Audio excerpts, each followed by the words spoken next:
breeze, the half-hidden moonlight, and the senses of an assassin whispering the same thing.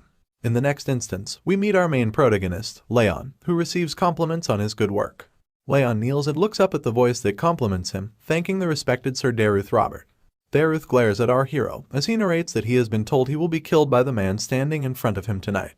He comments on the fitting performance of the protagonist as the Shadow Chief and commends that it is because of him that the family has been growing in power faster. Raon humbly expresses that he has just been doing what he should have, but in a slight change of tone, Derus asks him if he thinks the Shadow needs freedom. And following this question, our hero answers that they, Shadows, are not capable of questioning anything that has been commanded to them and are to only follow the orders given to them by their masters. But just then, our hero is startled when Derus questions why he had acted on his own when he knew of this rule in fact. Raon is taken aback by the extreme pressure and tense situation as Derus asks why he had undone the brainwashing. He glares at Raon as he kneels before him, wondering how Derus has come to know of this. We are then enlightened about what brainwashing actually is. It is the method that the Robert family uses to control their assassination organization, Shadow. It is elaborated that they buy or kidnap children and make them work as assassins their entire lives for the sake of the Robert family, engaging in all kinds of wicked activities. And our hero continues to narrate that, simply put, they groom the children into becoming their loyal dogs. However, he coincidentally was able to break free from these chains. Wondering how the man is able to confront him, he asks Derus how he knows. Derus then explains that he and the other assassins have two collars, one is for brainwashing, and he snaps his fingers to reveal the second collar.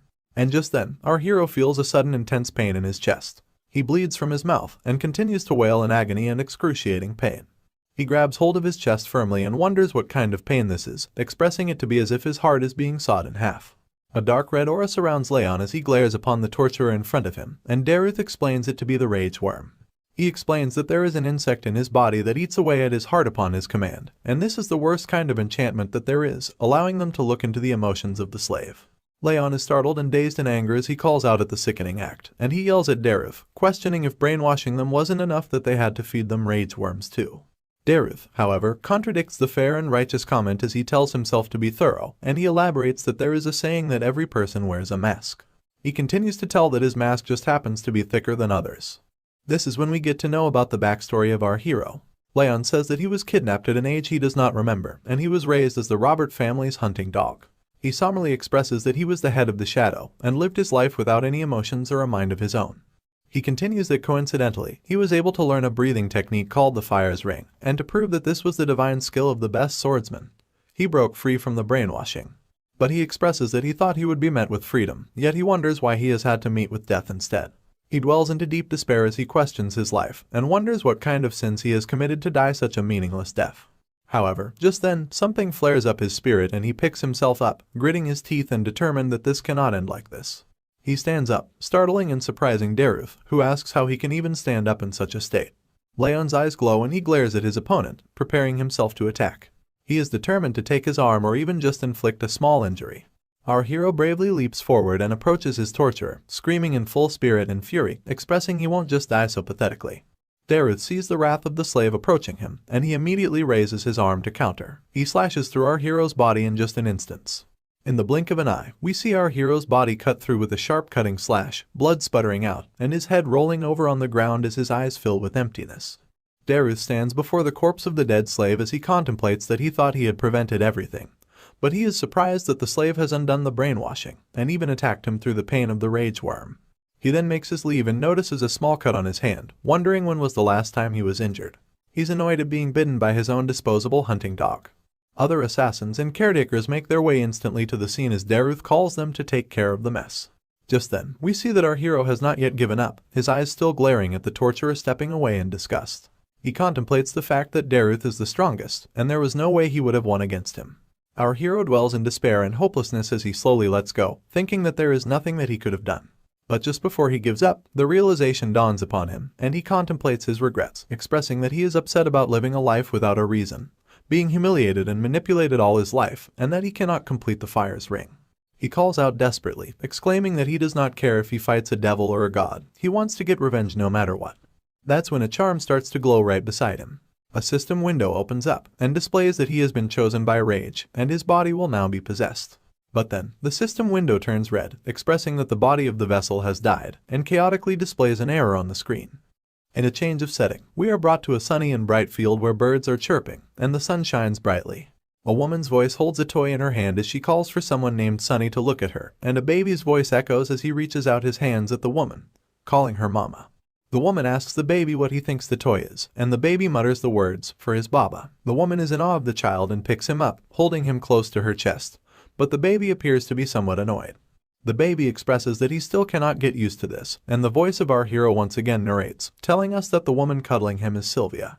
He continues to tell us that it is still hard to believe, while Sylvia holds him up in the air and playfully asks him to try and say mom. Raon states that it is still hard to believe that he has been reincarnated as a woman's child. With all the memories of his past life as an assassin, he first thought that he had been dreaming and sleeping for the past 100 days, and he did not wake up from a dream no matter how much he slept, so he accepted the fact that he has been reborn. Sylvia holds Raon in her arms as she mentions that the weather is good today, and she wishes for the patriarch to be back home soon so he can give him a handsome name. Raon gazes over at the woman holding him, and points out that she can't keep calling him Sunny forever. But in other news, he also mentions that the patriarch must be busy since he has not shown his face in the past 100 days. He also tells us that he could not figure out too much after reincarnating, but he acknowledges that he has been reborn into a wealthy and renowned family, expressing that it's better to be born into a powerful family than a normal one. And he adds that he needs to get his revenge after all, expressing that the rage and desire for revenge are still prominent in his mind. But still, he gets a hold of himself and acknowledges that he must be patient, because he does not know where this is, what the position of this family is, or what kind of situation he is in right now. Adding to his contemplation, he recalls that he was unable to complete the fire's ring in his past life, so he needs to be patient. He was called the best assassin in Robert family's history, and so, in order to enact revenge, he needs to swallow his emotions for as long as it takes. Our baby hero is curious, gazing upon the luxurious mansion, wondering if this family is more than renowned. But just then, his attention is diverted to a panicking voice that calls out to Sylvia, yelling out loud that the patriarch has arrived. When Sylvia is dazed upon hearing that her father is coming, Raon speculates that the patriarch is his grandfather. She exclaims that she needs to prepare for his arrival, but the maid tells her that it is too late, and he is already here. The atmosphere changes in the room as Sylvia and the maid both stand in a daze, and Raon experiences this change as he questions the sudden tension in the atmosphere. A voice yells out to make it known that the patriarch is entering, and a gate opens as a man follows through with 2 guards accompanying him. Raon expresses that just the man's existence is overwhelming. A royal gown flutters in the air as the man steps into the room, making our young hero squeak in a baby voice. He speculates and acknowledges the man who has approached him, and Sylvia greets her father in respect. The man has a beard, and he questions if the baby that Sylvia holds is his grandchild. This is when Raon realizes his identity. He points out the golden blonde hair of the man, the flame-like red eyes, and his ice-cold aura. He explains the man to be the zenith of this continent, the northern king of annihilation, Sieghart. Our baby hero appears to be concerned and dazed as the patriarch gazes upon his grandchild, and wonders how the hell he got reincarnated into the most powerful family on the continent. Sylvia asks her father if he wants to hold his grandchild. All the while, our baby hero deems such a fate as ironic. Glenn, the esteemed patriarch of the house, exclaims that the baby will be named Raon, suggesting that the meaning of the name is to live like a shadow, as if the warrior is there but also not there. Raon's baby eyes widen at this statement. It's hard for him to process how he was given the same name as his past life. Night falls upon the land eventually, and moonlight shines through the room as Raon pretends to be soundly asleep in his cot. But actually, he is wide awake and wondering if everyone else has gone to sleep. He sits up and contemplates the fact that after 100 days, he now finally has his chance. He elaborates that he was always sleepy. Every time he would wake up, Sylvia would always be by his side, ready to cuddle him up. That didn't allow him to use his mana, but now, finally, he is able to sleep in a separate crib. Sighing in satisfaction, he expresses that he should get started. He sits upright, crossing his legs to perform a certain stance, calling upon the fire ring ability. Our baby hero explains that this continent's normal training method uses breathing styles.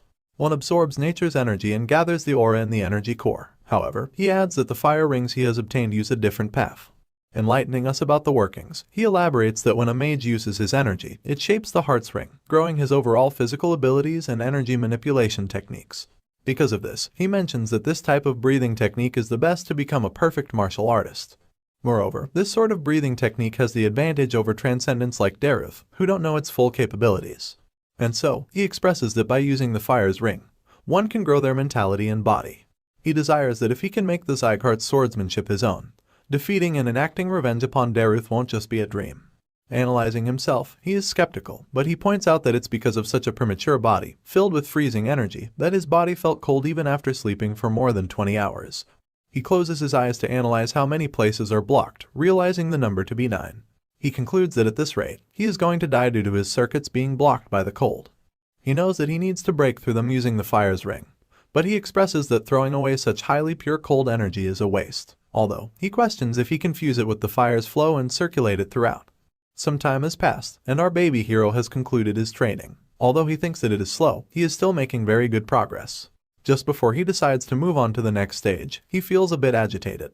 He acknowledges that his body is tired, questioning the stamina of this premature body getting tired after such little training. But our poor baby can't help it, and he feels the weight of his eyes as he slowly closes them to sleep. Raon has soundly slept in his crib, and this is when Glenn, the patriarch, emerges from the shadows to observe his grandchild. He raises his hand above Raon's head, and small sparkles of energy twinkle around him.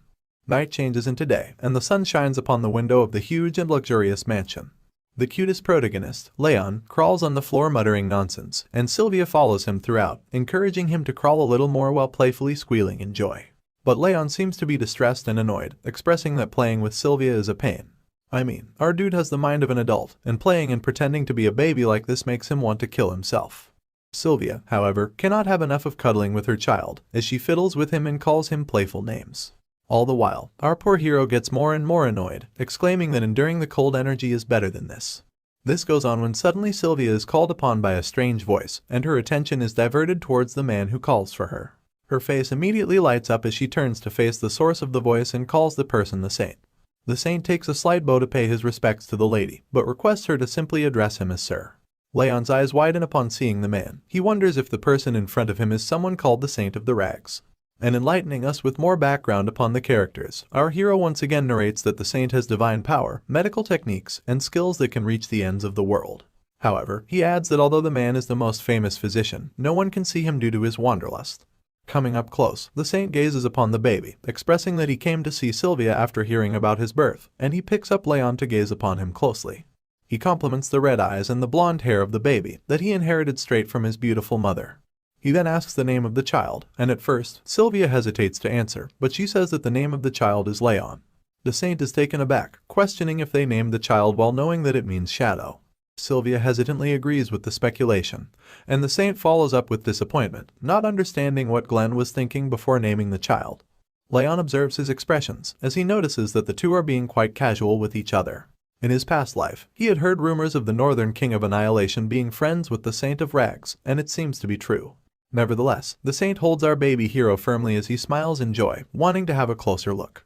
He then places his hand over the baby's body, and a strange energy flows and glimmers over our hero. The saint notices that there is something wrong, as is apparent by his facial expressions. Sylvia also notices this and asks the saint about it, and the man tells her that the baby has the bitter cold curse. He gives back the baby for Sylvia to hold, as he continues to elaborate that the baby's energy circuit has been blocked off by ice energy. If they treat him concurrently before his future checkups, he will not die. However, he also lets Sylvia know of the sorrowful fate, that the baby will not live for a long time if he is left untreated. Sylvia's eyes widen in shock, and her voice starts to shake as she states that the saint is lying. She does not believe this to be true. And just as the saint tells her about writing a prescription to start the treatment, a voice calls out to interrupt him. The voice belongs to a maid, who rushes forward to the saint to tell him that the patriarch is looking for him. The saint lets her off, telling her that he will be there with the patriarch once he is done with the conversation. But the maid insists that the patriarch wants to see him right now. Accepting the call, the saint hesitantly takes his leave, expressing that the patriarch cannot get his timing right. Observing the situation, Raon thinks that knowing about the disease does not change anything, because as long as he can complete the fire ring on time, such a curse won't be an issue. This is when a teardrop falls onto his face, making him halt in his thoughts. Our baby hero gazes upon the crying face of Sylvia, who still believes it to be a lie. She sniffles and expresses that she cannot lose her child like this, and she refuses to accept that he is dying. Sniffling and silent tears turn into wails and screams of agonizing pain as Sylvia falls to the floor, firmly holding her baby. She promises that she is going to make it better, no matter the cost. She is still in denial that her child is sick with a deadly disease. Raon's eyes widen and his heart skips a beat. He wonders what this emotion is, and he expresses that his heart is aching. He sees himself observing the poor woman, telling himself that he does not wish to see this. Among the wails and the screams, Sylvia suddenly stops crying when her baby's hand touches her face to wipe off the tears. She gazes upon her baby closely with her eyes full of shock, and Raon reaches for her in an attempt to call for her, until he manages to mutter the word mommy. Meanwhile, Glenn was busy engaging in a conversation with the saint, when suddenly, a commotion rises from the other room, diverting their attention. The voices of the maid yell and call for Lady Sylvia to stop, and Glenn questions what the ruckus is all about. The maid follows after Sylvia as the yelling continues, and she warns her that the patriarch is inside the room. The door breaks open, and Sylvia barges into the room despite the maid's best efforts. She glares at the patriarch while she huffs and puffs to catch her breath. The red eyes of the patriarch, Glenn, glare at his daughter as he confronts her about the reason for this ruckus. He mentions the rude and unsightly behavior, demanding a suitable answer. But he stops mid-sentence when he sees his daughter kneeling before him on the floor with tears in her eyes, begging him to save her child. Starting right off where we left, Sylvia is seen begging the patriarch to save her child. However, the patriarch does not seem to be bothered as he sips away on his tea. Being persistent as she is, Sylvia exclaims that the patriarch is well aware of the child's state and how much the child means to her. She repeatedly asks him to save him. But adding to the bleak and tense atmosphere, the patriarch coldly questions why he would want to save someone who cannot contribute to the family. He expresses that the child is an example of how difficult a martial artist's life is. Sylvia continues to persuade the patriarch as she mentions the child to be his grandson. But he is not fazed. The most he can do for the child is to give him the Sieghart name, and he asks his daughter to be thankful that he is being generous even with such an offering. Of course, Sylvia's tears do not appear to stop as she wails and screams for her father. The cruel man then asks the guards to take her away, and the brutish men drag her out of the room. Sylvia's screams and wails can be well heard across the mansion, as she desperately shouts at her father to save her child. The cries do not go unnoticed because the saint observes this commotion. He sighs in disappointment and calls the patriarch stubborn. This is when, in a shocking turn of events, the saint questions what the patriarch plans to do now when he has called him to look upon his grandson's condition. The patriarch overlooks the confrontation and quietly sips on his tea, asking the saint to give the details. He continues to do so, saying that as Raon grows, the condition worsens with his age. But he emphasizes that thanks to the patriarch's aura pushing out some of the cold air, he will be fine for a bit. However, the unforeseen situation dawns upon the patriarch as it is made known that his grandson will not be able to become a martial artist. Following the patriarch's strange dilemma and behavior, the saint asks why he has named the child Shadow, expressing that there are many names that he could have chosen from. Interestingly, the patriarch mentions that the name, Raon, does not just mean shadow. He continues to enlighten the saint, as he mentions that 1,000 years ago, it had another meaning too. At the break of dawn, as the sun shines down, we are brought into the setting of the mansion as Sylvia holds down a spoon with some medicine. She encourages Raon to gulp down the medicine provided by the saint. Anticipating a speedy recovery, the maid and Sylvia both close their eyes, wishing the baby to be healed. They open their eyes at the sound of the baby squealing and reaching out his hand for his mother. Sylvia celebrates in joy along with the maid, Helen, happy that her son is healing and enduring. Helen agrees with the lady as she also adds that he must have understood their intentions. Holding her son firmly in her arms, Sylvia draws Raon closer as he contemplates feeling better. He notices the medicine to be the fire attribute medicine, which is creating warm air to push out the cold air from his mana circuits. Satisfied with the results of the medicine, Sylvia encourages and playfully asks if her son understands her intentions. Our baby hero nervously and hesitantly accepts taking in more medicine. Fast forwarding a couple of years, we are brought to a setting where our baby hero has grown. He narrates to fill in the gaps for us. Raon says that he started training after taking the medicine, and after achieving a groundbreaking first fire ring. 2 more years of training have passed. All grown up, our baby hero is not so baby anymore, and he expresses the same emotion as he continues to narrate his daily routine from the last 2 years. After playing with Sylvia and Helen around nap time and midnight, he would always train. Even more time has passed since the start of his training, and now our hero is 5 years old. We see a grown-up Raon sitting upright on his bed as he smiles in satisfaction, and a system window appears in front of him showing his achievements at such a young age. The window highlights that he has now finally achieved the 2nd Ring of Fire. By this time, it is revealed that Raon has managed to create the 2-star Ring of Fire. Raon observes and gazes upon the message window as he contemplates the factors of the 2-star Ring of Fire. He elaborates that at this stage, the flames revolve in cross formation, and his energy observation gets more sensitive. The deep contemplation and celebration are, however, interrupted by Helen, who calls for Raon, expressing that he is up early this morning. She asks if she can take his laundry, and Raon approves. He observes Helen work her way through his laundry, as he realizes that she cannot see the message window appearing before him. And now we learn, as Raon tells us, that the message windows first started appearing when he obtained the 1-star fire ring. In a flashback, our hero narrates that he did not know what it was at first, but he soon realized it to be a comfortable status window that lets him check all his stats. He also mentions Helen's strange reaction when he first started interacting with the window. He expresses that it was evident that the message was only available to him. Continuing the deep contemplation, Raon expresses that although he has now achieved the 2 stars, his low stamina and the bitter cold curse remain. He strokes his chin and points out that improving like this would not have been possible if not for the fire attribute medicine. Dwelling back on past events, he expresses that during these 5 years, Helen and Sylvia, along with everyone at the annex, have been looking after him diligently, taking care of him like a prince.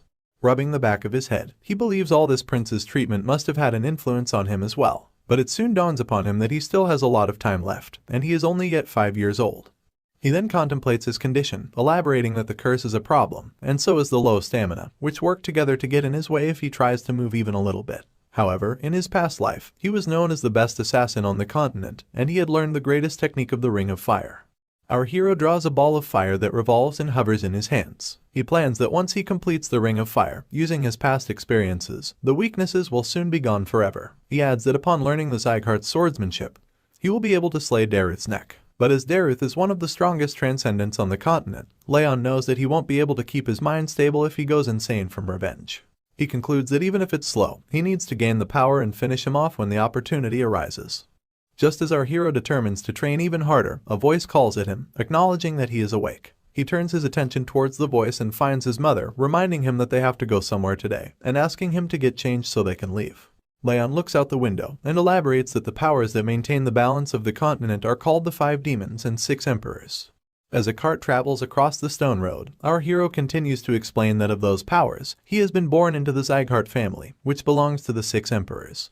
He adds that the emperors demonstrate a positive influence, while the demons threaten the peace of the continent. He also explains that there are several other powers outside of these, and so there happens to be a judgment ceremony to determine if these powers are good or bad. The cart follows into the gates of an annex, as Raon expresses that today is the Sieghart family's judgment ceremony. The gossiping mouths of the families that have already arrived at the ceremony echo throughout the hall as they chat and engage in meaningless conversation.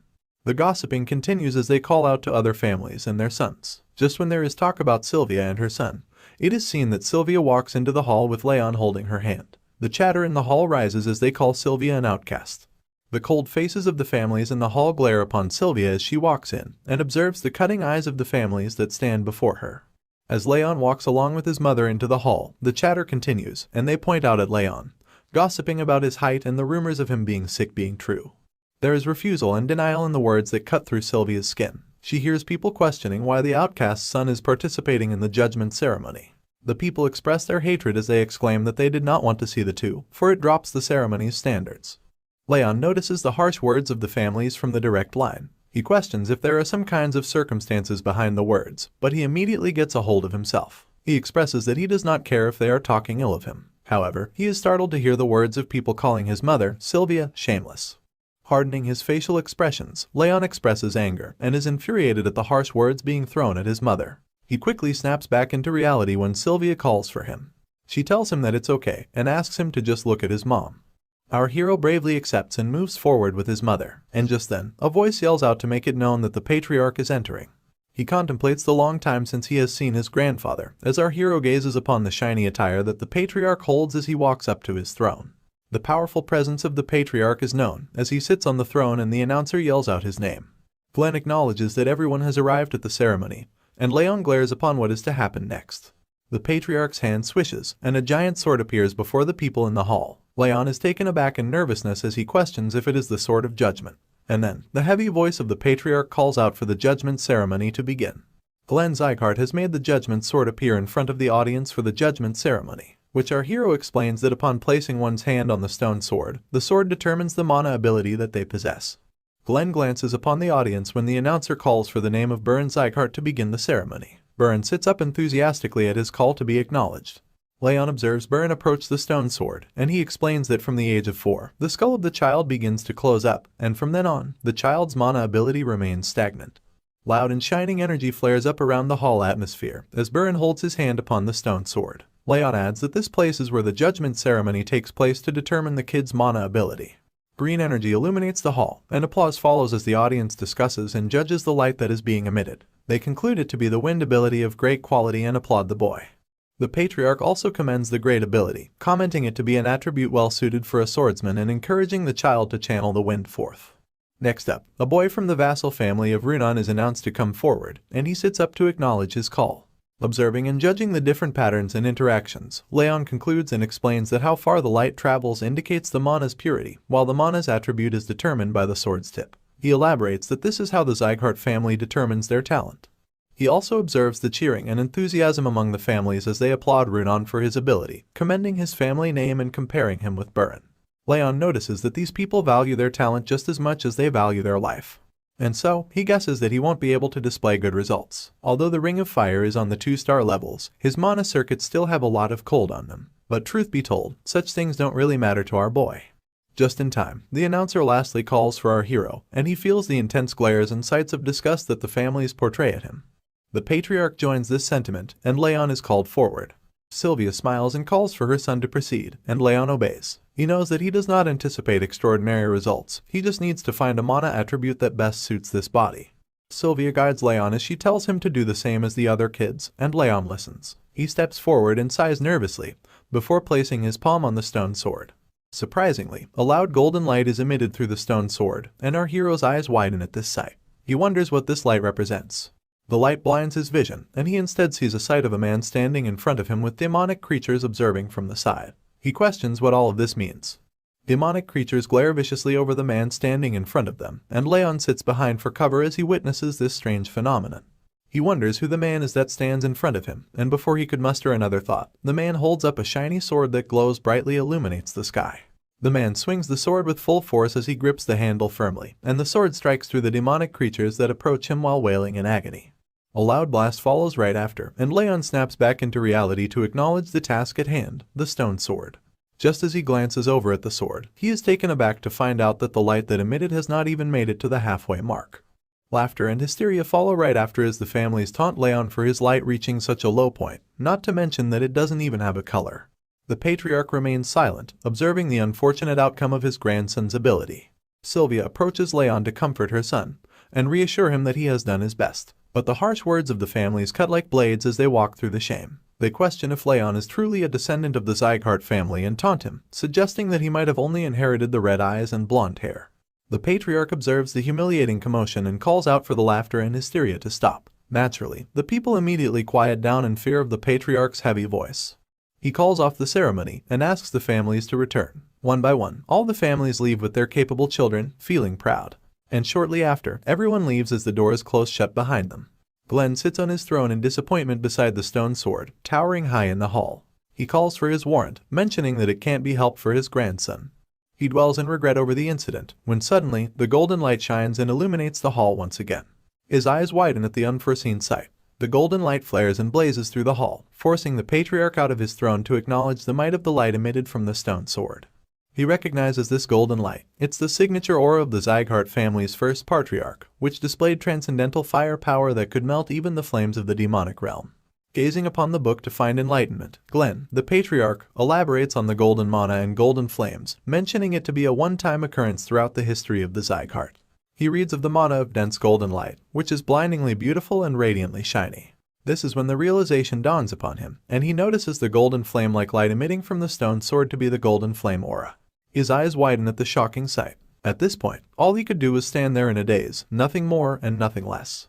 Abruptly switching settings, we see our hero grow twofold since the last time we saw him, once again gazing upon the message window to take a glance at his stats.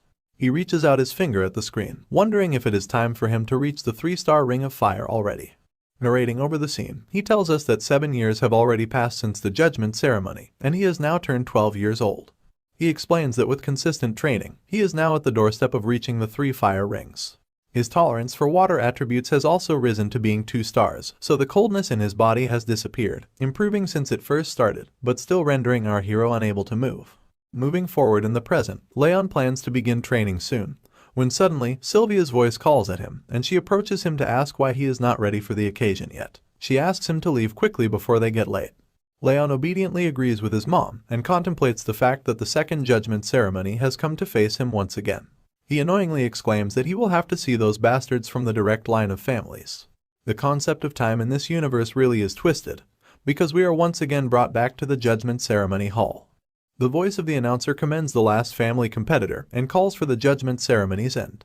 Raon wonders if it is because it's the judgment ceremony of the indirect bloodlines today that the ceremony has ended earlier than expected. This is also when the patriarch calls for his name. And acknowledging the patriarch, Raon addresses his call. Glenn confronts Raon for not responding to the basic training orders that he has been receiving for the last month, but our hero is confused and dazed at the sudden confrontation. He does not know what the patriarch is talking about. Just then, Sylvia walks in to address the concern, pleading that Raon still has a lot of cold energy left in his body for him to endure training. She exclaims that he is different from other children. Raon, on the other hand, is taken aback at the fact that his mother knew of this, but not him. Despite Sylvia's desperate attempts, the patriarch coldly denies to entertain any such thoughts, emphasizing that this is the Sieghart's land, and there are no exceptions for the one named in the Sieghart family. He expresses that if one cannot walk, they must crawl in order to train. Sylvia continues her desperate attempt, and her voice shatters down as she pleads the patriarch for a bit more time. But once again, the patriarch does not like to play around. He confronts and questions her if she will leave the family once again with the child. She is startled and forced to stand in a daze as the patriarch enforces that this is the Sieghart land, and she must live according to their ways. He warns her that if she does not wish to comply, she is free to leave right this moment. Falling into deep despair and regret, she recalls all of her past mistakes. All the while, she hears the harsh words of the people, taunting her and calling her names, claiming that she will run away again. But this time, she won't have any more energy cores to destroy. The words cut through her skin, and she is shattered when the people shame her for being from the direct bloodline.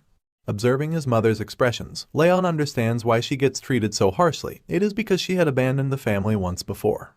He explains that Sylvia has had traces of learning martial arts, but no mana energy. He tells us that after breaking her own mana circuits and energy core, she had left to marry his father, who had died while she was still pregnant, leaving her no choice but to return to her family. Raon understands that a member of the direct lineage, that had left on her own and came back crawling, would be treated poorly. However, he steps up in front of the patriarch, making his emotions of anger clear. Now, he is her son, and he cannot watch her mother get treated so harshly. Looks like a confrontation is imminent, but will our hero's grandfather actually show him mercy for standing up to his mother? In spirit and determination to protect and shield his guardian, Raon walks up the hall to confront the patriarch, while Sylvia desperately calls for him to stop this madness. She yells that she will fix everything once again. Denying his mother's wish, Raon walks up in front of the patriarch and sheds light on the matter. He expresses that, as the patriarch has ordered, he will begin his training next month. Seeing the bravery and determination of our hero, the current martial hall master asks if he was not made aware of this training lease. He expresses that even if he wasn't, he should not pursue the training with his current condition as he is still sick. He presses that Raon should give it up. The show of bravery does not end here, as Raon is persistent and tells the martial hall master that it is okay, and he wants to live up to the Sieghart name. Upon hearing this news, Glenn, the patriarch, viciously glares at Raon for claiming such a difficult feat, and he questions if Raon understands the weight those words carry. The intense pressure of the patriarch's aura courses through Raon's body, and he feels the immense force of the patriarch's ability. He is taken aback and startled, as is apparent by a small spatter of blood that drops on the floor.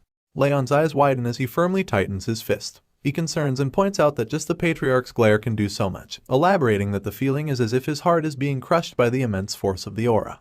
He concludes that the patriarch is much stronger than Robert, and he asks himself if this is the true power of the King of Annihilation. Helen and Sylvia rush to his aid, and they comfort the distressed hero as the martial hall master joins them. He encourages the patriarch to calm down, exclaiming that Raon is just a child. But this does not stop the patriarch's deathly glare and aura. Instead, it intensifies, and both Sylvia and the martial hall master stand down immediately in nervousness. Sylvia cannot see her son being pressed on like this, and she immediately hugs him to protect him while screaming for her father to stop, pleading that Raon is not in the condition to train so intensely with his current state. Observing and witnessing this intense situation, our hero deepens into thought as he narrates that he was an assassin in his past, someone who lived in the shadows. And reminiscing about his past life, he continues to tell that he was always closer to death than life, and he never stepped out of darkness. Feeling a push from behind, Raon exclaims and addresses his new self. He will no longer do the same. He will no longer hide in the darkness. Our young hero meets the eye of his former self in his past, pushing and encouraging him to move forward. Young Raon gazes upon his past self, exclaiming that he will no longer live as the assassin. He grits his teeth and flares up in anger. And moving forward at the patriarch, he continues to make a point that he will now live as Raon Sieghart, and will bring back Sylvia her original position in the family. Yelling at the patriarch, Raon confronts him as he tells him that he was raised in a separate building of the residence, and he does not know how high in the societal ranks the Sieghart family is, so he suggests that he would like to learn that through training. Sweat trickles down his face, but his intentions are pure and strong. He recalls the joyful times and happy instances he experienced with Sylvia and Helen, determined that he will protect her and make sure to regain the smiles and joy of all the people that are precious to him. Glenn questions if the young boy wishes to judge the Sieghart family's standards through training, and gathering up all the strength he has left, Raon stutters and shakingly tells that he does not have any other choice. Breathing heavily and attempting to catch his breath, Raon stands before the patriarch as he tells him that he will need to have the instructor prepare accordingly, as not to disappoint him. Just hearing these words, Raon calmly lets go and slowly falls to the ground with Sylvia and Helen rushing to his aid. Fallen on the ground, as our hero slowly loses consciousness, he contemplates that in his past life he was an assassin, but now he is someone that has learned a legend of the continent, the Fire's Ring. And so he concludes that by utilizing both these abilities, becoming a prominent member of this family is not impossible for him. Before finally letting go and submitting to the weight of fatigue catching up to him, he tightens his fist and exclaims that he'll show them all how strong he'll become. A change of setting now takes us to the training grounds where swords clank with each other as the children train and spar with each other while an instructor observes their moves. We are then introduced to the intermediate martial hall master, Karan Sieghart, who questions the claim that the boy was too weak to even properly move. A nervous messenger reports to the martial hall master as he elaborates that many maids have overheard the conversations between the saint and the patriarch, and it is definite that the boy is suffering from a serious illness. Karan deepens in thought as he recalls that the boy's body was definitely in a bad condition when he saw him earlier today in the judgment ceremony, and all the other times he's seen him, but he wonders how the child was able to withstand his father's aura. Concluding his contemplation, he recalls that Sylvia was known to be more talented than anyone else. Following his deep thinking, he calls the messenger to place a maid in their building and to do so as quickly as possible. The man obeys and agrees to do so. Our hero is seen sprinting over grassy fields as Sylvia chases him down, pleading that he does not push himself. He is determined as he runs faster and faster, while Karan's voice still echoes, and he exclaims, asking the messenger to have the planted maid report everything that happens there. Chanting the name of the respected patriarch, the secretariat guards salute and make way for him as he walks down his path into the annex. A mysterious man with long red hair and pointy ears lies comfortably on a couch, his face hidden by a hat. The patriarch approaches the man and addresses him as Lemmer, asking him to stop pretending to be asleep and to get up. Lemmer sits up immediately at this call and commends that the patriarch really is amazing. This is when we are introduced to the brilliant sword, Lemmer Dias. He elaborates that the patriarch is the only one his sleeping techniques don't work on. Glenn expresses concern that Lemmer, as the head instructor, is wasting his time on such nonsense while all the other instructors are working hard.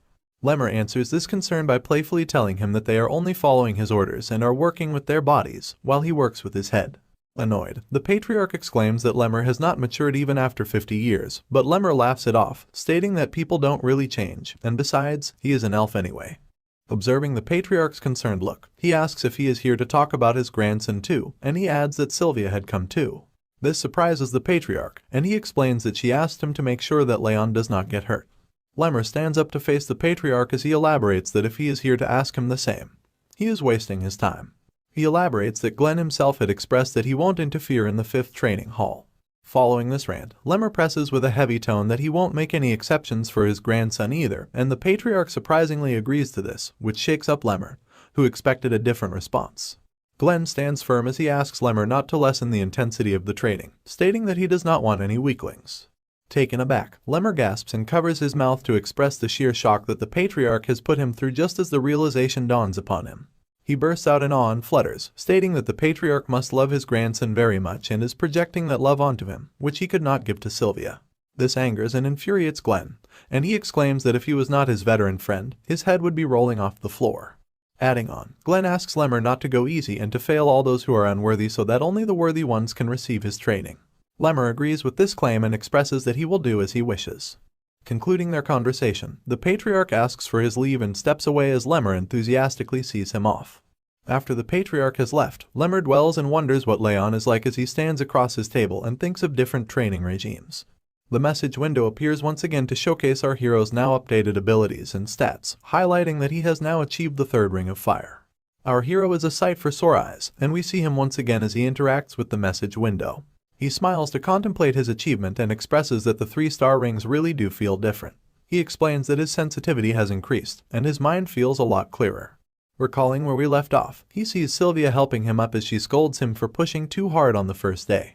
Narrating over this memory, Raon elaborates that thanks to Sylvia stopping him at the right moment, his body is now becoming more flexible. He gazes upon the message window to tell that this magical status window is also quickening the growth. But this is not the right milestone for him, and he expresses that the Sieghart's training is infamous for its difficulty. He exclaims that just being a 3-star fire ring is not enough, and adds that he needs to have a good foundation to be able to build tall buildings and survive. He imagines himself as a commandant in the Sieghart family, as he continues to state that he will excel more than anyone else, so that all the guys who have mocked him will shut up. And then, he empathizes with the heavenly swordsman, Derus Robert, determining that he will not rest easily until he has slain him. However, just then, our hero is snapped back into reality when a voice calls to him. He looks over to find Sylvia, his mom, calling to him and asking why he is still up. She sits across from him on his bed, and upon questioning by Raon about what she is doing up so late, she mentions that since he is going to the training hall tomorrow for training, she wanted to talk to him before he leaves. She gazes upon her child and questions, must he really go? She comes clean and reveals that she does not want him to go. She elaborates that Raon does not express when he is hurting, adding in concern that he might get injured or hurt badly. Persistent as she is, she exclaims that she actually wants him to go, but she cannot help the concern as she voices it and asks him to postpone his enrollment to next year. But Sylvia is taken aback when Raon blatantly refuses and denies this request made by his mom. And recalling all the bad and humiliating moments, he elaborates that he cannot stand it when everyone from the direct or indirect bloodlines, or even when the workers from their annex see her, their eyes fill up with disgust. He exclaims that he can't stand it at all. Sylvia is speechless at this digression, but Raon continues to comfort his mother as he elaborates that he believes that she will be treated better if he does well in training.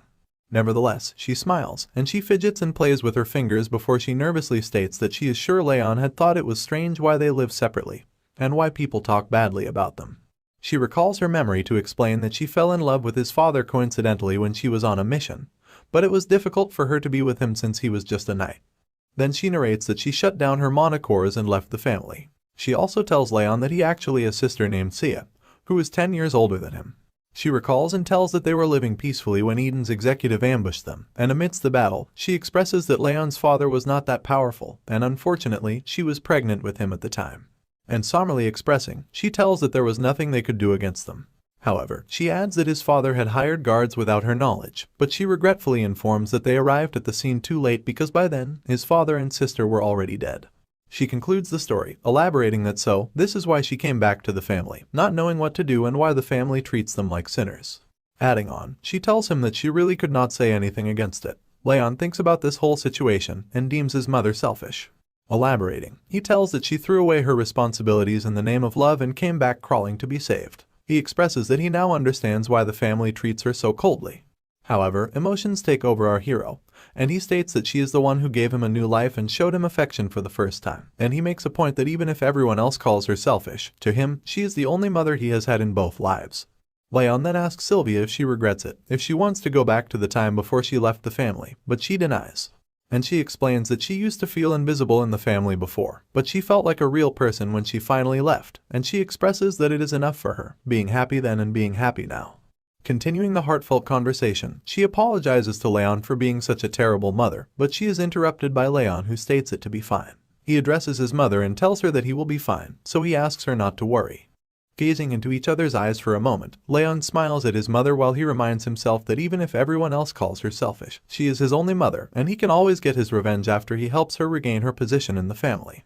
Mumbling turns into slow tears, and slow tears turn into sobbing as Sylvia wails in front of Raon, surprising him. He asks her to stop crying, and this mother-son interaction ends here. Raon sees his mother out of his room as he sighs and expresses that reassuring her was really hard. He then sits on his bed once again as he plans to check the malleability of the Ring of Fire before he can sleep, mentioning that he does not have a lot of time before the training starts. And he sits in a unique stance, performing the technique as blue flames rise and flare up in the room viciously. He notices that the rings spin faster now that they are at level 3, but he wonders what it will be like once they get to the intermediate levels. The flame suddenly blazes violently and bursts out into the air in front of our hero as his eyes widen in shock. The flames speak in a strange voice as it states to have finally come. It rises and rises as our hero glares in anticipation. A giant ball accumulates in front of him as it viciously smiles, and elaborates that the time has finally come when his rage has reached him.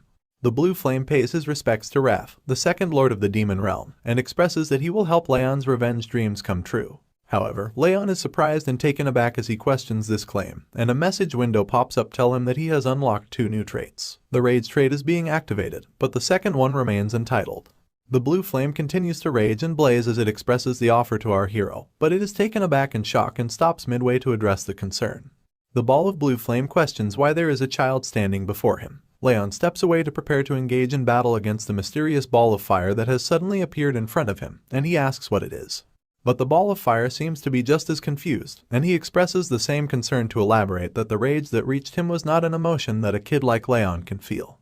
Upon a second glance, the ball of blue fire's eyes widen as the realization dawns upon him, and it exclaims that it was definitely the child standing before him. The child has been hiding a deep and dark rage within him. Raon hardens his facial expressions and is skeptical of the ball of fire as it asks him to give away his body and soul to him, and then he will help him get the revenge that he desires. He wonders if the ball of fire is here because of his violent rage against Derus Robert before he was reborn. But if it is, he expresses that the ball of fire is way too late. Following the skeptical nature and suspicion of the ball of fire, Raon denies his offer and states that he will get his revenge on his own. This confuses the ball, who anticipated an answer. He floats around Raon's body, as Raon tells him that he will exact revenge on Derus himself, thinking that he can't get the help of another in such a matter. But the ball of fire does not seem to buy this claim, as he expresses that Raon seems to be misunderstanding something. Smiling widely, the ball rises up once again and states that he is not here to negotiate. The huge ball of fire blazes again, and it viciously glares at our hero to alert him that he has already made his decision. Although the flames catch onto Raon's body, he immediately notices something strange. The flames are cold. Realizing this could only mean one thing, Raon steps back nervously. The ball of flame flares and rushes forward as it yells that now, all Raon needs to do is give him his body. Raon steps away from the threat as the blue ball of fire approaches him. The fire approaches nearer and nearer. There does not seem to be anything that our hero can do, and the flames finally reach Raon's body as a burst of light illuminates the room. Following the strange interaction, he does not seem to be feeling too well as he grabs hold of his chest firmly. His eyes widened in shock, and he expresses that he feels as if his mind is gonna freeze over. He wonders if it is the attribute of cold that is causing this strange and uncomfortable feeling. A mysterious and vicious avatar dawns over Raon, as its heavy voice instigates him to think of the person to bring up the rage, and he will kill him even if it is a god. Shivering and shaking, Raon rubs his hands over his arms, curling up into a ball as he expresses that he is able to endure the attack somewhat thanks to his water attribute tolerance ability, but he realizes that this attack is not just cold.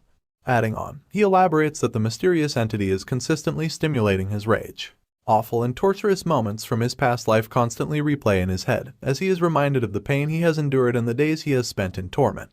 The mysterious man hollows over near to our hero's ear, as he exclaims that he will break the man's skull and eat up on his flesh, and so, Raon gives up on his body and lets the man take over.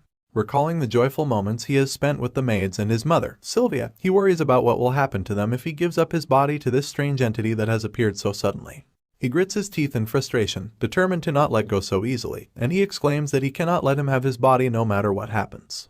The blue ball of fire has once again appeared before our hero as it hovers over him and continues to persuade him by saying that it would have been easier for him to give in to his rage and accept the entity. But he is just holding on for no reason at all. He exclaims that he was going to minimize the damage since he was going to use his body, but our hero leaves him no choice. It expresses that it will just swallow Raon whole without waiting any further, and it seems like the situation is worsening. It's apparent by the look on Raon's face as he attempts to catch his breath, and he expresses that it feels like his body is going to break into pieces. Holding on to dear life, our hero expresses regret, realizing that he is almost at his limit and he'll end up dying at this rate if he does nothing at all to survive. But just then something clicks in Raon's head as his eyes widen and the realization dawns upon him. He grips his hands together and grits his teeth to give it his all, elaborating that if he could endure the cold due to his water tolerance attribute, then he might be able to reduce the pain in his body and mine through the ring of fire. Noticing it to be the only option he has left to survive, our hero musters up all his strength to counter the cold. And his move works as the heat from the ring of fire slowly pushes away the cold from Raon, surprising the ball of blue fire.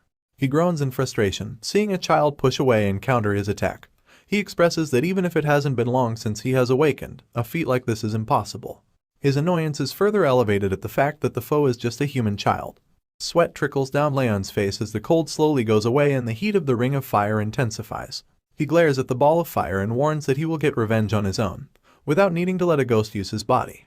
The blue ball of fire is offended by this statement as it rages and blazes violently at our hero. He questions how dare the human child call one of the great demon lords a ghost. Playfully teasing the entity, Raon asks why he hasn't been able to kill him if he is a lord of the demon realm. He continues to tease and taunt the lord as he states that the lord of the demon realm isn't anything special, and he suggests that he just disappears. Infuriated at this insulting interaction, the ball of fire starts growling at Raon. Observing and recalling the demon lord's words, Raon realizes that he is said to have just awakened, which could possibly mean that the ball of a demon lord has yet to restore his full strength. Raon's deepening thoughts over the strange lord of the demon realm are broken off by a message from the system window that notifies him of special abilities that have been unlocked. Gazing upon the message window in curiosity, he finds his stats to be shown in a number format. At this realization, the lord of the demon realm freaks out, yelling that it is his authority, and he questions why the little boy has it. Our hero asks if the blue ball of fire has anything to do with the sudden change in the format of the message window, and although the ball frowns at first, it affirms that he has made the system, and he annoyingly questions why it is with him. Feeding into his curiosity, Raon once again asks what kind of system it is, but the demon lord has no interest in revealing anything to him. But he finds himself immediately taken aback and dazed when Raon answers his own question to express that it might be for quicker progress. The blue ball of fire blazes in rage and confusion as he wonders how the little boy knows. Raon, on the other hand, blatantly glares at the spirit in front of him, concluding that he can't even hide his emotions at all. Contemplating over the mysterious workings of the system, our hero mentions that he too had thought it to be strange that his Ring of Fire ability was more effective than in his past life, but now he realizes that it was because of the system. Filled with rage and frustration, the spirit of the demon lord flares violently as he demands that the little boy gives up his authority and body to him. But just as he continues to press on our hero, he sees a powerful energy blow coming towards him, and he immediately dodges as the attack flows right through its hollow spiritual form. Enraged even more, he asks what the little boy is doing, and Raon gleefully expresses that he has hit him with mana just in case. Observing the outcome of the attack, he notices that the spirit of the demon lord does not have a physical body, which would mean that aura won't work on him either. And considering the fact that no one else has come rushing in after the ruckus they have caused, it's apparent that he's probably the only one who can see or hear this spirit. Having enough of the little boy taunting and playing with him, the blue ball of fire is fed up and yells at Raon before flowing directly at his wrist. Raon's eyes widen as he flinches at the sudden hostile movement, but he is taken aback again when the blue ball of fire has now turned into a bracelet with ice crystals for beads. And even in the form of a mere bracelet, the lord of the demon realm does not shy away from shit-talking. He exclaims that it hasn't been long since his seal has been undone, but his powers will return soon, and then no one will be able to stop him. He warns that he will stick with Raon till the day he dies. Our hero is nervous. He expresses the entity to be a leech, but he is afraid of the system going away if he tries to take him off, and he is also concerned about what he might do to Sylvia and Helen. But concluding the interaction, he glares at the bracelet once again, determining that it might be better to keep him close and watch him. He will just restrict him, and hope that he grows stronger fast enough before him. Bothered by the look of the bracelet, Raon asks why the spirit had to take the form of a floral bracelet, exclaiming that it does not look good on him. The spirit frowns and yells at Raon to respect his taste. And what can Raon even do at this point, which is why he just sighs. The sun brightly shines over the morning ground, and Helen and Sylvia are seen waiting in the grand hall of the annex. Sylvia is worried for her son, while Helen consoles and comforts her, assuring her that the young master will do well. That's when Raon finally comes down from his room. He calls out that he is ready, and Sylvia and Helen immediately glance over at our young hero walking down the stairs. He smiles and expresses that he will now be going to the training hall. Our hero leaves the annex for his big day at the training hall, and Helen can't help herself but worry for her young master as she asks him not to push himself too much. Raon affirms her concerns and takes his leave. Pointing out Sylvia's sad and gleeful face, Helen asks her if she is going to see off the young master with such a face and make him sad. She listens to her words as she crouches down to hold her son, and tells him that she believes in him. Raon smiles at this beautiful gesture from his mother and shares the same sentiment as he affirms that he won't push himself too hard and won't give up if it gets too difficult. Saying this, our hero takes off to achieve his dreams as he waves to say goodbye. Sylvia still can't help herself as she glares at her son leaving her side. She asks Helen if she thinks he will be alright, and she comforts her, telling her that he has gotten much better, so much so that he might even pass the training. Not being able to take her eyes off her precious son, Sylvia expresses that Helen is right, but she still cannot let go of the fact that Raon is different from other children. A few moments before the great send-off, we see Sylvia hugging the young master, as Helen notifies her that the instructor assigned to him is the best in the Sieghart family. She comforts her once again, saying that Raon has been trying really hard recently, so she is sure that he will be able to make it. And Raon shares the same determination, as he repeats Helen's words and tells his mom that he won't get hurt, staying true to his promise. He asks her not to worry. But Sylvia, being a mother, can't stop crying as she holds onto her dear son. Raon expresses that he will stay true to his promise and make sure to keep himself safe. She recalls her son's words, asking her to trust him, and she holds onto her chest, calling for her son as he walks away. Shaking and trembling, Sylvia is in despair. She does not want her dear son to leave her. Exclaiming, she asks him to come back safely, while Helen comforts her to get a grip. The training grounds have been set for training as of now, and we are finally brought to the 5th training hall of the Siegharts. Numerous young participants walk up the walkway into the training hall as they converse to ask where they are from. A group of 2 siblings, in particular, are seen walking as they smile and mention that their father and mother told them to get into the top 10. Walking among the huge crowd of aspiring martial artists is our hero, Raon, and he is also a bit surprised to see the number of people present. He elaborates that it's not just people from the Sieghart family's direct and indirect bloodlines, but also recommended students from the vassal families and outside. Having a look around, he recalls that according to Helen, there are a lot of people this year, so the 6th training hall is also helping out. This is when he overhears students chuckling and whispering about, calling and pointing fingers at him. He looks over his shoulder to find students laughing and whispering as they make fun of him, expressing that he looks weak and fragile. The students also make fun of the floral bracelet, calling forth the spirit of the blue ball of fire, as it enrages and flares violently in question at the insult. Raon walks calmly up to the 2 kids as the blue ball of fire flows around them. He exclaims that the kids are parasites that do not know humility, and he will rip out their eyeballs and crush their spirits if they don't shut the fuck up. Instead of buzzing around like mosquitoes, Raon wants these brats to say everything to his face. This unexpected confrontation shakes up the students as they immediately turn back to face Raon. He confronts and asks the students if they do not know the saying of not speaking ill behind someone's back, especially if they cannot say it to their face. The kids are taken aback in fear as they mumble to point out that Raon is degraded to living in an annex, and he isn't even from the direct bloodline.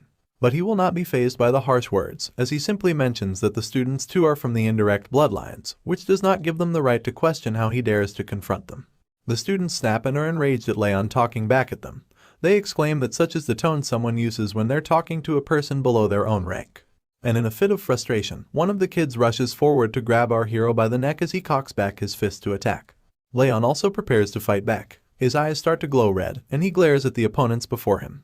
In the next instance, a voice yells out to stop the fight, and the kid stands down immediately, concerned about the consequences. Another kid walks up to them, saying that the training is starting soon, and points out that this place has outsiders visiting too. He questions if the students plan on shaming the Sieghart name. He is introduced to be from the direct bloodline, Baron Sieghart. Baron faces off against our hero in an intense stare-down, as the 2 students stand beside him in shame and apologize to the boy of the direct lineage. The arrogant boy crosses his arms to mention that our hero is still not aware of his place. He exclaims that Raon is nothing more than dust, telling him to stay low if he doesn't want to get kicked out of the annex. Following the confrontation, Baron recalls the time at the judgment ceremony, pissed that Raon getting the patriarch's attention was just pure luck, and he just used the situation to his advantage.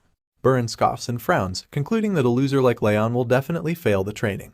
Our hero observes as Baron walks away, asking him to leave if he is not going to behave, also mentioning that he is not going to pass the training anyway. But before Baron can leave, Raon points out that he has heard enough of his nonsense. This startles him, as his eyes widen in question at the unexpected statement. Baron immediately turns his head at the disrespectful child, and our hero continues.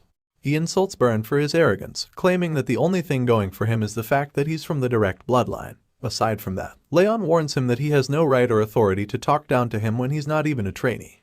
He then taunts him even further by saying that he might actually be able to do something if he goes and complains to his father like a brat. This enrages Baron as he grits his teeth in frustration, and his eyes sharpen at the bastard who has spewed such nonsense. But before he can do anything, a door bursts open beside the 2 growling beasts ready to kill each other. Out comes the red-haired elf, who stares in amazement at the 2 kids already fighting even before the training has begun. Raon immediately recognizes the man to be the Sieghart family's brilliant sword, Lemmer. He recalls that Lemmer had retired because his energy core had been destroyed. He glances upon the sudden appearance of the man, expressing that he did not expect him to be here. Meanwhile, Lemmer joyfully asks the kids to hold off the fight until at least the entrance ceremony ends. And obeying the brilliant sword, Baron walks away quietly as he scoffs. Moving forward, the entrance ceremony has started as all the students stand in line in front of a stage, where Lemmer welcomes them all and joyfully introduces himself to be the head instructor, who will be in charge of their training. Pointing out the number of candidates to be 160, he expresses that it's way too many. And so, he says that he will cut down the numbers with a series of tests. In fact, he clarifies that the number will be cut down to a quarter. This sparks confusion and astonishment among the crowd of students as they question this absurd claim. But Lemmer elaborates that he prefers to only keep a small number of elites and not bother with the riffraff. Spiking in anger, the Lord of the Demon Realm yells out to call the brilliant sword an arrogant bastard, threatening to cut down the elf seers if he dares to look down on him. Raon desperately tries to shut him up as he strikes down on his bracelet.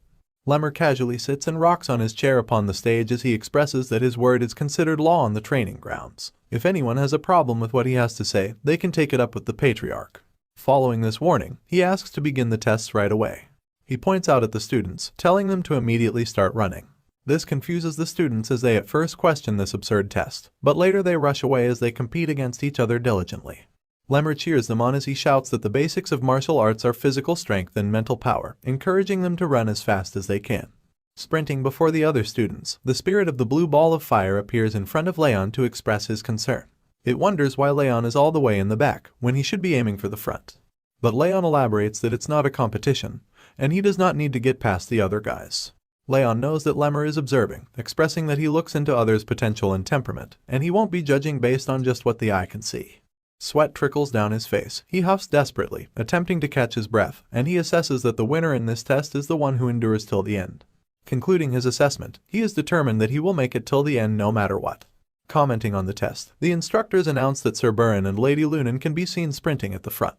They discuss that everyone is fast, but it is especially so in the case of these two. Another instructor also adds that the speed they are running at isn't their best, so he's sure that they can run for hours on end.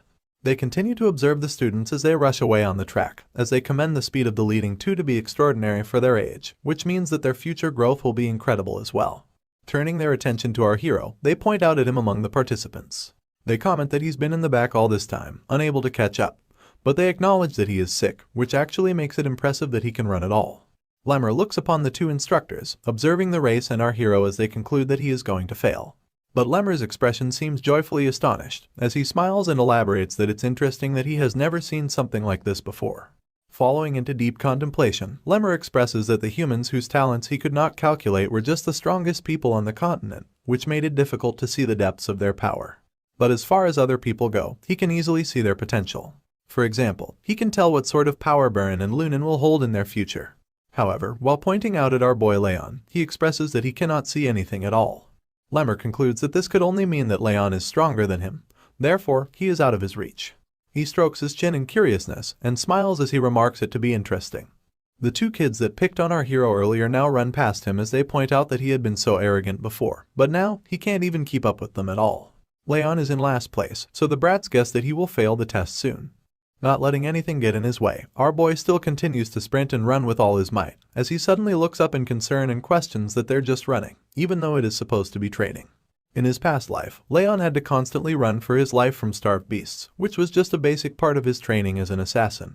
And so, he sprouts a wide smile on his face as he comments this training is far too easy in comparison. The race continues in full spirit as the students rush forward on the track. Observing the students is Lemmer, the brilliant sword. He singles out Raon, questioning how he is still running. He elaborates that Raon had exhausted his stamina long ago and is way past the boundary of determination. Lemmer concludes that Raon shouldn't have any stamina left in him to squeeze out. He can tell that our boy has the same kind of mentality as those who have been trained to survive until the brink of death, which is quite fascinating for a young child. Observing this amazing talent, Lemmer deems the young master to be quite interesting. Seeing Raon continue running and keeping up with him enrages Burin. He scoffs and questions just how Raon is still able to keep running, when he was told that the boy was too weak to train. He recalls the information provided by his messenger that the Saint of Rags assessed Raon with the curse of the bitter cold. Raon has a low chance of surviving childhood, let alone learning martial arts. And even at first glance, it's not a secret that Raon looks fragile. Annoyed at things not going according to plan and everyone proving him wrong, Burin grits his teeth in frustration before yelling out the move, or utilization. A burst of energy follows right after, with beams of light crackling around his body.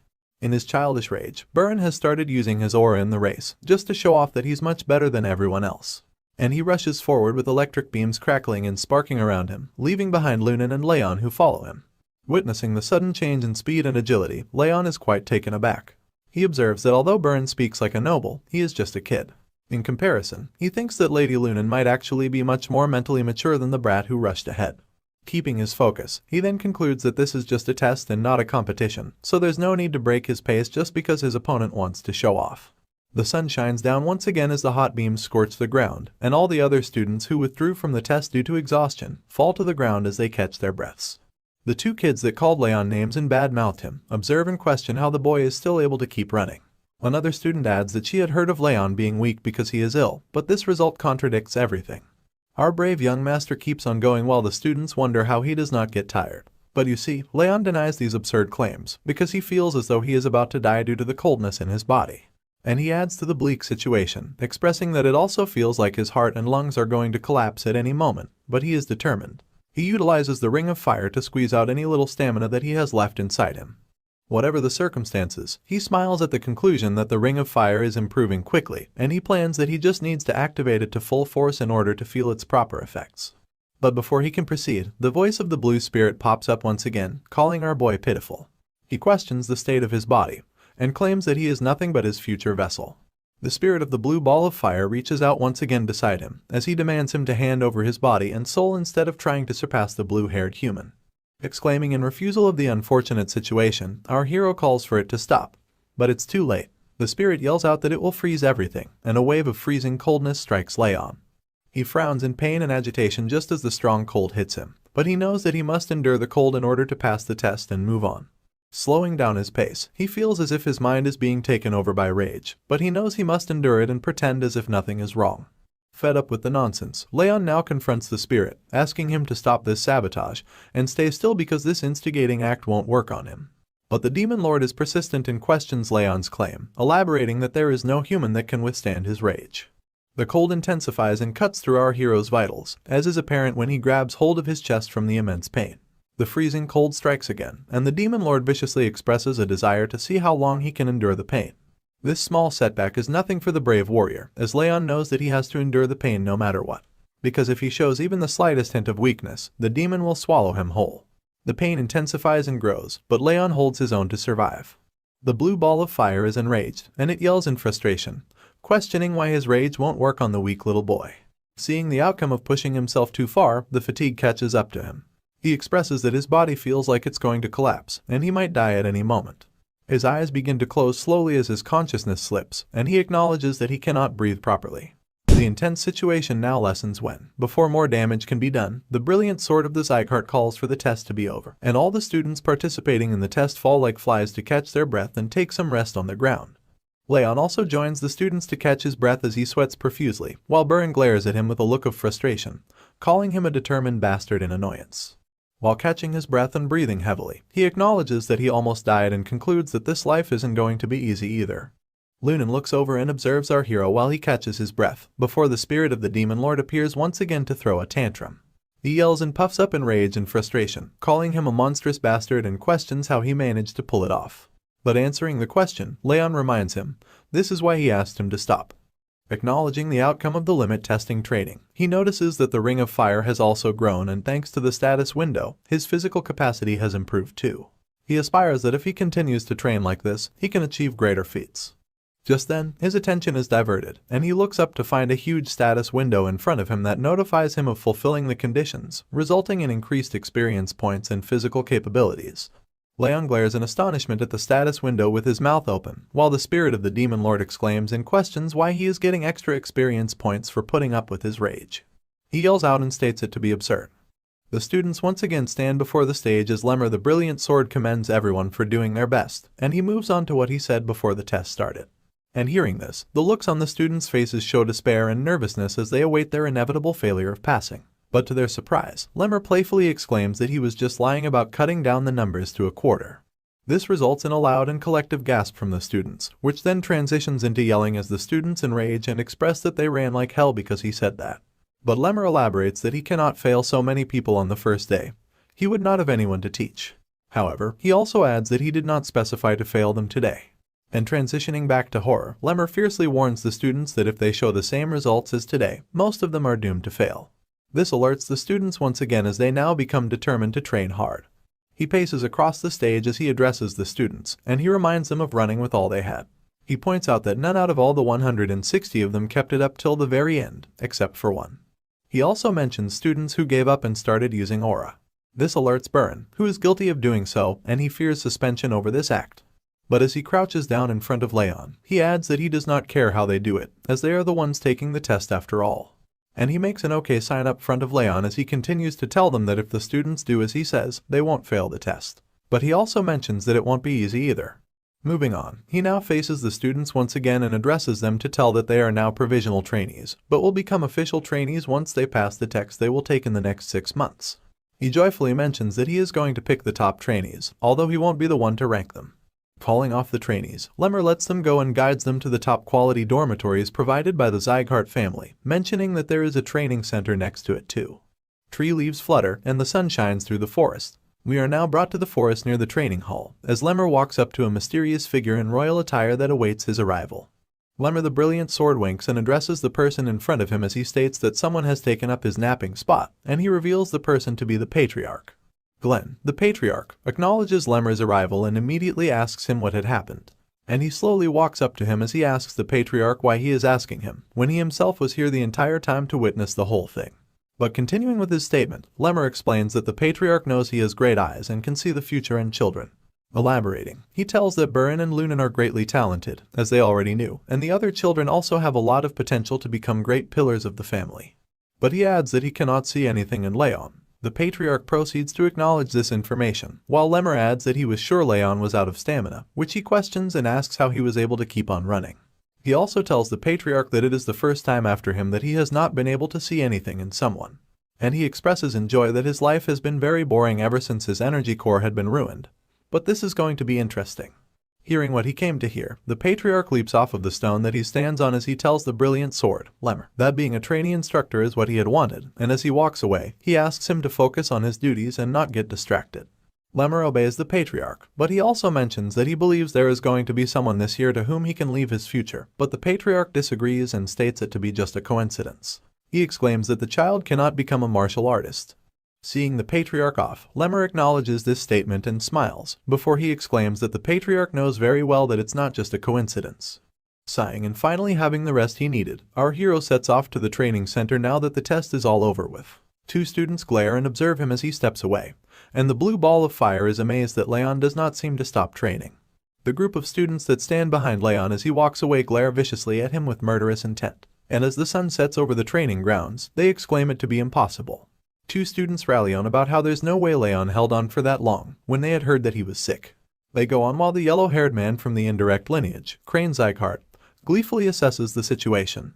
Raon addresses the situation and adds that he had heard Raon had some kind of miracle medicine, elaborating that the Saint of Rags gave him one long ago. This follows up with a shocking response from the 2 trainees who question the Saint giving him this kind of boost. They scream out to conclude that this means Raon had been dependent on the medicine to run that long, and he had the gall to show off. Concluding their assessment, Raon suggests that they go and teach the arrogant bastard a lesson for using cheats against them in the training. Transitioning right into the act of words, our hero is seen being slammed into a tree as he groans in pain. He slides down to the ground under the pale moonlight and asks why the group of students is doing this to him, but Raon scoffs and questions this statement from Raon. The other 2 students yell out and point at Raon as they elaborate that he got his direct lineage title taken away, but he is all arrogant because of some miracle medicine. They claim that if he did not have the miracle medicine given to him by the Saint of Rags, he could not have run that much today at the training. They go on to question how dare he use such dirty tricks, but Raon assesses the rage and anger the students are feeling, as he concludes that they are mad over something stupid.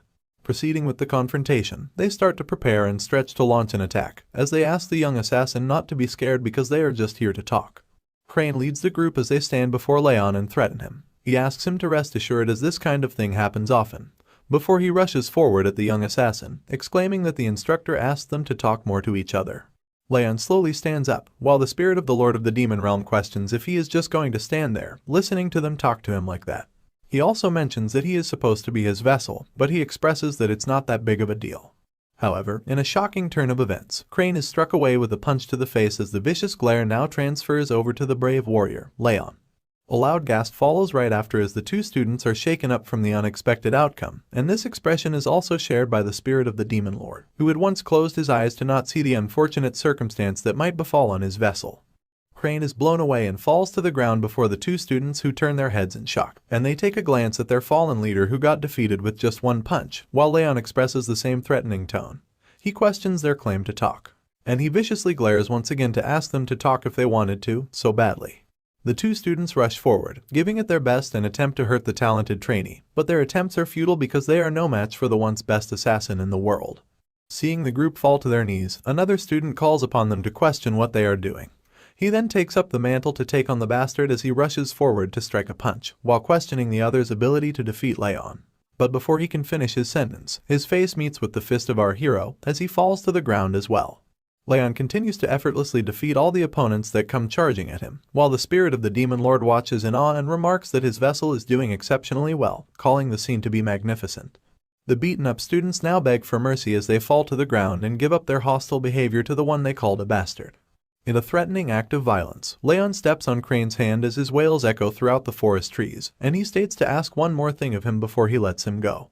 Of course, Crane obediently wills to answer, falling under the agonizing pain as his voice stutters when he speaks. Raon questions who was the person that made them do this, and he immediately mentions if it was Buran.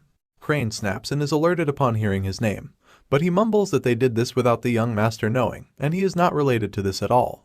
Our hero seems to be confused and he expresses that such an answer is unexpected when he thought Buran hated him, but he concludes that maybe the guy is not too far gone.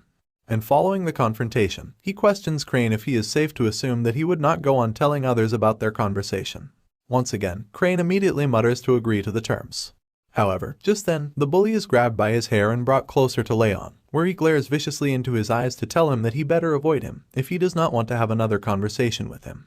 Filled with fear and horror, Crane immediately mutters that he will not even step on the young master's shadow. Raon lets him go, asking him to go away if he understands. The group rushes off, away from the threatening young master, but there is a mysterious man hiding among the shadows that watches over the situation. The man is revealed to be Lemmer, who smiles at the outcome of the quarrel as he deems it interesting to watch, and he expresses that it was like seeing the patriarch when he was young. Then he concludes that Raon seems to be talented in martial arts too, making him a true Sieghart.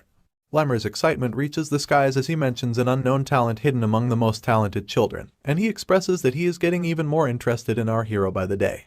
Not gonna lie, the dude is starting to creep me out.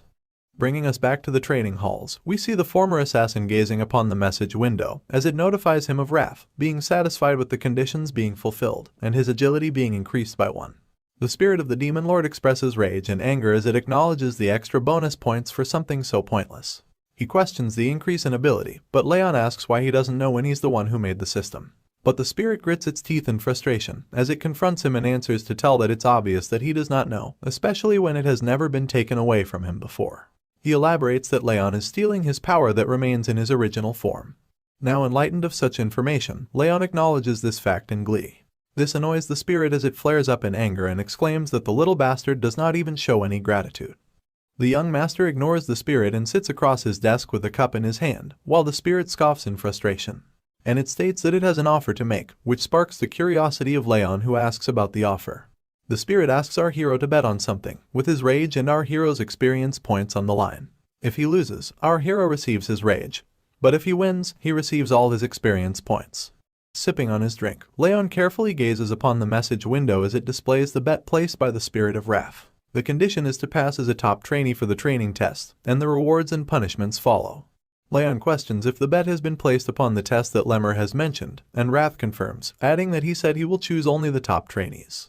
Raon's gaze falls upon a card labeled Trade Option, and upon questioning Wrath tells him that he'll be given one of his traits, but the level will be decreased since he is inferior. Curious to know, another question is shot up upon what is the rage, and Wrath answers to tell that he will take on the emotion of rage that he possesses. Smiling widely, Wrath elaborates that what he will get is next to nothing, but with enough of it, he won't be able to control himself and will go insane. Hearing such a statement, our hero realizes this is what Wrath is going for, and as he sips his tea, he adds that considering how he usually behaves, it does not seem like Wrath is lying, and he has answered every question he has been asked honestly. Contemplating over the rewards of the bet, he remarks that it is not too bad, elaborating it to be a poisoned apple that he has to eat. But he considers it nevertheless, given that it will be difficult to get the top place if he was a normal ill child, but he remembers that he has reincarnated. Reaching forth his hand, Raon accepts Wrath's bet, making him smile widely as he remarks his choice to be wise. Blue flames flare around Raon's hand as the message window notifies that he has accepted Wrath's bet. He believes that if he utilizes his past life, he won't lose. At the break of dawn, heavy breathing and panting fill the air as students lay down on the ground, sweating profusely while trying to catch their breath. They express that they feel like their legs are going to break, and they cannot even stand with all the running that they have done this early in the morning. Looking back at the training sessions, Lemmer explains the stance that he has asked the students to do, elaborating it to be the horse riding pose, which is every bit as silly as one can imagine, despite him disagreeing with this claim. The students struggle to hold the position as they tremble and shake vigorously, while Lemmer continues to explain that this is the building block of martial arts. Recalling once more the struggling horse riding pose, the students have now had enough, as one of them yells out to exclaim that he's done with this bullshit, and he now wishes to learn some actual swordsmanship from the head instructor. Another student adds to mention that they have done nothing except cycling between running and horse riding poses. Transitioning to Burin, he calls upon the fallen students to stand up and stop complaining, as they are going to train their swordsmanship because it might get rusty if they don't focus on it too much. Wrath pops up beside Raon once again as they observe the group walking away to practice swordsmanship, and he asks if Raon is not going to go after them. But Raon walks away in the other direction, as he answers that he does not need to train his swordsmanship right now, because it's a waste of time for someone who's not even trained enough in the basics. Contemplating over his words, he adds that what he needs right now is not a sword, but physical strength, as his body is weaker than others because of the bitter cold curse. He expresses that the basics are the most important, both for the sake of growth and for training, and he reminds himself that there is no need to feel rushed. And so, taking his own advice to focus on training his body for now, our hero sits in a plank as sweat falls over his face profusely. As he proceeds with his exercise, a mysterious fellow spies on him from among the shadows, and it is revealed to be Raon from the vassal family, and she quietly observes him. Hiding behind the wall, she notices that he is improving fast as he lifts weights increasingly each day. She conflicts that she had heard of him to be ill, which does not seem to be the case, as she concludes that it is a given that you will improve if you try every day. But she wonders if increasing the weight every day is just nonsense, as she mentions of him lifting 10 kilograms more than he did at the beginning of the week. She wonders what the reason is behind him being so consistent when he is ill, speculating if it's because he has a different attitude when he's training. And she slowly walks up to him as she concludes that there is something peculiar about him. Our hero innocently wraps up the band around his palm when he notices Raon approaching him, and he curiously asks why she is here. Glaring at each other, the atmosphere becomes tense as no one seems to break the ice, and they just stare in silence. Raon wonders what is making House Sieghart grow so rapidly. Suddenly, she feels a cold breeze rush at her, and her eyes widen as she stands still in a daze. Moving forward, she proceeds to sit beside him without warning and begins to lift the weights he has lifted. This strange act is looked upon in confusion by Raon, who does not understand what is going on. Annoyingly enough, Raon follows him around the room and copies him by lifting different weights. While she does this strange act, she thinks to herself, it's not imagination. She elaborates that ever since she smelled that scent from Raon, the cool and pleasant scent, her body has felt lighter. She further explains that thanks to this strange phenomenon, she was able to lift a lot heavier than she usually can. The former assassin is curious to know what is making her act in a strange manner. So, he calls upon her to ask if she has something to tell him, but she blatantly denies it. Not thinking much of it, he walks away silently while Raon continues to walk after him, concluding that she might have to follow him around a bit more. Raon enters the room with the other students as they observe Raon following around Raon. There is no expression whatsoever on his face, while the other students scoff and question why such a girl is following around a guy like him. He then grabs hold of a wooden stick as he claims that the bastard is just wasting his time, and that kind of repetitive training has no point. He elaborates that Raon is weak, so he needs that kind of basic training. But Baron believes that even by doing something like that, he cannot reach the same level as them.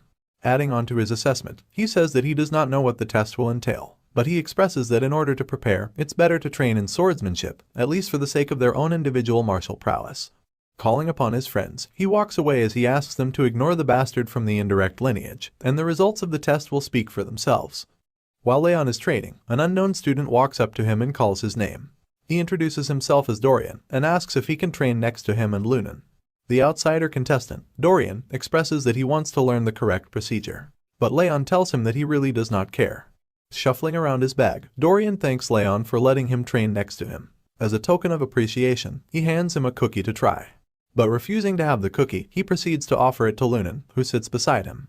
However, he is taken aback in nervousness when he sees her eyes sparkle in awe at the mysterious food item that lays before her.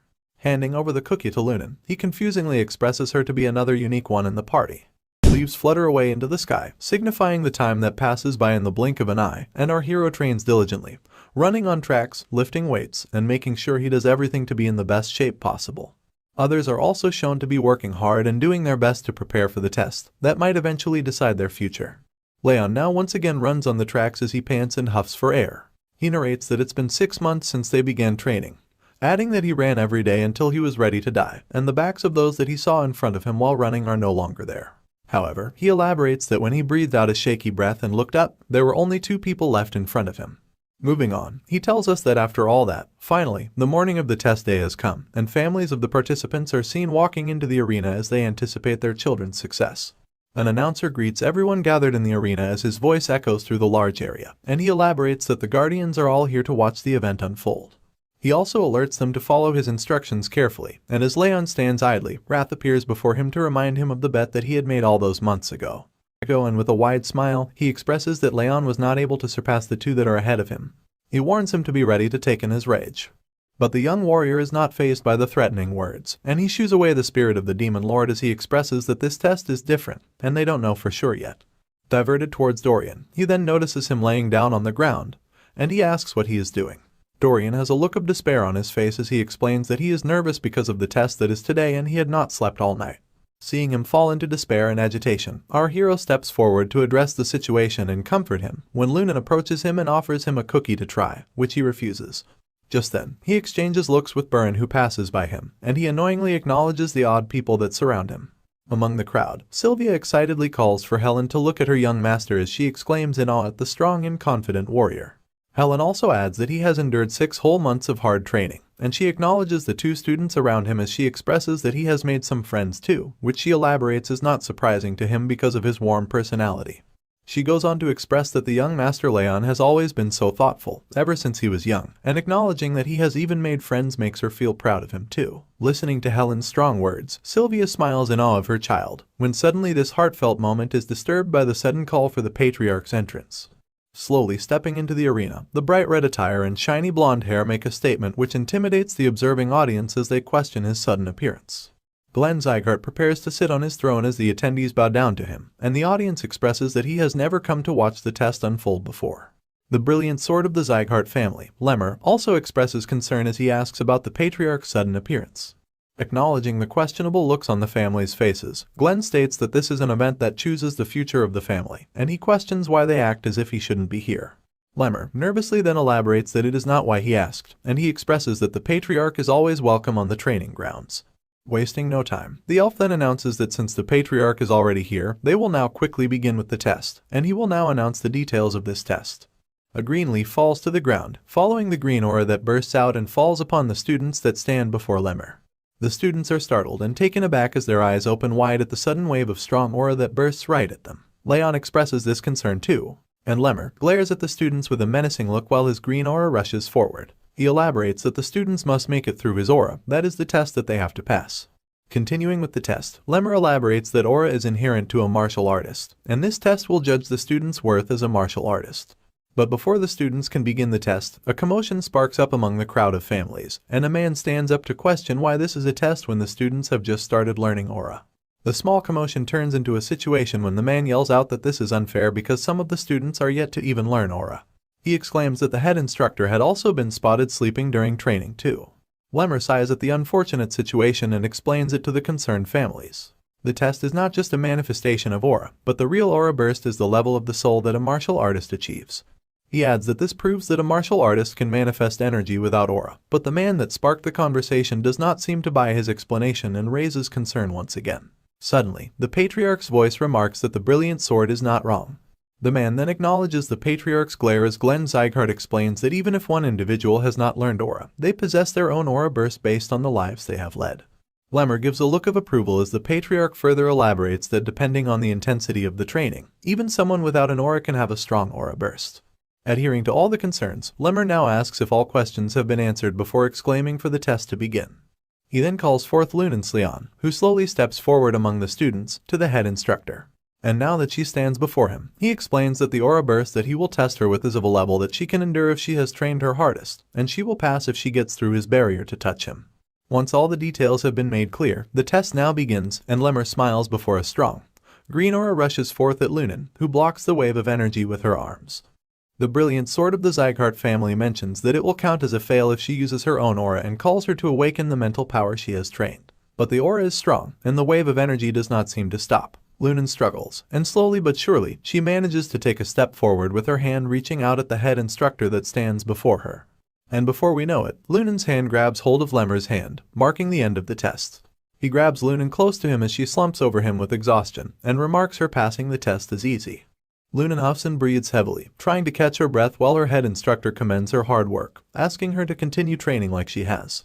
Moving on with the next participant, Lemmer calls forth Dorian, and hearing his name from the instructor's mouth, he is perplexed and shaken up with fear. He questions what is the deciding order as his body trembles, and Lemmer remarks that he decides whoever he wants to step forth. Nevertheless, he nervously steps forward, passing by the exhausted Lunen who slumps over, still trying to catch her breath. Leaning over the slouched trainee, Lemmer asks him to do just exactly as Lunen has done, get through his aura burst using the mentality he has trained. But Dorian is skeptical, his voice mumbles, and he asks if that will work because he is best known for being weak-minded. Nothing stops the brilliant sword from testing the trainees to their absolute limit, and without a warning, his aura bursts out and flares violently, while he remarks that if Dorian cannot endure, he will fail. Trying his best, he attempts to endure and plow through the strong burst of energy, but he struggles heavily and falls to the ground. This test is being observed by our hero, who notices that the head instructor's aura burst intensity differs from child to child. He elaborates that the instructor is controlling his intensity based on the child's level and training progress, which makes him now firmly believe that the brilliant sword of the Sieghart family really has been observing each and every student. As Raon assesses Lemmer's teaching skills, his attention now averts to him congratulating the fearful Dorian who trembles but has finally grabbed hold of him while he is on the ground. Lemmer remarks that he has too little confidence in comparison to his skill level and so, he needs to believe in himself a bit more. Following the words of motivation, Dorian belches and pukes all over, contrary to the amazing show of strength he has portrayed by passing the test. Time flows like a river downstream, and one by one the students are called upon by the head instructor for their test. Now comes Baron Sieghart's turn, who exclaims at his call and enthusiastically steps forth to face the test. Lemmer then walks up to the student and mentions that he will begin right away. A huge wave of green energy follows this elaboration as Lemmer hardens his facial expressions and glares down at the capable student that stands before him. Feeling the immense pressure and force of the aura burst, he is startled and agitated, questioning if this is what the others have been going through. He remarks that this is different from observing from the sidelines. He wonders how Lunen and the other students have endured such a difficult test, and he falls to the ground as he kneels to hold his own, exclaiming that he can't even move his feet. Seeing the student fall to his knees, Lemmer now begins to state that his talent is special, more so than anyone, and there are only a few that are comparable to him. But he comments that he and the other children that followed him around have wasted their time training swordsmanship when they don't even know their true will. He also adds that they should have trained their mentality and physical strength instead of training the sword, and mentioning that Baron had used aura every time he was struggling. If he uses it again this time, Lemmer warns him that he will fail the test. Struggling to get through the energy wave, he grits his teeth in frustration. He cannot afford to fail this test here. Falling back into a flashback, we are told how his father looked at his brother on the day he kicked him out. He remembers the cold and cruel look in his father's eyes. He exclaims in fear he will also be abandoned if he does not get through this. This boost of adrenaline, backed up by fear and anxiety, pushes the student to rush forward in desperation. And finally, he grabs hold of Lemmer's leg, being called upon to pass the test. Baron, now exhausted, huffs and catches his breath, while Lemmer remarks that he is only 12 and he should not pretend to be an adult, training only what he should train. Finishing his remarks on the test, Lemmer metaphorically elaborates that he is bound to trip on a stick if he continues to walk while looking up. Moving forward with the test, he now lastly calls upon our hero, Raon Sieghart, to step forward, and he obediently comes forth from among the students. Now standing before the head instructor, Raon dramatically makes his way to the final test to become a martial artist, and as the suspense builds up, Lemmer asks if the young trainee is ready, which is responded by a confident nod. And following the exchange of words, Lemmer remarks that he will begin. A roaring wave of energy now rushes forward through the battle arena at Raon, who stands readily in the face of the strongest aura burst that Lemmer has let out in the whole day. The strangely violent and roaring burst of aura surprises not only Sylvia, who jumps up in concern for her beloved son, but the patriarch too, whose eyes widen as he questions the odd display of power that the student is now to face. Nervous to face the strongest aura burst, Raon asks the head instructor if this really is his test, and Lemmer responds by elaborating that the talent he had foresaw in the capable student was far above what he saw in Baron and Lunen, and so, he exclaims for the student to try and endure the aura burst. Blocking the roaring wave of energy, our hero falls into contemplation. He remarks that his potential does not lie in his body, but inside his soul that once suffered a terrible end as an assassin. And while he acknowledges this fact, the wave of energy starts to cut through our hero's feet as he takes a step forward. The atmosphere starts to change, and the head instructor's eyes widen at the student enduring the most powerful aura burst. The patriarch's glare locks onto his grandson too, as the brilliant sword startles at the sight of Leon's unbelievable talent, who continues to step closer and closer to his body. And before you know it, Raon Sieghart has pressed his palm against the head instructor's chest, who exclaims in denial that this really has happened. This amazing talent has the crowd of families in shock too, as their gasps sound and echo throughout the arena. Lemmer and the patriarch widen their eyes in shock, and they are taken by surprise, but the brave young warrior smiles without a hint of exhaustion as he questions if the test is now over. The students too share the same sentiment of denial as they question how the once weak student managed to get through the most powerful display of aura burst today. Following the students, Burren's father and his messenger also jump up in their seats as their eyes widen in shock. Lemmer nervously walks up to the talented student, and the voices of the messenger echo through the arena as he questions how the ill child who hasn't even learned aura managed to make it through such a difficult test. Lemmer blatantly stands before the student and now asks what he really is. Our hero, Raon Sieghart, introduces himself once again, mentioning that the head has been observing him for the last 6 months. But Lemmer is still taken by surprise as he elaborates that he is asking because he has surpassed what he had thought of him. The head instructor also adds that the aura outburst was over the student's level, and he never thought that he would be able to make it through. He was just pranking him. Lemmer is in over his head as he continues to glare down at the young warrior who now stands confidently before the head instructor. Lemmer's contemplation is suddenly broken down when he realizes his position and nervously announces to apologize for being a little distracted, marking the end of the test. Just as he proceeds to remark the top trainee for this test, Burren's anxiety spikes up as he nervously anticipates the announcement. The crowd was holding its breath in suspense of the results, but their anticipation is met with disappointment and shock when Lemmer announces the top trainee of the 5th training hall to be none other than our young hero, Raon Sieghart. The announcement sparks joy, and tears fall down Sylvia's eyes as she exclaims and jumps up in her seat. Helen shares the same sentiment as she adds in the excitement, pointing out that the young master has done it again. A commotion rises from among the crowd, since family representatives do not seem to be happy with the decision. They question Leon's position as the top trainee. Burren is not having it either, and he points his finger at Leon to elaborate that they are the martial artists of the Sieghart family, and that they should duel to choose the top trainee, rather than test for one. Lemmer assesses Burren's consistent emphasis on the unfair selection, and he comments that the boy is desperate to stand at the top. That startles the young master, who takes a step back to deny the claim. However, stating that the test is already over, he asks the patriarch for help. And after taking a brief moment to think, Glenn Sieghart responds by calling out for his grandson. He remarks that the people do not seem to accept him as the top trainee despite the results, and so he asks if the current top trainee is willing to have a duel with the young master for the top spot. The response from Leon is met with a collectively loud and soundly gasp of shock as he openly denies the offer. He elaborates that the test is already over with the results that speak for themselves, and he is not interested in fighting in a duel when there is no reward at the end. Our hero moves his gaze at the young master who always talked about honor and direct lineage, telling him that he's being a sore loser by standing in denial over the results of a fair test. Burren is startled, and he scoffs with frustration at Leon. Finding no other way to prove the new talent's capabilities, the patriarch then suggests that he fights in a duel over the position of the top trainee, and if he wins, he will be rewarded with a bronze plaque. Leon is immediately alerted upon hearing of that condition, and reminds himself the bronze, silver, and gold plaque rewards are given to those who have accomplished something special in the family. He explains that these plaques can be used to claim certain valuable rewards in the future. He adds that even though the plaque he will be receiving is bronze, he is sure that he will be able to get pretty decent rewards with its help. So naturally, he accepts the offer, while remarking that maybe Burren really wants the top spot. The patriarch approves this decision and states that they will begin right away. Leon now stands before his opponent who has a look of desperation on his face, as the patriarch adds that this duel will be the real decider of who is deserving of the top trainee title. He explains the details. There will be only one round, and the opponents are only allowed to use their bodies. The head instructor now affirms the duel and swings his hand, marking the beginning of the fight. Burren immediately rushes forward at his opponent, his arm reaching back to muster up a powerful punch.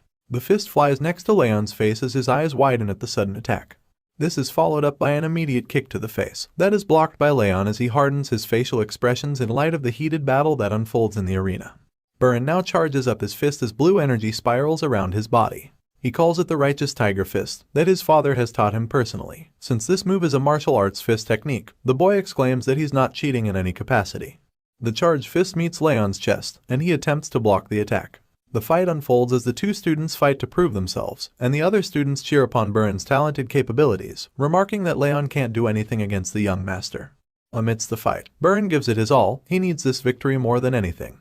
He glares down at the opponent he has always considered inferior, and his pride won't let him stand above him at any cost. He recalls his dark past, looking at the cruel treatment his father gave his brother as he asked him not to concern himself over such a weakling, one who has no place in their family. Afraid to disappoint his father like his brother, the boy feels incredibly desperate. Knowing that his father is watching over him, the scared Burin enrages, pushing himself even further in order to prove his worth. A barrage of punches faces our hero, as Burin tells himself that he cannot, at any cost, let someone like Raon keep him from falling behind and disappointing his father. Just as the punches flow through him and he attempts to dodge, the attacks appear to become slower and slower, almost as if they were being launched in slow motion. Raon now expresses that he can clearly see his opponent, his fists, his flow of attack, and where they are aimed. Burin notices his opponent lagging behind in thought, and makes his move as he yells and rushes forward, questioning if the weakling has finally decided to give up.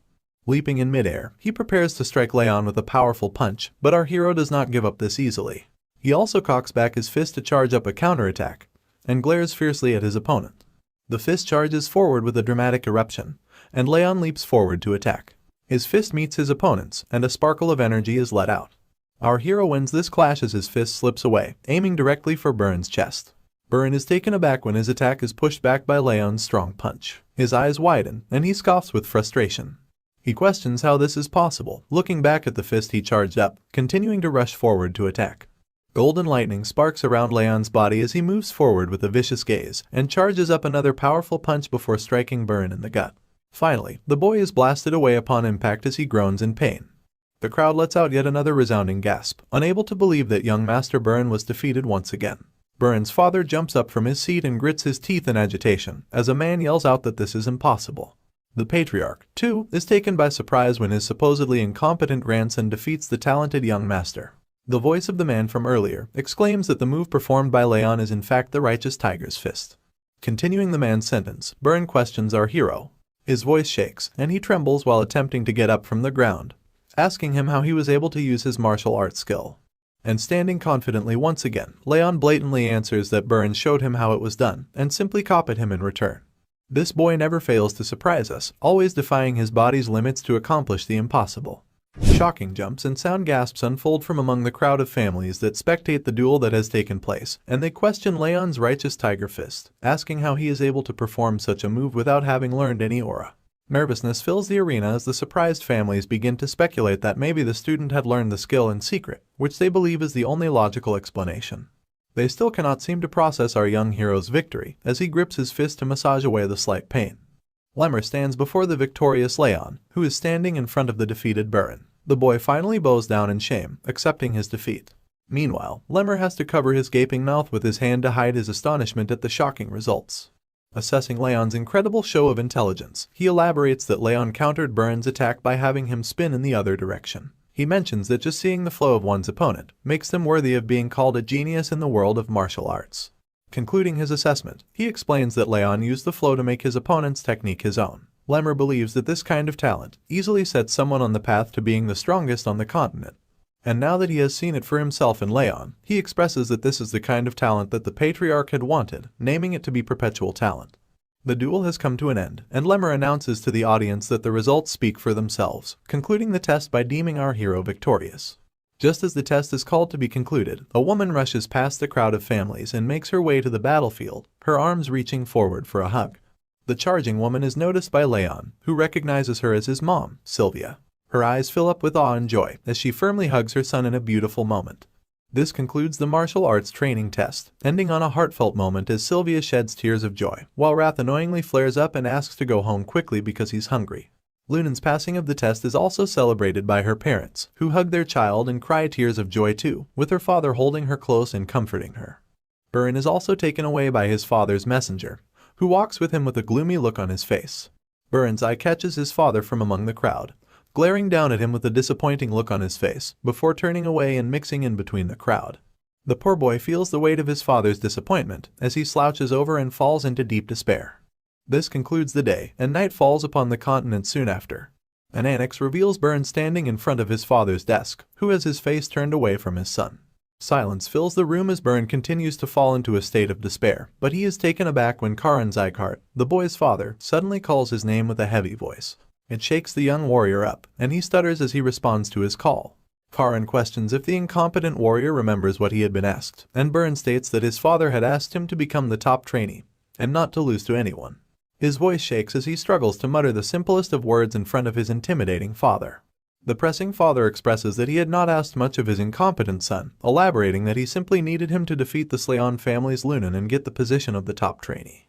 He then slowly turns his chair to face his son, and immediately yells out in a furious rage, exclaiming that he lost to the son of an insect who has already lost all of her status. He questions if Burn had intended to shame his father from the beginning. He continues to confront his son, asking if he wants to end up like his brother as well. This alerts Burn, who is shaken up at the sudden mention of the same treatment as his brother. Concluding the confrontation, House Sieghart expresses that his son has already lost his first chance, but there is still room for him to redeem himself. So, he asks him to become the top trainee once again by the time of their graduation. Done with what he had to say, the father commands his disappointing son to leave his sights immediately, and of course, Burn obeys in shame and despair. Walking out of the annex under the pale moonlight, he wipes away the sadness and holds his head in his hand, expressing that he must not miss this last chance if he wants to live like someone of the direct lineage from the Sieghart family. Concluding the declaration of confidence, he then smacks his fist against the wall in frustration, making it crack upon impact. I guess my dude is angry, but if you ask me, his father is just a bitch. Burn continues to curse our innocent hero, Raon Sieghart, exclaiming that it's all because of that damn bastard. He blames him for putting him in such a dire situation with his father. Sadly walking with shame and regret, he wonders why he has been put in such a position when he had worked hard enough not to lose or fall behind anyone else. Walking mindlessly brings the young warrior in front of a mysterious building as he continues to hold his head in his hands, and he gazes upon the location he has brought himself, wondering why he is here. The realization then dawns upon him. He has come here out of habit, and he steps into the building as he looks around his surroundings. But then, he questions his intent in coming to this place, wondering if he has come here because the test had just ended today. However, that does not seem plausible, because there is no one else in the building except him. Wandering about the training hall, he picks up weights and begins to train, when suddenly, his eyes fall upon the locker boxes beside him, and he slowly walks up to them. His eyes set on one particular box, and that is today's top trainee, Raon Sieghart's. He stands before the box marked with his name, and he stops to look around for someone suspicious. He believes that just a peek won't hurt, elaborating that he is not stealing anything, which is enough for him to justify his suspicious behavior to himself. However, he is soon taken by surprise. His eyes open wide when he opens the drawer to find a bunch of used shoes. He is confused and wonders what all of this means. Elaborating that there are at least 10 pairs of shoes, he questions the fact that Raon has used up all of them in just 6 months, when he himself had to change his shoes only twice. Picturing his opponent's training regime, he suddenly turns around to see an image of Raon training diligently as he lifts his weights non-stop. Looking over at this image, the realization finally dawns upon Burn. He recalls that Raon was always seen training. He then expresses remorse as he elaborates on Raon's consistent hard work, even when he pretended to be cool by swinging the sword and neglecting basic training, simply wasting his time by resting in the dormitories. He remarks that Raon's training discipline is the real Sieghart way. He now finally realizes that he has always done the opposite of what he thought was the right way to represent his family. And as he glares down at our hero's worn-out shoes, the boy couldn't help but loathe himself. Suddenly, his weird actions click in his head, and he cautiously looks over at the training bench once again, only to find no one is sitting there. Accepting his mistakes, he puts Raon's shoes back in their place and makes his way out of the training hall. He is now changed and motivated, determined to change himself and make his family proud. Still holding a grudge against Raon's unexpected victory in the martial arts training test, Wrath expresses his frustration. He states that he has lived hundreds of lives, but he has never seen anyone like our young hero. He then confronts Raon and asks what exactly he is, but Raon stays uninterested in this interrogation, claiming that he does not know, and Wrath is free to imagine all he wants. Moving on, a message window appears in front of the young warrior, who now asks the spirit to tell him what the skill displayed on the window is. Wrath replies by acknowledging the skill is legendary senses, claiming that such a skill is unfit for someone like Raon. He then expresses that the skill expands the range of one's senses, although it is at a 1-star level, resulting in just a 10% increase. Wrath boasts that using this skill, he was able to tenfold his normal senses, and Raon seems amused by this statement. Moving on, Raon steps away from his bed as the spirit of the demon lord follows him around. Raon asks why the skill has this particular name, and Wrath explains that it's just a name he made up, believing that it sounds cool. Of course, Raon does not agree, and expresses that Wrath has awful taste in naming things. This sparks a furious chant from the spirit of the demon lord, who yells out that the young warrior does not even have an artistic sense, and he would not recognize uniqueness. Continuing with the story, some time has passed. As the sun shines upon the annex, our hero and Sylvia are taken by surprise when a voice notifies them that the patriarch has summoned the young master. Sylvia is immediately filled with anxiety and persuasively questions if her son has done something wrong. However, the butler who delivered the message chuckles and asks her to calm herself because there is absolutely nothing to worry about. The butler then elaborates that the patriarch just wants to give the bronze plaque reward to the young master himself. Following the summoning, Raon now bows before the patriarch to greet him, who is sitting boldly upon his throne. While Raon continues to bow down, the patriarch expresses that although he is not willing, he must keep his promise. He signals the butler to bring out the item, which is exactly what he does. The bronze plaque is now presented before our hero.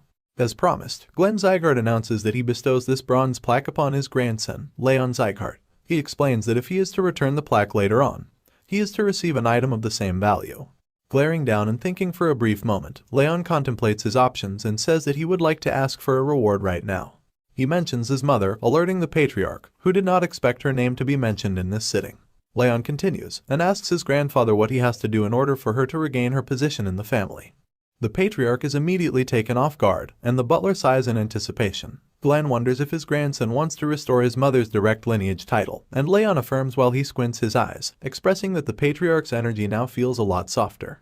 Glenn then mentions that such a feat is possible if one manages to gain enough accomplishments for the family, but he emphasizes that it is not that simple. Explaining the matter, he adds that gaining others' acknowledgement in this matter is like picking the moon from the night sky. He expresses it to be a difficult task, especially for a kid like him. Raon carefully listens to his grandfather's words as he glares down at his bronze plaque. And after listening carefully to what his grandfather had to say, Raon smiles and states that at least it's possible. He places the bronze plaque back into the butler's tray, and thanks the patriarch for his response. Our hero now makes his leave as he steps away, but he is immediately stopped by a call from the patriarch. Just as he responds to the call, the patriarch states that the young warrior has only asked a question, which he would have answered even without the bronze plaque. This surprises the young warrior, who is taken aback by the patriarch's sudden change in tone. He remarks that he had never anticipated the Northern King of Annihilation to behave so softly. The King of Annihilation then proceeds to ask the young warrior about his proper reward, and firmly tightening his fists, Raon contemplates that there is indeed one thing that he desires the most right now. He reveals his wish and asks the patriarch for a special training technique, which the king blatantly answers by saying that the instructors will teach him that during his basic training. However, Raon elaborates that he needs better aura training than what they teach at the training halls, so he asks the patriarch to teach him a training technique equivalent in value to the bronze plaque. Back in our hero's mind, he expresses that the shadow technique he used in his past life is not enough. To restore his mother's former title and to confront his worst enemy, Derus, he will need a much stronger and better aura. Hearing his grandson's wish, the patriarch mentions a training technique. An immediate flick of the finger reveals a door that opens into the hall as a bright light shines through. Unable to do anything but stand there in a daze, our young hero gazes upon the countless bookshelves that appear out of nowhere, surrounding him from all sides. Suddenly, he now stands next to tall bookshelves filled with countless books. He begins to speak, but the patriarch sneaks through one of the bookshelves as he finishes his sentence. He tells the young warrior that these are a collection of a few books of the Sieghart family, and explains that if the young warrior places his hand in the middle, the book he wants the most will appear before him in the blink of an eye. Acknowledging and understanding the instructions now, Raon reaches forth his hand in nervousness. He expresses that he needs something better than the shadow training technique, hoping that something good will come out. While our hero reaches out his hand, the magic of the veil dramatically slides a book out of a bookshelf, and it suddenly appears before him, falling right into his hand. As the book falls into our hero's hands, he notices the worn-out panels and cover, making him question its origins. But seeing this particular book fall into the young warrior's hand, the patriarch, along with the butler, are both taken by surprise. It seems as if the presence of this book has alerted them. The patriarch immediately sits up from his throne in agitation, and yells out to question why that particular book falls into his hands. But it is too late for him to do anything, as the book now appears before our hero, and the pages begin to flip rapidly while he reaches out his hand to grab it. As he reaches for the book, he notices the title, Thousand Flames Technique. He wonders in curiosity what kind of training technique this is. However, his excitement and curiosity soon turn into shock and despair. The book suddenly starts to flutter violently, and a strong wave of energy bursts out in front of Raon. He takes a step back while his eyes stay locked onto the book. Golden energy bursts forth around Raon as pages fly out, roaring among the surroundings, while the patriarch gracefully observes the situation unfold with an observant glare. Recalling past events, this is when we are told the backstory behind the patriarch's cold motives. A man questions if he thinks that Sylvia is being ostracized by the family, but he does not pay heed to his daughter's concerns. He remarks that it's none of his business, and his priority is to ensure the family's growth. The man reports that Sylvia had left the family with the man, but this does not spark any retaliation or remorse from the father, who coldly commands that such trivial matters must not be reported to him. Glenn now narrates his story, saying that in the past, he believed emotions to be useless and only concerned himself with the power of the family. That achieved him great transcendent martial prowess and the title of the most powerful family on the continent. However, he grieves while expressing that all he attained was nothing compared to what he had ultimately lost. Another flashback takes us back to when a messenger reports to the patriarch about her daughter, Sylvia, and her husband being ambushed, which results in a look of despair and agony upon the patriarch's face. The reporter adds that they were ambushed by Eden, who recognized the patriarch's daughter. The daughter is fine, but the other two with them died on the scene. Glenn trembles in sadness and anger as he holds the report given to him by the messenger. He then narrates that it was such an unexpected ambush that the proper response was pathetic and painful. He elaborates that he had finally regained his emotions, but he adds that nothing can turn back time. Concluding his narration, he addresses Raon and his daughter Sylvia, stating that this time, even if they hate him, he will protect them no matter what. The energy bursts diminish and disperse to reveal our hero, who appears to be confused. He looks over at his hands as he expresses that something odd is going on with his body, almost as if something is flowing into his head. Just then, he is called upon by the patriarch, who glares down at him. Raon stands in a daze, his eyes wide open with nervousness, while his grandfather asks him what he has done. Our hero blatantly expresses his concern, elaborating that he himself does not know. He explains that he only remembers the contents of the training technique.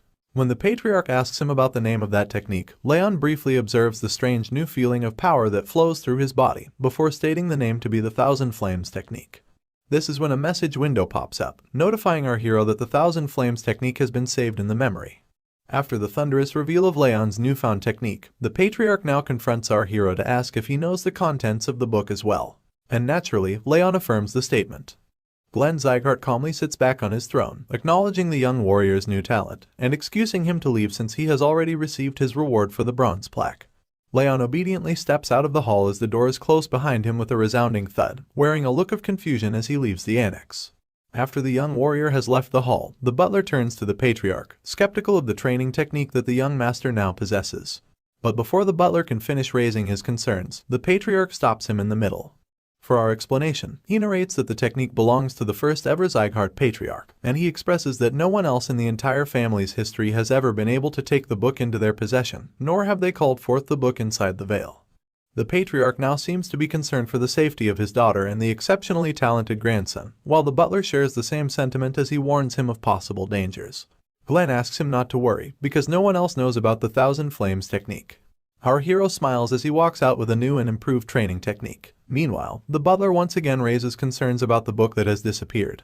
But the patriarch explains that it is fine, because someone has now learned the technique that was conserved in the book.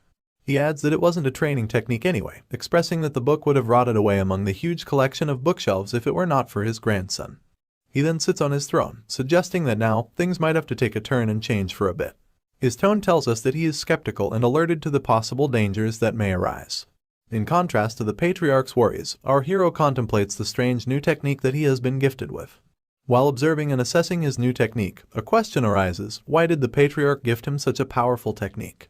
He elaborates that this technique is something that not even the gold plaque equals in value. Now positioning himself in a state of full concentration, he adds that such a technique does not lag behind the Ring of Fire, which is also a legend in the martial arts world. This is what makes it really worth learning. But achieving such goals is not supposed to be easy, which is evident when he sees himself approach a burning fire. He reaches his hand out to grab the fire, but to his surprise, the burning fire shifts position and moves away from his hand. Our hero now opens his eyes, acknowledging that he has failed again. He adds that he keeps trying to collect the aura, but fails each time. Emphasizing the difficult nature of the technique of this level, he remarks that it was bound to not be so easy for him to learn. Abruptly voicing his opinion, Wrath now addresses the young warrior and states that things do not seem to be working out for him the way he wants them to. Still, he tells him to keep at it, explaining that it will not be pretty if anyone tries to touch him while he is in such a state, so he must be careful. He remarks that Raon has learned a really good technique, and it would be a shame if he were to be disabled before mastering it. Working out what the spirit is scheming, Raon dives into deep contemplation over the facts, as he concludes that maybe Wrath is right. Raon is deep in thought as he narrates and explains the Thousand Flames technique. He elaborates that it is a training technique that lets a person absorb the nature's energy to build aura inside their core. He adds that if the process is interrupted at the wrong moment, it might permanently damage the mana circuits or the mana core. He expresses that it is exceptionally dangerous for him because he already has the bitter cold curse in his mana circuits. Now addressing the spirit, he asks him not to interrupt the process if that much is acknowledged, but the spirit of the demon lord has a suspicious smile on his face. Raon now suddenly notices a hostile energy coming off of Wrath, and Wrath smiles wide, elaborating that he will only interrupt him once during his training. Our hero remarks that such a mistake will lead to the spirit having a damaged body too, which would be a loss for him, but Wrath does not seem to care and is quite persistent.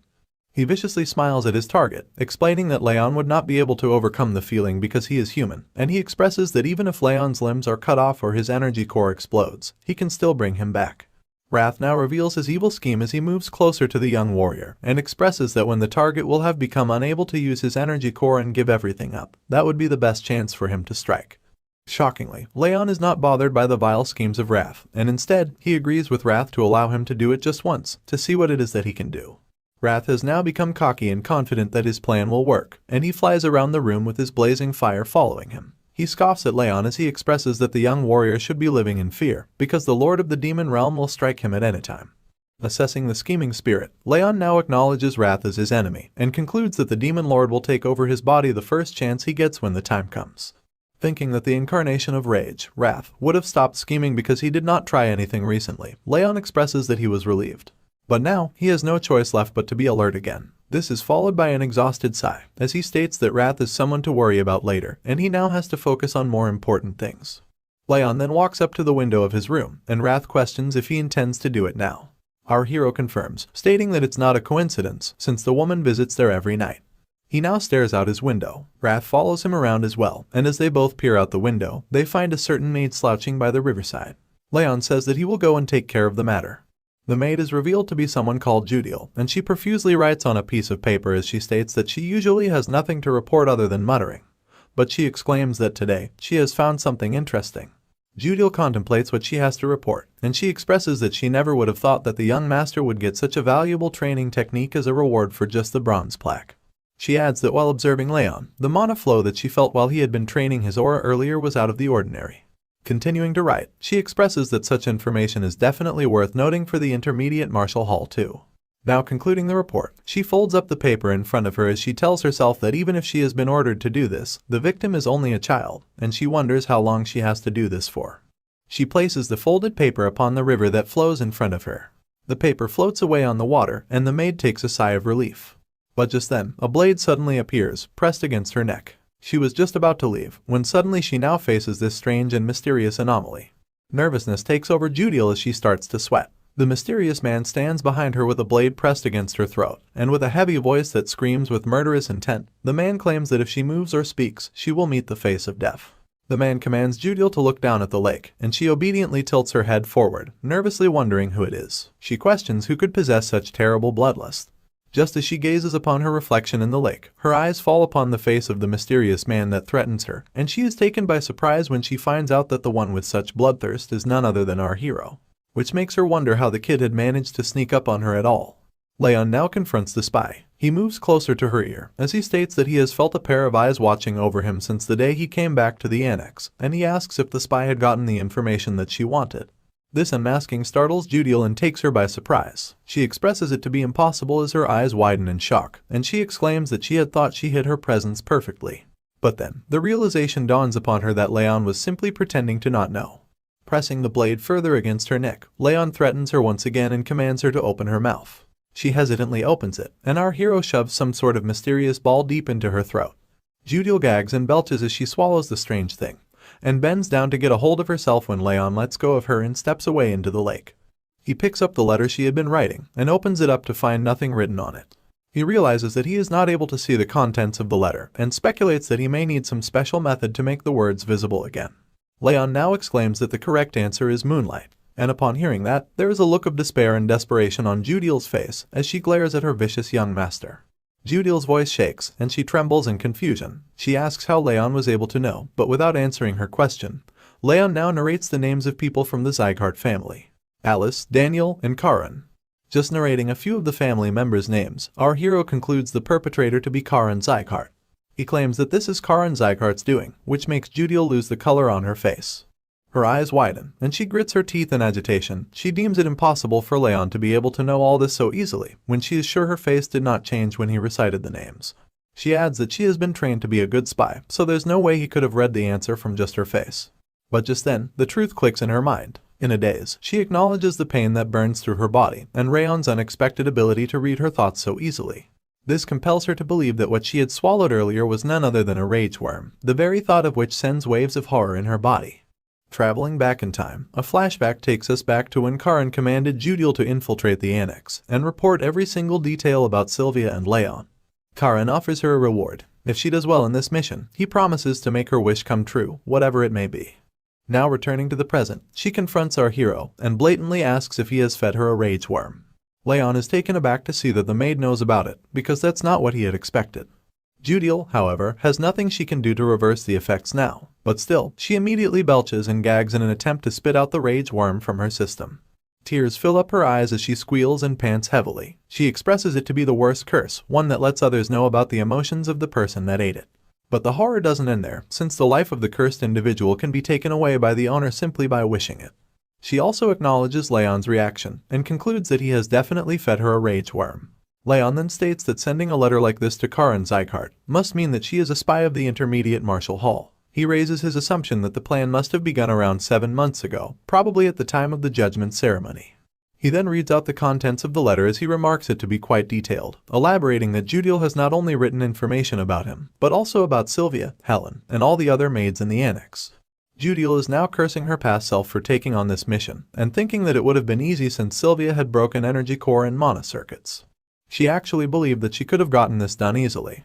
But as she assesses Raon's behavior and vicious intent, she concludes that the child that stands before her is not a child, but a monster instead. Judiel is now desperate for redemption, and will do anything she can to get out of this mess. She yells out in desperation, claiming that she will change the contents of the letter and put something false inside it. But our hero is not buying this, and he states that there is no need since his information will be leaked to Karan eventually. He adds that such an act will just prove her to be unskilled, nothing else. He now crouches down to face the spy maid, and glares into her eyes with a murderous intent. At the fierce and intimidating aura of the child, Judiel can do nothing but tremble. Raon tells her that from now on, she is to become a double spy. He elaborates that she can give information to others that they will eventually find out anyway, but will be careful to leave out the important information. He then demands that she also bring him information that he wants, and Judiel hesitantly agrees as her voice shakes with fear. Concluding this confrontation, the young warrior now passes a warm smile and makes his leave, telling the spy maid that he hopes she has some useful information the next time he sees her. As our hero passes through the forest and makes his way back home, Wrath appears to ask the young warrior when he managed to summon a rage worm. But, as expected of our hero, he elaborates that he would never do something so cruel. Instead, he had just fed her something that would cause extreme pain for a bit. This surprises Wrath, who is amazed that the boy managed to gather all that information without the use of the rage worm. Raon explains that there are all kinds of methods to gain information, and even if others might not know of them, things are different for him. Wrath is also taken aback by this claim from the young master, and he recalls the spy maid calling him a monster. At this moment, the demon lord can't help but wonder if she was right. Moving forward with the story, Raon now narrates to tell us that he started focusing on training his aura, and soon enough, it was time for him to leave the annex for the training hall once again. He leaves the annex, while Judiel nervously stands beside Sylvia, accompanying the young master's mother. He says that even after having put so much effort into his aura, he was still unable to make it on the day of departure. Appearing at the training hall, Raon now observes the small number of trainees standing before him on the battleground, and notices that only about 42 people have passed the test to make it here. He recalls Lemmer's words, who had said that only a quarter of the trainees will be left behind. He also remarks that Lemmer is really precise about these kinds of things, when suddenly, a voice calls out his name. He turns his head to find Lunan trying to approach him. The girl steps forward to turn and face Raon, while he nervously stands in front of her. This is when some context is dropped. A few days earlier, at the Sleon family residence, a voice calls Lunan to question her if Master Raon had helped with her training. She agrees to answer the question while she munches down on her favorite snack, cookies. Her mother sits across from her on the table and asks her if she had thanked him for it. Lunan answers that she did when she received a cookie from him, but this is not what her mother is asking. She repeats the question and once again asks if Lunan had thanked Raon for helping her with her training. The girl then answers and says that she didn't. This confuses her mother as she questions why that is the case. Lunan exclaims and answers that her father had said to never talk to a guy first. Hearing this, Lunan's mother passes a wide smile as she now begins to confront her daughter. She explains that gender doesn't matter when someone expresses gratitude, and tells Lunan that when she receives help, she should always say thanks in return. As her mother's words echo through her mind, we are finally brought back to the present. Lunan now thanks Raon, which is responded to by a confused and nervous affirmation. The boy nervously steps away in confusion as wrath appears before him, questioning what is up with the girl. Raon responds that he does not know either. Watching Lunan leave, a voice suddenly calls upon him, and he turns his head to see who it is. Dorian breathes heavily and attempts to catch his breath, as if he has just come after running a marathon. After asking how the young master is doing, he exclaims that he thought he was going to die because he was a provisional trainee. Dorian goes over how hard it has been for him to qualify as an actual trainee, which even gave him nightmares and took away his sleep. But Raon is fed up with this long rant, as he spews out all the words from his other ear after listening from the first. Dorian expresses that he's glad that Raon is the top trainee, and he was about to say something mean about Burin, when suddenly, Burin walks up behind him, taking him by surprise. He glares down at Dorian with vicious intent, and Dorian immediately squeals in fear before falling to the ground. But Burin walks past Dorian and steps forward to face our hero, and there is a moment of brief silence between the two as they stare at each other. Until Burin suddenly bends down and bows in front of Raon. He apologizes and admits that he behaved pathetically a week ago at the training hall tests, and he also states that he acknowledges his defeat in the duel that they had. But that's not all he had to say. He remarks that he has not given up yet, and exclaims that he will keep on trying hard so that he can surpass him in the future. Saying this, Burin then takes off, leaving our hero standing there in a daze. Observing Burin's sudden change in behavior, he assesses that a 13-year-old child admitting his wrongs is unexpected. But then again, a renowned family isn't renowned for no reason. They usually tend to have the class to back it up. This sparks up rage and fury in Wrath, who flares up at the bastard who got beat up badly, but still does not know his place. He exclaims that he is going to go and poke out his eye, but Raon asks Wrath to calm down, because it was pretty impressive for a kid. Wrath does not seem to cool down though. He says that he does not care for it to be impressive. That's when Lemmer calls out to the students, apologizing for his late arrival. He explains that he had a lot to drink last night, so he had to sleep in. Rather enthusiastically, he asks if all the students had a nice break. Now continuing with the training, Lemmer once again stands on stage in front of the students, congratulating them on becoming official trainees. But then, he alerts the students that the real training begins from today.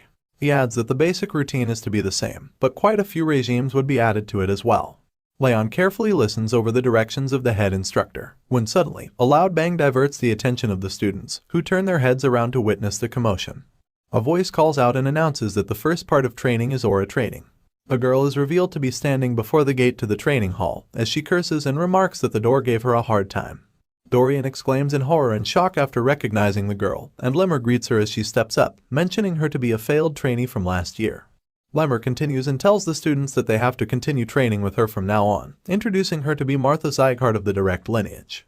Martha glares down at the students, and Lemmer notices the vicious look, so he attempts to lighten the mood as he comforts the students that she is kinder than she looks.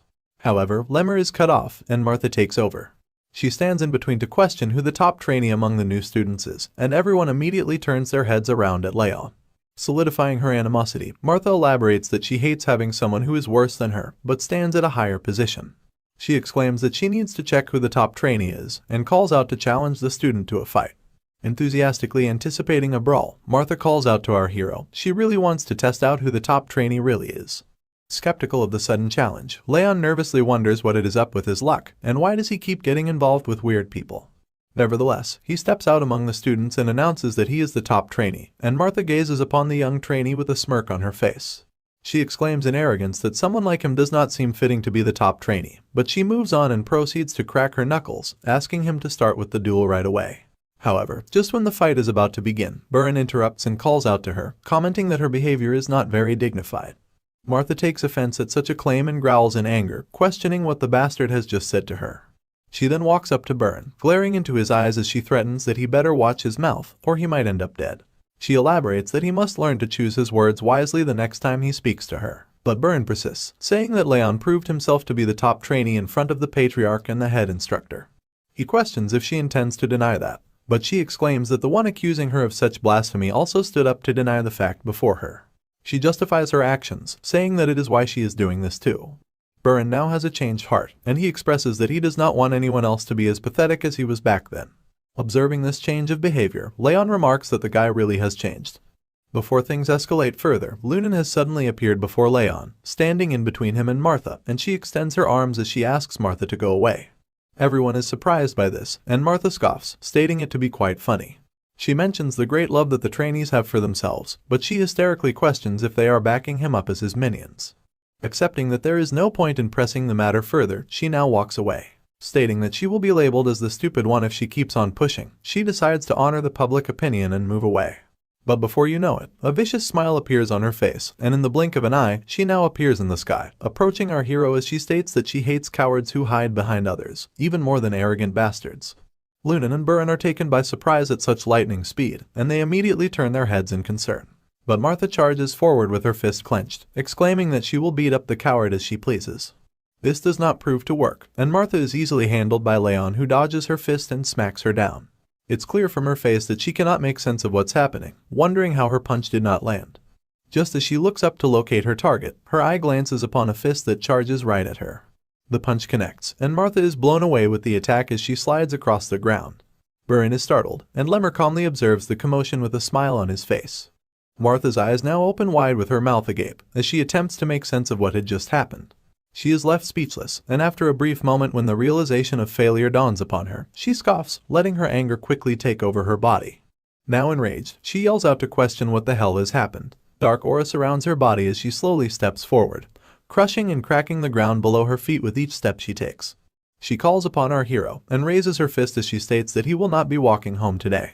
But before things proceed any further, her fist is caught by the head instructor, as he states that the both of them have greeted each other enough. Martha is taken aback by the sudden appearance of the head instructor as she wonders when he appeared before her to grab her fist.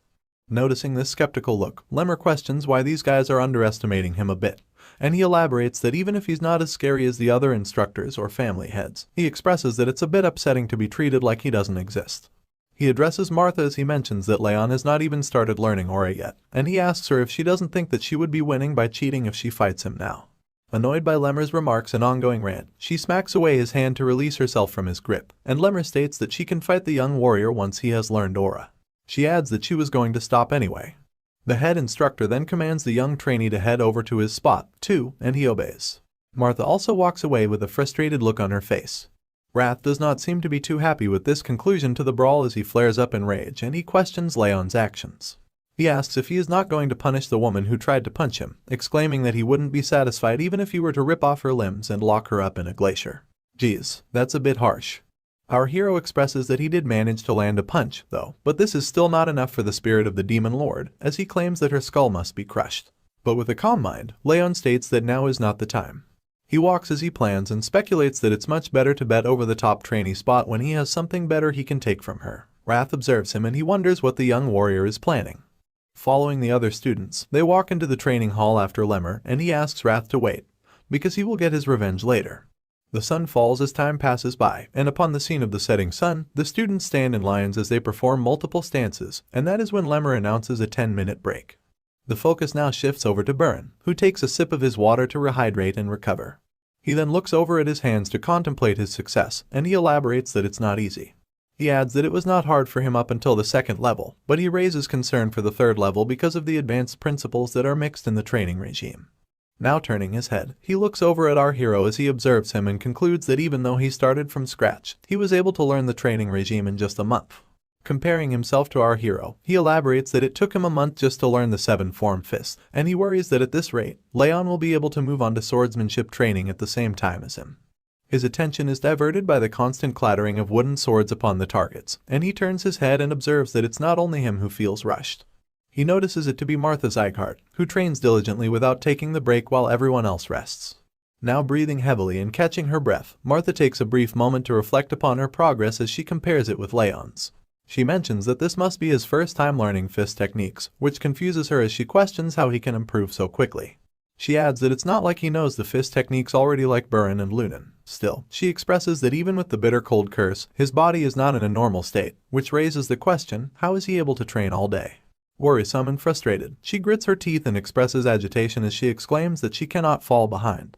Now, for a quick backstory, we are told that she has always been referred to as the horrible talent, because she had fallen behind everyone else in her year. And she narrates her story. She was always the chaser, ever since she was adopted by the Sieghart family. She surpassed all the other kids who were arrogant and boasted about their direct or indirect lineage title and who called themselves geniuses. Martha laughed at their despair. She believed herself to be a genius, claiming that she always has been better than the others. However, her complex and anxiousness has gotten to the point where she can hardly deal with it. Later in the day, Martha walks forward into her annex as a servant greets her and commends her good work, but the girl does not pay heed to the servant as she passed next to him. The man observes the anxious miss, and he calls out to tell her that there is no need to feel rushed or hurried. This surprises her as she stops in her way, and she turns around to face the man. She asks the man about such a claim, and he elaborates that the young master Raon has been surprising a lot of people lately. However, he remarks that he will never be able to win against her. This grabs Martha's attention, so she asks the servant what makes him think that. This is when he explains that the young master has a critical weakness, something that he can never overcome. The scene then switches, and a wooden sword clatters and swishes in the air as our hero performs different moves and practices his swordsmanship. He sighs and briefly catches his breath when a group of 2 students walk up to him as he trains, and one of them begins to ask him something about their posture. He wants Raon to look at their posture, but chickens out at the last second and steps back without asking the question. The student that accompanies him expresses frustration as he states that Raon's swordsmanship is just too good. An applause echoes through the training hall as Martha approaches our hero and commends his training. She states that she did not expect him to be training alongside her in such a short period of time, and she remarks that he learns fast. However, she also points out his bad mana sensitivity, exclaiming that it's pointless when all this hard work will amount to nothing. Silence fills the room as the students quietly observe Martha dropping the harsh words upon Raon. She mentions that at this rate, he will at least be able to become a swordsmanship instructor. Lemmer also stands beside the students as he observes the commotion quietly. This silence does not go unnoticed by Martha as she leaves, and she concludes she had expected for no one to speak up. She elaborates that no one would have thought that the idiot will still not have mastered aura, even after 4 months. We return back to the night when the butler addresses his concern with our hero to Martha. He adds that the young master has 0 talent when it comes to aura, elaborating that since this was before she was adopted, she wouldn't have known. Then, he goes on to tell that upon the judgment ceremony, the young master, Raon's mana sensitivity, was the lowest it could ever be. He exclaims that the only person yet to learn aura in the 5th training hall is the young master Raon. Further elaborating, he states that the bronze plaque that he received will only get him a training technique that's intermediate, or something just a bit above average. The man continues to state that considering that the young master has not yet mastered a training technique, he presses that he's sure that Raon's judgment ceremony results are correct. He concludes that though the young master may be the best in swordsmanship and combat, he cannot handle aura very well. This information lights up Martha's face as she widely smiles before bursting out in joy and laughter, and the man finishes his assessment as he states that the young master can never become a proper martial artist. Back in the present, Martha arrogantly plays with her hair as she expresses that she's still mad that she lost to that halfling, but she adds that he wasn't someone that she needed to concern herself with in the first place. Just as she dwells in her own thoughts, her attention is diverted and she is alerted when she notices Lunan standing beside her. Confused and curious, she asks if Lunan has something to say to her. Lunan blatantly speaks and asks Martha to go. This surprises her as she scoffs and questions if this was all she had to say, but Lunan presses further and asks her to leave. To save some face, Martha plays it off by signaling to go away, but before she leaves, she boasts that she just needs to attend an advanced lesson meant just for direct bloodlines. Lunan observes her quietly as the brash girl takes her leave. Night falls, and inside the training hall, our hero sits across the training sets as he refreshes and concludes his training for today. He looks over at his hands and expresses that it's fun. Before he recalls on his past life and states that on the battlefield, he learned not martial arts, but survival tactics and how to kill. The only thing that improved were his assassination skills. He expresses that at the time, he could not even imagine trying to learn something new. However, now he exclaims that he enjoys learning martial arts and expresses that he did not know how fun it would be, adding that he loves to learn the art to improve himself. Wrath then suddenly appears before him, and flares up violently as he yells out and asks our hero if he finally gets it, elaborating and questioning why he didn't do anything when he was being insulted. But Raon is just confused at this weird barrage of belittlement. The spirit of the Lord of the Demon Realms then elaborates that the black-haired girl kept on muttering things about him. Raon is surprised to know of such information, and explains that he did not hear her say anything because he was too focused. Wrath then comments that Raon needs to care more, exclaiming that he would have frozen her on the spot if she were to say those kinds of things about him. But Raon states that as he has told before, there is no benefit to fighting her now. He steps up to leave as he adds that even without the Thousand Flames technique, he can beat someone like her easily. Raon slides the door in front of him to leave just as he says this, when suddenly, he finds Lunan standing before him as the door opens. This comes as a surprise and he asks why she is here. She holds a box in her hands and before she speaks anything, she reaches in and takes out a cookie. The girl offers the cookie to our hero as she asks him to eat, and he observes the cookie to conclude that it is strangely cool. Luna notices his skeptical nature and presses that he eats the cookie. Raon feels taken aback by her insistence and proceeds to put the treat in his mouth. He expresses that as an assassin, he has learned not to eat whatever someone gives them, but he remarks that he trusts Luna to not give him something bad. Just as he swallows the cookie down his throat, his eyes widen in shock and wrath appears before him, exclaiming that he has never tasted something so sweet in his demon realm, and he adds that the coldness makes it even better. He is curious to know what it's made of. Wrath swirls around Raon in joy, asking for more of this good stuff. Meanwhile, Luna asks him how he feels about the cookie, and Raon nervously states that it's good. Before leaving our boy startled, the girl cutely states that it was made out of marbled ice. Raon jumps up to stop her from leaving, as Wrath presses and desperately asks her to give him more. All their attempts are futile, and Luna leaves without turning back. Raon stands there in a daze, observing her figure from behind. Wrath remarks her to be an odd human, while our hero wonders if she was worried for him. He then contemplates her character, stating that she has a sweet tooth like a child, and recalls that there would have been 4 in the box that she held, which means she specifically saved 1 for him. She didn't really have to, but the girl gave away something to him which she really liked. Now leaving for his home, he walks towards the annex while stating that he should repay her in some way, and Wrath immediately pops up to ask him if the girl can give him more of that marbled ice cream. Announcing that he's back, our hero makes it to his home, and Sylvia immediately yells out at him in worry. She asks what took him so long, and if he has had something to eat, but our hero simply responds that everything is fine. He now holds a letter in his hands, as Judiel expresses that this is the letter that she will deliver to the Intermediate Martial Hall. Raon questions what they had to say, and she nervously answers that it was nothing much, before stating that they ordered her to look into things more deeply because he had mastered his combat and swordsmanship so fast. But she expresses that they have lost interest in him because he has not been able to learn the use of aura. Continuing with the conversation, he asks her what she has to say about his mother, and Judiel explains that people seem to have lost their interest in Sylvia as well. Judiel adds that at this rate, they will pull her back from her spy duties, which Raon doesn't like. After all, there's a lot more information he'd like to gain from her. Voicing her concern, Judiel nervously mutters and asks Raon if it may be on purpose that he has not learned aura yet. Not willing to reveal anything to a double spy, Raon asks the maid what she thinks. Of course, that startles the spy maid, as she stutters and nervously apologizes for asking such a rude question. Concluding the conversation, he then excuses the spy maid, and after she leaves, Wrath appears before him, as he repeats that someone would actually think that he is not learning how to use aura on purpose. Our hero explains that it's smart to utilize the situation and atmosphere to one's benefit. Wrath raises a question in curiosity about how the talented master is having a hard time learning something so simple. He exclaims that it's something unimaginable to him, and the young warrior sighs that he does not know, asking him to come along as he goes to train. Wrath is enraged and taken aback at the mention of training once again. He thinks our hero is a monster who doesn't need sleep. Our hero is unbothered by his complaints, elaborating that training should make things easier for him. But before he can finish his sentence, just as he opens the door to leave for training, he is taken by surprise when he finds Lemmer sitting peacefully in his garden, playing with the birds around him. Raon calls out at the head instructor, and upon noticing our young hero, Lemmer asks if he has had a good night's sleep. Confused and curious, Raon asks what he is doing here, and the man expresses that he has come here to tutor him. He pats him on the shoulder, telling him that he's here to teach him about his attribute. Tree leaves rustle and scatter upon the ground as footsteps trail across the forest floor. Our hero walks behind Lemmer and asks him if this is what he meant by teaching him his attributes. They continue to hike along the hill, as Lemmer asks the young master to stop whining and just wait. He elaborates that he's a little lazy, but that shouldn't be mistaken for incompetence, because he is an excellent teacher. Raon raises concern and questions how he's supposed to learn his attributes in a place like this. To answer, Lemmer turns to his student and explains that he cannot forget the day he first saw his training technique.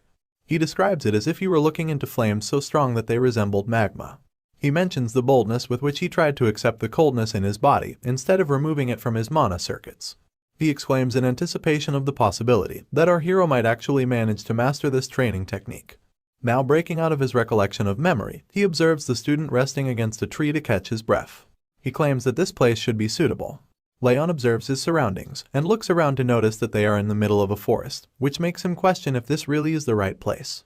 He asks why they needed to come all the way over here, but before he gets a chance to gather himself, Lemmer throws a strong wave of aura burst at the student without warning. This takes him by surprise, and the instructor explains that he wanted to create a blade of wind to protect his lord. He elaborates that what the student is feeling right now is the wind he has chosen. Our hero takes a step back to reflect upon the impact that the wind has brought. Lemmer explains that he may have weakened the wind just to give him an example, but he is surprised to notice that the student is not surprised at all. Since Lemmer is an elf, he explains that this is how he has always felt the wind. But Raon on the other hand is a human, and since his mana circuits are filled with cold, it will be much harder for him to feel the same wind. The instructor also mentions that there are many kinds of winds, naming them as warm, cold, and sharp. He elaborates that he wanted to create a blade of wind that could pierce through anything. And with his hand held up towards the sunlight, the elf exclaims that he has finally achieved it. Lemmer then asks Raon to find out what kind of blade of wind is best for him, suggesting that he thinks of what kind of fire he wants to possess. Our hero, however, raises concern that they are in the middle of the forest right now, and there is no way that he can see proper flames without setting the whole forest on fire. The instructor also agrees, exclaiming that they will have their heads chopped off if they do. Stepping into a strange barn upon the hill, the instructor mentions that this place will be the best place for the student. They walk into the small hut as a mysterious man with a beard sits across a burning fire. Lemmer greets the man, and the man expresses that he was just wondering why the flames were acting up, before pointing out that it's because the elf is here, suggesting that his presence is killing the flames. Lemmer smiles and expresses that the man's attempts were going to fail anyway, while our hero nervously questions why they are here in such a strange place. Answering the student's question, the instructor states that this is the place where a person can feel the hottest and the most passionate fires in all of the north. He exclaims and reveals the place to be an artisan's charcoal pit. The old man with the long beard notices someone accompanying the elf and asks what he has brought with him this time. Lemmer remarks that the student is the grandson of the patriarch, but the old man does not seem to be amused as he expresses that he is just an old man and he does not pay heed to anyone unless it's the patriarch himself. Just as the old man is expressing his concerns, our hero finds his eyes fixated on something else. He notices the intense heat coming from the fire that burns in front of him, wondering if this is really a normal flame. He expresses that he has seen countless flames in his past life, started bonfires himself, and even witnessed advanced flame magic coming from the hands of a mage. But he emphasizes the impact of the fire burning right in front of him, and thinks back to the instructions given to him by the elf instructor earlier. He sees himself reaching for the fire that blazes in front of him, imaging its passionate heat in his mind, and concluding that this is the fire that he wants to possess. But just before he can reach it, his daydream ends, and he realizes that the old man has lessened the flames. This is when the man introduces himself as Valken, which is a name that our hero has definitely recognized. He looks over at the man sitting across his table, as he tells him he's not one to show manners. And if etiquette is what they're looking for, they can fuck right off. Our hero would like to retort to that comment, but instead, his eyes widen in shock as he recalls that this is the name of the artisan who is famous all over the world for his mastery. So, he takes a step back to question if this man really is the Valken he's thinking about. Recalling the tales, he remarks if the old man is the same person who supposedly created Glenn Sieghart's True Heaven sword, but disappeared 30 years ago. He finds it hard to believe that such a legend would be found in a place like this. Without wasting any more time, he immediately bows down to greet the legend, and introduces himself politely. Valken observes that the young master recognizes him, and he turns his gaze to Lemmer, asking him if he had told the student anything about him. Of course, the elf denies immediately. Lemmer then turns to our hero to explain that this old man is the Sieghart family's artisan, but has already retired a long time ago. He adds that it's been more than 10 years since he has been sitting here and stoking the flames. And since he has been doing this absolutely stupid thing for the past decade, the elf tells the man that this is probably the only place where Raon can truly picture the fire that he needs to trigger his aura. As the old man keeps fiddling his stick in the fire, Lemmer asks him for the favor regarding Raon. Before he agrees, the artisan wonders why the elf does not take him to the blacksmith's workshops. Lemmer then explains that there are too many eyes there, and he does not think it'd be a good idea for others to see the student's training technique when he has not yet mastered it. This confuses the artisan, who asks what the elf is trying to say. This is when Lemmer finally mentions that his student is Sylvia's son, and as soon as he states this fact, the artisan turns around in shock. But before he has anything to say, Raon speaks up to apologize for the interruption, asking Valken to let him just feel the flames if it's not a bother. Sizing up the boy with a kind look, the artisan explains that he is making charcoal. Or to be more specific, he is creating golden charcoal, which can make much stronger flames than its white or black variants. In fact, this is precisely what he has been doing in this place for the past decade. And after explaining that, he gives his blessings to the young boy, telling him that he's free to hand around as long as he does not interrupt him. Hearing this, our hero immediately lights up in joy as he exclaims and thanks the legend. Lemmer and Valken now stand beside each other outside the cabin, as the elf remarks that the artisan is really kind. But he also expresses that he did not think he would accept the boy's request so easily. Patting the legend on his back, the elf says that he will bring him some good liquor if he is good to the young student. But you see, he is taken by surprise when Vulcan reveals that he didn't accept this request because of him. In fact, he elaborates that the flames in the furnace rose considerably when the child came inside, and there was so strong that his charcoal got destroyed from the sudden surge in heat. He adds that the child's breathing seems to possess the power to manipulate fire. And if that is really the case, the artisan can't help but have certain expectations from Raon. Or rather, he thinks that the child might actually be able to make his wishes come true. We open with our hero reminiscing over the 7 months he had spent visiting Vulcan's furnace, as he elaborates on how he thought about the fire he wanted to obtain. Now fully understanding himself and his goal, he expresses that contrary to popular belief, trained fire is more stable than any other element. Acknowledging the 1,000 flames technique that is also in the process of awakening, he recalls Lemmer asking the young warrior to emphasize the fire he wants to obtain. Deep in thought, Raon reflects upon his ambitions and goals. He wants to slay Derus, save Sylvia, and make sure she keeps her direct lineage title. With all these ambitions and goals in mind, and with unwavering determination, he expresses all the attributes he wants his fire to have. Now, sitting across from the furnace fire, he contemplates and expresses the powerful effect that the seeping heat from the furnace brings. With strong will, he is dedicated to catching the fire of the energy that he feels. He now transcends and expresses himself to see an image of his mind clearly. He emphasizes that he needs to concentrate and focus more. But that is when suddenly he is startled by a strange blue flame that flickers and makes its way over him. The raspy and ominous voice of wrath takes over the confusion that Raon expresses. The spirit of the Lord of the Demon Realm exclaims and questions if Raon had forgotten the warning. The spirit would take over his mind and body the moment he was at his weakest. The moment appears to be exactly that, as wrath takes over Raon's mind in the image that he sees himself in, and exclaims while asking the target to freeze. Startled and taken aback by the sudden attack, our hero struggles to break free from the grasp of the spirit. He contemplates and expresses that he has let his guard down at an untimely moment. Because the spirit had not tried anything lately, it led him to believe that it is on his side, which is far from the truth and is evident by such betrayal. Wrath appears to have fully taken over Leon's mind in the image that is portrayed before him, and as the spirit of the demon realm snarls and smiles widely at the now weakened hero, the realization dawns upon him, the reality of the demon that wants to take his life. Bearing the effects of the takeover, Raon expresses discomfort and elaborates that it is getting hard to breathe, and his body feels as if it is going to break into pieces.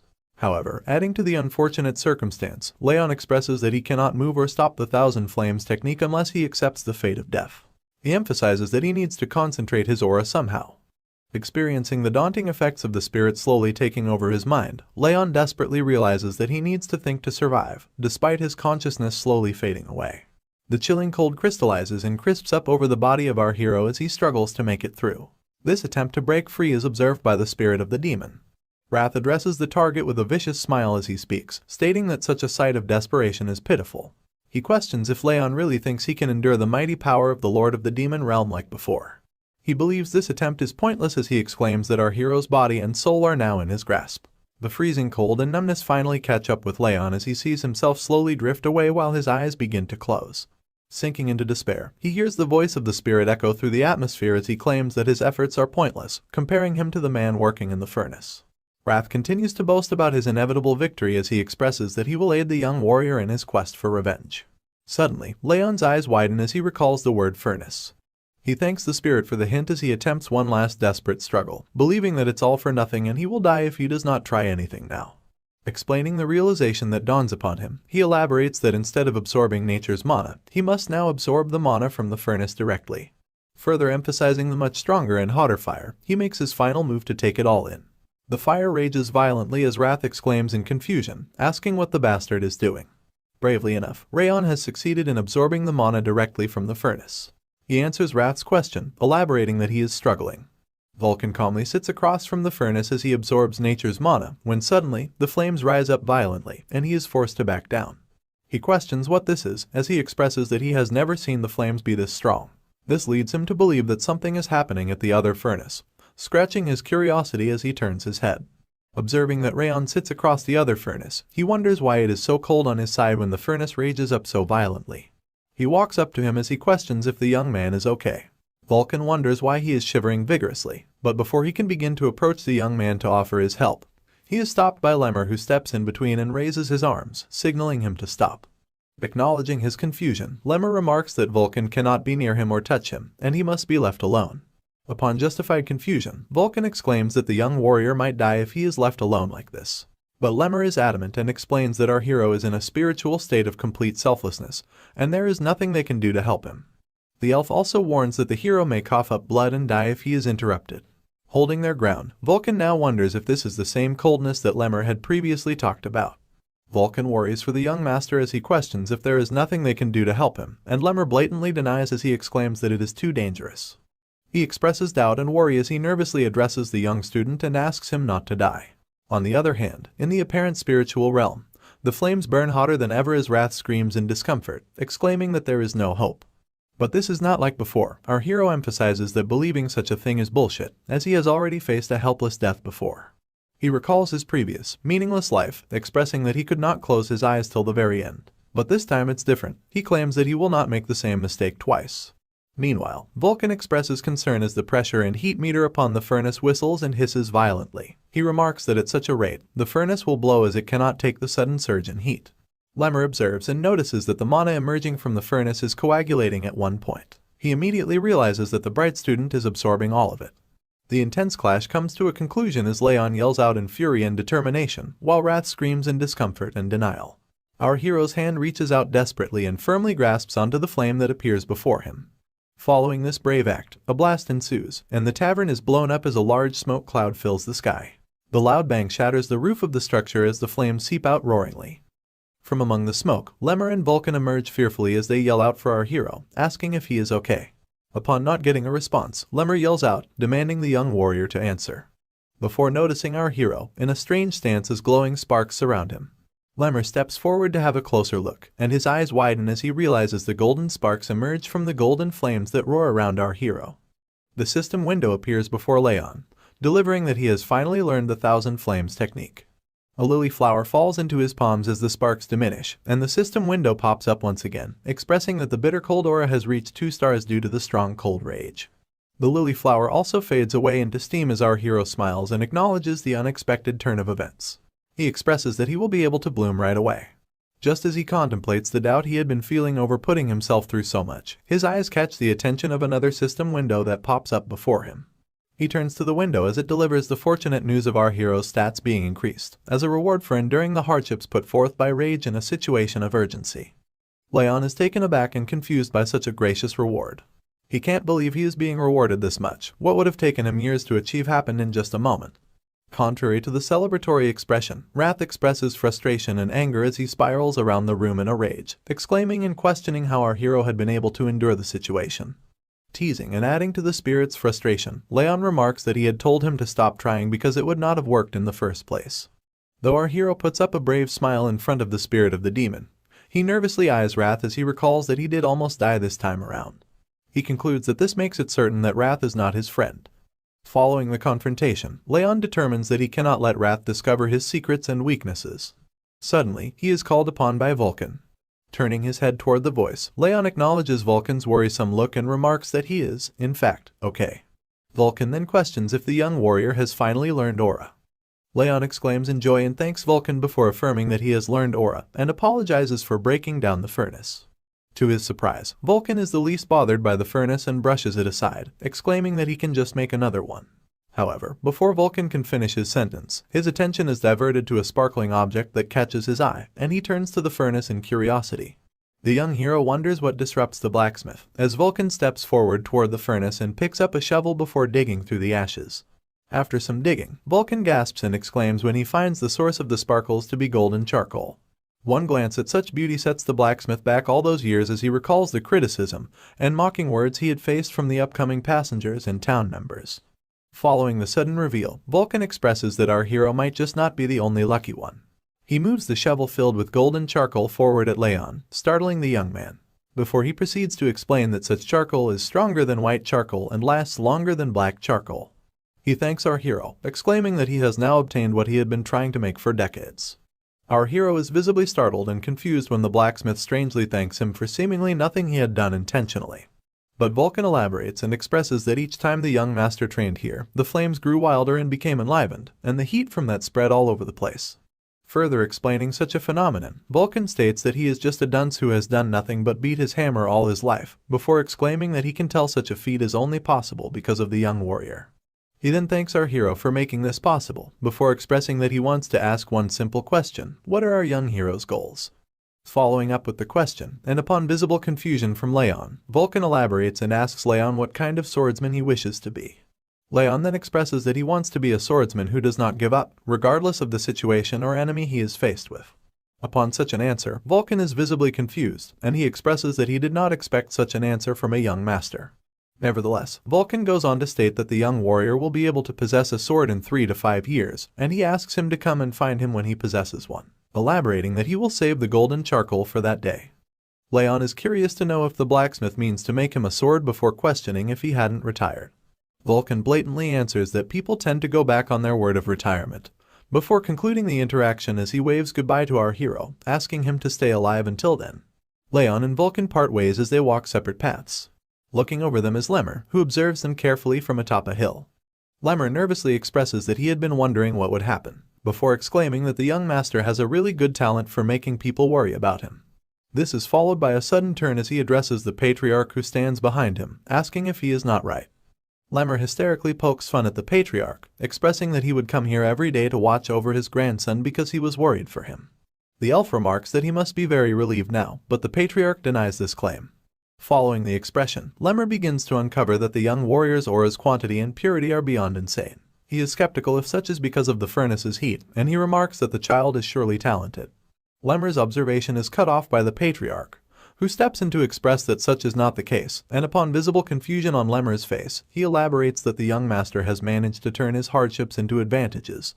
Moving along to the 5th training hall, Lunan steps into the battleground with a box in her hands, having a sad look on her face. She wonders when Raon is coming back. Recalling the harsh words of other students about Raon, Lunan saddens even more as she firmly grips the box and expresses that she wants to help him. She recalls that her mother told her to help those who helped her.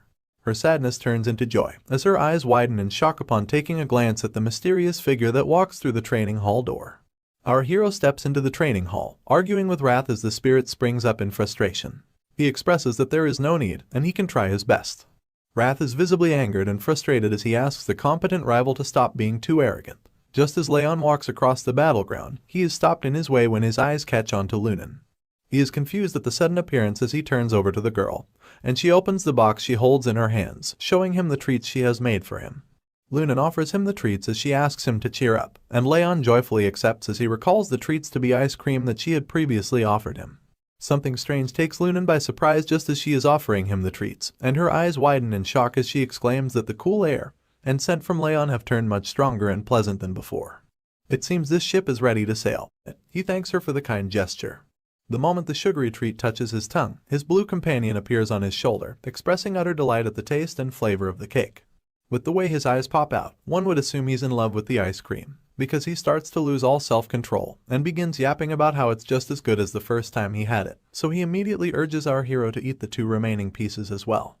Raon sees his blue friend's misbehavior and points out that Lunan decided to share the treats even though she really likes them too, so he tells him to calm down and stop being immature. After scolding the spirit, our MC closes the box of treats while Lunan is still holding it, and he thanks her again for it, admitting that it was really good too. However, the white-haired girl almost seems disappointed that he only had one of the sweet treats, and she just stares at his hand on top of the box before finally asking him if he doesn't want any more. Once again, our blonde hero assures her that one is enough for him, and he thanks her too. So, with a very concerned look on her face, she asks him if he feels better now, but it appears that the question takes him off guard. Raon manages to shake the shock off his face, and lets out a sigh while telling her that he feels much better. Of course, the caring girl is pleased to hear this, and she expresses her relief that she managed to cheer him up. And while she's smiling at him, her big purple eyes do the same too. Satisfied that she made him feel better, Lunan turns around to leave with her box of treats, and while she's walking away, our blonde hero stares at her with a smile etched on his face, thinking about what a mysterious kid she is. The scene shifts, and we see the red-haired elf addressing Raon and the others while standing on a platform. He jokes about how it must have been boring for the students with all the training they've been doing lately, and so, he decides to spark things up a bit by preparing something special for the next month. Since they've trained their basics and training techniques, he believes that it's about time they moved on to their energy cores and started training in that regard. But while he's saying all of this, the students don't seem to have any idea what energy cores are all about. Perplexed, they all start to murmur among themselves, wondering what on earth the elf is talking about. The instructor notices their confusion, so he smiles, before revealing that they'll proceed with duels in a month. While the others seem unsure about the whole arrangement, a certain dark-haired girl seems to be excited by the prospects, because the smile on her face is unusually wide. The red-haired elf continues addressing them, and informs them that the results of the duels will affect their graduation status, and that they would also be ranked accordingly. He's still talking and encouraging them to prepare thoroughly for the month ahead, when he's interrupted by someone who raises his hand, and simply tells him to wait. We finally get to see the person's face, and find out that it's the dark-haired girl who was smiling earlier. With her hand still raised, she asks him what would happen to the students like her friend, who are falling behind and haven't yet been able to create their aura. All the others turn to look at her in shock, and then the instructor informs her that he heard that her friend actually succeeded in the end. As it turns out, she wasn't aware, and with a surprised look, she faces Raon to confirm what the elf is saying. Realizing that he's not pulling her legs, another wide smile appears on Martha's face, because now she believes that there are finally opportunities. She reveals that she almost died of boredom because of how long the training went on, and as she walks closer to Raon, she reminds him of what she said before about how she doesn't listen to guys who are weaker than her. However, now that she knows he passed the training, she's starting to think that she's been patient with him for long enough. The blonde kid looks like he's already tired of listening to her, but he just stands there and stares at her with his red eyes. At this point, she's trying to get on his nerves on purpose, because she starts suggesting that he must have struggled a lot because he's in a position that he's not qualified to be in. With this in mind, she tells him that she's going to teach him a lesson, but just when she's about to get even closer to him, someone places a hand in her way, and tells her to back off. The blocker is none other than Burin, and reminds her that it hasn't even been a single day since Raon got his aura. He continues to scold her, pointing out that the duels are in a month, and even questions her honor as a swordsman for wanting to confront the hero at this time. Of course, Martha gets offended by his sharp words, but she manages to keep her cool so she can calmly throw some shade at the young master. She places a hand on his shoulder, and teases him for taking honor so seriously, and suggests it's because he grew up so treasured. And then, she gives him a reality check by informing him that where she comes from, honor is reserved for people who deserve it. Burin tries to hit back with some remarks of his own, but she doesn't give him the chance because she immediately starts walking away. And while she does, she points out how even the average students learned how to use aura within a month, and yet their top trainee took over 6 months to do the same. Martha goes on to explain that even advanced techniques take 7 months to learn on average, so if Raon is taking that long to learn only the basics, then it means that he isn't talented at all. At this point, Burin is pretty annoyed, but he can't say anything to defend our hero, so he just stands there speechlessly, while Martha mocks him some more for being present during the judgment ceremony. It turns out that the reason for the humiliation is the fact that a swordsman who has not learned aura can never become famous, because there's no point in being talented if you can't master the basics. After lambasting our hero and Burin, Martha turns to the instructor to suggest that the reason he came up with the whole idea of duels is because he wants to change the top student at the moment. But upon receiving the mild accusation, the guilty-looking elf just feigns ignorance, claiming that he doesn't know. When the red-haired elf denies the allegation, Martha immediately turns to face Raon again, and bluntly tells him that he's been the top student for too long, even though he doesn't deserve it. So, with this idea in her head, she tells him that it's time he stepped down from the position. Our hero doesn't say anything in response, so once again, she challenges him to a duel, where the winner would become the new top student. But before she can finish talking, Raon cuts her off with a very loud and clear no. His response takes her by surprise, and she finds it hard to hide the look of disbelief on her face. Finally, our quiet hero decides to respond to the annoying girl, and he starts by asking her if she thinks she can gamble without having any money. And then, he makes it clear to her that she has to offer something of equal value if she wants to bet on his position as top student. Even though she didn't expect him to defend his title, she taunts him some more to get on his nerves, reminding him that in his current situation, nobody around is on his side. Martha attempts to use her words to trick him into accepting her sham deal, but our boy cuts her off once more. And this time, it really gets to her because he suddenly asks her if she's scared to put something of value on the line as well. You know when someone is so mad that they just smile at first, instead of flipping out. Well, that's what happens to Martha when she hears Raon ask her that question. With a creepy smile on her face, she asks him if he seriously just said that to her. And then, in an instant, she starts laughing hysterically, claiming that she finds the conversation very amusing. She eventually stops laughing like a maniac, and after catching her breath, she arrogantly tells our boy that she'll tolerate his question because she understands that he doesn't want to bet on nothing. Desperate to get him to accept her challenge, Martha reluctantly presents the Calamity Orb, which turns out to be the miracle medicine that her father gave her. This white ball in a box helps strengthen her body and aura, so clearly it has a lot of value to her. As the challenger, she waves the box in front of Raon's face, vowing to give it to him if he wins the duel. She asks him what he thinks about the offer, suggesting that it's not a bad prize to win. And in that brief moment when our boy is considering it, his blue companion, Wrath, pops out again to also have a look at the Calamity Orb. Our boy reminds the spirit about how he planned to wait for the perfect time to screw Martha over, but Wrath doesn't seem to know what he's talking about. So of course, Raon explains that there's something he wants to get from the mean girl, and with a knowing smirk on his face, he claims that this is their chance to do it because now is the perfect time. Unfortunately, we don't get to see what our genius hero planned right away, because the scene shifts to a month later. And in this scene, we see the anxious challenger looking at her calendar, because it's already been a month since she convinced our hero to accept her challenge. Martha is very excited about the duel, feeling that she finally has her chance to get payback on him. You see, Martha had never been hit in a fight by someone her age before coming to the training grounds, but Raon ended her streak with ease. And so, after 8 months, she finally wants to pay him back for the shame he caused her back then. She continues to think deeply about how the fight could go, and she recalls that it's only been a month since he learned how to use aura, which makes her feel very confident that she'll win. After all, she's already trained in her art for more than 3 years, so a mere noob shouldn't even stand a chance. However, another thought suddenly flashes across her mind, and she starts to believe that it's also a waste of time to wait for someone as untalented as him. Martha reminds herself that she needs to get stronger, especially because there's someone she needs to save. And with this motivation, she declares that House Sieghart is about to meet his end. Meanwhile, elsewhere, we see our boy chilling with Wrath, oblivious to the fact that Martha is seriously plotting her revenge on him. The scene shifts once again, and we see the instructor addressing the students concerning the duels. He starts by requesting their attention, before talking about how watching a fight is usually as helpful as participating in one. So, he advises them to watch closely how the other trainees fight against their opponents, and urges them to think about how they would react in certain situations. The instructor appears to be very excited about the duels, but the same cannot be said for the students, because they're all standing still like statues. Of course, he notices this and senses the tension, so he encourages them to shake off the nerves and just do their best. After the little pep talk, the red-haired elf reveals the matchup, which happens to be between Burin and another trainee named Dorian. Hearing his name, the young blue-haired master acknowledges the call-up and immediately steps forward for the fight. But while he's bravely stepping up to the challenge, his opponent doesn't seem to share the same enthusiasm. In fact, the terrified kid with green hair, who happens to be Dorian, fearfully raises his hand to call the instructor's attention and timidly surrenders before the fight even begins. As you'd expect, Burin is instantly taken aback when he hears this, to the point that he's even dumbfounded. The instructor, on the other hand, manages to shake off the wave of shock and points out to Dorian that the fight hasn't even started.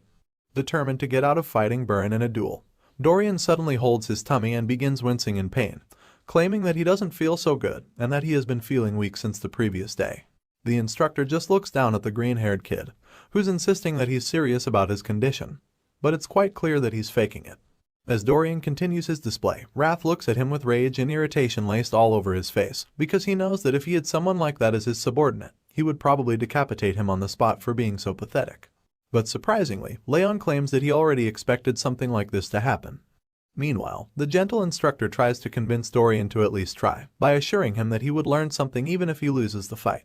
I'm not sure how, but his pep talk actually works because the kid agrees to give it a try. However, what we see in the next scene shows us that Dorian quickly regrets his decision. It doesn't take long before the green-haired kid loses to Burin and collapses to the floor, so he immediately surrenders once again. After the fight, the concerned instructor tells Burin that he's still failing to control his emotions, and points out that he could have defeated Dorian with only 5 moves if he had his feelings in check. The brooding kid defends himself by claiming that Dorian's reactions made him upset.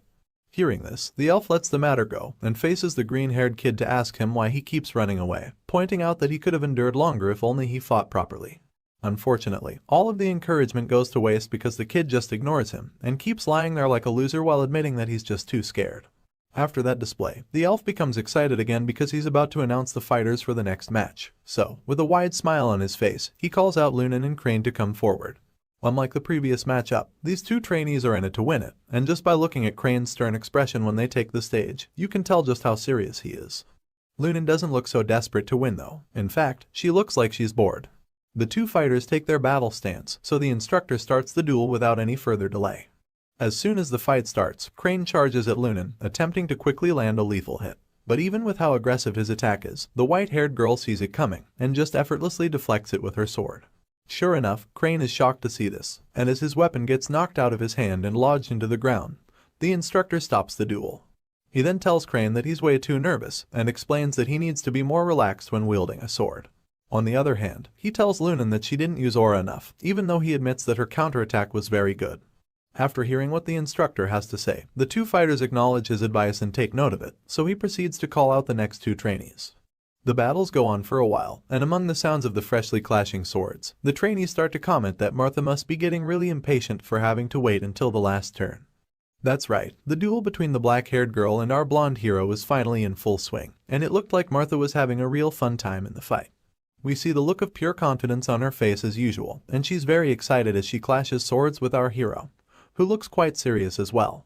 I mean, this is a high-stakes match after all, so it's no surprise that both of them are dialed in. As the fight continues, Martha attempts to land devastating blows, but each time, our boy deflects them, showing incredible agility and skill. And it doesn't take long before he turns defense into offense, with a brilliant counterattack move that leaves the girl shocked. However, she manages to dodge the hit, and then goes back to reassess the situation before her. Even though she's starting to get worried, she covers it up with her usual taunting facade. She tells Raon that she didn't think he could deflect her sword, and finally admits that he's actually talented after all. Regardless, she believes that his talent is only in his swordsmanship, so she calls him a halfling whose aura isn't strong enough, and as such, she claims that he doesn't have a future. As usual, her words are just a distraction to allow her to land an attack, so while she's saying these mean things, she also prepares to go in for another attack. This time, it's much more powerful than the previous ones, because she leaps into the air and generates an insane amount of momentum in a single swing, hoping to finish our hero off with the hit. However, to her surprise, Raon blocks the attack and continues to stand his ground, even as she tries to force him down. Despite her surprise that our hero managed to block it, the girl taunts him, suggesting that he can't hold it much longer, because aura depends a lot more on the talent of the user than their swordsmanship. Determined to throw him off his game, Martha tells him that someone like him who just barely managed to create aura can never be her match in a million years. She even threatens to crush his bones if he doesn't surrender, but before she can complete her threats, our boy deflects her attack and forces her back a few feet. At this point, the mean girl is stunned, and Raon finally decides to use his words to fight back, so he points out how she keeps talking about talent, and how the people in their family really love this word. Martha responds, suggesting it must be annoying for him to hear it all the time, because he's not talented, which is also the reason she wants him to realize his actual place. Hearing this, our hero hits back at her, revealing that he's going to show her something as well, and this thing in question happens to be something way more important than simple talent. The moment Raon says this, his sword is instantly covered in flames, and upon seeing this, fear and anxiety grip the boastful challenger. Scared and confused, she stares at our boy as he reveals the Thousand Flames technique, First Flames, which he's going to use to teach her a lesson.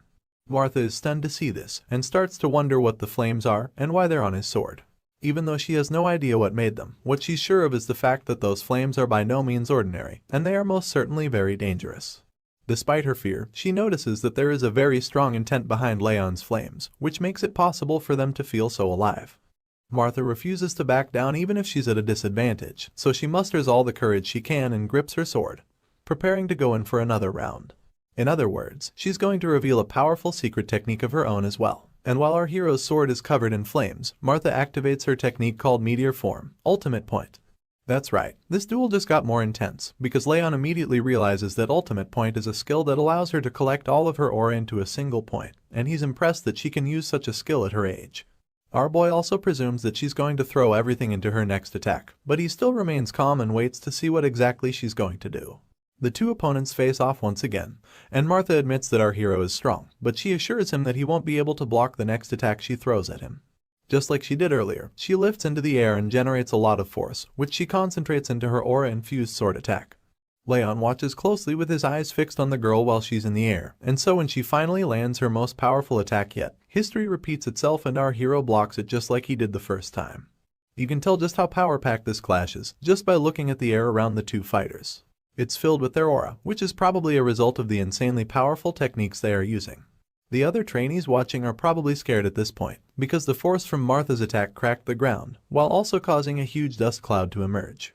They find it hard to see what's happening because of this, but when the dust clears, we see that the challenger's sword was broken in the clash. And on top of that, she's been knocked out cold, lying on the cracked floor.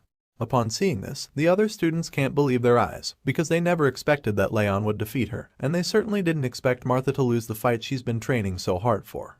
Either way, they notice something strange about our hero's aura as well, and murmur about what it could be. Raon hears all of their comments, but like the quiet guy he is, he ultimately decides to ignore them without clearing anything up. He stands over his opponent's body while rubbing his wrist and just looks down at the girl, not sure of what to say at this point. Suddenly, he notices that even in Martha's unconscious state, her fist is still tightly wrapped around her sword. And seeing such resolve, Raon admits that in the end, the black-haired girl also has something far better than some flimsy talent or skill. This special quality that he believes she possesses is mental strength, and he seems to be very impressed by it. This story never disappoints with its progression, and I can't wait to see the look on Martha's face when she wakes up.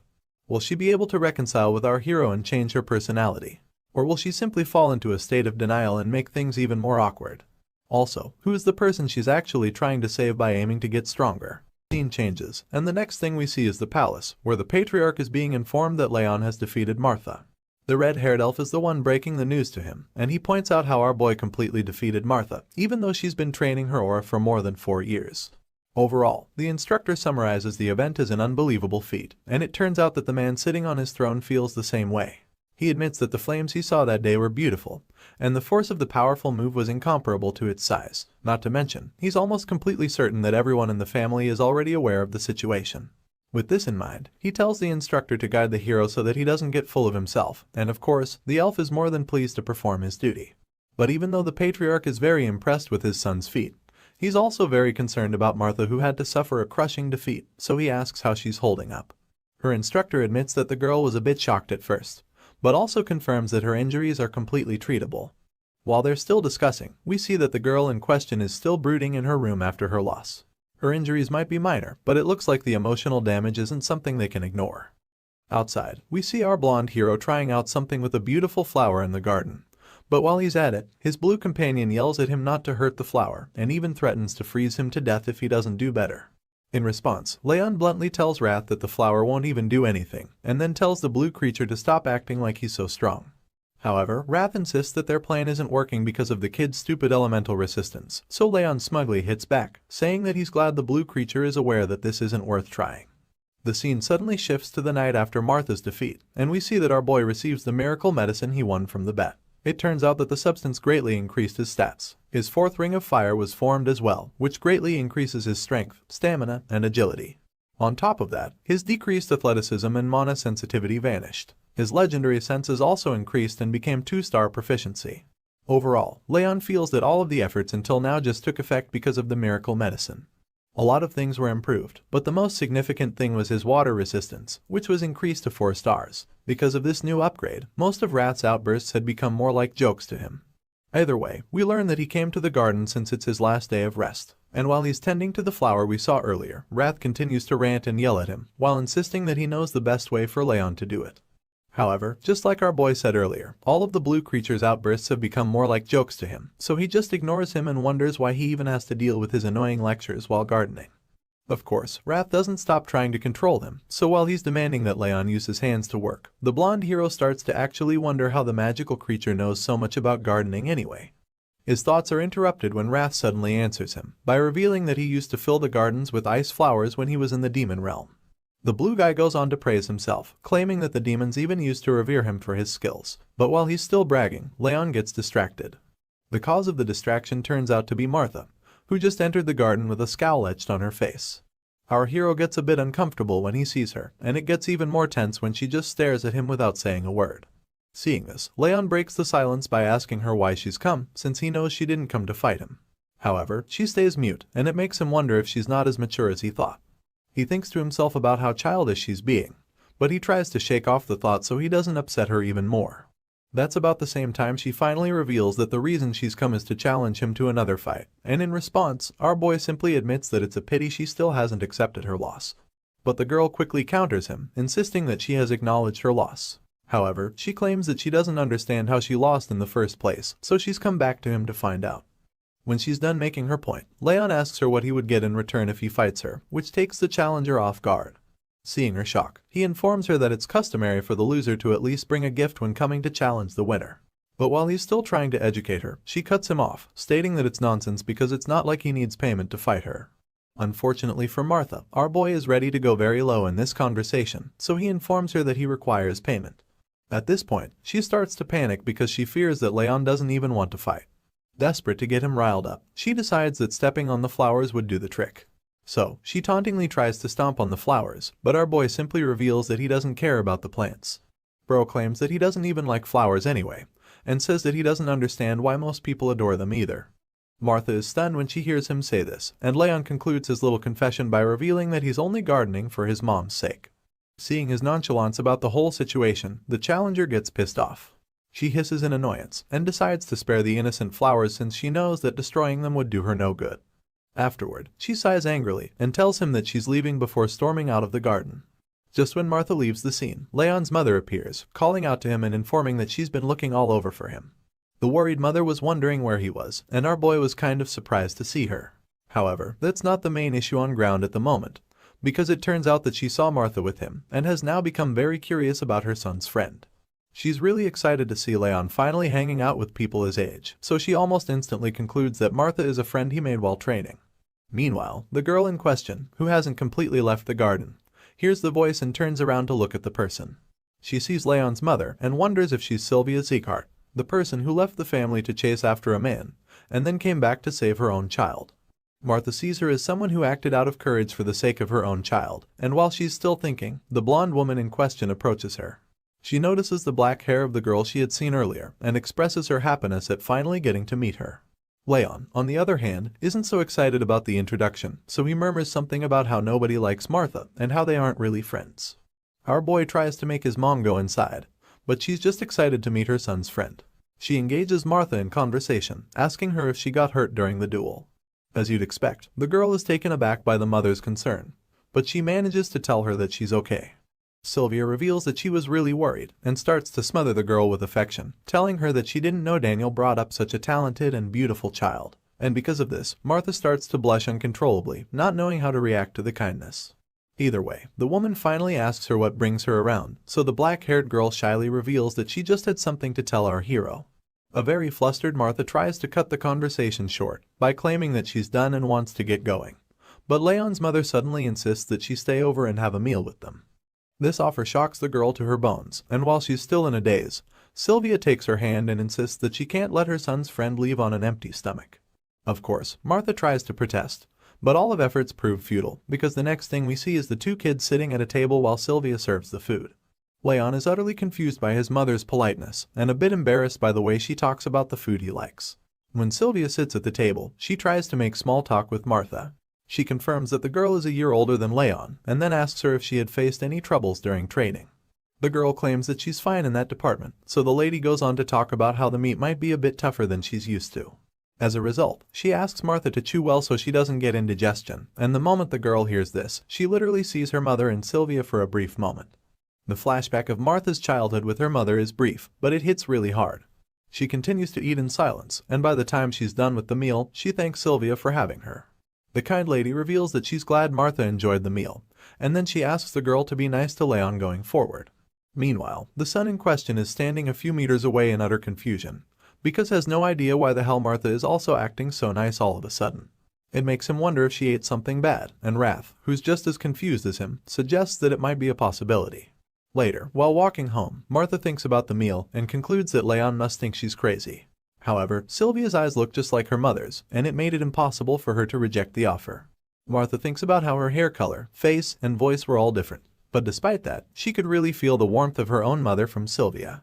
We suddenly learn that after Martha's real mother was kidnapped by the White Blood cult, she was adopted by Daniel, and from that day, she vowed that she would never lose until she found her mother. Since then, she had done everything to keep that promise, but that was until she lost to Leon. Martha knows that the Siegharts adopted her for her talent, so she fears that she might get kicked out if she keeps losing. It seems that her father is a soft person, but the girl starts to wonder what would happen if it's all an act. If that's the case, then it would mean that she would lose all hope of finding her mother. This is why she is so hard on herself, because she thinks in her mind that she's never allowed to lose. When Martha gets home, she's met by a messenger who's been waiting for her, because he has a message for her from Daniel. The young lady is shocked to see the letter that her father left for her, and the messenger claims that it was probably written right after the duel. In the letter, we see her father congratulating her on her first loss, reminding her that one loss doesn't make her a loser. He encourages her to think about what made her lose, and improve on it, rather than get worked up about the defeat. In the end, he wishes that he could be there to comfort her, and apologizes for how long his mission is taking him. But he also assures her that he loves her, and that he's still looking for her mother with the best of his abilities. The note closes with him telling her to hold on, because he hasn't given up on her. After reading the note, Martha seems rather cold about it, and simply tells the messenger to inform her father that she'll keep his words in mind. The moment she enters her room, she resumes beating herself up about the loss. The girl thinks that the defeat was really pathetic, because it wasn't even a result of her letting her guard down or something. Troubled and frustrated, she stands in front of her mirror and picks up a knife, deciding that she has to acknowledge her loss and move forward. Martha insists that she can't bring shame to her father, so she cannot pretend that her defeat never happened. As such, she decides that she has to mark the event and improve upon her mistakes, and ensure that she won't be ashamed to see her father. With this in mind, she begins to cut her hair with the knife. And by the time she's done, she decides that it's time to set her mind straight, so that she can let go of her stupid and pathetic past. Martha then stares at her new appearance in the mirror and vows that she will become stronger than ever.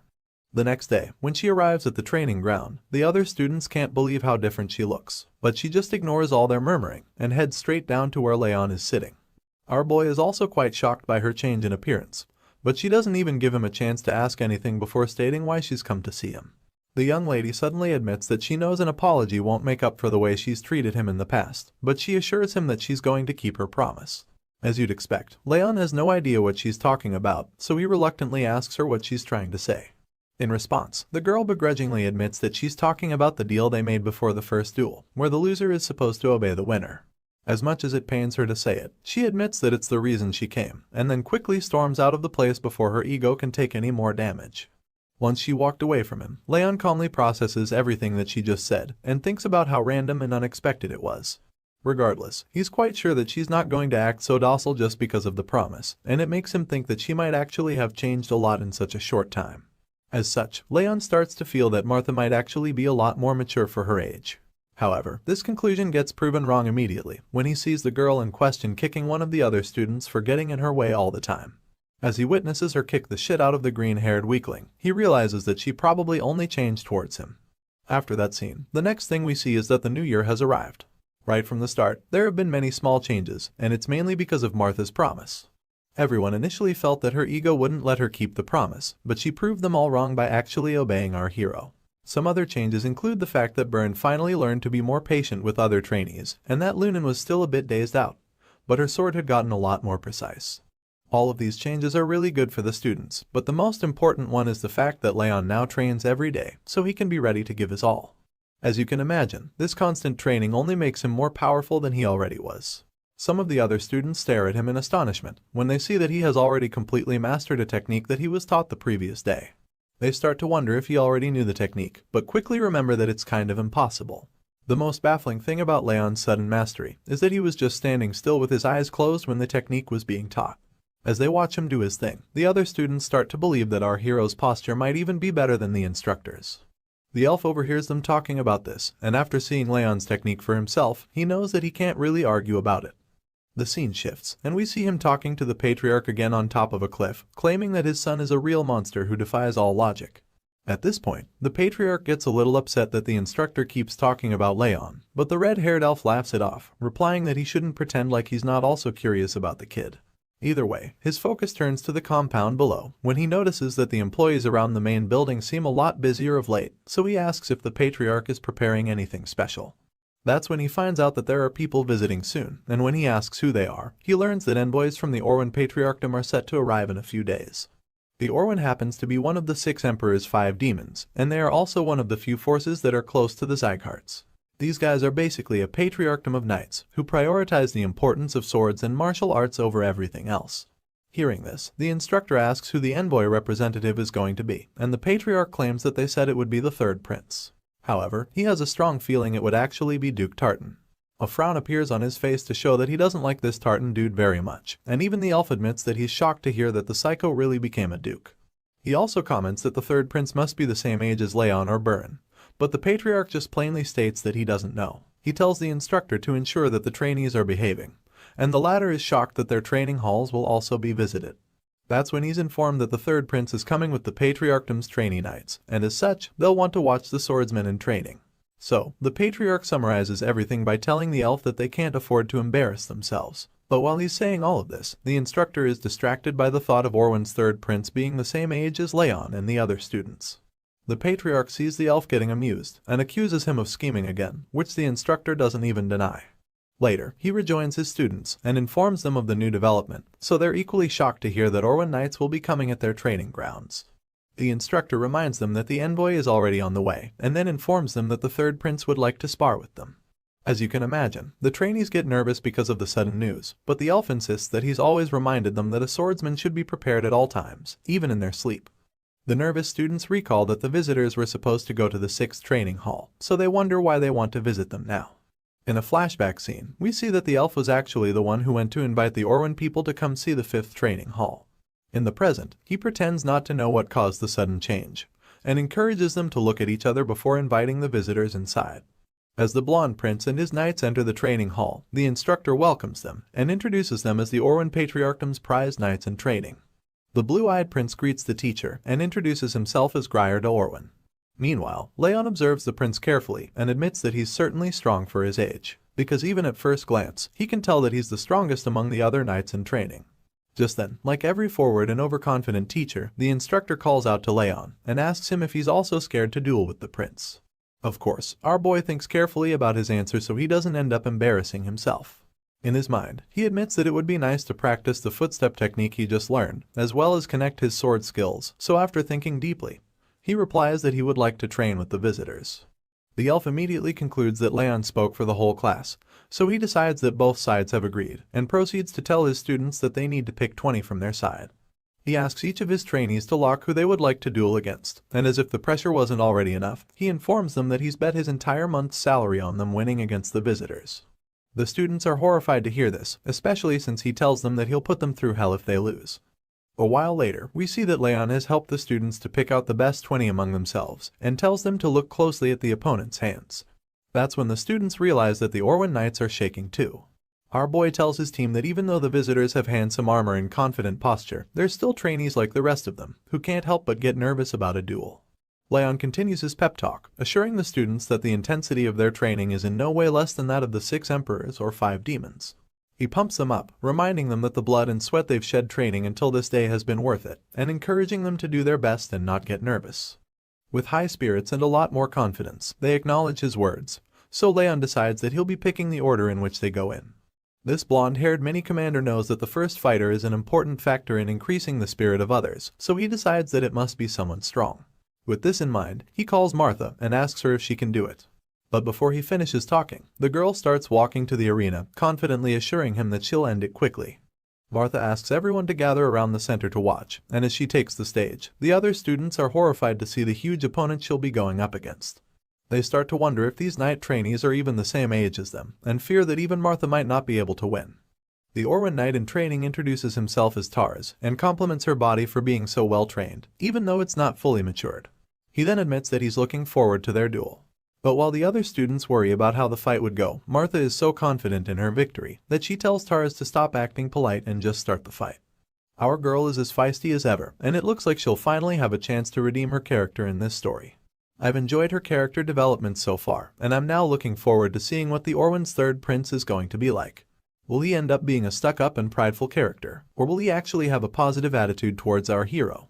As the duel begins, the prince is shocked to see that Martha is overpowering Tars, who's actually the bigger and seemingly stronger knight in training. He watches the black-haired girl in awe as she attacks the Orwen knight with a confident smile. Overall, the swordsmen of the 2nd training hall proved that they were definitely stronger. And they lived up to the Sieghart name, because they were clearly on par with the kingdom's knights in terms of skill. On the other hand, the trainees from the 6th training hall turned out to be rather disappointing with their skills. Even though they were well trained, they were still inferior in skill compared to the Robert family's knights in training. However, the prince couldn't help but admit that the 6th training hall is still where the most talented trainees were, especially after seeing Martha's brave and epic display of incredible swordsmanship. From a distance, we see the Orwen Kingdom's duke speaking with the red-haired instructor. He asks Lemmer if this is the reason he came out of nowhere to suggest a visit to the 5th training hall. In response, the elf claims that it's a rare opportunity to be able to duel against one of the 6 emperor's knights in training, and then reveals that he suggested the matchup because he thought it would teach his students a lesson. The visitor is surprised to hear this statement, and admits that he can't believe those words just came from the person who used to be called the Brilliant Sword. Hearing this, Lemmer just teases him, asking if he should act the way he used to back in the old days. He even suggests that they make a bet, at which the Duke confirms that the elf's betting tendencies are still very much a part of him. Interested in the offer, he asks the elf what the terms of the bet are, so he responds, saying that they should have 20 duels in total, and then reward the winner. Lemmer believes that it would be a lot more fun if they wagered on the duels instead of just watching the matches, but the guard captain finds his suggestions overly confident. He reminds the Duke that his knights were given training in Orwyn, so he asks him if he's really sure that his trainees in the training hall can beat them. This question just causes Lemmer to burst into laughter, before telling the visitor that he has way too much faith in his trainees. The elf admits that he too has great faith in his students, implying that he's very sure they can defeat the visitors. The scene shifts back to the fight, where we catch up with Martha, who's still giving Tars a horrible time in their matchup. She lands a powerful sword slash which he manages to block, but the impact is so great that it pushes his feet into the wooden floor. Immediately in the next second, the force of her attack shatters his sword, and as a wave of horror washes over his face, he starts to ask himself how the girl could be so strong. The guy is sweating at this point, because of how terrified he is, but Martha doesn't even care that he's now defenseless. She just follows up with another powerful hit to the gut, which should ordinarily be enough for Tars to start coughing out blood. Even though he's wearing metal armor, the hit is still so strong that it forces him to his knees. As such, Martha is announced as the winner of the honestly one-sided duel. Our boy watches the whole thing feeling dazed, and admits that he thought she would be softer in her swordsmanship after fighting against him. He's completely taken aback by the fact that she has even increased her speed and power instead. After the massive win, Martha sheathes her sword, and with a smug look on her face, she asks her defeated opponent why he would depend on his strength so much when he didn't even put everything into his first attack. This dark-haired girl with no chills even calls him an idiot for making that costly mistake against her. Seeing her confidence and increased strength, Raon admits that he finds it pretty amusing. But Wrath instantly chimes in claiming that there's nothing amusing about watching these little ants fight. The grumpy blue creature claims that all the duels are even boring to him, but our blonde hero just responds, reminding him that not all ants are young. Wrath just scoffs when he hears this, and begins to brag about his exploits back when he was in the demon realm. He claims that back then it was more entertaining to him when he pitched younger demons to fight against each other. However, before he can finish bragging, Raon just smashed him back into vanishing. Our boy is having fun, so he just wants the blue guy to shut it for now. Not long after that, we see that it's time for the next duel between the trainees and the visitors from the Orwyn Kingdom. It's the 18th match, and this time, it's between Lunan and another knight in training, named Idalia. Once the announcement is made, Raon prompts Lunan to step forward for her fight, and the white-haired lady timidly walks her way into the arena. Standing face to face with her opponent, we see that the redhead appears to be a lot more confident in the fight. Idalia sees Lunan coming to meet her, and tells her that she doesn't like the spaced-out look in her eyes. Apparently, it annoys her, so her confident demeanor quickly changes into an angry mood as she activates her powers. Huge flames appear all around the redhead, and when Lunan sees this, she quickly retorts that she doesn't like fire either, especially since she has the power of ice.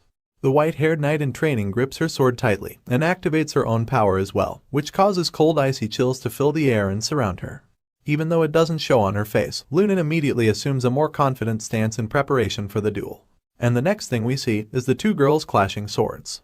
Idalia seems to be more ferocious in her attack, while Lunan tries her best to remain focused.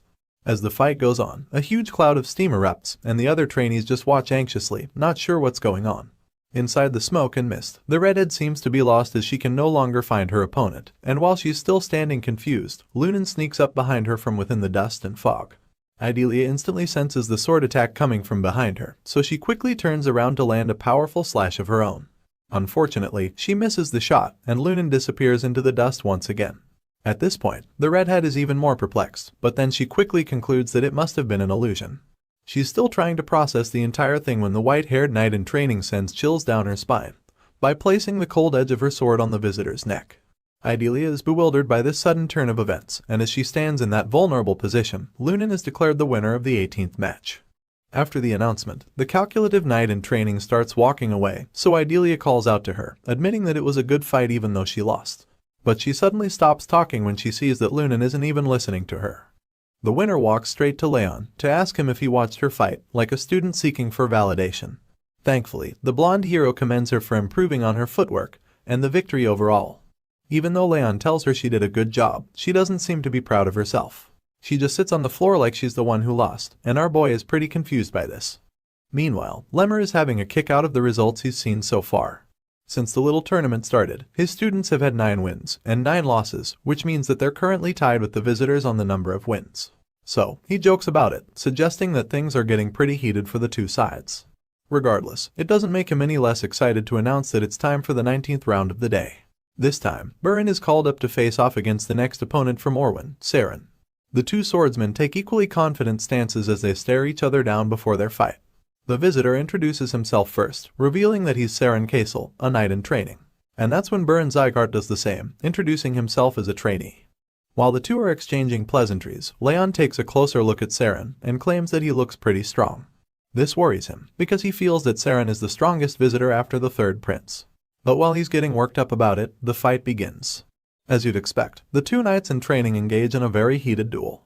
Burin attempts to land a low hit, while Saren opts for an approach from above. Not surprisingly, they cancel each other out over and over, so Burin begins to realize that his opponent is very similar to him in skill. He starts to feel threatened, and fears that it will be over for him if he lets his guard down for even a second. Saren launches at him to land another powerful blow, so the blue-haired swordsman knows that the guy must be thinking the same thing. The two guys are clearly evenly matched, but they're both aware of this, so neither of them holds back. Burin and Saren go at it with all their might, and after a grueling duel, we see that there's no winner this time. Both fighters point their broken swords at each other, and they're panting heavily after such an intense fight. Meanwhile, the other trainees watching are astonished to see that Burin and Saren somehow managed to break their swords. Seeing that this is the result of the 19th duel, the instructor confirms that the match has ended in a tie. After the announcement, a very pissed-off Burin just walks back. Still, Raon commends him for doing a good job, claiming that Saren was the strongest fighter out of all the Orwin knights in training so far. But of course, the grumpy blue-haired guy just storms past him, feeling very disappointed with his own performance. He claims that it doesn't matter how strong Saren was, because he feels that he should have won at all costs, since he went out there to fight with the Sieghart name on the line. However, while he's beating himself up about it, the blonde swordsman just calms him down with a pat on the shoulder, telling him not to worry about it. Burin turns around wondering why he said that, but then our boy suddenly starts walking away, but not before vowing that he'll win the last fight for them. Raon is very certain that he'll defeat the strongest Orwin knight in training, who is none other than the third prince, Grier de Orwin. So, with the determination and zeal to bring glory to his family name, he walks up to face his blue-caped opponent for the 20th round of the very intense tournament. The third prince sees our boy walking up toward him, and he starts to panic because he didn't expect that Raon would be the trainee to fight against him. Using his power, he senses our hero's martial prowess and feels that it's way too ordinary, so he asks Raon if he's even a direct bloodline descendant of the Sieghart family. In response, the hero just bluntly reveals that he isn't, so Grier de Orwin scoffs, because he didn't expect to fight an obvious duel. From the tone of this voice, and the look on his face, you can tell that he's underestimating our boy. This snobby prince even claims that he'd prefer to fight someone between Burin, Lunan, and Martha than enter a meaningless duel with Raon. He then calls out to Instructor Lemmer and claims that he has a suggestion for the fight. The red-haired elf asks Grier what he has in mind, so he points to Lunan and Martha, claiming that he doesn't think they're even tired after their own duels. So, he asks the elf if he can fight them after beating Raon. I swear, this guy is overconfident for no reason. After hearing this very bold idea, Lemmer gleefully accepts the proposal, reminding the prince that it's only going to happen if he defeats his current opponent. With the instructor's approval, Grier asks that the girls start getting ready for him right away, because he thinks his fight will be over too quickly. This dude is so confident that he's going to win, that he even decides he won't use his aura against Raon, feeling that he wants to save his power for the girls. After making this decision, he unsheathes his sword, probably thinking that he's just going to casually defeat our boy in a few seconds. Raon hears everything the third prince says, but he doesn't even respond to his insults. Instead, he chooses to do the talking with his sword, so he unsheathes his blade as well. Just as the fight is about to begin, Duke Tartan arrives at the scene, and is horrified when he sees Raon. He asks the instructor who the blonde monster is, and comments that he didn't even notice him before because of his inconspicuous presence. However, now that he sees him, he feels very disturbed by him. Lemmer just responds by saying that the Duke isn't so blind after all, and asks him why he didn't warn the third prince if he knew about Raon's strength. Tartan realizes that Grier thinks the blonde swordsman isn't skilled, and even though he would one day grow up to be the future of the Orwin kingdom, this blue-eyed prince still doesn't know the meaning of defeat. The Duke confesses that he felt it would be a good idea for the prince to learn what it feels like to lose in a safe environment. Regardless, he still feels that Grier is insanely strong, and he's confident that even the genius swordsman won't win against him. Lemmer hears this and finds it amusing, so he just smiles once again, telling Tartan that he doesn't agree. Seeing that they're not on the same page about who would win this insanely hyped duel, the elf suggests that they make another bet. The Duke is taken aback by this and asks Lemmer if he loves to gamble that much. However, the red-haired instructor assures him that it would be a simple bet on a few drinks, so Tartan agrees with him and asks what they're betting on. In response, Lemmer just raises his hand, showing 5 fingers before making a very bold statement, claiming that Raon will end the third prince in just 5 attacks. At this point, it appears that the instructor is even more confident than Grier, who thinks he'll take our boy out very quickly. The fight starts strong, and the red-eyed swordsman charges at the prince with a powerful sword attack. The prince is taken by surprise with this, and his eyes widen in horror as he sees the person he underestimated, lunging at him with a fire tornado at his back. Even the Duke is stunned by this instant attack from Raon, but before he or his champion can even think of a counterattack, the genius swordsman lands his first blow. With great force, speed, and precision, our boy hits Grier in his side, leaving him stunned for a while. The impact is so much that the prince even starts coughing blood, while wincing in pain before falling to his knees as if he's already lost. Seeing this, Raon assumes that the prince is already down, so he concludes that the fight is over and starts to cover his blade back. While he's doing that, Lemmer starts laughing again, feeling that he overestimated the prince by thinking 5 attacks would be needed to knock him down.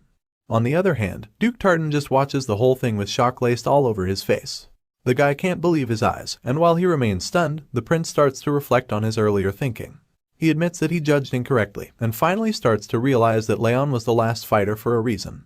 Well, of course, it's because he's the real deal, and Grier finally understands this as well. Meanwhile, the Duke tries to start an argument. Tartan finds it hard to believe that Raon is just a trainee, because, in his eyes, the blonde kid already has the footwork and swordsmanship of a trained knight. But Lemmer doesn't give him any room to continue, explaining that it's the exact reason he said that Raon would win.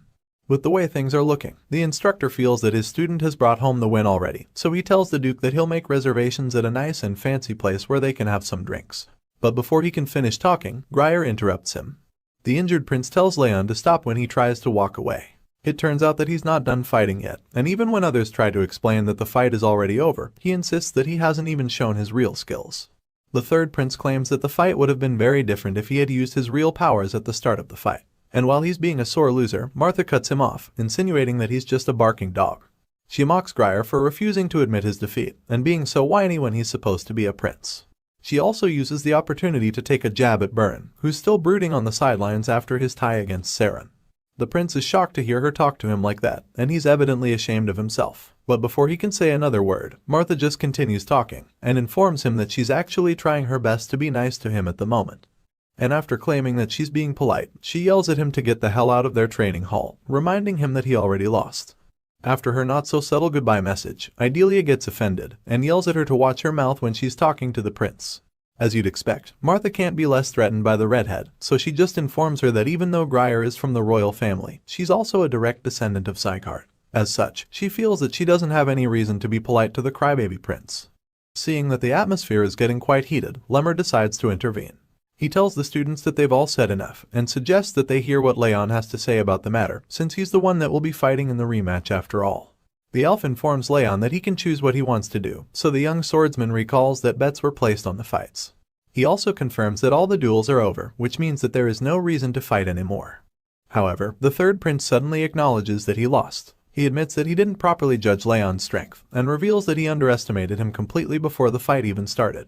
Grier goes on to say that he feels very embarrassed, and that he's so ashamed that he can't raise his chin. As such, he gets on his knee and drops his sword on the ground to beg our hero for one more fight, claiming that he would regret it forever if he leaves with such an embarrassing defeat. The prince then gets on his feet and bows to Raon, pleading with him for a rematch. Seeing this, the blonde swordsman is taken aback, because he didn't expect the boastful prince to even apologize or even put down his sword.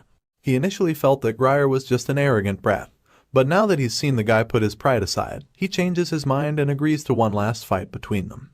The prince assures him that it will indeed be the last one, and as Raon pulls out his sword for the second time, Grier reveals a gold pendant around his neck that has his family's crest imprinted on it. Feeling remorseful, he admits that he lost the first time because he was too arrogant to even recognize his opponent's strength. All of a sudden, he rips the necklace off his body and vows that he'll give his all in this second fight. The moment he does this, a powerful surge of energy surrounds his body, and he literally starts glowing with blue sparks of lightning. Our boy is stunned when he sees the insanely powerful aura coming off the prince's body, and Martha is just as shocked. At last, the prince was showing his true strength. The power seems so overwhelming that Tartan tries to discourage Grier from using the technique, but the prince just cuts him off, insisting that this isn't the time to be hiding his powers. Feeling very confident and driven for the rematch, he unsheathes his sword and makes it very clear to everyone that he wants to fight our hero with everything he's got. While Grier is charging himself up for what he believes will be an epic fight, Wrath reappears to our boy and calls the prince a stupid idiot. Not surprisingly, Raon was also hiding his real powers the first time, but it seems that the prince doesn't know that.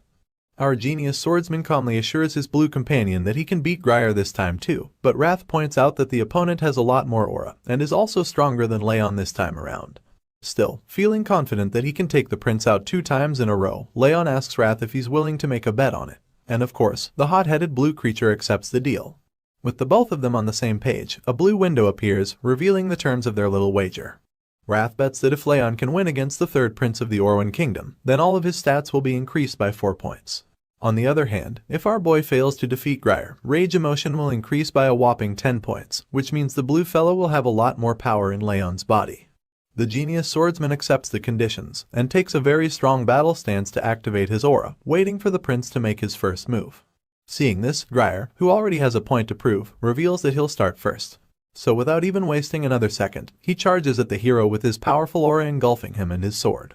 The prince leaps into the air to land a powerful attack from above. But as you'd expect, Raon is up to the task, so he delivers a counterattack immediately. The two fighters clash swords in a heated aura-infused duel, which causes a huge blast that leaves everyone watching completely astonished. Inside the fight, Grier starts to panic, because even though he's giving everything he's got, Raon doesn't even seem to be affected by it. This makes him wonder if the red-eyed swordsman should even be called a genius, because he feels he's more like a monster. Desperate to win this rematch, the third prince decides to finally use all of the power he's been keeping aside.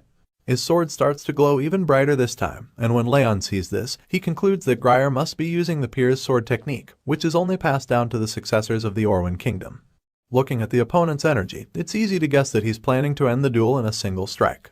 So of course, our hero braces himself and tells Grier to come at him with everything he's got, while also taking a stance to counter the attack. The prince sees that Raon knows what he's planning to do, so he reveals that he's putting everything on the line with his next move, and then tells the genius swordsman that he should get ready for impact. Looks like an epic clash is about to go down. The prince's aura surged, and Raon's eyes widened as he identified the unmistakable signature of the parry sword technique, a legendary art unique to the most elite warriors of the Orwan Kingdom. With this, it became evident that the prince was preparing to unleash a decisive, all-out assault. Raon's hand closed around the hilt of his sword, his mind racing with the intricate patterns and deadly precision of the third prince's signature techniques, etched indelibly in his memory. With that, Raon unleashed the Thousand Flames technique, first flames surrounded by his splendidly blazing aura. Raon's overwhelming power surprised the prince. Witnessing the emergence of golden flame aura from a mere trainee, the prince realized Raon's strength far exceeded his youthful appearance. Nevertheless resolute, the prince reaffirmed his resolve, employing his own technique, unleashing a battle cry as he swung his sword towards Raon. Equally determined, Raon's and the prince's swords clashed, illuminating the surroundings with Raon's golden aura opposing the prince's blue aura. Their swords clashed once more, seemingly establishing an equal footing, until Raon's leg gave way, catching the prince off guard. As he gained an upper hand with a resolute determination to prevail, Raon unleashed his powers, shattering the prince's sword into multiple pieces. The prince was astounded, utterly surprised that his aura had been repelled. In a swift motion, Raon struck, leaving the prince on his knees with the duel victoriously claimed by House Sieghart. Observing his damaged sword, the prince remarked on his advantage in speed and strength, then smiled, pondering whether Raon had countered with adept footwork in response to his aura. "The world truly is vast," mused the prince, extending his hand for a handshake. He expressed gratitude to Raon, acknowledging the valuable lessons learned from the duel, conceding his defeat. Raon reciprocated the handshake, offering a smile and admitting his own gained insights. As they shook hands, the prince apologized for underestimating Raon earlier, attributing it to lack of insight. Curious, the prince inquired about Raon's age, to which Raon replied that he had turned 14 that year. The prince sighed, feeling defeated by a swordsman younger in both skill and character.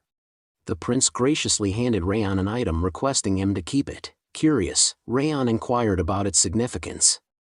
The prince explained it was a token, a sign that Orwan's third prince Grier de Orwan was willing to extend any favor Raon might require. Astonished, Raon questioned why such a valuable gift was offered. The prince, defeated in their duel, admitted Raon's influence had cleared his mind. Offering a sense of enlightenment, He considered his loss fortunate, believing Raon to be the ideal victor. As he departed, he expressed certainty in their future reunion, hoping Raon would still surpass him by then, finding the challenge of catching up enjoyable. The prince then conversed with Lemur, acknowledging their loss in the bet. Lemur simply replied, "Yep, all right."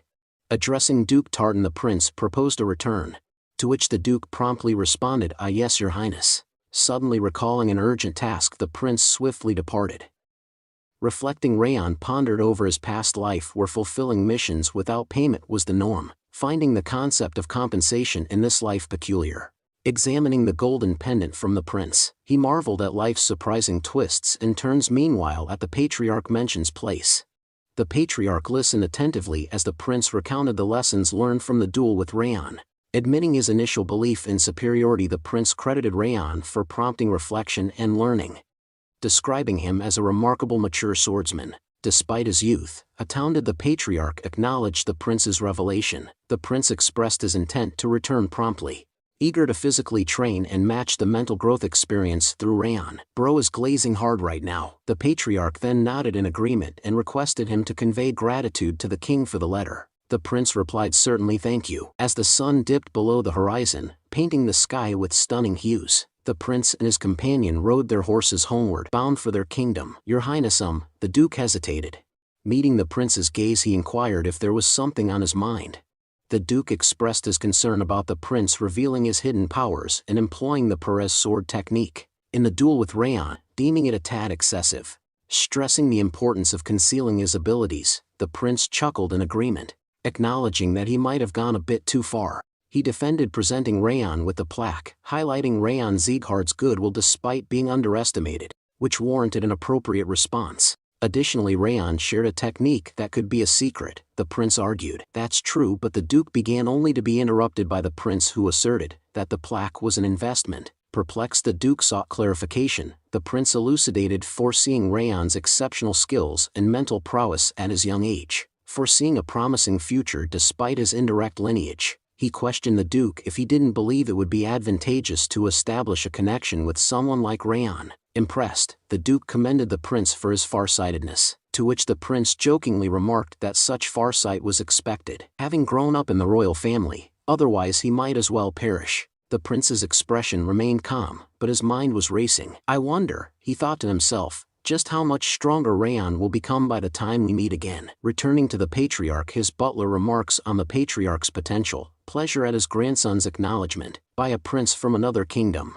The patriarch, bewildered, inquires about the butler's reference. Noticing the absence of warmth in the patriarch's demeanor, the butler remarks on the rare sight of his radiant smile. The patriarch, puzzled, touches his own face, questioning the notion of a smile. The butler, insistent, claims the patriarch has been beaming ever since the prince mentioned Raon's name. The patriarch dismisses the assertion, attributing it to the butler's possible lapse in judgment due to age. Prompted by the butler's concern regarding Duke Tartan's words, the patriarch remains silent, contemplating his response. In a fleeting flashback, Duke Tartan's words echo, revealing a conversation beyond the prince's letter. The duke conveys a message from the king of Orwin and Lekros Albertan D. Orwin 11, detailing the resurgence of the five darknesses. Attentively, the patriarch listens as the duke informs him about the unsettling movement of these forces once more.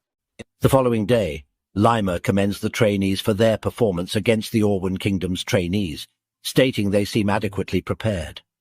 He announces plans for upcoming specialized training the following week. Confused, the trainees inquire about this special training. Nervously, Green Boy questions Lima about the nature of this special session.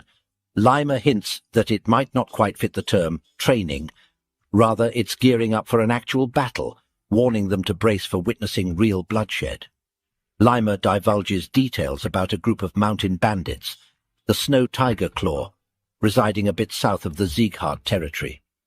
These bandits, partially affiliated with the North and South Alliance, previously earned their livelihood by charging passage fees along a mountain road. However, their recent activities have taken a darker turn, involving theft from merchants and even fatalities. The trainees speculate if their mission involves eliminating these bandits. Lima admits it was the initial plan. When asked why he used past tense, a trainee hints that circumstances might have changed and entertains the idea of ambushing the bandits instead. "We can't," Lima replied somberly. He revealed a harrowing incident where the mountain bandits had ambushed a village to the south of the mountains, mercilessly slaughtering all the villagers and setting the place ablaze before fleeing. The trainees were visibly shaken by this revelation. Lima clarified that this was precisely why their mission now involved tracking down and eradicating these bandits. Despite being mountain bandits, they were all aura users with a notorious history, urging the trainees not to underestimate them and to remain vigilant. In a somber tone, Lima informs them of their departure scheduled for the following day. The scene transitions to Runan, meticulously slicing a leaf in half during her training. Despite her dedication, a tinge of disappointment colors her expression as she inwardly acknowledges her desire to refine her posture before their imminent departure, recognizing her struggles to meet her own expectations. Reflecting on Raon's adeptness in the art of stabbing, she admits to herself her own frustration at not comprehending her own impediment. Gazing towards the training edifice, she speculates about Raon's current training session and briefly contemplates seeking his guidance. However, reconsidering, she dismisses the idea, opting not to disrupt his focus, and instead resolves to persevere in her efforts independently. As the sun dipped below the horizon, its golden rays painted the sky in hues of warm oranges and soft pinks, casting an ethereal glow upon the surroundings. Lush greenery unfolded, with vibrant grass swaying gently amidst proud trees.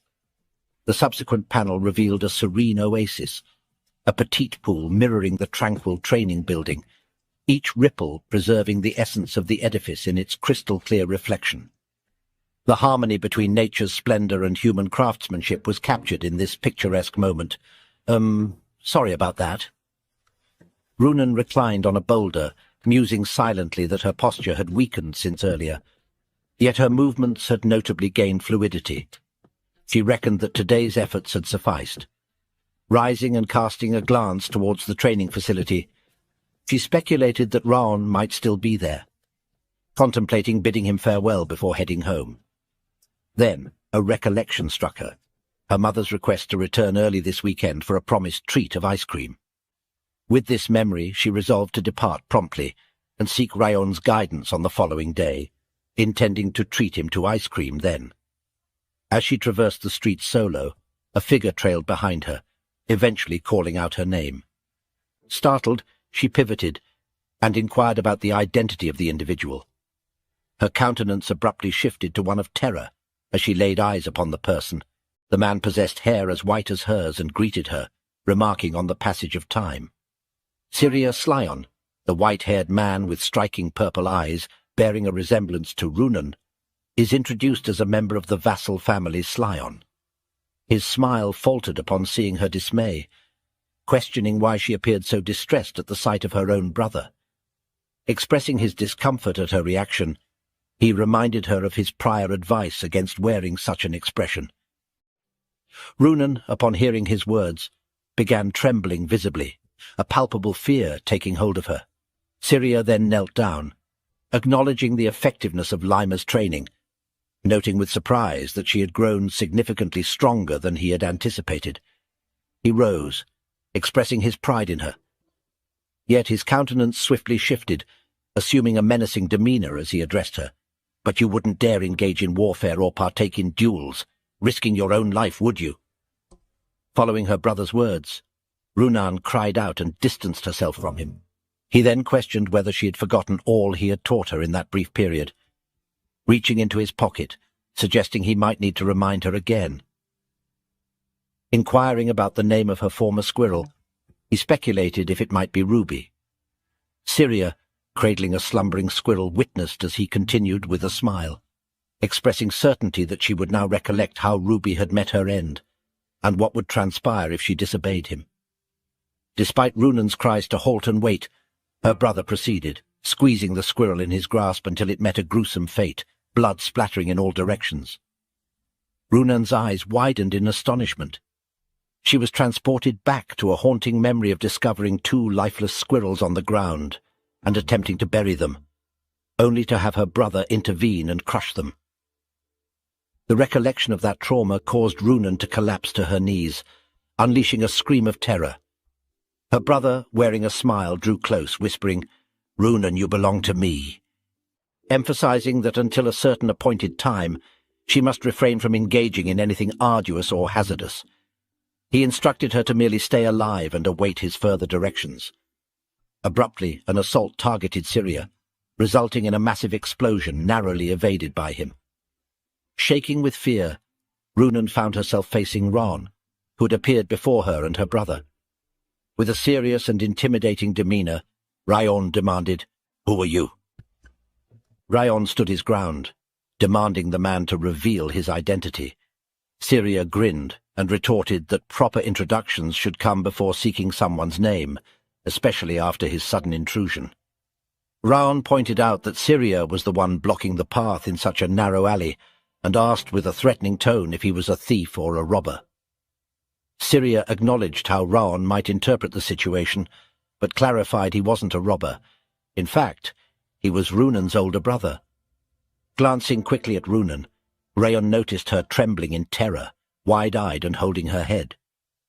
Turning back to Syria, Raon questioned if he truly was her older brother, because she looked terrified. Syria, lifting his hand, admitted he might have taken the prank too far, expressing joy at seeing Runan after a long time. Raon questioned if Syria considered squeezing a squirrel to death in front of Runan a prank. Syria giggled and remarked, "So you caught that," explaining that it was not a real squirrel but just a toy. He displayed his empty hand to Raon as proof that there was nothing there, asserting that there is no way he would have killed a real squirrel. Internally, Raon noted the intensity of this man's aura, which he used to disintegrate the flesh and blood of the squirrel. Syria then placed a box on the ground, mentioning he had come solely to give his younger sister some snacks, before embarking on a long-term mission. He complimented Runan on her great friend, encouraging them to maintain their strong bond. Apologizing for taking the prank too far, he waved it off, wished Raon good health, and took his leave. Raon quietly recognized the man. He's the exceptional swordsman of House Sieghart, one of the 12 formidable figures destined to shape the continent's future. Known as the Azure Sword, Syria Sieghart was merely a name Raon had heard of before his reincarnation. This encounter marked their first meeting. He shared that Syria was a deceitful figure, a man who posed as a merciful hero yet carried the same repugnant aura as Derus. Raon extended his hand to escort Runan, suggesting they depart together. After a stroll they paused near a carriage. Runan expressed her gratitude as she boarded, bidding farewell. Raon reassured her, urging her to sleep early since they were departing the next day. He lingered, watching the carriage vanish into the distance. Inside the carriage, Runan remained silent until reaching her room, where the ice cream awaited beside her bed. Internally, she noted her brother's return, unchanged from previous encounters. In a fleeting flashback, Runan brushed off a squirrel scratch on her hand, attributing it to her pregnancy and reassuring her older brother Ruby that it was insignificant and caused by the squirrel being overly sensitive. Yet the subsequent scene showed Ruby lying lifeless on the floor. With a chilling demeanor, Syria asserted ownership over her, emphasizing that she must remain unharmed indefinitely, her only role being to breathe. He warned her that disclosing the incident to their parents would result in their demise. He also mentioned he doesn't need the house, threatening to wreck everything if she spills the beans, even going so far as to harm everyone except her. As she grew older, she figured speaking up might lead to someone getting hurt, so she chose to stay silent. Everything seemed fine as long as she kept her mouth shut. She believed she was the sole loner, the only one in pain, until she found solace in House Sieghart. She discovered his kindness, the effort he put in, and the suffering he endured. Seeing how he transformed perceptions through hard work, she hoped to change herself too, but it seems impossible. Back in the present, she sat on her bed crying, whispering, "It's all right, as long as..." She endures. The following day, Lima explained they were in the southernmost area of Sieghart's domain, the Yartan village. He informed the kids they'd be staying there for the night, acknowledging their successful traversal through the dimensional door. Recognizing their likely exhaustion, he advised them to rest well, as it was their last chance to relax before the mission. A local welcomed the Sieghart swordsman and offered to guide them to their rooms. Lima thanked him graciously for his hospitality. Inside his room, Raon was burning firewood and expressed gratitude to Roth, who was confused and asked him what he meant. Raon mentioned he wouldn't have caught on yesterday without the hint, and didn't realize Syria was concealing his presence. In the flashback, after Raon's training, Roth hinted something trifling might be there, prompting Raon to investigate. Now, Roth mentions he'd go to such lengths for the sake of the ice cream girl. Raon believes Syria won't return soon due to a long mission, but knows Runan will stay that way as long as he is her older brother. Unexpectedly, Roth proposes taking Raon's body to kill Syria. Raon reacts with a shocked "what?" in confusion. Roth explains he owes the girl for introducing him to ice cream and offers to return favor tenfold because the King of Revenge returns twice the favor and 10 times the revenge. "Surely you're joking." "I decline," Raon responded. Despite this, Roth insisted he was serious. Raon reiterated that even if Roth's words held truth, he wouldn't comply.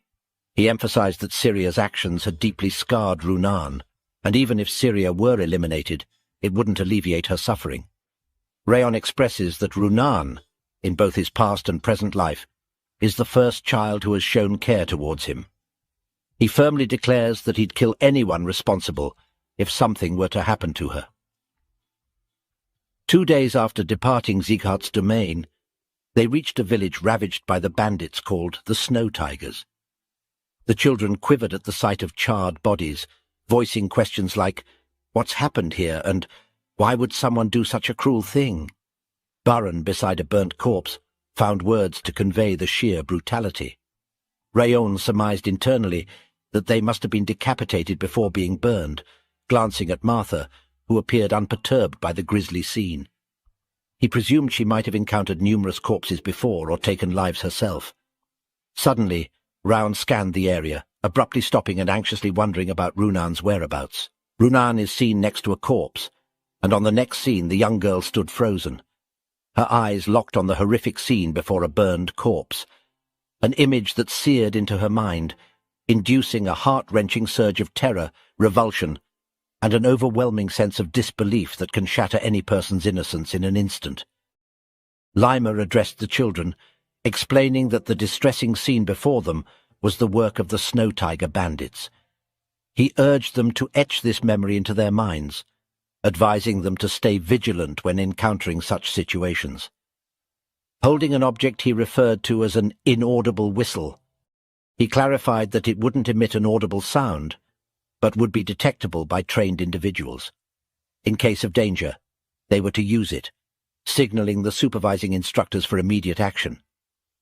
He cautioned them about the bandits' ruthless swords, suggesting that before resorting to the whistle, they should attempt self-defense, even considering not to hesitate beheading them if they get the chance.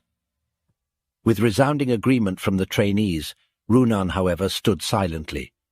She couldn't kill even an insect, let alone a human. Lima then organized them into groups led by the top trainees, assigning Martha to Group A and Baron to Group B, each composed of 4 members. Gripping her sword, Runan recalled her brother's words, reminding her that she belongs to him and to avoid perilous situations. She just needs to keep breathing until the day he needs her. He also mentioned that he'd kill everything that injures her. Suddenly, Runan snapped back to reality as Raon called her name, urging her to join him. Runan appeared downcast and hesitant at first, but eventually agreed. They both positioned themselves in front of a stunning colossal mountain. Raon quietly pondered if the peak they glimpsed belonged to Rutan Mountain. The elevated vantage point would offer a clear view below, plus it'd be easier to escape or take cover if things turned dicey. It seemed like the perfect spot for bandits to lurk, but Raon suspected they wouldn't choose the obvious location. knowing they were being pursued. Since it's the perfect place, they won't be in the mountain. He reasoned they must have accounted for that and likely settled on the hill yonder. It appeared exposed from outside but might hide another area within. He reasoned that the bandits wouldn't opt for the obvious hiding spot, knowing they were being pursued. They must have anticipated that their pursuers would expect them to choose the mountain, so the visible hill seemed like their sole option from the outside. But there might be an interior area hidden from view. With that conclusion, Raon called to Runan saying, "Let's go." He suggested they investigate that hill while leaving the forest to the other teams. Runan simply responded with an "okay." As Runan moved ahead, Raon glanced at her with a somber expression. Wrath then appeared and remarked on Raon's evident concern for her, questioning why he wouldn't speak up. Raon admitted he wasn't sure what to tell her. Moreover, it was a family matter. He added that since he didn't even understand his emotions toward his mother Sylvia, he felt incapable of offering any advice on family matters. However, he's well aware of Syria's actions towards Runan. He silently acknowledges that he should find an opportunity to address the issue, although it might prove challenging to do so. While heading toward their destination, Raon notes internally that, as per his expectations, there exists a concealed forest within the hill, unseen from the outside. It's notably deep and appears to mask human tracks, making them difficult to locate. Yet such concealment tactics may work against inexperienced individuals, but they won't hinder Raon. He reflects that becoming the best assassin doesn't solely involve eliminating targets. It encompasses observation, analysis, and information gathering. While these strategies might fool an average pursuer, they're futile against Raon, because he was the best assassin in his previous life. Proceeding, Raon informs Runan that he suspects the Snow Tiger's hideout is nearby. He instructs her to follow silently, even regulating her breath. She complies, and they cautiously explore, seeking potential clues. Suddenly Raon spots traps on the ground, which he expected to be the only notable defenses aside from the entrance. Evidently the bandits assumed no one would venture this far, given the numerous traces left behind. Hiding behind a tree and observing the bandits, he remarks that they've underestimated their potential intruders. Among them, he notices a tied-up child, pondering if the boy is a hostage. Despite the robust bodies of the guards, Raon senses no aura from them, recognizing them as low-ranking warriors. Raon assessed the robust man near the hostage, presuming his proficiency with a sword, and speculated that the bulk of the bandits must be gathered inside, as they wouldn't likely leave their only hostage at a basic outpost. He gauged the potential numbers of bandits to be possibly dozens, contemplating whether to signal a retreat and regroup with the main force before attacking. However, seeing the dire condition of the hostage, at risk of freezing to death, he doubted the boy's survival until reinforcements arrived. Since they hadn't been detected yet, the optimal move was to rescue the hostage discreetly and deal with the bandits silently. As Raon prepared to act, he noticed Runan looking frightened and tense. He swiftly called her attention, reassuring her that they could save the boy together, soliciting her assistance. He instructed her to block the sound upon his signal, assuring her he'd handle the rest. "Can you do that?" he asked, to which she hesitantly replied she would try. One of the guards, feeling drowsy, mentioned his sleepiness to the man beside him, questioning how much longer they had to remain stationed there. Abruptly halting mid-sentence, their attention shifted as they spotted Runan approaching. Inquiring about her identity, they received no response. Instead, Runan unleashed her aura to block the sound waves. Astonished, one of the men suddenly realized their voices weren't carrying. Did she just block the sound with her aura? They wondered. The other man, surprised by the presence of an aura user in such a place, voiced his astonishment. Meanwhile, Raon seized the opportunity, and while sneaking by, decided to confront these two individuals first, before dealing with the burly man in the background. Swiftly and skillfully, he dispatched the pair. Suddenly, one of the men's heads flew past Runan, triggering a traumatic memory of her pet squirrel's death from her childhood. Witnessing this, her eyes widened, and the trauma overwhelmed her, causing her to collapse, clutching her head and screaming. Although Raon found no pleasure in this situation, he noted that the mana barrier was broken, wondering if her trauma resurfaced due to these events. Terrified with heavy breathing, Runan's distress escalated, leading Raon to realize that the bandits might discover them if this continued. As Runan faced imminent danger from the bandit's sword, Raon, with a look of fear on his face, took swift action. He managed to overpower the bandits, saving Runan just in the nick of time. Pointing his sword at the bandit's neck, Raon warned him to stay quiet or face immediate consequences. Raon laid out the rules: answer questions or lose a bone each time he refused. Glancing back, Raon noticed Runan still trembling, but acknowledged her quick thinking in putting up a mana barrier, which saved them. Raon began the interrogation, asking if the man was part of the Snow Tiger Claw, to which he reluctantly admitted. Further questioning revealed there were 39 of them in the forest, and one more hostage. Raon, realizing the significance, pressed on about the hostages, and the man confirmed one more was inside. A kid who had been a previous hostage disclosed that the captive was his younger sister, pleading with Raon to save her. Runan reassured the worried kid that they would save his sister, encouraging him not to worry. However, Raon, ever pragmatic, advised Runan against making promises. Undeterred, Runan affirmed, "But we're going to." Raon, recognizing the determination, reminded her that while they could handle the bandits, securing support was crucial for a safe hostage rescue. He figured out there were 36 bandits, plus the leader of the Snow Tiger Claw, making it potentially risky. Runan then asked if she should blow the whistle, and Raon agreed, thinking it was a good idea. So Runan blew on the whistle with all her might. Raon, standing right next to her, couldn't hear any noise from the whistle, realizing Lima must have had a reason for giving them that particular whistle. Suddenly, in an angry tone, someone in the bandit crowd mentioned a silent whistle being used, urging everyone to get up because someone was onto them. Runan and Raon were shocked. Raon, in particular, was confused and taken aback that someone had sharp enough senses to detect the whistle, which even he couldn't hear.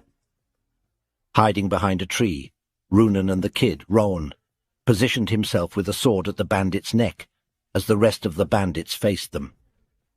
The leader, an elderly man with white hair and an X-scar on his cheek, casually remarked about a young kid like him causing scene by coming all the way here. With a nonchalant expression, he inquired about who he had called with the whistle.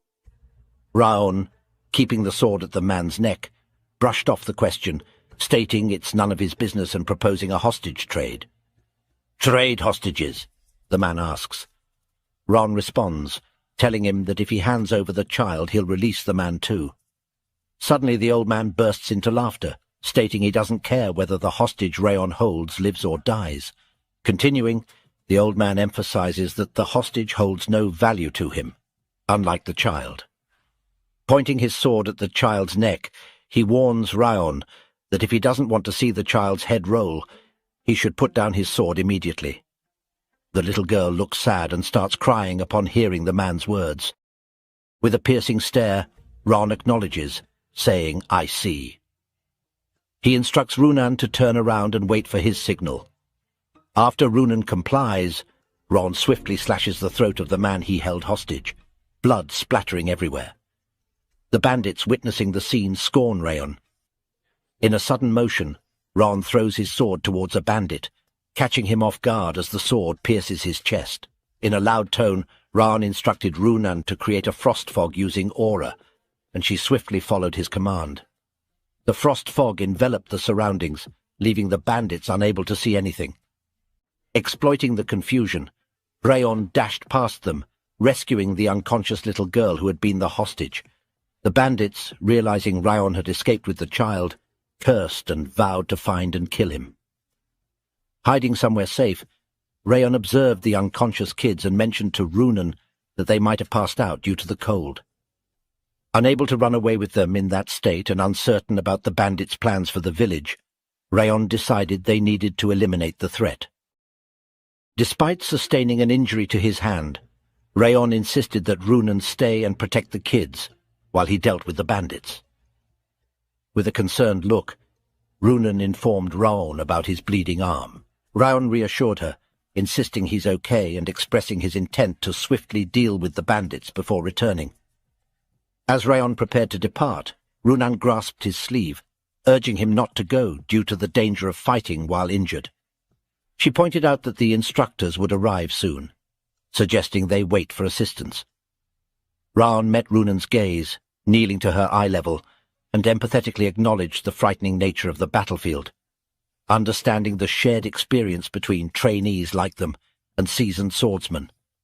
He inquired if she knew what was even more frightening, promptly responding, being paralyzed by fear and unable to take action. He states that the bandits have committed egregious and unforgivable acts. He's confident that among the deceased, there are individuals who attempted to shield their village and others, who fought valiantly until the very end to safeguard their loved ones. Emphasizing their allegiance as Sieghart swordsmen, he asserts that they cannot overlook these deaths. Raon continued, emphasizing the importance of completing their mission to honor the sacrifices made and safeguard those who survived. Although uncertain about her brother's actions, he conveyed that the more frightened she becomes, the greater the influence of that man's shadow. He warned her that succumbing to fear would only deepen its hold, advising her to resist letting fear dictate her actions. With a final expression of words, he called her name, Runan Slyon, affirming that she alone has the power to protect herself and those she cherishes. From his pocket he took something and handed it to her, stating that the choices they make from this point forward are hers to decide. As he rose and headed towards the bandits' lair, he reassured her that she no longer needed to linger in the shadows. Runan remained silent, reflecting on his words and recalling his brother. Internally, she expressed a desire for change, wanting to break free from the constraints of the past. Determined to protect what mattered to her, she resolved to step out of the dark shadows and into the bright light. The scene revealed that Raon had given her a figurine of a squirrel, reminding her of her old pet squirrel Ruby, a gesture that meant a lot to her. Raon re-entered the bandits' lair, displaying ruthless efficiency by dispatching 3 of them with a single slash each. Amidst the chaos, the bandits, infuriated, cursed, urging each other to end the young threat. Despite their attempts, anyone who approached Raon met a swift demise. As Raon skillfully eliminated foes, the old man, baffled by their inability to stop a mere child, shouted in frustration. In a dramatic turn, someone leapt behind Raon, ready to strike. Alert and quick, Raon turned just in time to dodge the impending attack. The old man, now facing Raon, declared, "You're dead, you little brat," and lunged again. A cloud of dust enveloped the scene as the old man attacked, but to his astonishment, Raon had vanished from his original position. Bewildered, he muttered, What? Where did he just vanish to?" Unbeknownst to the old man, Raon had positioned himself behind, questioning the man's cowardly waiting tactics. Without hesitation, Raon effortlessly decapitated him, the old man's head soaring as blood scattered. The bandits, witnessing Raon's prowess, nervously dubbed him a monster, grappling with the mystery of how such strength could exist in someone so young, questioning if Raon was truly just a trainee. Raon instructed them to surrender after their leader's demise, but his attention quickly shifted as he skillfully intercepted an incoming attack.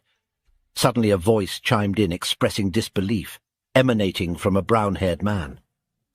Curious, the brown boy questioned the logic of dying to a mere child, warning that it would only bring shame on themselves if they enter the North and South Alliance like this. Upon scrutinizing Raon, the brown boy acknowledged Raon's apparent affluence, suggesting he hailed from a well-off family, a more desirable hostage than their previous captive. Without hesitation, the man lunged at Raon, remarking that he had feared their offerings might fall short, expressing gratitude to the heavens for not abandoning him, Vukan. With a formidable strike, Vukan slashed at Raon, declaring his intention to take Raon, his friend, and the other children as hostages. Despite Raon successfully blocking the attack, he recognized the strength of the Snow Tiger Claw Chief. Initially considering him a novice with the sword, Raon revised his assessment, identifying him as a proficient sword user. Raon grappled with the chief, employing both hands to parry the chief's slashes. Meanwhile, a voice from the sidelines exclaimed the discovery of Runan and the hostages. Observing Runan in a tense struggle with an opponent, Raon torn between the two conflicts, inwardly worried at the unpreparedness of Runan for battle, feeling the need to rush to her aid. Distracted, Raon barely blocked a slash from the chief, who, seizing the opportunity, questioned Raon's gaze diversion, expressing disbelief at his concern for his friend and the hostages. The chief, adopting a menacing tone, suggested reveling in the battle, and urged Raon to forsake thoughts of his friend for the moment. Outside the fray, a bandit, observing Runan, cursed at her utilization of peculiar skills, while noting her apparent lack of killing anyone before. Approaching Runan, he demanded the release of the hostages instead of engaging in fouling around. Surveying the children behind her, Runan resolved to protect them at all costs. Gripping her blade tightly, she acknowledged the necessity of killing the enemy in front of her, thankful that the bandit posed no significant challenge. She wants to kill the man, motivating herself and recalling not to forget Raon's words. As the man rushed at her, a vision of her brother holding her sword flashed before her. Trauma resurfaced, and she felt the need to push it away, haunted by the fear from that day. Wondering if she could protect something like Raon does, she realized her inability to wield a sword properly, scared as she had never protected anything before. Suddenly, someone called her name, and as she snapped back to reality, she realized it was Raon. His gentle tone reassured her, saying it's okay and that she can do it. His words felt like a comforting message to her younger self, urging her not to worry and come along. Runan's eyes welled up. Now prepared for the fight, she silently acknowledged that she had to thank Raon for instilling courage in her. Her sword now surrounded by her cold aura, she faced the bandit about to strike, ready to retaliate. With a swift motion she slashed the man, inwardly expressing gratitude to Raon for helping her move forward and for believing in her. The chief, observing the situation, criticized everyone for losing to these kids, branding them as useless. However, Raon caught his attention, insisting they were not just little kids. Charging his fire aura, he declared to the chief that Runan is a child who overcame her dark past on her own and possessed a kinder and stronger heart than anyone he knew. Flames growing, Raon portrayed her as a swordsman who had overcome trials. Employing his powers, he executed the 1,000 Flames technique, first flames, flower fall, swiftly slashing and defeating the chief. Moments later, Raon checked a chest for remaining traps before the instructors arrived. There he discovered a two-tone flower, a rare miracle herb. Pondering if the bandits massacred an entire village for this, he was interrupted by a voice asking if it was already over. Raon and Runan turned to see a red-haired man, noticing Raon holding the same two-toned flower that Vukan had. With a smile, the man inquires if they killed them all. The man is revealed to us as the North and South Alliance's eternal bandit chief. Raon, unfazed, asks what if they did. The man maintained his smile, remarking on Raon's boldness. He acknowledged Raon's ability to judge situations, attributing his confidence to skill. When Raon questions his affiliation with the North and South Alliance, the man confirms it, introducing himself as Richter. Upon hearing the name, Raon inwardly acknowledges Richter with a hint of nervousness. Inwardly, Raon recalled hearing Richter's name before, a genius swordsman who joined the North and South Alliance with only a sword, rising to chief of a large mountain bandit group in a decade. Raon acknowledged that the Snow Tiger Claw bandits couldn't compare. Richter was a true martial artist with genuine skills. Richter discerned that these kids hailed from a renowned family, a direct lineage of the Siegharts. Observing the absence of engravings on Raon's and Runan's swords, he concluded that they must be trainees. What should I do? He uttered, then with a nonchalant tone and expression, he casually proposes, "Should I kill you?" Richter unleashes his formidable aura, signaling his hostile intentions. Raon, having once lived the life of an assassin, remains unfazed, drawing his sword in response. Richter, impressed by Raon's composure, questions how he can withstand such a potent aura. Now he understands that Raon is not just a normal kid. In his mind, Raon was contemplating all the things he can do to kill this guy. He knows he can kill this man if he approaches from behind, but he can't defeat him as he is right now in a head-on fight. But for some reason, Raon doesn't want to back down, so he tells him to take his sword and come at him with all his might. Richter is shocked to hear this, because he knows that Raon already understands the situation, knows that he is going to be defeated. But Raon, with a confident voice, says that it's common sense for the weak to die to the strong.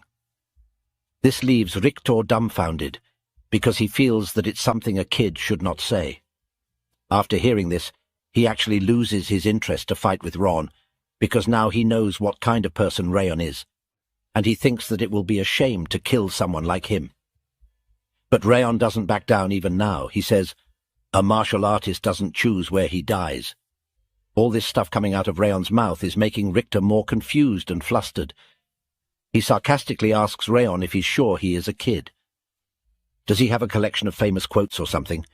He was standing right in front of him and says that there is another reason why he doesn't want to kill him right now. He says, "The vicious wind has been watching us for a while." Raon doesn't understand what he is saying, but Richter jumps and gets away from Raon, and tells him that it would have been fun if he were a part of the North and South Alliance. He stands on a snowy peak and asks Raon about his name. He looks curious to know more about Raon. Raon tells him that he is House Sieghart. After hearing Raon's name, he tells him that he hopes that one day he will hear about him from across Mount Terukan and Rabel River, and then he vanishes away from here. After this, Raon checks on Runan and tells her that they should leave from here too. Runan is thinking about something now about her fight. She asks him if she was good. Raon is confused and dumbfounded by this question, but he simply smiles and tells her that she was the best. This makes Runan happy, and this was the end of Raon's short but also long first mission. After a while, Raon returned and met the other trainees. He had returned with the head of the Snow Tiger Claw Bandits chief. Because of this, Martha and Buren were upset that they lost to him once again. Other students were a little bit upset too, so Lima comforted the other students for not performing as well. He also gave them some advice, which actually turned into a storytelling of how great his own first mission went for him. So we can say that the headmaster was pleased with how he did on his own first mission.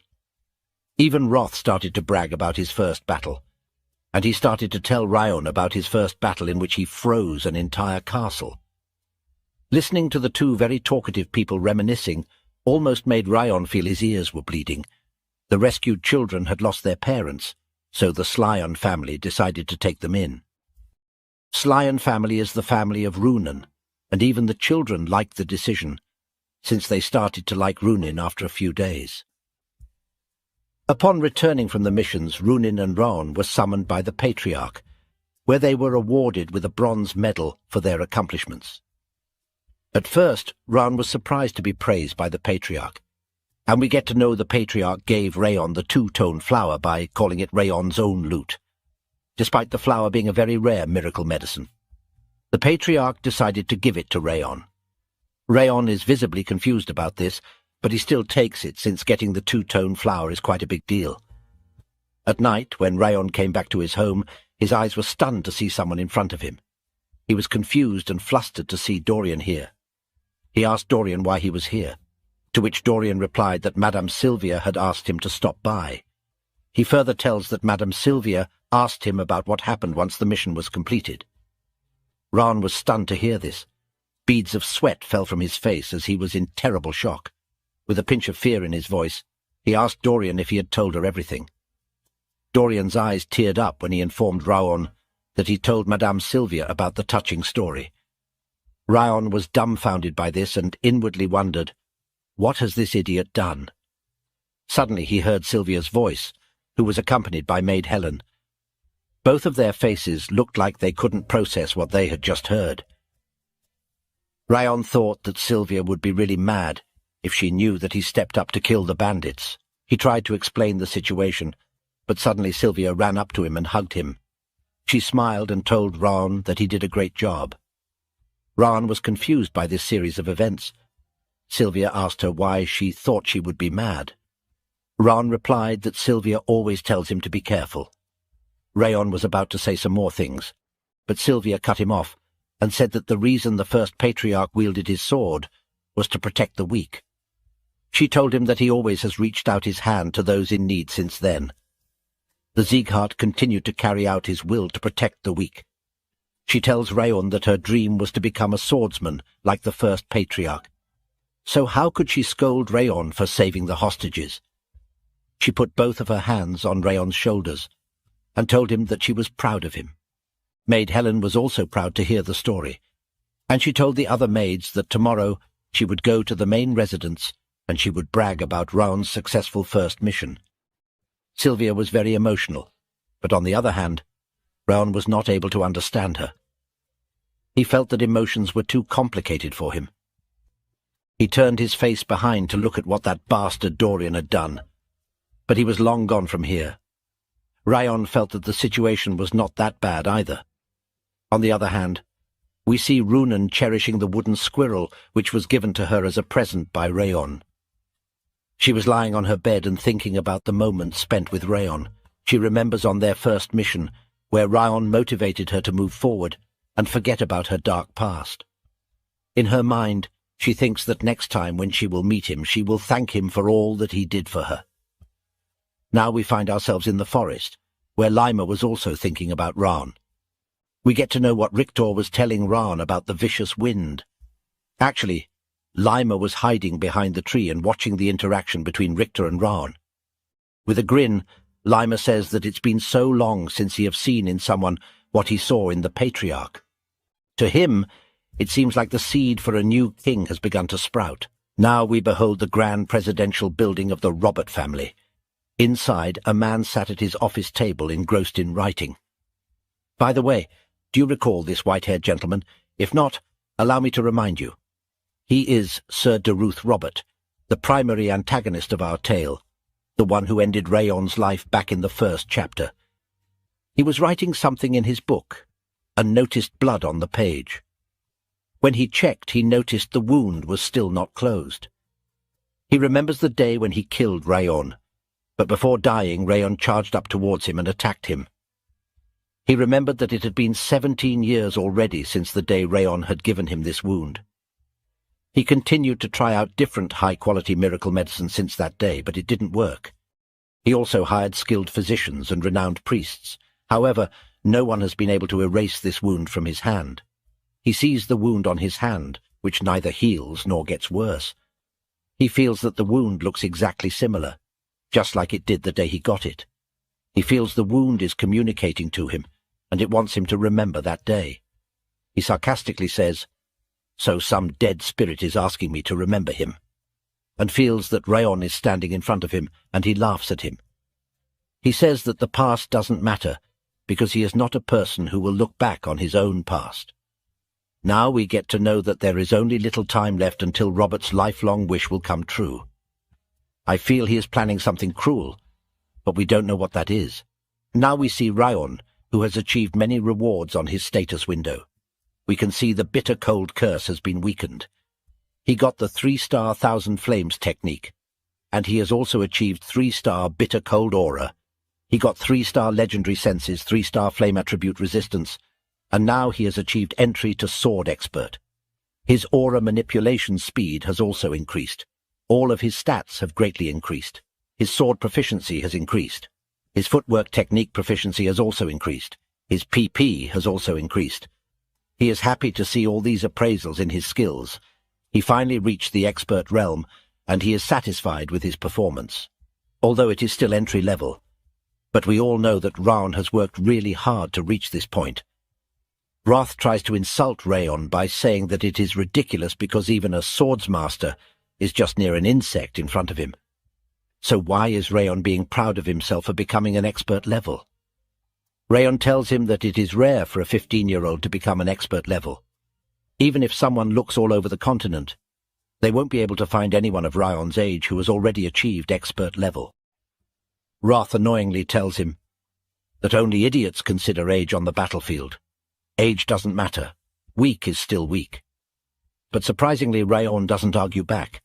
He accepts what Roth is saying. He says that even he knows that no one goes easy on the opponent just because the opponent is young when they are on the battlefield. Roth is still annoyed and further tells Raon that he is very weak compared to him. Even if Raon tries, he can't even touch his fingernail.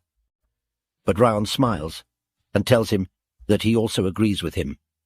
Then Roth questions, "If you know that you are still so weak, then why are you able to smile like this?" To this, Raon replies, "Because I'm happy. In my past life I was nowhere near this level." He continues, "Even you admitted that I have grown somewhat." Hearing this, Roth becomes speechless, and he doesn't know what he should reply to Raon. He starts to throw a tantrum like a little child and says, "Why would I praise a human? I will never do that." Raon roasts him and says, "Don't get so mad over such small things." Raon says that he heard Roth's voice shake a little, so it confirms to him that he has become stronger. They both have been together long enough to know what Roth is thinking, but Roth doesn't accept this. He tells Raon, "A human like you who can see through my behavior should deserve more than death." Now he tries to freeze Raon with his power, but that doesn't affect Raon at all. He smiles and tells him that this kind of rage is nothing for him now. He claims that if Roth doesn't get his power again, then he's going to be eaten by him instead. Now we see Roth's typical useless trash talk, and he starts to reminisce again by saying, listening to Raon's nonsense reminds him of the old days. He starts to tell his story that back in his days in the demon realm, there were demons who came to challenge him. But before he can continue his story, Raon starts to walk away from here. These two have an interesting relationship. Let's see how their relation will grow in the future. The next day in the training hall, Lima tells everyone that the training for today is over and they can go now. But Björn stops Lima and reminds him that he himself has come 20 minutes late. So shouldn't all the students go 20 minutes past the usual time? But the lazy Lima tries to sneak his way out, saying that they can make up for it tomorrow, and that was enough for today. Inwardly, Björn calls him an irresponsible elf. Now Raon gathers all the students around him and tells them to finish up the training. The one in charge for today should start the clean-up, he says. We see Dorian go to a locker to pick up cleaning stuff, but as soon as he closes the locker, he notices that Martha was giving him cold stares. He gets really afraid and screams, trying to run away from her, but she catches him. Annoyed, she tells him to quickly finish cleaning up everything together, because she's already busy enough with her training. She's cold and shouts at other students, asking them, what are they all loitering around for? Since she have to clean, she tells them to quickly get out from here. This makes Raon realize that she is only calm towards him, and even the headmaster was standing behind him, confirming that she is unchanged. She only switches up around Raon. Raon turns behind and is confused to see Headmaster Lima here, because he had run away from here just now. The headmaster goes in front and tells everyone that he's come back for something he forgot. The students standing there are a little bit afraid and scared to know what he is about to say. They all question what did he forget. The headmaster gathers all around here and announces them to listen carefully. He claims that there is something else he has to announce, and it is really very important. Students are curious and confused to know what it is this time, and the headmaster tells them that there is a second mission for all of them. Hearing this, all the students get confused and stand still in one place. They don't know how should they react to this. The headmaster laughs and says how could he forget to tell them this important thing. All the students are dumbfounded that how could Headmaster Lima could be so irresponsible that he forgot such an important thing. We get to know that it's already been half a year since the first mission has been completed. Raon thinks it took longer than expected for the second mission to come. He feels that there are fewer duties for the Siegharts to handle compared to his past life. Headmaster now further explains them about the second mission. Apparently there has been orc invasions in the southern part of the Zart territory, and their mission is to eliminate the orcs who are threatening the villagers, and they should protect the people of the village. In simple words, we can say that their mission is the protection of the village and monster raid. Everyone gets excited to hear this news because it is an actual orc raid. They always waited for such a kind of mission to arrive. Now they all can show their sword skills and finally test out their swordsmanship skills. Lima calls them newbies and grabs the attention by saying that why are they so excited about this mission? They all get confused by the headmaster's words, but now the headmaster further explains that the instructors will not be accompanying them on this mission. They are the only ones going to the village, and they need to work together to accomplish the mission. Now, this was surprising for all of them. But suddenly Buren raises his hand and asks Lima that what if they come across a dangerous situation that they cannot handle? What should they do in that situation? To this, Lima replies, "It's up to you to handle. If it's a mission you cannot accomplish, then you should know when to give up." That's why the leader's ability to accurately judge a situation is important. He claims that a leader needs to be able to judge what the best response to the given situation should be. Now Dorian raises his hand and asks Lima, "Isn't it bad if we run away from a mission?" Lima tells him that normally it is considered bad, but it depends on the situation too. If you all come across one of the 5 demons and manage to escape, then in that situation that would be praiseworthy. Hearing this answer from Lima makes Dorian happy, because now he knows that running away won't get him into trouble. And seeing his reaction, Buren is confused and speechless. Now, Lima drops the actual bomb by saying that they all have to leave the day after tomorrow. They all are stunned and speechless to hear this, because they have to leave in 2 days, and this is not an easy mission. The kids were surprised, wondering why they had so little time allocated to them. It felt like they were being rushed too much. One person mentioned that the approaching nightfall made them feel even more rushed, squeezing their time down to just 1 day. Lima jumped in, explaining the complex preparations needed for an upcoming monster attack, differentiating it from regular guard duties or dungeon explorations.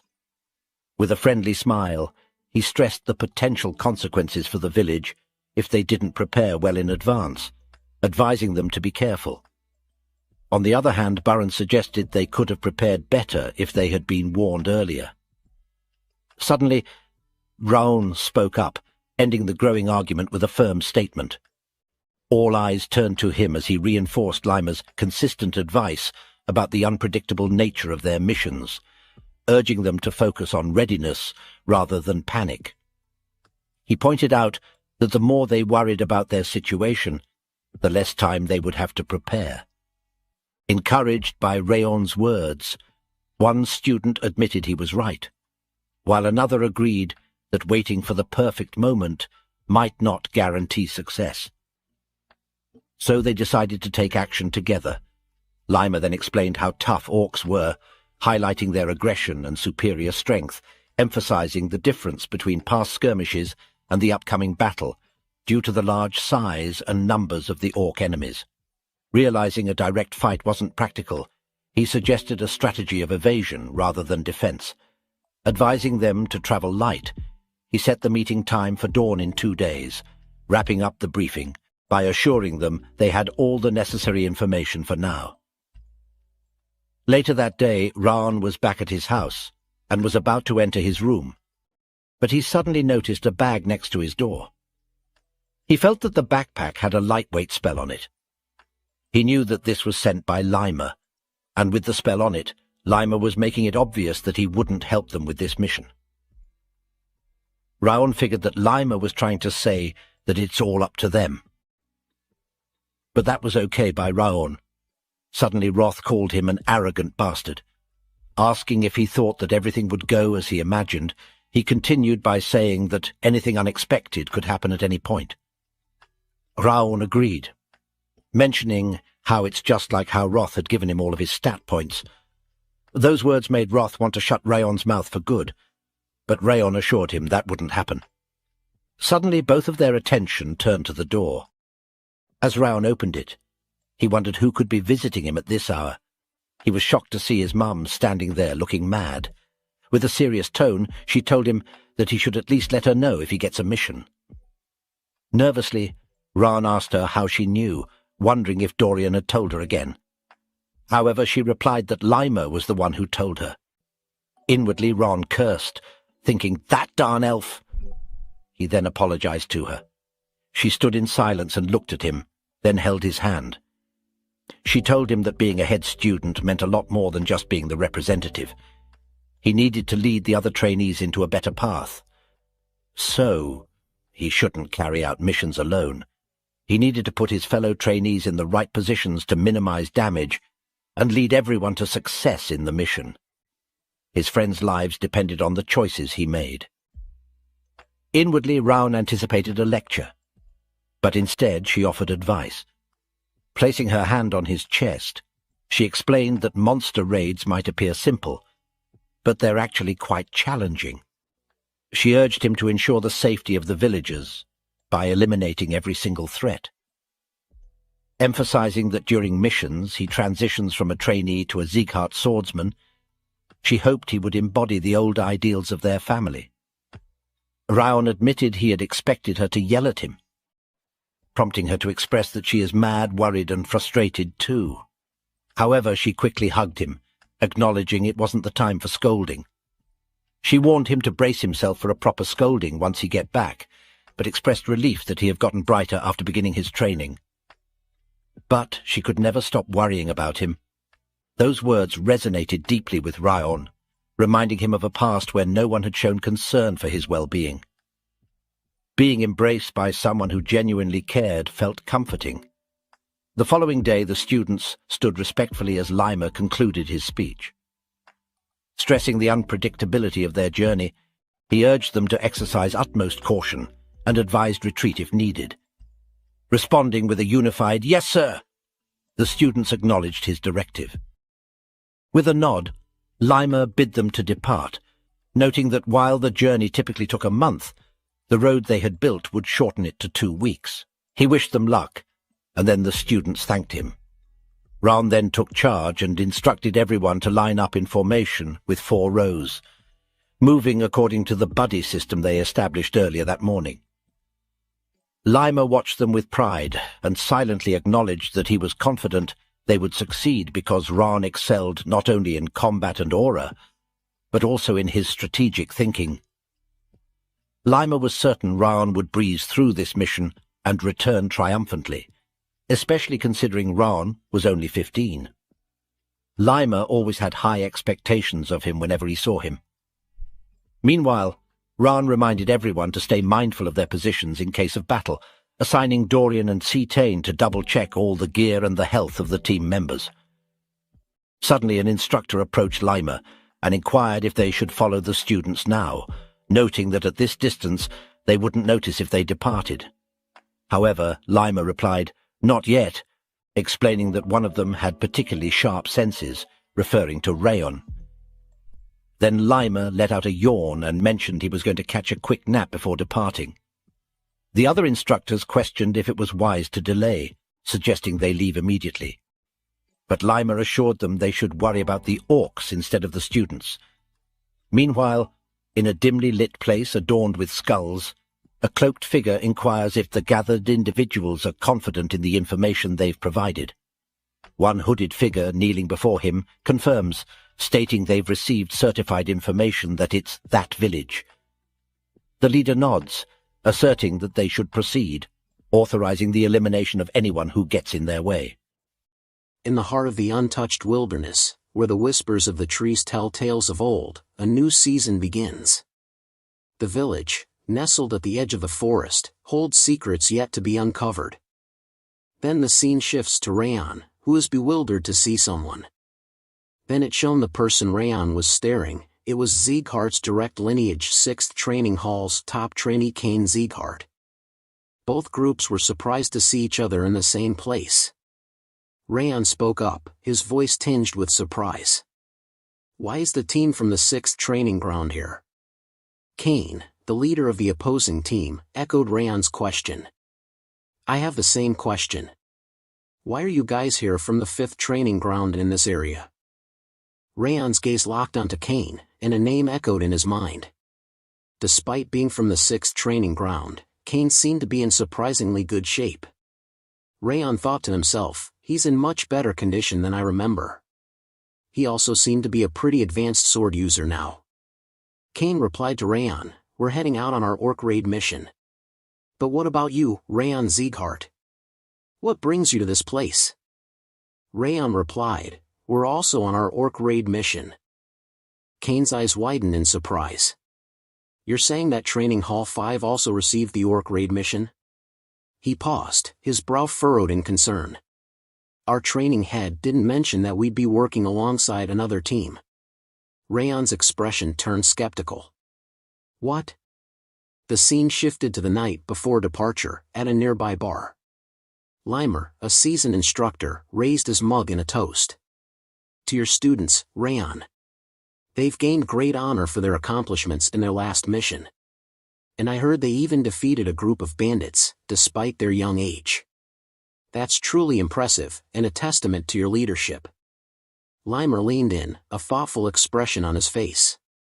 I must say, considering their outstanding performance in the previous mission, I'm inclined to wonder, should I send them on the orc raid mission?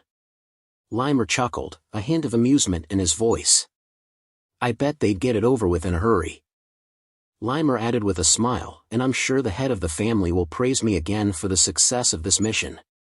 But before Limer could continue, his interlocutor immediately cut in, actually, that's not possible. The 6th training hall has already been assigned to take on the orc raid mission. Instructor commander of the 6th training ground spoke up, consuming the monsters isn't a bad thing. What's important is proper teamwork to accomplish the mission, rather than relying solely on individual strength. Your students are undoubtedly strong, but they seem to rely too heavily on their own abilities. In contrast, the students from the 6th training ground are better suited for this mission, as they have been trained to prioritize teamwork. Manhwa, the instructor of the 6th training hall, spoke with confidence. In the past week, every single student in the 6th training hall successfully completed the notorious Hell Week training without a single failure. Therefore, we will be taking on the orc raid mission. Limer let out a sigh, a hint of amusement in his voice. Are you anxious or something because my students have been getting attention recently? Why don't we just send both teams on the mission? Manhwa's eyes widened in surprise. You want to send 2 training halls out on the same mission? Limer smiled, a hint of mischief in his voice. Anyway, we have to get rid of those orcs sooner or later. So, we'll send the 2 training halls together. If 2 groups are competing with each other, they'll get it done much faster and better, don't you think? Both Limer and Manhwa were excited to see how this would play out. Manhwa nodded, a serious expression returning to his face. I'll go ask for permission from the Patriarch. This is an unconventional approach, after all. The scene shifted back to Raon's group, where Ben was addressing Kane's team. There must have been complications in the communication. You guys can head back. Ben's expression exuded confidence as he turned to Kane's group. We can take this mission on our own. Kane's face darkened with frustration, his tone taking on a sharp edge. I won't let your words slide, Ben Sieghart. Has your time in the 5th training hall made you arrogant? Kane's anger boiled over, his words cutting deep. The 6th training hall excels in missions that require teamwork, far surpassing the 5th training hall in this regard. I'm certain this mission will be overwhelming for you, given your lack of experience with teamwork. Ben chuckled, a hint of amusement dancing in his eyes. Kane Sieghart, I'm well aware of your impressive skills, but you do well not to underestimate the 5th training hall. Raon's thoughts turned inward, a hint of puzzlement crossing his mind. I'm sure Limer knew that both training halls would be here. But why didn't he tell us in advance? Raon closed his eyes, his thoughts clarifying. Limer believes that experience is crucial. If I consider that, then this mission is very close to the real thing. But teamwork and tactics are crucial in monster raids, and those are exactly the areas where we're lacking. A more sinister thought crossed Raon's mind. What if Limer intentionally pitted us against the 6th training hall, wanting us to learn through competition and discover our own weaknesses? Raon's eyes narrowed, a hint of annoyance crossing his face. That sly, snake-like elf, he muttered under his breath, cursing Limer's cunning nature. Raon's expression softened, his thoughts taking a more reflective turn. Well, I suppose it's a valuable learning opportunity for the others too. And then there's what Mother told me before I left. Raon's gaze drifted inward, his mother's words echoing in his mind. I want you to show me that you're a swordsman who protects others. The memory had lingered with him ever since, a constant reminder of the promise he'd made to her. Raon intervened, his voice calm and measured. Hey, calm down, both of you. Are you just going to waste time arguing? Raon's expression turned thoughtful, and then a hint of a smile played on his lips. You know what? Why don't we just settle this with a bet instead? He suggested, his tone light. Otherwise, we'll just keep arguing in circles and never reach a conclusion. Ben's eyes widened in surprise, and he turned to Raon, his voice laced with skepticism. What? What do you mean, a bet? We have no idea what kind of situation we'll be facing, so why waste our energy on something like that?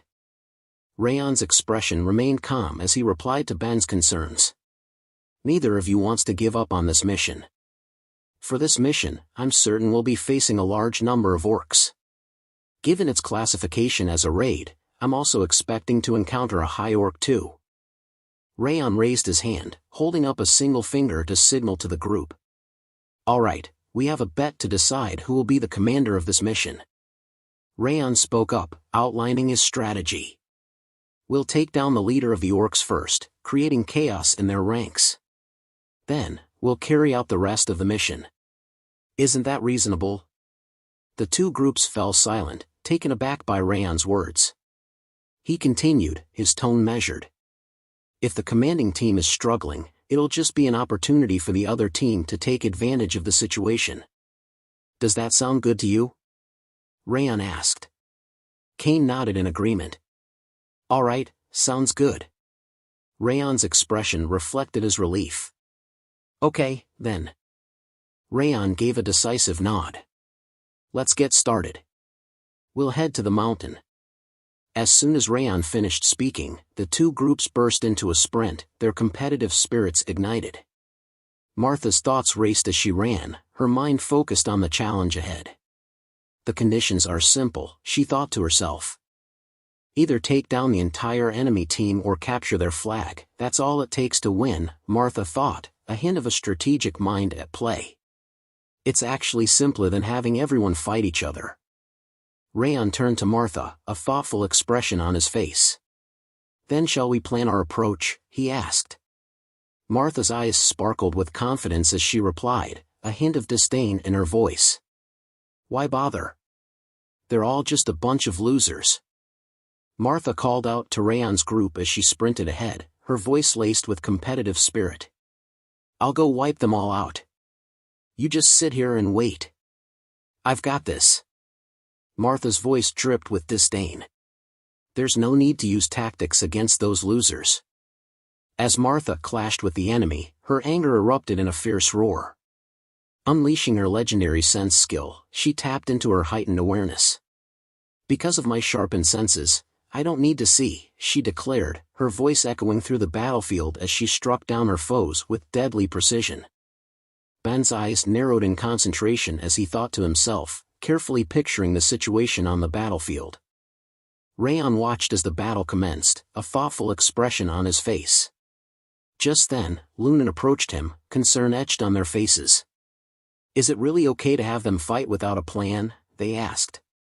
Raon shrugged, a hint of resignation in his voice. They're all so confident. It's not like they'd listen to me anyway. Lunan turned to Raon, a hint of concern in his voice. Is it possible to win against them? Raon's expression was grim. No, I'm sure we'll lose. Martha's frustration boiled over, and she couldn't help but think of herself as pathetic. The feeling only intensified her anger. Ben, too, seethed with frustration, his emotions simmering just below the surface. Martha's thoughts swirled with growing frustration. Why can't I get through them? She seethed inwardly. They're all weaklings, but their defense is infuriatingly strong. Martha's thoughts were sharply interrupted by a young man from the opposing team. You guys aren't the center of the universe, he exclaimed, his eyes blazing with determination. Don't look down on us. Martha's eyes widened in surprise, and for a moment, she was left speechless. The sounds of clashing steel and pounding footsteps echoed through the forest, a cacophony of chaos as the battle raged on. As the dust settled, Ben and Martha stood amidst the aftermath of their battle, their faces etched with shame and disappointment. Their eyes cast downward, they couldn't help but feel humbled by their defeat. Raon asked with a smile, so, was it as easy as you imagined? It looks like you guys were the ones to fall back, though. Raon's expression turned stern, his voice taking on a serious tone. You guys are mistaken, he said, his eyes scanning the group. The world doesn't stay still while you're improving. Did you look down on them because they were ignored by the Orwan Kingdom? He paused, his gaze piercing. I'm sure we'll win since we did better than them recently. Isn't that what you guys thought? Raon's voice cut through the air, his words sharp with criticism. This is what happens when you just fight without any tactics, without working together, without knowing your enemy. The group's eyes dropped, their faces somber. You were drunk on your own arrogance, Raon continued, his tone unyielding. You ended up wasting your energy, aura, and even exposed our techniques to them. The group's silence was palpable, heavy with the weight of their mistakes. Kane's group was abuzz with excitement, their voices filled with admiration as they congratulated each other. Those swordsmen train every day too, one of them said, nodding in respect. Just because we might be doing better doesn't mean we should look down on them. Kane watched his team with a warm smile, his eyes shining with pride. He stood silently, his presence a testament to his leadership, as his team basked in the glow of their hard-won victory. The scene shifted to Raon and Lunan standing off to the side, their voices hushed in conversation. Lunan's brow furrowed in concern as she asked, "Then we lost?" Raon turned to the group, his eyes locked on Lunan as he replied, "No, we still have a chance." Ben's eyes widened in surprise, his voice stuttering, "Are really?" Martha's face was set in determination, her voice shaking with emotion. "I'll do anything," she vowed, "if we can win against those bastards." Raon's gaze swept across the group, a hint of approval in his voice. "Well, at least you're still willing to try," he said. "All right, then." Raon declared to his team with unwavering confidence, "I'll tell you how we can win." The scene shifted to the 6th Training Hall's team, who were ecstatically chatting about their victory. The 5th Training Hall was a cakewalk. One of them exclaimed. Another team member chuckled in agreement. It was so refreshing to watch them struggle. However, a more cautious team member interjected, "Don't let your guard down. We can't underestimate them." After all, the 5th Training Hall had already proven themselves to be formidable opponents, having successfully taken down the Snow Tiger Claw Bandits, an affiliate organization of the North and South Alliance. He muttered to his team members, "I'm sure they won't give up." Suddenly, the sound of footsteps echoed through the air, and the atmosphere shifted. Everyone's eyes snapped towards the direction of the sound, their faces alert and attentive. The group's eyes widened in surprise and shock as Martha appeared before them. Instantly, they grasped their swords, ready for battle. One of them sneered, as expected, "We'll put an end to this." Martha's expression, however, was one of amusement. She chuckled, her eyes glinting with mockery, and said, "What an idiot." Martha's amusement slowly gave way to a stern warning. "You're going to regret it if you ever talk badly about us again." As soon as Martha finished speaking, she charged forward with incredible speed. The 6th Training Hall's team sprang into action, their eyes locked onto Martha. "Attack, 4th formation!" One of them shouted.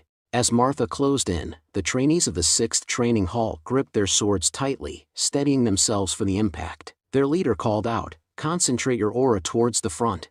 As Martha closed in, she swiftly shifted her foot to the side and launched a sideways attack with her sword, catching her opponents off guard. The 6th Training Hall's trainees were caught off guard, their minds racing in surprise. What the? They thought, stunned. They're attacking from the side, not head-on. The battle raged on, with the clash of swords and the sounds of intense combat echoing through the forest, refusing to subside.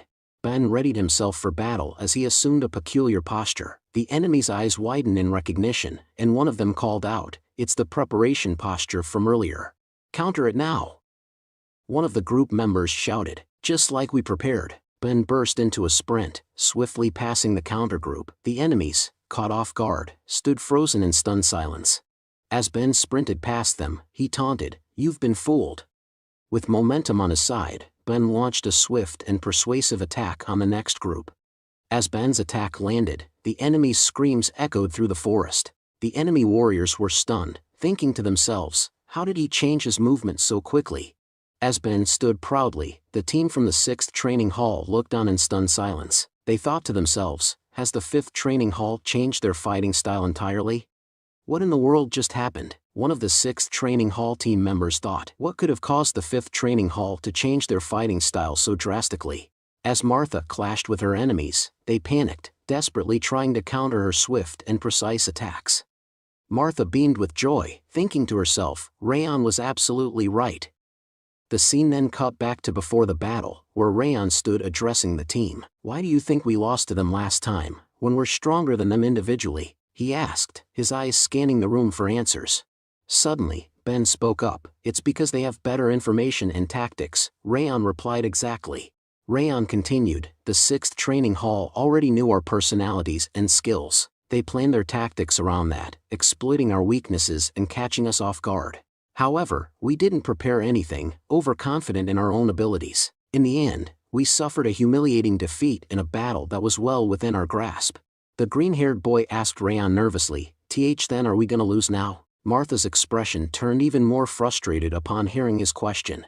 Martha's anger boiled over, and she grabbed the green-haired boy's collar, her face red with rage. "Shut up, don't jinx it," she yelled. The green-haired boy's eyes widened in fear as he begged for mercy. I'm sorry." Raon spoke up, his voice calm and measured. "Well, even if we can't consider it a full loss, we did lose a significant amount of stamina and aura. It's true, we are now at a disadvantage. But they're not the only ones with information and tactics," Raon continued. Ben listened attentively, while Martha still held the green-haired boy's collar, his eyes brimming with tears as he pleaded with her to let him go. Ben's eyes sparkled with curiosity as he asked Raon, "Do you have a plan, then?" Raon replied, "House Sieghart, the top trainee of the 6th Training Hall, possesses an exceptionally sharp sense of sight and intuition." Raon continued, "Thanks to that, he was able to anticipate your approach from a distance and strategically deploy trainees who could counter your strengths." Martha's eyes widened in surprise, and she muttered, "Damn it, House Sieghart." Raon analyzed their opponent's strategy, explaining, "Martha, your strengths lie in your power and endurance, but your attacks are relatively simple. Kane sent swordsmen who could withstand your blows, aiming to drain your aura." He turned to Ben, "And you, Ben, are incredibly fast, but your skills are somewhat predictable." Kane countered by sending swordsmen who are more agile and quick-witted, able to adapt to your movements. Raon shared his idea with the group. "So, how can we turn this around and win?" "The simplest approach would be to change our strategy and send in different team members," Raon continued. "But I don't assume that's what you guys want." Martha spoke up firmly, "Yeah, I don't want that. I have to win." Ben chimed in, his voice filled with determination. "Sorry, but I feel the same way." Raon declared, "Then you both need to fight differently." Martha and Ben exchanged surprised glances. Martha's curiosity got the better of her, and she asked, "Differently? How do you mean?" Raon outlined his strategy, starting with Martha. "The guys you fought are definitely sturdy, but since they're not adept at moving around with their aura, there must be more openings. Look for one and strike there. Target their weak points and take them down efficiently." Raon turned to Ben. "You tend to struggle against opponents who rely heavily on their instincts to fight. However, those types of fighters often have a weakness. They can be vulnerable to deceitful tactics. For now, you need to abandon your usual fighting style and try to deceive them instead." Martha and Ben spoke in unison, their voices laced with curiosity. Martha asked, "That sounds good, but haven't you been here all this time?" Ben chimed in, his tone slightly accusatory, "You make it sound like you've just been watching us fight." Raon's expression turned confident as he replied, It's true that Kane has sharp senses, sharper than most trainees. In fact, he paused for a moment before adding, but mine are better. The scene shifted to the heat of battle, where Runan fiercely exchanged blows with her opponent. Meanwhile, Raon scrutinized the situation with his razor-sharp senses. A thought crossed his mind: everyone's performing well. Runan's also gaining the upper hand. It doesn't look like she's going to lose. The scene shifted again, and Raon was seen sitting calmly on a rock, his eyes fixed on an unwelcome visitor who had arrived without permission. Raon's voice was firm as he spoke. Now, then. Raon's gaze intensified as he spoke to the person standing behind him. Shall we begin? The figure stepped forward, revealing a familiar face. It was House Sieghart. As Raon sat on the rock, lost in thought, he mused to himself. Given the drastic turn of events, Kane's options were limited. He had no choice but to come searching for the flag. Kane's expression turned serious as he spoke up. I was wondering why we were suddenly losing. So, you ordered them to change their tactics, huh? His eyes narrowed slightly. The rumors that you're not recognized by the other trainees were false. Then, Raon's eyes widened in surprise, his face a picture of bewilderment as he stood there, frozen.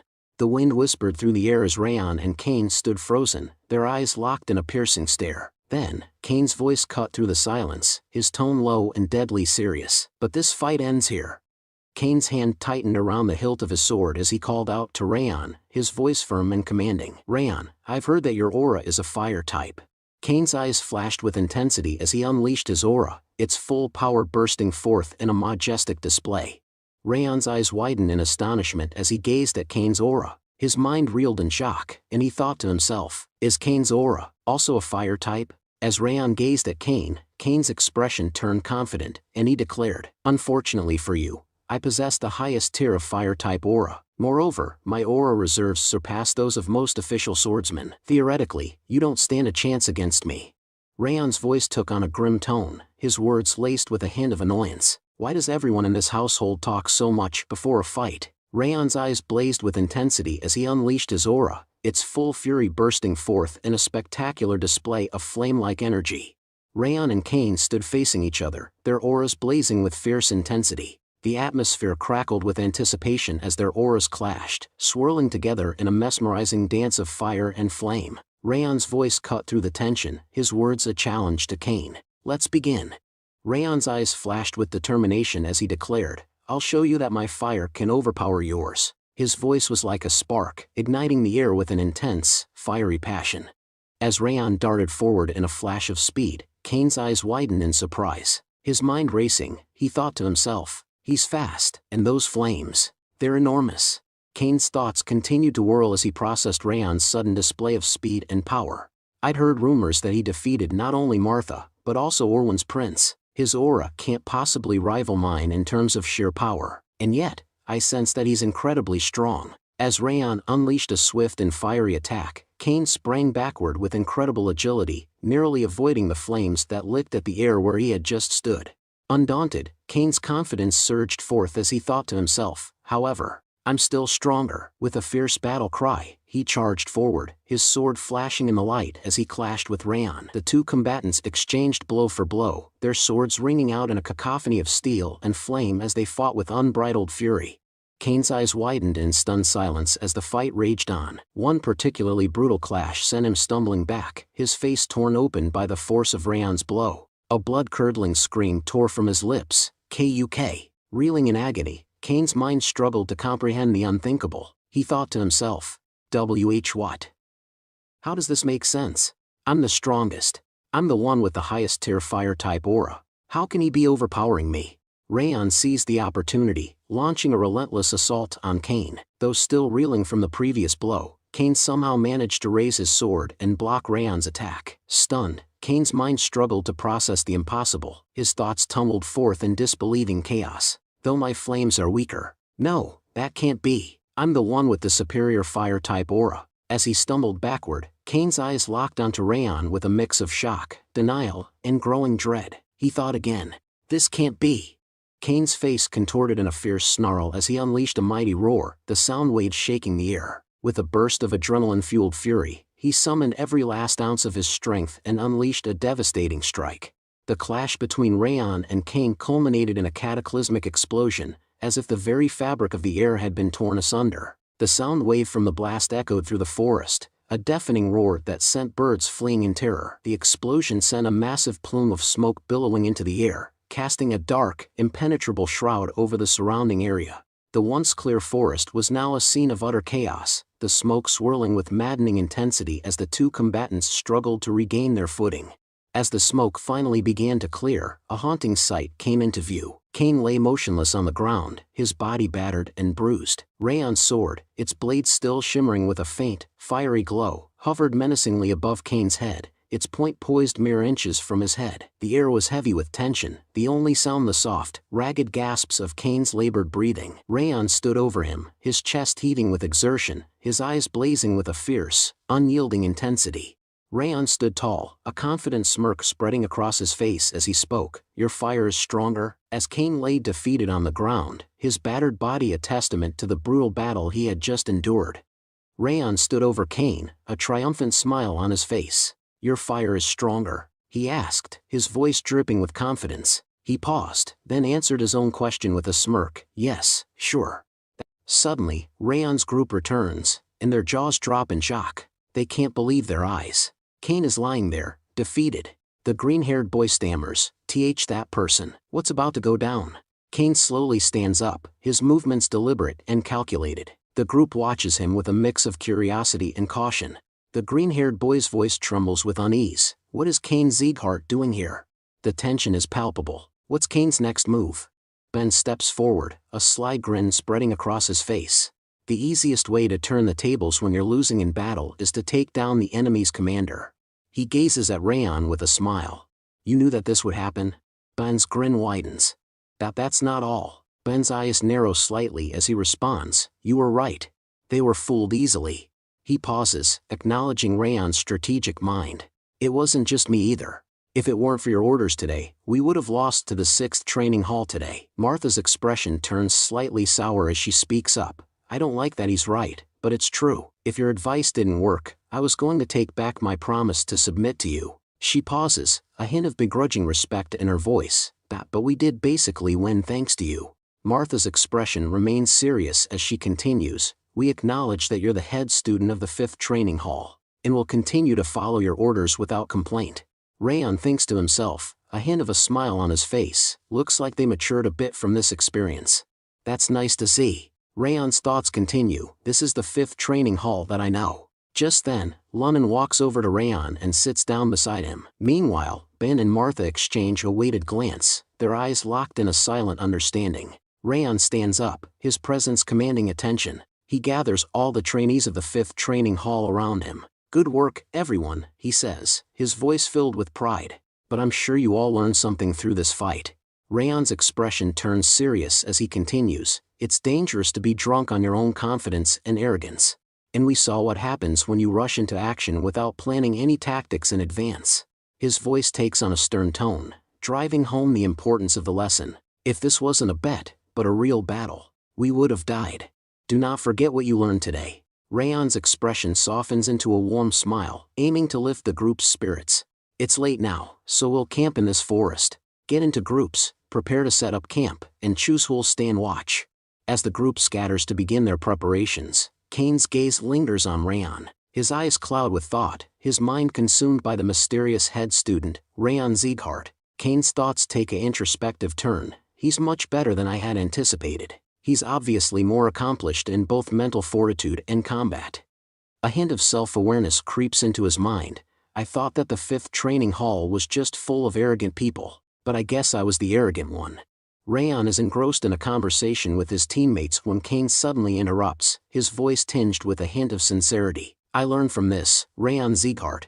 Cain's eyes lock onto Raon's, a hint of newfound respect evident in his tone. "You've taught me that I shouldn't let my guard down until the end, and that I need to prepare a backup plan for if the initial plan fails." Cain's expression turns introspective, a hint of humility in his voice. "I thought that we would win no matter what. We had known about you guys from the start, after all." His words trail off, implying a realization that his prior confidence was misplaced. Cain's voice takes on a tone of genuine humility, his words laced with sincerity. "But not only did we lose, I also lost a duel against you. I thought I was stronger, but I guess I was just arrogant." He pauses, reflecting on the lessons learned. I've learned a lot from this. Thank you. You're my savior. Kane's eyes lock onto Raon's, a deep appreciation evident in his gaze. Raon's eyes narrow slightly as he observes Kane, a thoughtful expression on his face. To himself, he thinks, Kane is much better than the others from the direct bloodline. Raon extends his hand, and Kane reciprocates, their palms meeting in a firm handshake. I learned from this too, Raon says with a nod. Kane smiles, his eyes gleaming with determination. We'll be supporting you in the mission, as promised. The scene shifts 2 weeks forward, the group now standing at the edge of a forest, near a towering cliff. Their destination lies just ahead, but the sheer scale of the cliff leaves both groups perplexed. Raon walks towards the cliff's edge, his eyes scanning the landscape below. He turns to face the group, a serious expression on his face. So, that's the village. His voice trails off, inviting the others to take in the breathtaking view.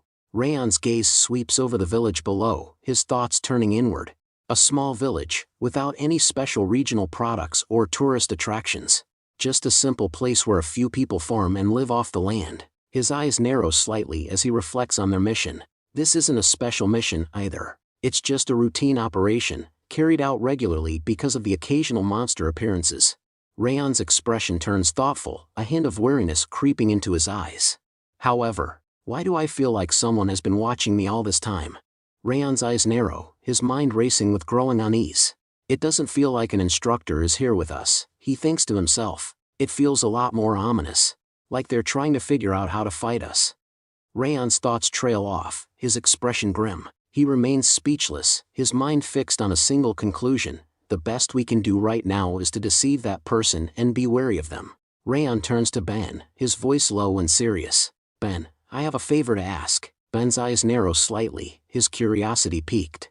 What? Raon's voice is firm and decisive. You take the leader position for this mission. Ben's eyes widen in surprise, his face a picture of stunned silence. Ben's expression is incredulous. What are you talking about, Raon? Raon's expression turns serious, his voice filled with conviction. Remember our first mission?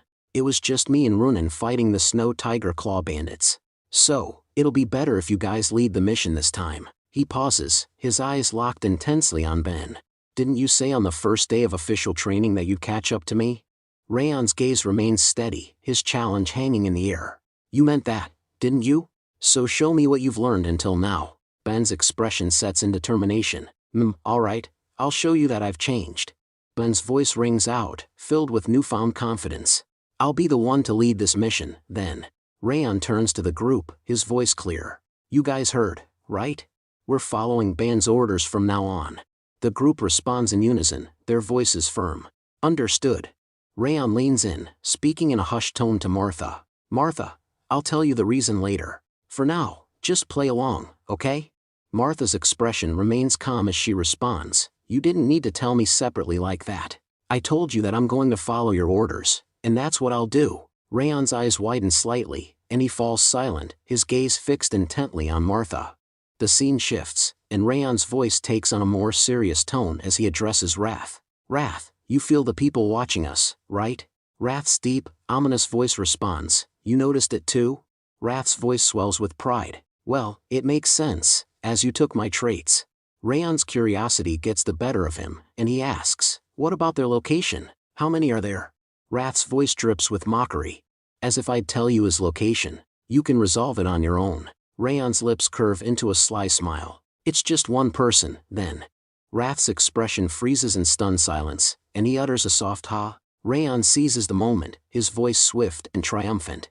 You said his, not there. Wrath's face twists in rage as he snarls. Thanks for letting me know, Wrath. Raon's words hang in the air, and Wrath's anger boils over. You little. Wrath's furious screams echo through the air, but Raon's expression remains calm and collected. His eyes narrow slightly as he thinks to himself, but we can't be certain that there's only one of them. Raon's thoughts continue, his mental caution prevailing. It's just one guy observing us, but he might have a group somewhere else. I'll need to stay vigilant and not let my guard down. Raon lets out a deep, exhausted sigh. Ha! His eyes seem to hold a mix of frustration and weariness. Raon's voice is laced with concern as he says, I have a feeling that this mission won't be easy. The camera pans out, showing an aerial view of the dense forest below, the trees stretching out as far as the eye can see. The scene shifts to a man sitting on a rock, looking at someone with a mixture of curiosity and caution, and asks where did they come from. The scene reveals the group's true identity, the assassins of House Robert. One of the assassins, standing tall, speaks up. They're the Siegharts. The leader, seated on the rock, raises an eyebrow. One of the 6 emperors? They weren't that impressive, though. Assassins speak up with a smile. I think they were just trainees. I didn't see an instructor with them, so I believe it's their second mission. The leader's expression turns stern, his voice firm. You weren't noticed? Assassins speak up. Of course not. I'm sure they didn't even notice that I was nearby. Leader with a smile spoke. Well, I don't assume some mere trainees would see through your stealth techniques. Assassin suddenly changed the subject. Assassin in a low voice. But we took control of the orcs, so I don't understand why they sent in trainees. Leader with a smile. I'm sure the villagers were sensitive to change and requested for help, saying that there was an increase in the number of orcs. I thought that we would find the mana stone quickly, but it seems like we've been too complacent. The assassins asked the leader. We couldn't find the item anywhere. I think it must be in the village. Assassin in firm voice. Shall we attack right away? No, we'll stand by for now, the leader declares, his voice firm. But the assassin, ever the opportunist, counters. But this is a perfect chance to eliminate the trainees. But the leader, with a more strategic mind, counters. While it's easy to kill them, acting rashly could reveal the existence of the mana stone. That would be a far greater loss. The tension between the two is palpable, as they weigh the risks and rewards of their next move. Meanwhile, Raon's group is warmly welcomed by the villagers. As they settle in, the leader and assassin continue their clandestine conversation. The leader, with a cunning smile, suggests a compromise. Let them deal with a few monsters. Make them think that they've completed their mission. The leader stands up, a sinister glint in his eye. With a swift motion, he and his men begin to transform. The scene darkens as they don orcish costumes and armor, their faces twisting into grotesque masks. In a grim voice, the leader declares, "We'll strike the village once they've left. We'll ravage everything, leaving nothing but destruction in our wake." The air grows thick with tension as the men nod in unison, their eyes gleaming with a mix of excitement and brutality. The village, bathed in the warm glow of hospitality, remains blissfully unaware of the horrors that await it. Raon's group, still basking in the villagers' gratitude, has no idea that their departure will signal the start of a nightmare. As the night deepens, the scene shifts to a cozy house within the village. Raon's group is seated around a warm dinner table, laughing and chatting as they savor their meal. The soft glow of candles and the crackling of the fireplace create a peaceful ambience, a stark contrast to the darkness gathering outside. Raon takes a bite of his food, his eyes drifting into thought about Ben Sieghart. Raon, to himself. I was a bit worried about him at first, but he's doing much better than I anticipated. Noting that he didn't exploit his title for personal gain or to feed his ego. Instead, he prioritized the success of their mission and took the time to reassure the village chief and its people. Raon observes that Ben is genuinely making an effort to improve. Raon's thoughts continued, shifting his concern elsewhere. It wasn't Ben I should be worried about. Ben and the trainees were more than capable of handling the monsters on their own, even if I weren't here. Raon's mind turned to a more pressing concern, the mysterious individual who had been monitoring their movements from the outskirts of the village. Though he couldn't be certain, Raon had sensed the person's presence vanish towards the mountains as soon as they entered the village. Raon's thoughts lingered on the unknown observer, sparking a nagging question. Was this a test orchestrated by the Sieghart household, or was it someone else entirely, lurking in the shadows? I guess we'll find out tomorrow. The scene shifted to the next morning, where Raon's group stumbled upon a disturbing discovery. The ground bore the unmistakable tracks of orcs' footprints. Ben knelt down to examine the footprint more closely, his expression grim. It's clear, he announced to the group, monsters are indeed lurking in the vicinity. The village head approached the group, a look of concern etched on his face. This time of year, monsters typically appear in our vicinity, he explained. However, this year is different. The number of monsters is triple what we normally face. I'm afraid our village isn't equipped to handle such a large-scale threat. To be precise, our scouts have counted over 100 monsters in the surrounding area, the village head elaborated, his voice laced with worry. Given the terrain and our limited visibility, it's likely the actual number exceeds 200. The issue isn't just the sheer number of monsters, the village head cautioned. You're likely unfamiliar with these woods, and navigating them can be treacherous. We'll provide you with a local guide to ensure you don't get lost in the mountains. He's the fastest and most agile young man in our village, and I'm confident he'll be a valuable asset to your team. Cebu mountain guide Kanbar stepped forward, his expression tight-lipped. To himself, he thought, I had a feeling something was off when the chief came to see us last night, but to be assigned as the guide for the Sieghart's trainees? This is the worst. Raon stood beside Kanbar, his eyes narrowing in puzzlement as he gazed at the mountain guide. Raon leaned in, speaking in a confident, reassuring tone to Kanbar, Don't worry, we'll make sure you return home safely. Kanbar's eyes widened in astonishment as he processed Raon's words. His expression was a picture of surprise, with a hint of curiosity. It was as if he had been caught off guard, and his mind was racing to understand the implications of what Raon had just said. Ben's voice cut through the air, commanding attention. Listen up, everyone. While orcs are usually superior to other monsters when it comes to combat, we mustn't underestimate the cunning of goblins and kobolds. They often resort to dirty tactics, employing poison and other underhanded methods. Even a minor injury can prove disastrous, so remain vigilant and don't let your guard down. The group responded in unison, their voices crisp and resolute, Yes, sir. Ben turned to Kane's group, his voice firm and authoritative. Training Hall 6, surround the perimeter and keep watch for any monsters attempting to flee or escape. Kane nodded sharply, responding with confidence, All right, leave it to us. Ben's voice rang out, his words electrifying the air. Then let us begin the raid. To the monsters that threatening this land. With a fierce battle cry, Ben charged forward, his sword at the ready. Show them the power of the Siegharts, he bellowed, his anger and determination palpable. The group surged forward in his wake, their swords flashing in the sunlight as they followed Ben into the fray. Let's go. Rath's voice was laced with disdain as he turned to Raon. Those idiots. What a foolish thing to do. They've been preparing for an ambush all this time, and then they go and scream their lungs out, exposing our location. It completely defeats the purpose of a surprise attack. Raon offered a calm, rational perspective, they're just trying to overcome their nerves, Wrath. Shouting can be a way to release tension. It's an understandable mistake, especially since this is their first raid mission.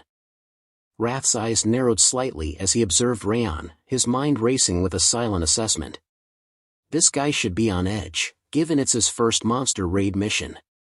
Yet, instead of being nervous, he's thinking several steps ahead.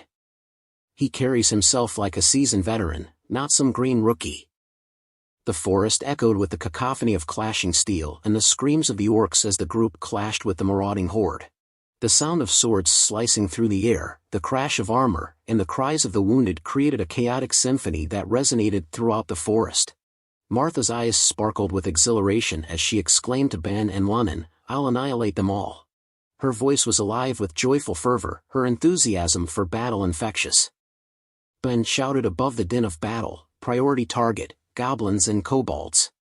Take them down first, then we'll focus on the orcs.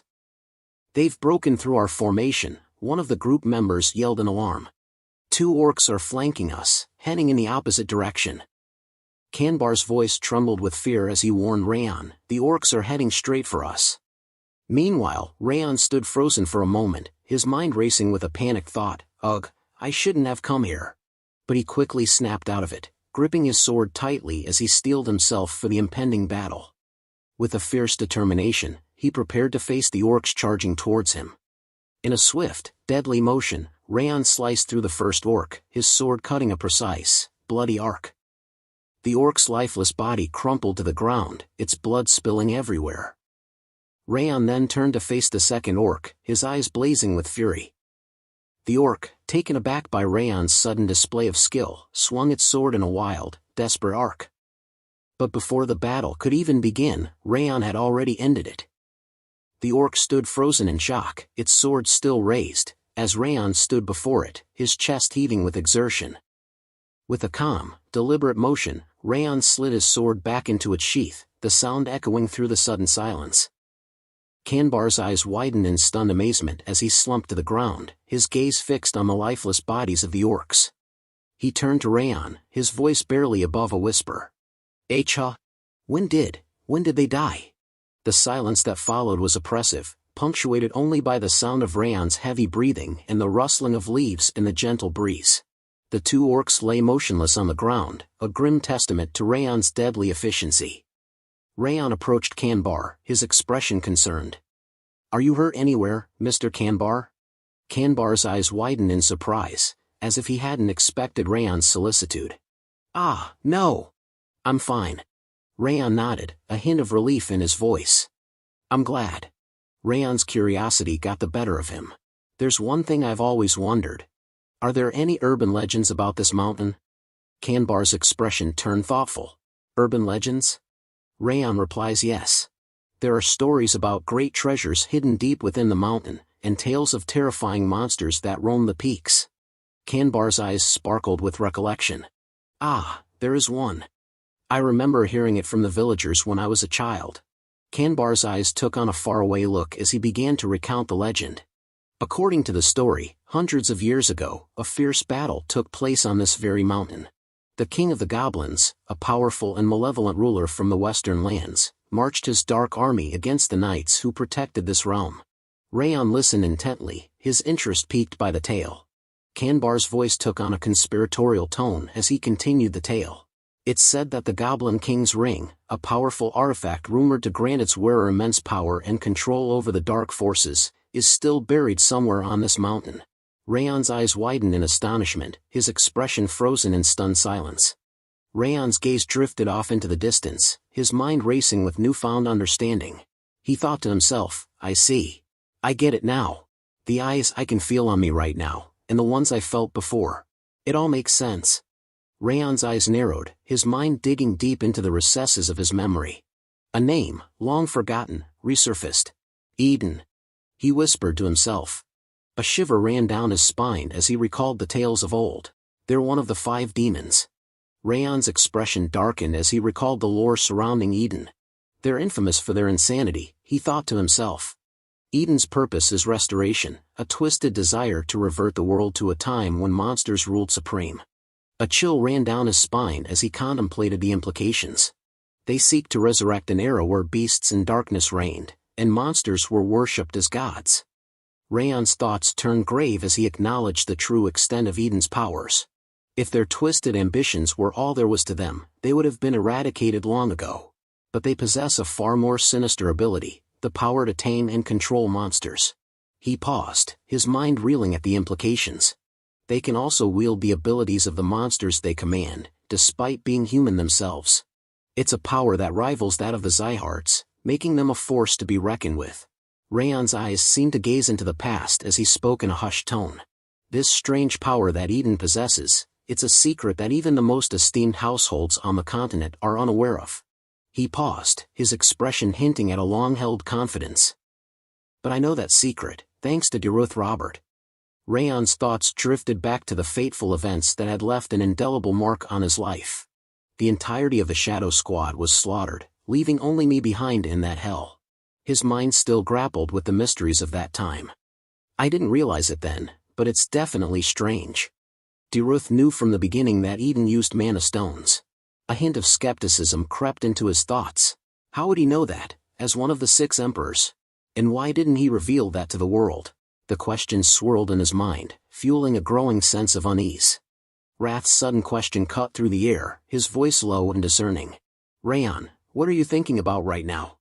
"I can feel a deep, dark rage emanating from within you." Raon's eyes snapped back into focus, his gaze meeting Wrath's.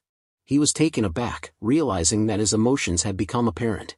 "Thinking of Derus is messing with my emotions," he thought to himself, a hint of self-awareness creeping into his mind. Raon took a deep breath, his eyes never leaving Wrath's face. "Let's calm down," he repeated, his voice measured. "What's important right now is Eden." Raon's eyes seemed to bore into the ground, his mind fixed on the possibility. I assume Eden's purpose is to find the Goblin King's Mana Stone, he thought, his voice low and measured. It's been hundreds of years since the Goblin King's defeat here. Raon's gaze swept across the landscape, his eyes burning with a mix of determination and trepidation. I'm sure a Mana Stone of incredible strength is buried somewhere, he thought to himself. Raon's eyes narrowed as the pieces fell into place. His mind racing, he thought to himself, so, their plan must be to make us think we've accomplished our mission, just to get us out of the way, allowing them to secretly search for the Mana Stone once we're gone. Ben's voice pierced the air, his eyes blazing with a fierce determination. That's the leader, he screamed to the group. I'll end this with one ultimate attack, and rush to attack. Just as Ben was about to unleash his ultimate attack, a massive explosion rocked the ground, sending shockwaves in all directions. Ben's eyes widened in surprise as he instinctively covered his head with his hands, stumbling backward from the force of the blast. Martha's voice rang out, filled with pride, as she declared, "It's mine." A triumphant smile spread across her face. Ben's expression, on the other hand, was a picture of disgruntlement. He muttered under his breath, his voice low and laced with embarrassment, "How undignified." Martha's smile only grew wider as she gazed at Ben, clearly delighted by his reaction. Ben's expression transformed, a wide grin spreading across his face as he turned to the group. "The leader's dead," he exclaimed, his voice ringing out across the battlefield. "Now we only have to take care of the rest." The group erupted into cheers, their voices screaming out in happiness as they celebrated their hard-won victory. The scene shifted back to Raon, asking Kanbar, Mr. Kanbar, about that Goblin King story. Has anyone ever found treasure or jewels in the mountains ever since? Kanbar's eyes seemed to gaze into the past as he continued, "Actually, when I was a kid, the chief went to the mountain and returned with a red jewel he found at the mountain summit." Raon's eyes widened with excitement. "Where's that jewel right now?" he asked, his voice filled with curiosity. Kanbar's voice dropped to a whisper, and he glanced around cautiously before revealing, "Most people aren't aware, but it was buried underneath the chief's house." Raon's eyes widened in shock, his mouth agape as he struggled to process the revelation.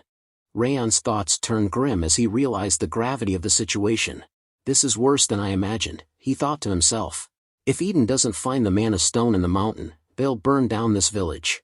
Scene shift. The 5th Training Hall and 6th Training Hall groups combed through the area, searching for any remaining orcs. A member of the 5th Training Hall group spoke up, "We don't see any more orcs around." One of the group member from the 6th Training Hall replied in agreement, "Same here." After completing their mission, the group returned to the village, where they were greeted with warm smiles and open arms. The villagers welcomed them back with joy, relieved that the threat of the orcs had been eliminated.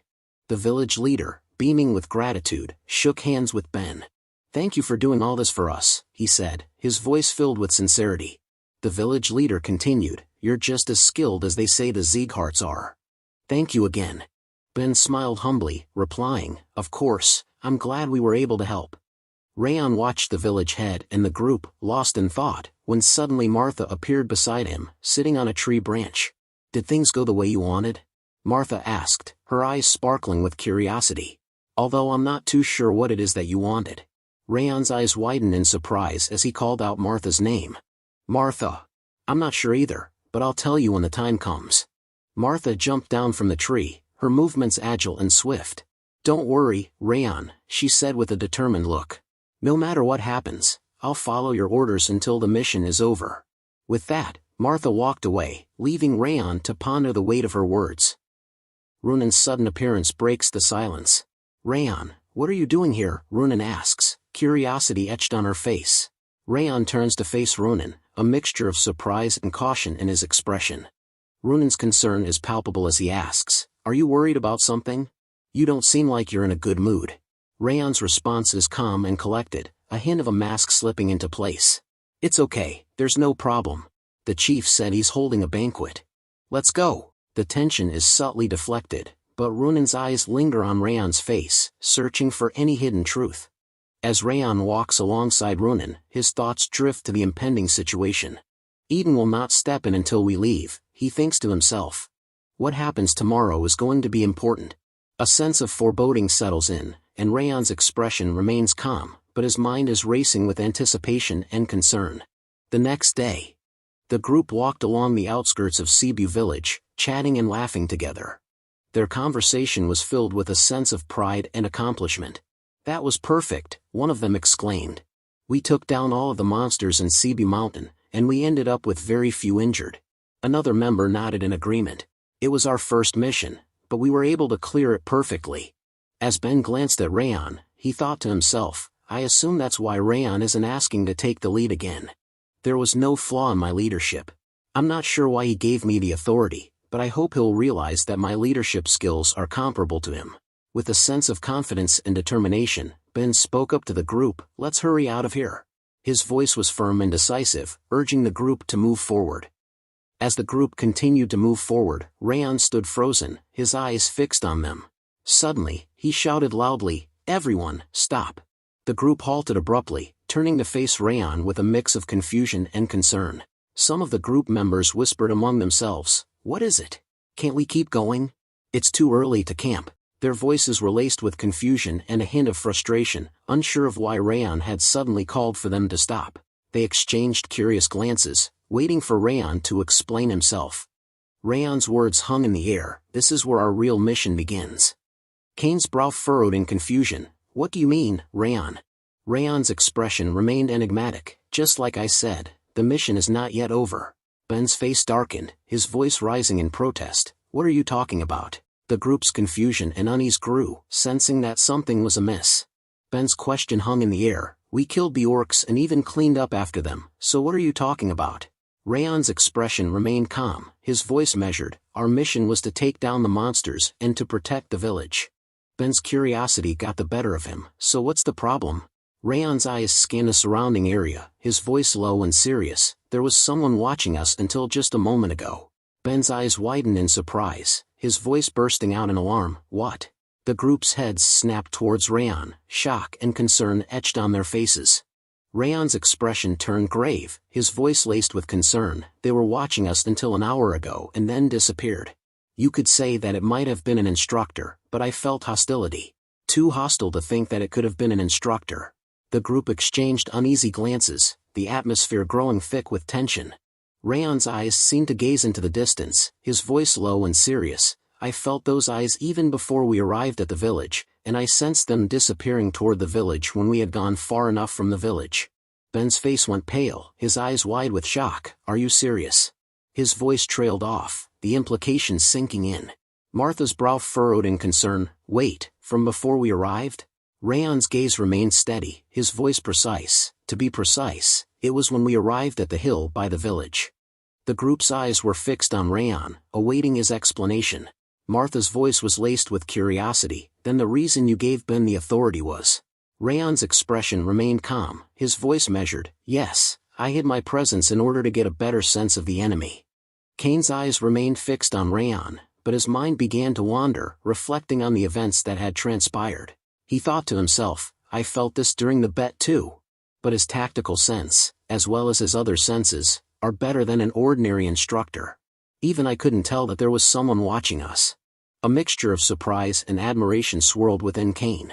Ben's eyes searched Raon's face, seeking clarification. "That's the reason you gave me the leader role?" Raon's expression softened, his voice filled with a hint of warmth. "Yes, I thought that if you were the leader, you could take good care of the trainees."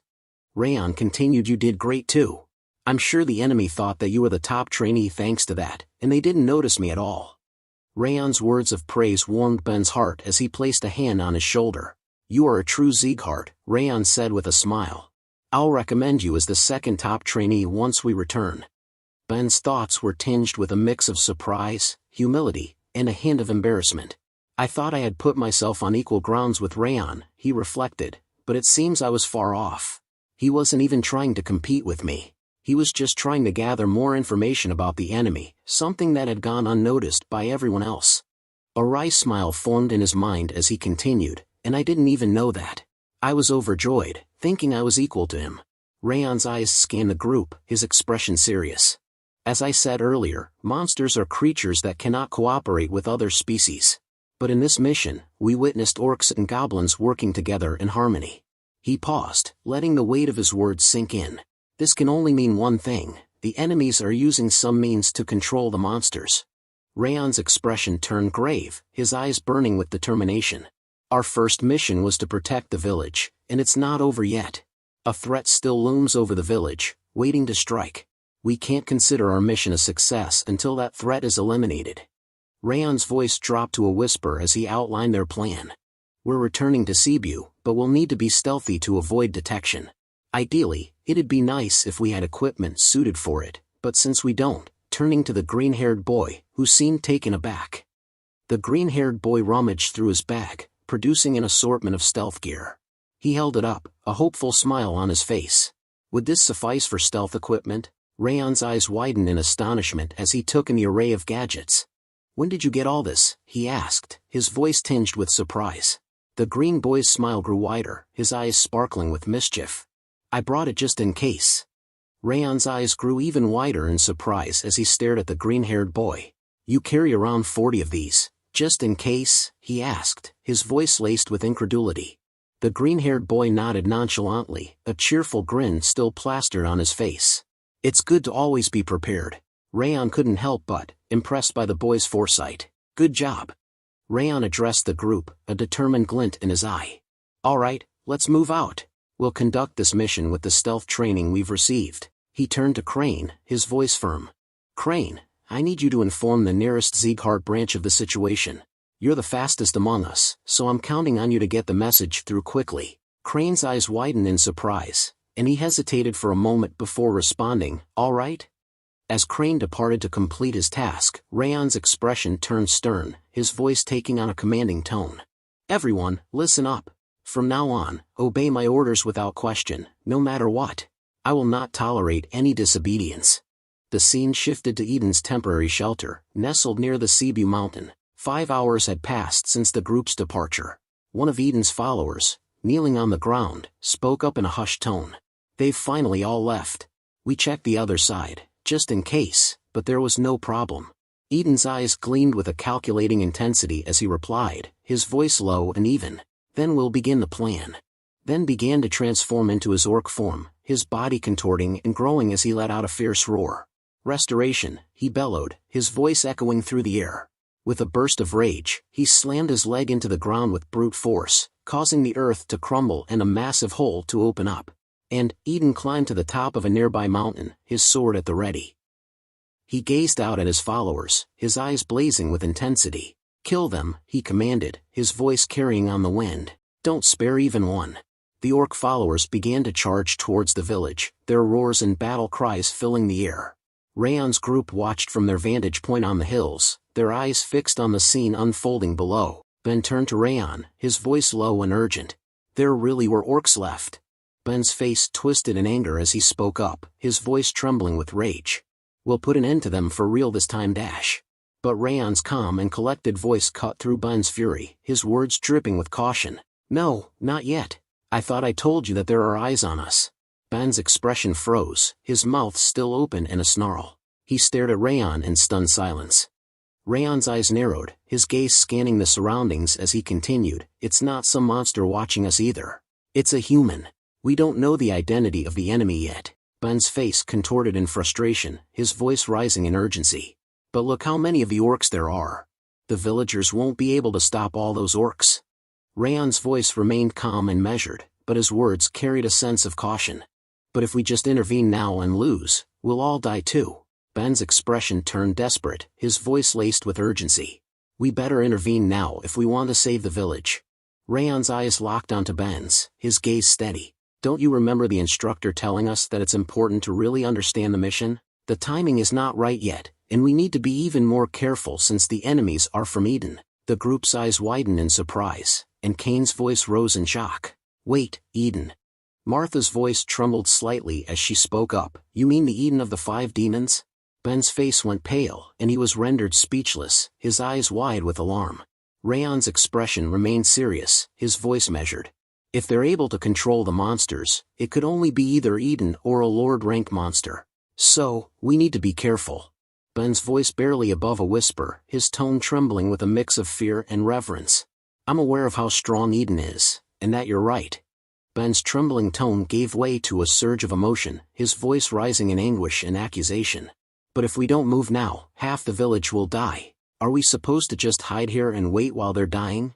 I thought that you were someone fitting of the name Sieghart. But this isn't right. We should fight right now. Ben's voice rang out with conviction, his words a passionate declaration. That's what a Sieghart swordsman should do. With a fierce determination burning in his eyes, Ben leapt forward, standing at the edge of the cliff. His voice echoed out, a challenge to the others. I don't care whether any of you follow me or not. If any of you believe yourselves to be a true Sieghart swordsman, then follow me. Raon's voice was laced with frustration, his words tinged with exasperation. That guy. But before Raon could say more, Runan's voice cut in, her tone resolute. I'm going too. With that, Runan followed Ben's lead, jumping off the cliff. Some of the trainees from the 5th training hall spoke up, their voices filled with conviction. Sir Ben is right. As a Sieghart, it'd be embarrassing to be frightened just because the opponent is one of the 5 demons. Another trainee nodded in agreement, their voice ringing out. That's right. We're recruits affiliated with the 6 emperors.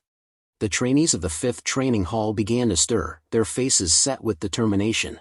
With a collective burst of energy, they started to run, following in Ben and Runan's footsteps. As they rushed past Raon, they called out to him, their voices filled with urgency.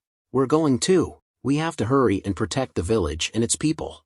Kane's voice cut through the air, his eyes blazing with determination as he turned to his group from the 6th training hall. Is it straight ahead? We'll help the 5th training hall and attack the ghosts of Eden. The group responded in unison, their voices firm and resolute. Yes, sir. Raon stood still, watching as his group members rushed off to join the battle. A thoughtful expression crossed his face as he gazed after them. Everything was unfolding just as he had predicted. Given the personalities of Ben and the recruits, he had known they wouldn't be able to stand idly by in the face of injustice. Their strong sense of justice would compel them to rush forth and stop Eden and the monsters. Raon's thoughts continued, a hint of strategic calculation in his mind. That's why I sent Runan and Aura a message to follow after them beforehand. With Ben, Runan, and even Kane heading there, not even Eden will be capable of holding out. If there's anything unexpected, his thoughts trailed off, his eyes narrowing slightly as he considered the possibilities. Raon turned to Martha, a hint of curiosity in his voice. Martha, why didn't you go? I thought you'd be the first one to run off. Martha's eyes widened in surprise, her expression caught off guard by Raon's question. Martha's expression turned serious, her voice firm. I told you, I'm following your orders down to the wire. Raon's gaze met Martha's, a slow smile spreading across his face as he regarded her. Raon's smile faded, replaced by a serious expression. All right. In that case, we'll be heading towards the village like they are. But conceal your presence as much as possible as you move. There's no doubt Eden has reinforcements hidden away from the front lines. Raon's eyes narrowed, his mind racing with strategic thoughts. He could sense a strong killing intent emanating from the mountains, separate from the village. A hint of concern crossed his face as he thought about the 5th and 6th training halls engaging the enemy. The 5th and 6th training halls can take care of the rest of the enemies, he thought, but it'd be dangerous if they fight that guy head-on. A sly glint appeared in his eye as he considered an alternative approach. But that's only if you fight head-on, assassination is a different story. The scene shifted to Ben and his group, who were in the midst of a fierce battle against a horde of orcs. Ben's voice rang out, his words of guidance and encouragement cutting through the chaos. Don't take the orcs' attacks directly, step back and then counterattack, he shouted. If it's difficult for you to fight them alone, form teams. Remember, if we don't stop them here, the village will be in danger. As Ben clashed with the orcs, his thoughts flashed back to the previous day's battle. He noted a significant difference in the orcs' behavior, his eyes narrowing in concern.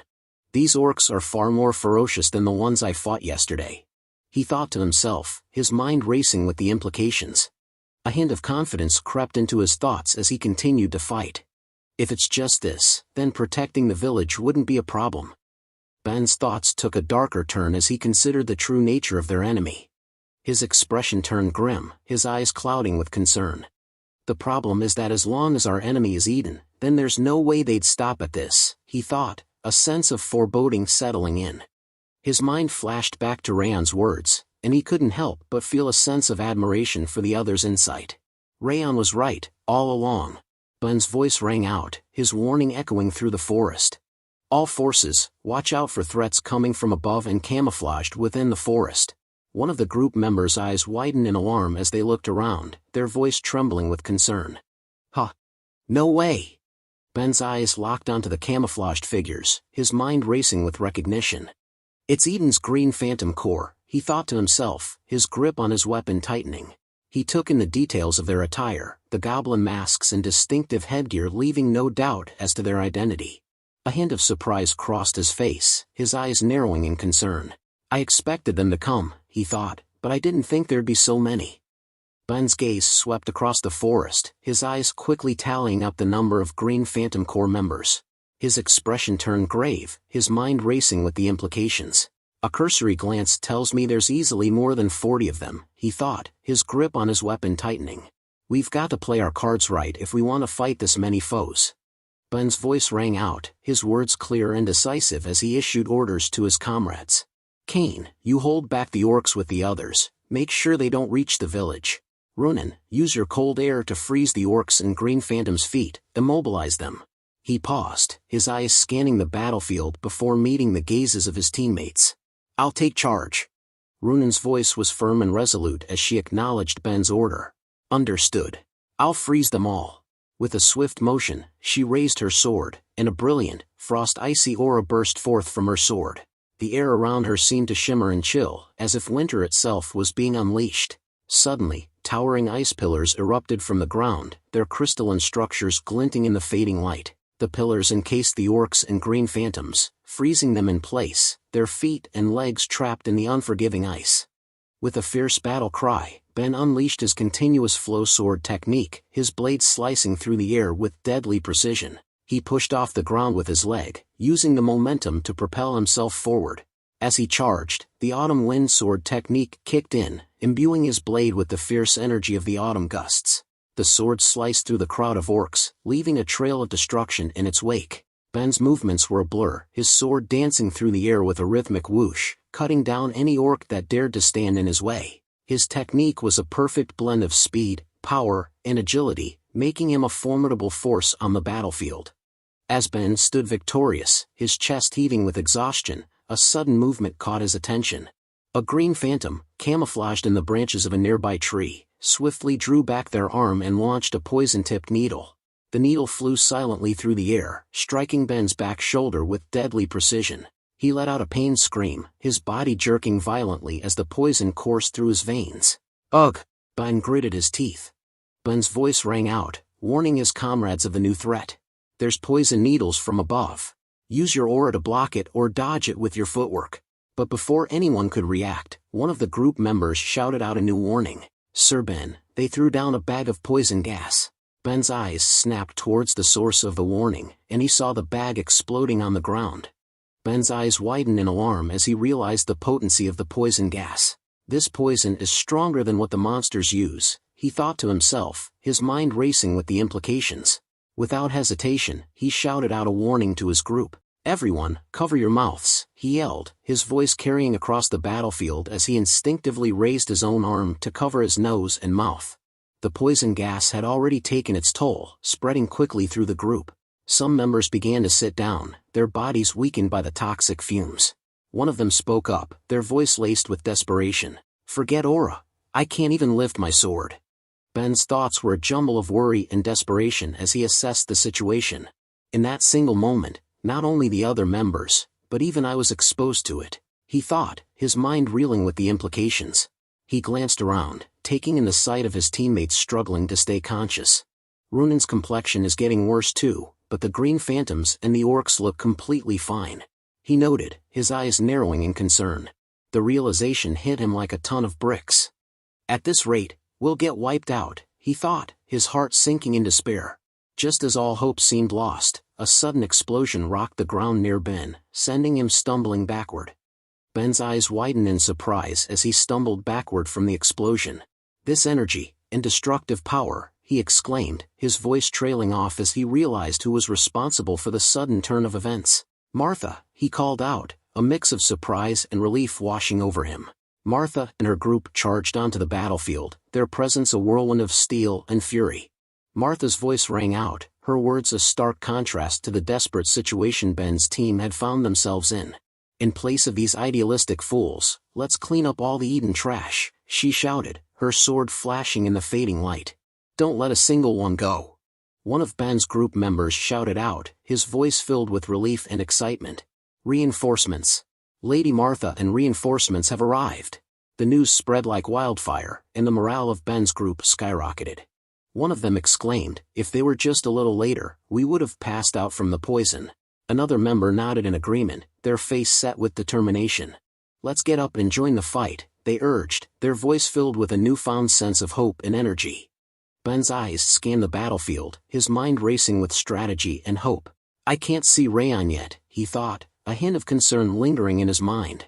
But as he watched Martha and the reinforcements cut through the Eden forces, his confidence grew. But with Martha and the others, the tides have turned, he thought, a sense of relief washing over him. A newfound optimism took hold of him as he assessed the situation. If this continues, we'll be able to win, he thought, his determination and hope renewed. One of the men in Eden's green phantom turned to another, his voice laced with alarm and desperation. What kind of recruits are that strong, he exclaimed, his eyes wide with fear as he gazed out at Martha and the reinforcements.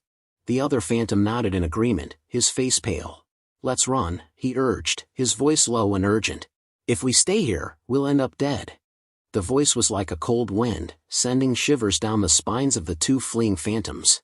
Are you deserting the battlefield? It echoed through the forest, the words dripping with disdain and accusation. Martha, Ronan, and Ben's eyes snapped towards the figure emerging from the shadows, their faces set with alarm. Ben's voice was the first to break the silence, his words tumbling out in shock. That can't be, he exclaimed, his eyes wide with incredulity. The three warriors exchanged uneasy glances, their minds racing with the implications of what they were seeing. They sensed a presence that far surpassed the likes of the green phantoms, a power that seemed to radiate from the very air around the figure. The headgear of a champion. Martha whispered, her voice barely audible over the sound of her own heartbeat, and the ability to speak human language. Ronan added, his eyes locked on the figure with a mix of fascination and fear.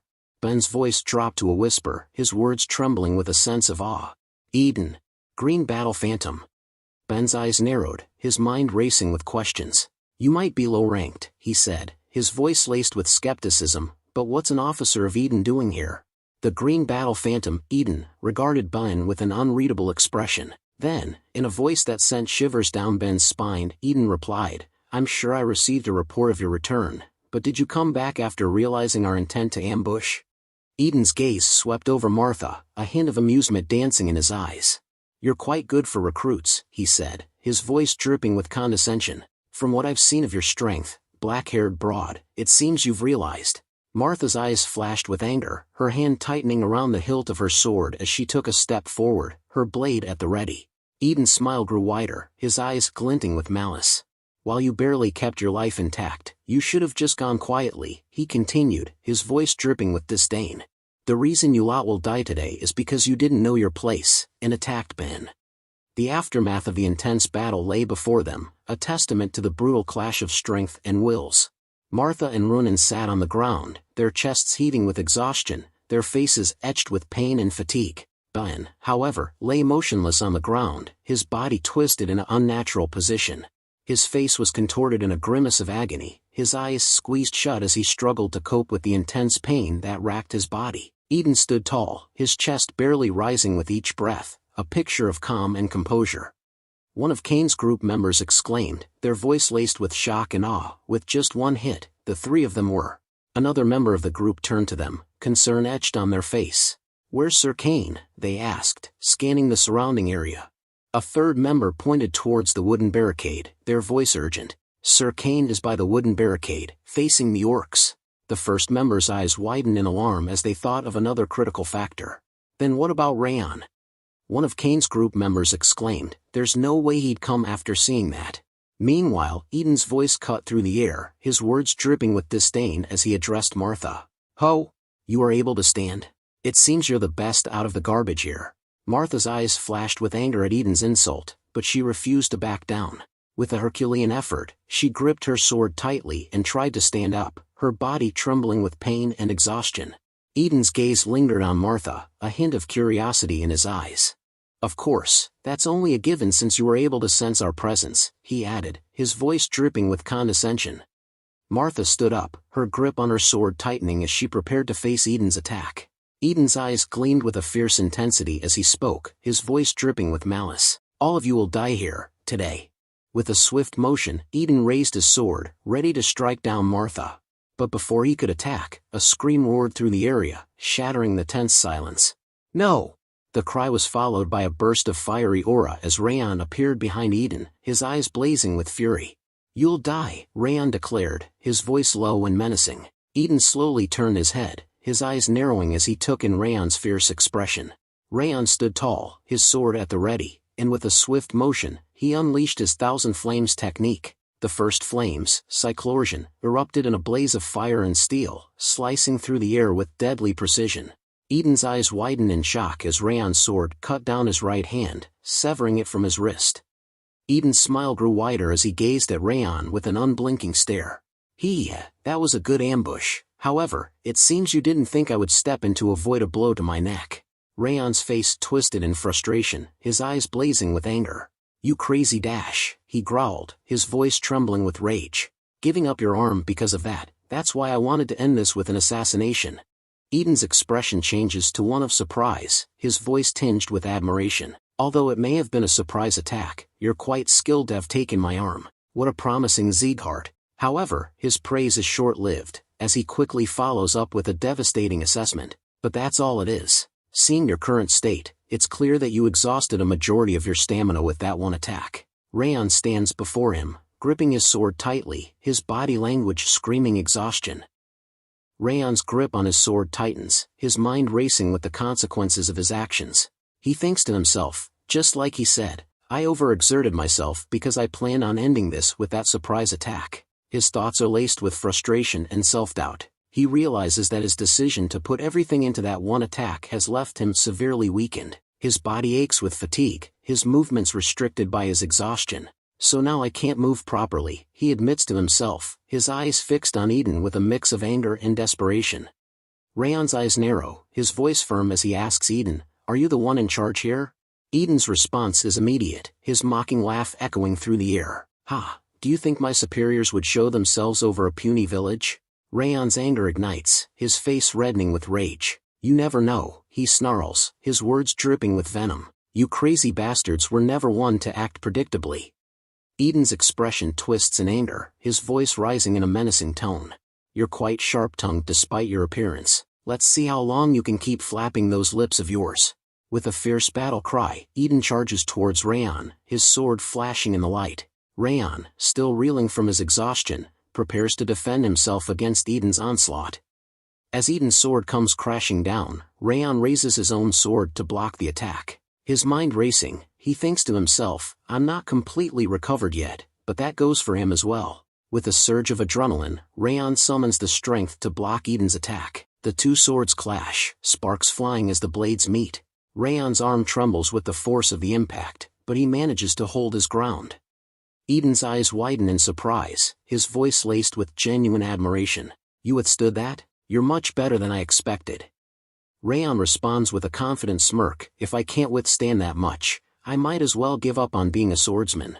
Eden's eyes flash with excitement, and he raises his sword to attack once more. Raon, anticipating the strike, readies himself to block the blow. As their swords clash, Eden exclaims, that's a good mindset to have, you brat. His tone is a mix of admiration and mockery. Ben watches the intense battle unfold before him, his eyes wide with astonishment. The ground shakes beneath their feet as Raon and Eden exchange blows, their swords clashing with fierce intent. Ben's thoughts are a jumble of confusion and surprise. Just what's going on? Even though that green battle phantom brought us down with a single attack, he's fighting him on equal footing. He can't believe his eyes. Raon, who was supposedly no match for the phantom, is now holding his own against Eden. Ben's mind reels as he realizes, not only that, but he's using the same continuous flow sword technique as I had. A mix of emotions swirls within Ben, shock, confusion, and a hint of disappointment. He thinks to himself, I thought I was catching up to him, but he's not even on the same level as a recruit. Martha's calm and collected voice breaks the silence. That's his true power. What he showed us earlier was just the tip of the iceberg. Ben's eyes widen in stunned silence, his mind reeling from the implications. He's unable to utter a word, his thoughts consumed by the revelation. As Raon and Eden continue their intense battle, Martha observes from the sidelines, her mind racing with concerns. She thinks to herself, however, this isn't enough. They seem equally matched, but Raon hasn't had the time to recover the strength and aura he used during his surprise attack. Martha's eyes narrow, her gaze fixed on Raon's struggling form. She worries about his dwindling energy, knowing that his chances of victory are slim. Her thoughts are laced with doubt. Will he be able to beat the green battle phantom, with the little strength he has left? As Martha and Ben continue to watch the intense battle, lost in their own thoughts, Runan's sudden voice breaks the silence. We have to help Raon. Martha's eyes snap towards Runan, her expression a mix of surprise and concern. Martha's eyes widen in alarm as she questions Runan's sanity. Are you kidding? Don't you see that I'm also holding myself back? You're even weaker than us, so what do you think you can even do? If you charge in there and make a single mistake, you'll die in a single hit. But Runan's resolve remains unwavering, her voice firm and resolute. She replies, that doesn't matter. With a fierce determination burning within her, Runan grips her sword tightly, preparing to charge forward into the fray. Martha's eyes narrow as she observes Runan's determined demeanor. She thinks to herself, I thought she'd be scared, but she's actually calmer than usual. Does that mean she's different from when she was just following Raon around? Martha's gaze lingers on Runan, her expression a mix of curiosity and surprise. Ben's voice rings out in support of Runan. I'm embarrassed that I even hesitated. Like Runan said, we have to help Raon. Martha's eyes widen in surprise, and she questions Ben's sudden boldness. Oi, have you already forgotten about that attack from earlier? Do you really think anything would change if the three of us rushed in? Martha's skepticism is palpable, her words laced with concern for their safety. Ben's voice rings out with conviction. Even so, I can't just turn a blind eye and leave a comrade to fend for themselves. We are swordsmen of Sieghart. His words are laced with pride and a strong sense of loyalty, echoing the values of the Sieghart swordsman. Ben's determination to stand by his comrades, no matter the danger, is unwavering. Martha's frustration is evident as she throws up her hands. Whatever. You guys better take responsibility if anything bad happens. But in a surprising turn, she leans in, her voice taking on a confidential tone. Let's put our lives on the line and fight. Her words are laced with a sense of determination and resolve. While on Raon's side, Eden's eyes narrow slightly, a hint of surprise and admiration in his voice. It is surprising that a mere recruit would be able to last this long against me. You're talented to the point I'd like to recruit you into Eden. He pauses, his gaze intense. What is your name? Raon's response is firm and resolute. Raon Sieghart. His name is spoken with pride, a declaration of his identity and allegiance. Eden's expression darkens, his voice laced with anger and curiosity. Wait, are you perhaps a direct descendant of Sieghart? Seeing the color of your hair and eyes makes me wonder. His gaze intensifies, as if scrutinizing Raon's every feature. It seems the blood of the northern king of annihilation runs thick within you. Eden's words are tinged with a mix of fascination and hostility.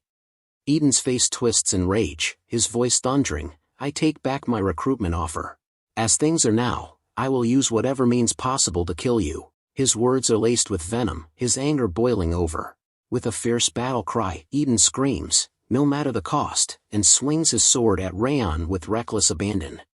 Raon's thoughts are a jumbled mix of alarm and desperation as he dodges Eden's frenzied attack. This lunatic, he thinks to himself, his mind racing to keep up with the intensity of the battle. As he narrowly avoids Eden's blade, Raon realizes, he got faster. Is he utilizing his very life force to draw out more strength? Raon's concern grows, his own strength still not fully recovered. He's relying on the ring of fire to hold on, but even that might not be enough. His thoughts are laced with a sense of urgency. I'm barely holding on, but I haven't fully recovered yet. The weight of his own vulnerability hangs heavy, as Raon struggles to survive Eden's relentless onslaught. Raon's eyes widen in shock as he notices a figure gripping a sword, jumping behind Eden to attack. His mind goes blank, and he becomes speechless. His thoughts stumble. Martha. Raon's eyes are fixed on the figure, his brain struggling to process what he's seeing. Martha leaps into action, sword flashing in the light as she strikes Eden's back. The blade bites deep, and blood erupts from the wound, splattering everywhere. Eden's scream of pain and rage echoes through the air. Ack! As he spins around, his eyes blazing with fury, he fixes Martha with a contemptuous glare. A mere small fry like you dares to dash. Eden's words are laced with disdain, his tone implying that Martha is no match for him.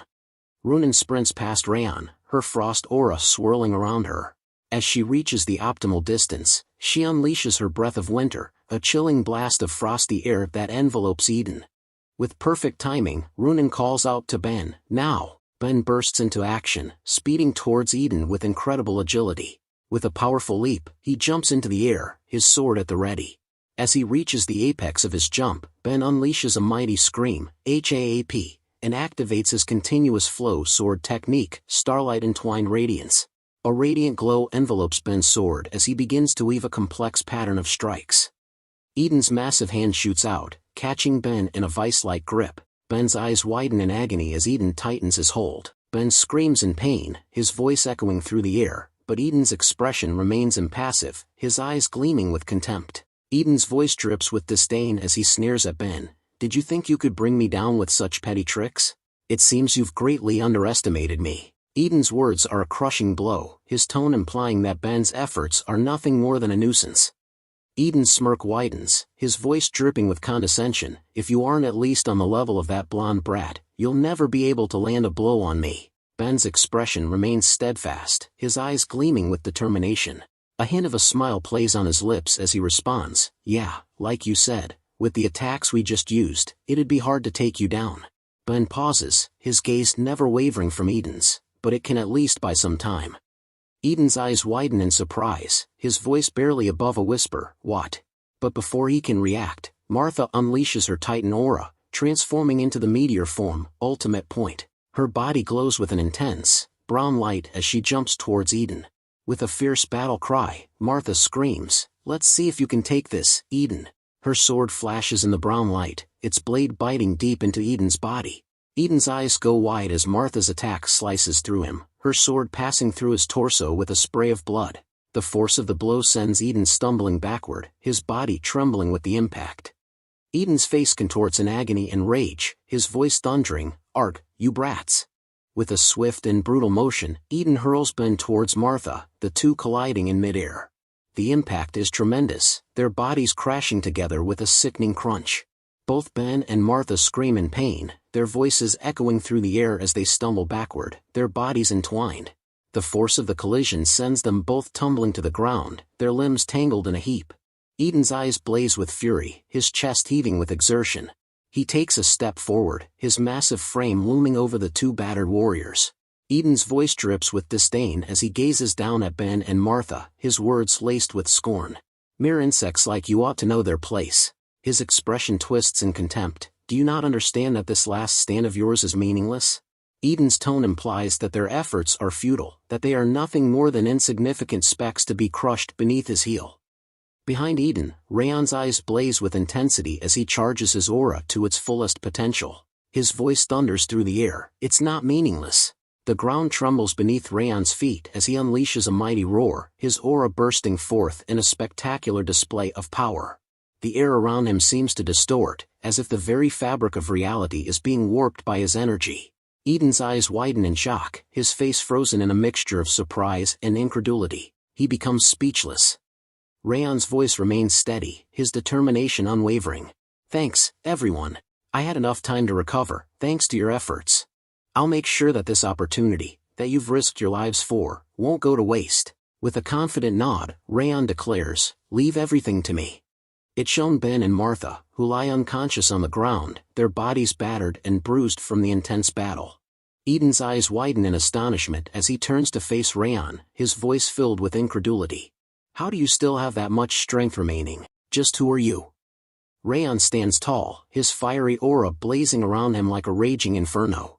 With a swift, deadly motion, he raises his sword, ready to strike.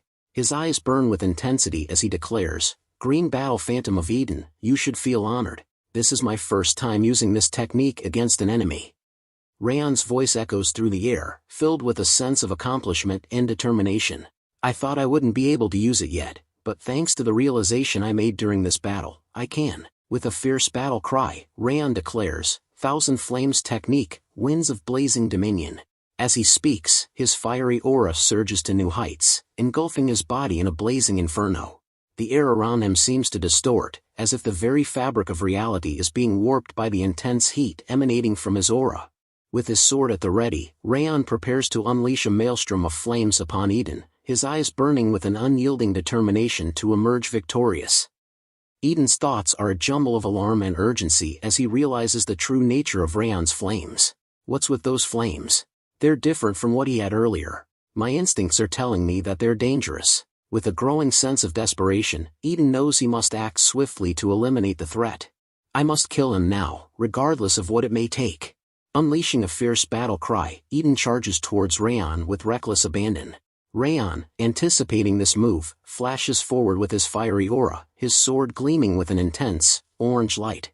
With every ounce of strength at his disposal, Raon slashes downward, unleashing a devastating blow that seems to embody the very essence of his being. The air shudders, the ground trembles, and the outcome hangs precariously in the balance as the two warriors clash in a spectacular display of power and fury. Raon's fiery aura engulfs Eden, consuming him whole. The force of Raon's slash splits Eden's head in two, sending half of it crashing to the ground. The scene is gruesome, with Eden's lifeless body lying in a pool of blood. Raon stands victorious, his confidence and strength radiating from his very being. His stance is triumphant, a testament to his overwhelming power. The outcome of the battle is clear. Raon has emerged victorious, while Eden lies defeated and lifeless. Raon stands panting, his chest heaving with exhaustion. The intensity of the battle has taken its toll, but the triumph in his eyes is undeniable. Runan, on the other hand, is left speechless. Her eyes widen in awe as she gazes at Raon, her mind struggling to process the incredible display of power she just witnessed. The air is thick with tension, the only sound Raon's heavy breathing. The weight of Raon's victory hangs heavy, leaving Runan and the surroundings in stunned silence. Martha's voice trails off in surprise, her eyes wide with incredulity. "Raon, you really," she exclaims, unable to finish her sentence. Ben's voice fills the gap, his tone filled with awe and admiration. "He really took down the green battle phantom," he declares, his words echoing through the stunned silence. The weight of Raon's achievement hangs in the air, leaving his comrades struggling to process the enormity of his victory. The green battle phantom, a formidable foe, has been defeated by Raon's unwavering determination and unrelenting power. With his sword held high, Raon's voice rings out, filled with determination and conviction. "Hey, it's not over yet. Eden's green phantoms are still here," he declares, his eyes blazing with a fierce inner light. The group's attention snaps back to the present, their faces set with renewed resolve. Raon's words ignite a fire within them, and they stand ready to face the remaining challenges. "For the fiefdom's peace and the village's prosperity, we'll take them all down." The group's response is immediate and unanimous, their voices rising in perfect sync. "We'll follow your orders," they declare, their words a testament to their unwavering loyalty and trust in Raon's leadership. The scene shifts to a jubilant atmosphere, hours after the battle. The group is in high spirits, cheering and reveling in their hard-won victory over Eden's green phantoms. With swords raised high in triumph, they bask in the glory of their achievement. The air is filled with laughter, shouts of joy, and the clanging of swords, as they celebrate their victory and the peace it brings to the fiefdom. Ben's voice cuts through the celebratory atmosphere, his tone filled with sincerity and respect. "Raon Sieghart," he calls out, his words drawing everyone's attention. "We were wrong," Ben admits, his voice laced with humility. "If it weren't for you and the reinforcements, we would have been annihilated after going into battle first. On top of that, the village people we were supposed to protect would have died too." Ben's words hang in the air, a heartfelt acknowledgement of Raon's crucial role in their victory. Ben's voice takes on a tone of genuine remorse as he continues, "Thank you for saving us, and I'm sorry for disobeying your orders." He pauses, his expression unwavering, before adding, "Just that, even then, I still would have gone to the village. Turning a blind eye to injustices because you're weak is not how I believe a Sieghart swordsman should act." As he speaks, Ben places his hand on his chest, his gesture a symbol of his conviction and commitment to his principles. Raon turns around, a warm smile spreading across his face. "Well done," he says, his voice filled with genuine appreciation. Ben's eyes widen in surprise. "Huh, what?" he stammers, clearly caught off guard by Raon's praise. Raon's expression turns serious, his eyes locked on Ben's. Because you all fought with all your might, I was able to take advantage of the Green Battle Phantom's opening, he explains. You all played a key role in this victory. If even a single one of you weren't here, then who knows how things could have turned out. Raon's words are a heartfelt acknowledgement of the team's collective effort, recognizing that their victory was a direct result of their combined strength and determination. Raon's voice takes on a tone of profound sincerity, his words spoken from the heart. As such, I'd like to thank all of you, he says, his gaze sweeping across the group. I'm being serious, without an ounce of insincerity, he emphasizes, his expression a testament to his genuine appreciation. Ben's face sets in a determined expression as he speaks up, his voice laced with a mix of emotions. I don't know what you're thinking, saying all that, he exclaims, his words a mask for the deeper feelings stirring within him. He pauses, his eyes flashing with a fierce resolve. Anyway, I'll grow stronger, so that this doesn't happen again. That way, I'll be able to play my part without depending on someone like you, Raon. With that, Ben turns around, his back straight, and begins to walk away, leaving Raon and the others to watch him go. Raon turns to Martha, a warm smile on his face. You did well too, Martha. I was able to recover thanks to you distracting the Green Battle Phantom at the end. Martha's eyes widen in surprise, clearly not expecting Raon's praise. A faint blush rises to her cheeks as she listens to his words. Thank you for following my orders, Raon adds, his voice filled with genuine appreciation. Martha's expression softens, and she smiles, her eyes sparkling with amusement. If I can't even follow orders, I should just bite my tongue and die, she says, her voice laced with a hint of self-deprecation. With a nod, Martha turns to leave. I'll head to the village first and help with repairs, so take your time, she says, her voice fading into the distance as she walks away. Raon's eyes gaze off into the distance, his mind consumed by a sense of relief. I wonder if this mission is finally over now, he thinks to himself, his body beginning to succumb to the weight of exhaustion. As the adrenaline wears off, Raon's legs start to buckle, and he struggles to stay upright. He attempts to hold himself up, grasping his legs with his hands, but it's no use. His thoughts grow cloudy, and he curses his own vulnerability. Damn, because I relaxed, I can't get any strength in my legs, he thinks, his vision blurring. Suddenly, Raon's body gives out, and he begins to fall. But before he hits the ground, a pair of gentle arms swoop in to catch him. Runan's face appears above him, concern etched on her features. She carefully lays Raon's head in her lap, cradling him with a tender touch. Raon's eyes flutter closed, his body finally surrendering to the exhaustion. Runan's voice is laced with concern as she asks, Raon, are you all right? Her eyes scan his face, searching for any signs of distress. Raon's eyes widen in surprise as he looks up at Runan. So you are still here. He trails off, his voice filled with a mix of relief and curiosity. A hint of a smile plays on his lips as he asks, did you notice that I was about to collapse? Raon's eyes sparkle with amusement, his exhaustion momentarily forgotten in his surprise at Runan's timely intervention. Runan nods, a gentle smile on her face. Ah, just like when you were training at the training hall, it looked like all the strength left your body. Raon's eyes widen in surprise, and he says, I see. A thoughtful expression crosses his face as he realizes that Runan has been paying closer attention to him than he thought. He thinks to himself, I wasn't just looking after these guys. They were looking after me too. A sense of gratitude and appreciation washes over him. Raon's gaze meets Runan's, and he says, thank you, his voice sincere and heartfelt. Raon's peaceful moment with Runan is abruptly shattered as his eyes scan a sudden influx of system notifications. His gaze darts back and forth, taking in the numerous messages and alerts. Raon's eyes scan the system notifications, his mind racing with excitement and curiosity. The messages reveal a plethora of rewards and upgrades, a testament to his remarkable performance in the battle against the Green Battle Phantom. As he examines his updated status window, a satisfied smile spreads across his face. His name, House Sieghart, is now accompanied by the esteemed title, Unbreaking Spirit. The trait, Unseen Strike, is a welcome addition to his arsenal, granting him new possibilities in combat. Raon's thoughts turn inward, reflecting on the significance of these upgrades. Looks like this is the result of taking down the Green Battle Phantom, he thinks to himself. All my status points have gone up, along with earning a new trait and title. I'll have to look into this more later.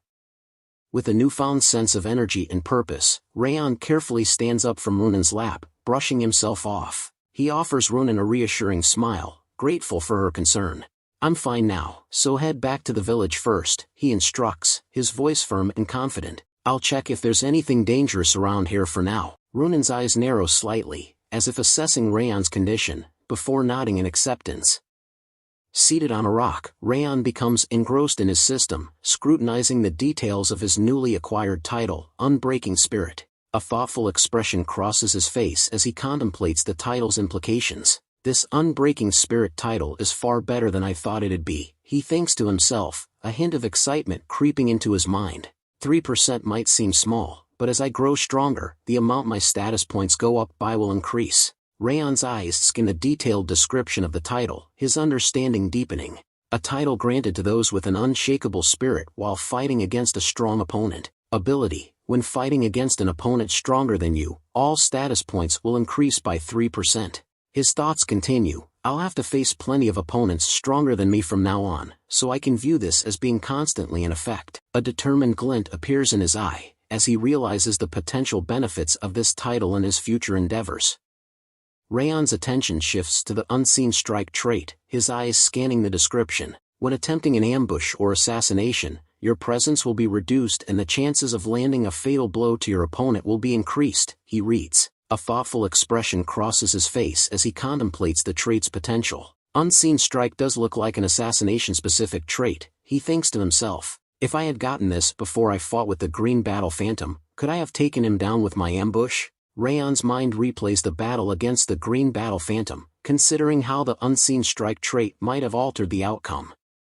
Wrath's eyes widen in astonishment as he gazes at Raon's rewards. His expression transforms from calm to incredulous, his voice laced with a mix of surprise and frustration. Wait, you got this kind of reward by taking down a lousy opponent like that? Wrath's words trail off, his tone implying that the Green Battle Phantom was hardly a formidable foe. He pauses, shaking his head in dismay. This may be a system designed by me, but how does this make any sense? Wrath's outburst conveys his bewilderment at the generous rewards bestowed upon Raon. Because of you, I'm getting stronger with every passing day. Thanks, Wrath, Raon says, his voice sincere and calm. Wrath's face twists in rage, his voice dropping to a menacing growl. I'll make sure you don't get an easy death, he snarls, his words dripping with malice. I'll bite and tear your flesh apart endlessly and grant you eternal pain. The intensity of Wrath's fury is palpable, his words painting a gruesome picture of the agonizing fate he has in store for Raon. Raon turns his back on Wrath, his movements calm and deliberate. As he begins to walk away, he tosses a casual challenge over his shoulder. Try it if you can. Wrath's eyes widen in surprise, his face reddening with rage. He's taken aback by Raon's nonchalant response, clearly expecting a more fearful or submissive reaction. Wrath's surprise quickly gives way to frustration, and he lets out a mighty roar. The sound echoes through the air, a primal expression of his anger and helplessness. Undeterred by Raon's dismissal, Wrath gives chase, following him as he walks away. The scene shifts to the village, where the group is busily repairing the aftermath of the battle. The air is filled with the sounds of hammering, sawing, and shouted instructions. Someone calls out, "Bring some lumber over here," while another voice asks, "Where did you put the debris?" A third person shouts, "The wooden barricade is finished here." Villagers and group members work together, their faces set in determination as they labor to restore their home. Some villagers chat with each other, exchanging stories and concerns, while others lend a hand with the repairs. Raon slowly opens his eyes, blinking away the haze of sleep. He looks around, taking in the bustling scene of the village repairs. The sounds of hammering, sawing, and chatter fill the air, a stark contrast to the peaceful atmosphere he had been seeking. He talks to himself, a hint of amusement in his voice. "I just wanted a quick break, but I guess I fell asleep in that short time." Raon's words trail off, and he rubs his eyes, trying to shake off the remnants of sleep. As he sits up, he takes a deep breath, feeling a bit more refreshed. Raon pushes open the door and steps out of the house, blinking in the bright sunlight. He takes in the scene before him, noticing the progress made on the repairs. The wooden barricades, once damaged, now stand sturdy and strong. As he surveys the area, a familiar voice calls out to him. "Raon, are you awake?" It's Runan, her eyes sparkling with concern as she approaches him, a bucket of water in hand. "Are you feeling all right?" she asks, her voice gentle and caring. Raon offers a reassuring smile, feeling a bit more refreshed after his nap. I'm feeling better after getting some shut-eye, he replies, his voice calm and relaxed. Runan's expression softens, relief evident in her eyes.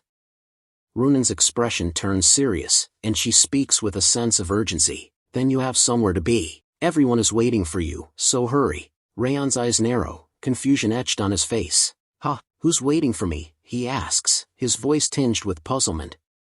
Runan's response is accompanied by a flashback to the previous day's events, where the people of Cebu village are shown bowing in gratitude. The village chief steps forward, a warm smile on his face. All the people of Cebu village have come to greet our savior, the Sieghart swordsman, he announces, his voice filled with sincerity. The chief's eyes lock onto Raon, his gaze filled with admiration. Thank you for saving our village. You put your life on the line and fought for the sake of our village. If it weren't for you, swordsman, our village would have suffered greatly. The chief's voice takes on a tone of deep gratitude. Both your noble visage and what you've done today, we shall never forget either of them. The villagers nod in agreement, their faces filled with appreciation and respect for Raon. Raon stands frozen in surprise, his eyes widening as he takes in the village chief's words. Suddenly, he turns to his group, his thoughts shifting inward. I can feel it, he thinks to himself, a sense of awareness washing over him. My comrades' respect, aspirations, as well as the village people's gratitude, awe, and sincerity. Raon's mind is filled with the weight of their emotions, and he can't help but feel a sense of pride and responsibility. Raon's thoughts drift to his past life, and he can't help but compare it to his current existence. A hint of wonder crosses his mind as he realizes, it's my first time feeling this. Memories of his life as an assassin flood his thoughts, and he recalls the stark contrast between then and now. When I lived as an assassin in my past life, goodwill was something I'd never come into contact with. There was merely life and death. A tinge of bitterness creeps into his thoughts as he remembers his past allegiance. Everything of mine was for Derus Robert. However many people I killed for Derus, however many filthy things I did, all the recognition went to Derus. Raon's eyes seem to gaze into the past, his expression a mix of nostalgia and regret. Raon's thoughts take a profound turn as he reflects on his current situation. A sense of wonder and awe washes over him, and he thinks to himself, but right now, for the first time in my life, I'm being acknowledged. His expression turns serious, and he pauses, lost in thought. He asks himself, have I ever been acknowledged like this before? As he stands before his group and the villagers, Raon feels a sense of vulnerability. He's unaccustomed to receiving praise and recognition, and it's clear that this experience is having a profound impact on him. Raon's thoughts continue, exposing a growing desire within him. I can feel my greed growing. The desire to be acknowledged further. The desire to feel even more awestruck gazes. As he tightens his hand, his determination solidifies. From now on, I will live not as an assassin, but as a swordsman. I'll see this scene countless times. Raon's gaze lifts, and he's met with the breathtaking sight of the full moon hanging low in the night sky. The serene beauty of the moment seems to seal his resolve. He makes a promise to himself, his voice a whispered vow. That's how it'll be, from now on. The night air seems to vibrate with the weight of his commitment, as Raon embarks on a new path. The scene transitions to the village street, where a group of villagers are gathered, chatting and laughing together. The atmosphere is lively and carefree, with a sense of community and camaraderie. Meanwhile, Raon's group is walking around the village, taking in the sights and sounds. As Raon approaches the village chief, he calls out to him, "Do you have a minute? There's something I'd like to ask you." The village chief's expression changes to one of surprise, and he responds with a hint of reverence, "Ah, Sir Raon, of course." The chief's tone conveys a sense of respect and deference, acknowledging Raon's status as a hero and a savior of the village. The village chief and Raon stand near a small hut, away from prying ears. The chief's expression turns serious as he asks, "So, what did you want to ask me?" Raon's voice drops to a calm, measured tone as he inquires, "Do you know who controlled the orcs to attack the village?" The village chief's eyes widen slightly, and he nods solemnly. "Ah, yes, the blue-haired swordsman told me. I heard they were one of the 5 demons of Eden." The chief's words trail off, leaving an air of foreboding and unease. The village chief's expression remains puzzled as he continues, "I truly don't understand why they would attack this village. This is just an ordinary, small village." His words convey a sense of innocence and naivety, highlighting the village's peaceful nature and lack of any apparent threats or motives that would warrant such an attack. Raon's expression remains serious as he responds, I heard from Sir Kanbar during the battle that long ago, you retrieved a red gem from Cebu Mountain. The village chief's eyes widen in surprise, and he takes a step back, as if the revelation has left him breathless. Ah, yes, when I was young, I discovered it in the mountains and brought it back to the village. His voice trails off, and he shakes his head, as if trying to process the implications. It can't be, he exclaims, his tone a mix of shock, denial, and concern. Raon's expression remains solemn as he confirms the village chief's suspicions. That's correct, Eden was after that gem. The village chief's face contorts in concern, and he takes a step back, as if the weight of Raon's words is crushing him. Then, do you mean that all this happened because of it? He asks, his voice trembling. The chief's eyes widen in horror as the truth sinks in. I almost brought this village to its ruin, he exclaims, his voice cracking with emotion. The weight of his responsibility and the potential consequences of his actions threaten to overwhelm him. Raon's expression remains grave as he explains the situation to the village chief. This time, we managed to fend them off, but as long as that gem remains in this village, Eden will continue to attack. The village chief's face turns pale, and his eyes widen in terror. Can't be, he exclaims, his voice shaking with fear. The weight of Raon's words crushes him, and he looks like he's about to collapse. The village chief continues in a calm tone, of course, after it was planted in the ground, the land grew much richer, and the village got warmer. We have always worshipped it as our patron god. To think it would be a mana stone that would call Eden upon us. He pauses, considering the weight of the situation. Just what can we do? Should we dig it up and dispose of it? The chief's words convey a sense of desperation and uncertainty. Raon's response is unexpected, and he says, no, I will take it with me. The village chief's eyes widen in surprise, and he asks, what? You, our savior, will? The chief's tone is laced with incredulity, and he seems to be questioning Raon's willingness to take on such a burden. Raon's expression remains resolute as he explains, Eden believes it to be a treasure capable of reviving the dead. Even if you dispose of it, they'll just continue to search for it. So, instead, I will take it back with me to Sieghart. The village chief's face contorts in alarm, and he asks in a worried tone, if you do that, Eden will go after Sieghart. He takes a step forward, his eyes filled with concern and gratitude. The chief's voice cracks with emotion as he exclaims, how could I possibly allow myself to pass this danger on to our savior? Raon's serious tone conveys a sense of determination and conviction. It's fine, that is the path of Sieghart. The village chief stands in surprise, his eyes fixed on Raon with a mixture of gratitude and reverence. He slightly bows his head and replies, it seems Sieghart is once again giving me grace that I cannot repay. Raon's expression changes to one of confusion, and he asks, again, you say? His tone implies that he's unaware of any previous connection or debt between Sieghart and the village chief, sparking curiosity about the nature of their relationship. The village chief sits down, a mix of sadness and resignation on his face. I've buried it over here. To think that the item that I brought to protect our village would bring harm to it instead. He carefully digs up the stone, and as he hands it to Raon, the fabric wrapped around it catches Raon's attention. Raon's eyes widen in amazement as he asks, what's that fabric wrapped around the stone?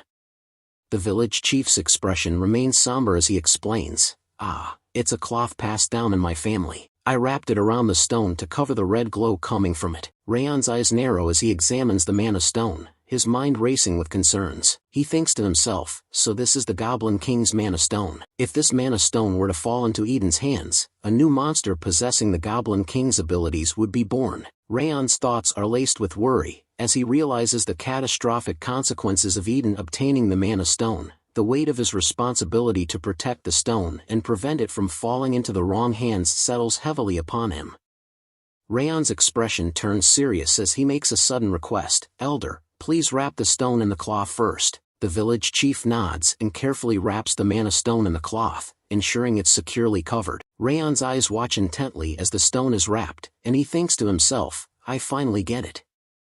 The village chief's eyes gaze into the distance, as if memories from decades ago are resurfacing. Decades ago, when I was barely older than you, there was a time when Glenn Sieghart, the current patriarch of Sieghart, had saved our village. Raon's eyes widen in surprise, and he asks, the patriarch did. His tone is laced with incredulity, as if he's struggling to connect the dots between the village chief's story and his own knowledge of the patriarch. The village chief nods, a warm smile spreading across his face. Yes, I can still recall it vividly. Just as you did, he saved the village from an onslaught of monsters, and he faced us with a smile and treated us kindly. The village chief's words paint a picture of a heroic Sieghart, one that contrasts with Raon's own perceptions of the patriarch.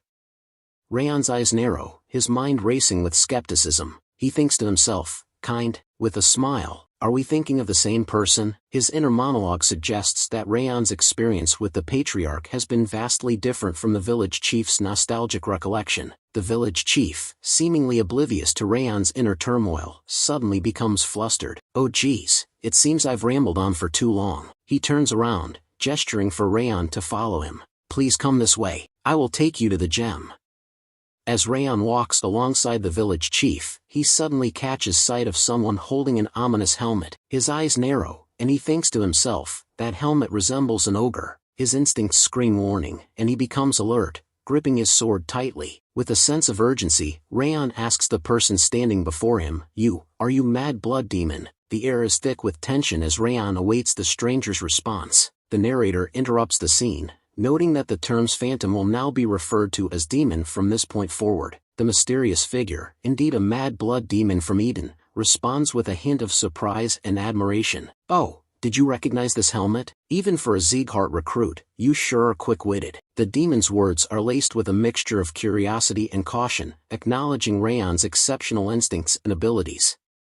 The mad blood demon's eyes narrow, his gaze intensifying as he scrutinizes Raon. Strength that I can't gauge accurately. He pauses, his voice dripping with intrigue. So, you're the one that killed the Green War demon. The demon's words are laced with a mix of curiosity and caution, as if he's sizing Raon up, trying to understand the extent of his abilities. The air is thick with tension. Raon's voice trembles with fear as he asks, are you the superior that he mentioned? I'm pretty sure he said you wouldn't come here. His eyes are wide with alarm, and he takes a step back, as if trying to create distance between himself and the demon. The mad blood demon's expression remains calm, but his words send a chill down Raon's spine. Because that cloth was hiding the mana stone's energy, I could never find it no matter how much I combed through these mountains. The demon's gaze falls upon the village chief, and he takes a step closer, his presence menacing. The village chief and Raon exchange a nervous glance, and Raon's eyes widen in shock. He's speechless. In this chapter the narrator is mixing some scene forward and backward to give readers so much suspense. The mad blood demon's voice sends shivers down Raon's spine as he continues, if it weren't for that, this village would have already been razed to the ground. The demon's words are laced with malice, and Raon's instincts scream warning. Suddenly, Raon becomes alert, gripping his sword tightly as he asks, who are you? His eyes narrow, and he thinks to himself, how did I not notice him until he came this close to me? Raon's mind racing with questions, his senses on high alert. The mad blood demon's smile grows wider as he responds, making a sound with his fingers. With a flourish, he summons his helmet, and his eyes gleam with amusement. Me? He asks, his voice dripping with sarcasm. Well, I think you already know. He pauses, letting the tension build. You called me, mad blood demon. This scene reveals the events that transpired before Raon's initial confrontation with the mad blood demon, showcasing the demon's menacing presence and Raon's instinctive reaction to the threat. With his helmet securely in place, the mad blood demon's transformation into his orc form is complete. His voice is now a menacing growl as he says, that's because I dumped this mission onto him. If it weren't for you killing him, I wouldn't have come here. Thus, it's all your fault that I am here. As he speaks, the mad blood demon begins to release his dark aura, and the air around him seems to distort and ripple with malevolent energy. The village chief, sensing the impending battle, begins to move backward, his eyes fixed on the demon. With a steady hand, the Raon grips his sword, readying himself for the fight ahead. Raon's thoughts are laced with desperation as he acknowledges his own fear. My body's trembling from his presence. Forget me, even if all the recruits in Cebu village faced him, we'd lose. His mind racing with the impossibility of defeating the mad blood demon. Just as all hope seems lost, Wrath's voice echoes in Raon's mind, offering a grim ultimatum. Raon Sieghart, frankly, you cannot win against him. You have two choices available. Wrath's words are devoid of emotion, yet they carry a weight that makes Raon's heart sing. Wrath continues, his voice relentless. The first is to die to him while putting up a useless resistance. The mad blood demon takes a step closer, his presence causing the ground to crumble beneath his feet. As the demon looms over him, Wrath presents the second option, his tone dripping with an unsettling enthusiasm. The second is to grant me control of your body. The words hang in the air like a dark promise, leaving Raon to ponder the horrific choice before him. With the mad blood demon mere inches away, Wrath's voice echoes once more, driving home the desperation of Raon's situation. Those are the only two choices you have. As the scene shifts to Raon's group, we find them hard at work, rebuilding the village's fences. Ben turns to Martha and asks, "Why did you come here?" His tone is neutral, but Martha's response is laced with a hint of sarcasm. Martha inspects the fence, her eyes scanning the wooden barriers before she responds, "I heard you were repairing the wooden barriers, so I came to check if you were doing it properly. Nice work." Her words are dripping with condescension, and Ben's eyes narrow, sensing her mocking tone. Martha continues, her voice laced with amusement, "Don't you think you might be better suited for woodworking than sword fighting?" Ben's face darkens, his anger rising to the surface. In a sharp tone, Ben retorts, "If you're done checking, then shut your mouth and scram." Martha's expression remains calm, but her eyes sparkle with mischief as she responds in a mocking tone, "Hey, you ought to respect your elders. If you want something, you should politely request it." Martha's words are laced with sarcasm, and she concludes with a hint of arrogance, "There's only one person who can give me orders." The air is thick with tension, and Ben's anger is palpable, but Martha's calm demeanor suggests she's not intimidated by his outburst.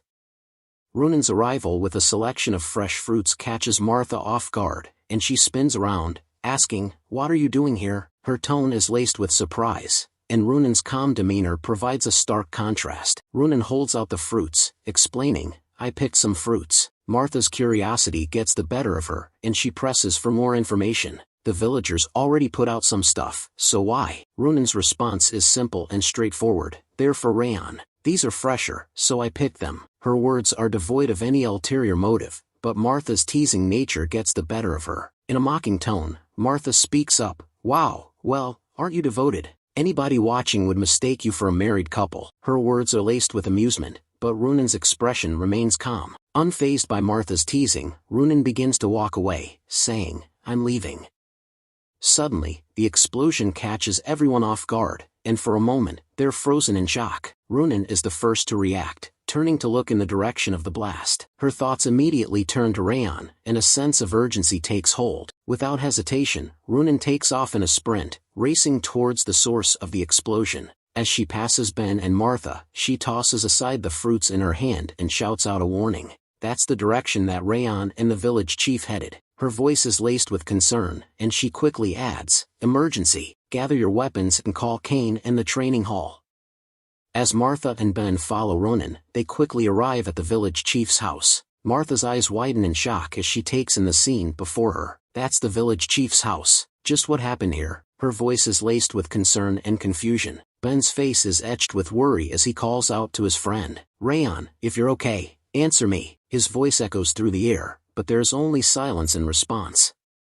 The explosion catches Martha, Runan, and Ben off guard, sending them stumbling backward as they struggle to maintain their balance. As they look forward, they're met with a scene of utter chaos. Raon and the village chief are sent flying through the air, their bodies crashing into the wall mere feet away from Martha and Ben. Martha's eyes widen in shock as she tries to call out Raon's name, but her words are cut off mid-sentence. She's left speechless, her mouth agape, as she takes in the horrific scene before her. The mad blood demon's voice echoes through the air, "Raon Sieghart." The demon's words are laced with amusement, and Raon lies on the wall, holding the village chief in his hand. Raon's face is a mess of blood, and he's breathing heavily, his chest rising and falling with each labored breath.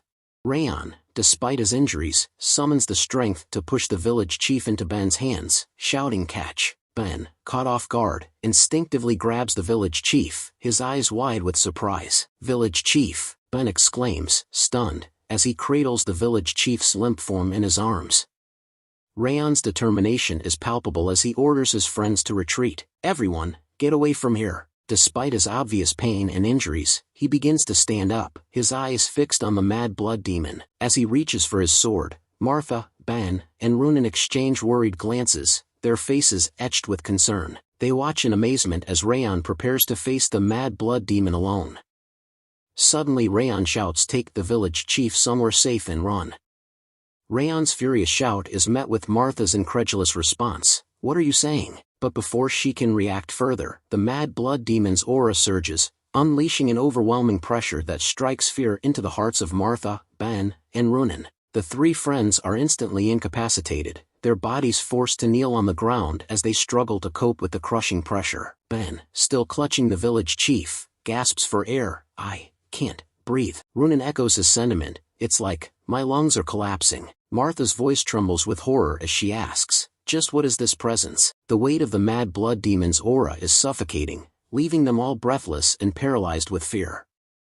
As the demon begins to walk towards Ben, Martha, and Runen, his voice drips with sadistic amusement, "Quite the cute bunch we've got here." Ben, still struggling to breathe, manages to stammer out, "That appearance. Ogre armor." His eyes are fixed on the mad blood demon's intimidating form. Runen's voice trembles as she asks, "Is he an officer of Eden?" Her eyes widen in terror as she gazes up at the demon looming over them. The demon's voice is laced with disdain as he asks, "You can't even handle my mere presence? You're quite weak." Despite bearing the Sieghart name, his words are a harsh jab, exploiting their fears and insecurities. Ben, Martha, and Runen are consumed by terror, their bodies trembling uncontrollably. Runen's fear is palpable as she lets out a faint, terrified whimper, "Ah." Just as the mad blood demon's presence seems to be crushing their spirits, Raon's thunderous voice shatters the air, "Do you all want to die? Snap out of it." His words are a wake-up call, snapping his friends out of their terrified trance. Ben, Martha, and Runen are shocked to hear Raon's voice, their eyes widening in surprise. Raon's commanding tone brooks no argument, "He'll kill you all if you just stand there doing nothing. Focus your aura to withstand his spirit and then get out of here." Raon's words are a call to action, urging his friends to tap into their inner reserves of strength and courage. "Ben," Raon calls out, his voice firm and commanding, "You go to the village and evacuate the villagers." Ben responds with a resolute, "Okay, I'll be back soon," before rushing off to fulfill his task. Raon then turns to Martha and Runen, his eyes burning with determination. "Martha, Runen, retreat and prepare for battle." The two friends swiftly draw their swords, their faces set with resolve, as they begin to prepare for the impending fight. Raon's strategic thinking is evident as he cautions them, "Don't even think about facing him head-on, just keep your eyes on the situation." With that, Martha and Runen take up positions behind Raon, ready to provide support and follow his lead in the battle against the mad blood demon. Raon's words are a powerful reminder, echoing the wise teachings of Instructor Limer. Instructor Limer said it a lot, right? That you have to surpass your limits. This is that time. Now is the time to surpass the limits of your mind and body. With these inspiring words, Raon, Martha, and Runen steel themselves for the battle ahead. They take a deep breath, focus their minds, and prepare their bodies for the ultimate test. The three friends stand united, ready to face the mad blood demon and push beyond their limits. The demon's laughter sends chills down the spines of Raon, Martha, and Runen. His amusement is palpable as he taunts them, "Hey, I like your spirit, but do you think surpassing your limits will be enough?" The demon's words are laced with condescension, implying that their efforts will be futile against his overwhelming power. Raon's thoughts are a jumble of determination and desperation. He knows that he must protect the recruits and the villagers of Cebu, and that turning back is not an option. He's resolute in his decision to find a way to defeat the mad blood demon, no matter the cost. However, as he gazes out at the demon, he's struck by the overwhelming sense of hopelessness. The task ahead seems insurmountable, like staring into an endless abyss. Even with his past life experiences, Raon doubts his ability to take down the mad blood demon. Just as Raon is consumed by these thoughts, the mad blood demon's voice cuts through the air, his tone laced with curiosity. You were acting like you'd attack me at any moment, but now you're saying you'll stand back and watch the situation?" The demon's words are a stark contrast to Raon's inner turmoil, and they serve as a harsh reminder that the demon is still waiting for him to make a move. Not that any of that matters.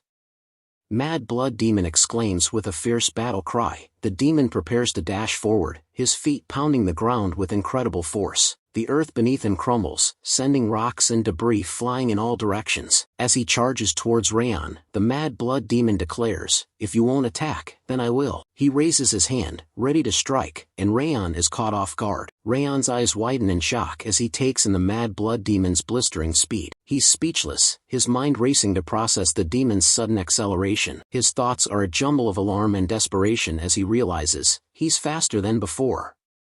Raon unleashes his Thousand Flames technique, 10 flames revolving sky, that revolve around the mad blood demon in a dazzling display of fire and fury. The demon's eyes widen in surprise, and he lets out a grunt of astonishment. But the mad blood demon's surprise is short-lived, as he quickly regains his composure and charges forward through the flames. His voice rings out, "At least the force is decent." He tightens his fist, and with a powerful punch, he shatters through Raon's Thousand Flames technique. The mad blood demon's counterattack is relentless, and he pushes back Raon with incredible force. Raon stumbles backward, his eyes wide with shock and alarm, as he struggles to maintain his footing against the demon's overwhelming power. Raon's thoughts are a jumble of alarm and urgency as he realizes the mad blood demon has pierced through his Thousand Flames technique and is now pushing forward with relentless force. Kook! I have to redirect his attack. With lightning-quick reflexes, Raon leaps away from the mad blood demon's fist, narrowly avoiding the blow. However, the demon's fist still crashes into the ground mere inches from Raon, shattering the earth and sending rocks flying in all directions. The impact is tremendous, and the ground trembles beneath Raon's feet. He struggles to maintain his balance, his eyes fixed intently on the mad blood demon as he prepares for the next attack. Raon's thoughts continue to racing with a mix of relief and trepidation. I just barely managed to divert his attack. If I hadn't managed to read his attack's flow with the ring of fire, then I'd be dead. He can't help but shudder at the thought of how close he came to disaster. Despite the narrow escape, Raon knows he can't afford to retreat just yet. His determination and sense of responsibility drive him to press on, no matter the danger. I want to retreat here, but I can't do that yet. The weight of his responsibilities, particularly protecting his friends and the villagers, keeps him anchored to the battlefield.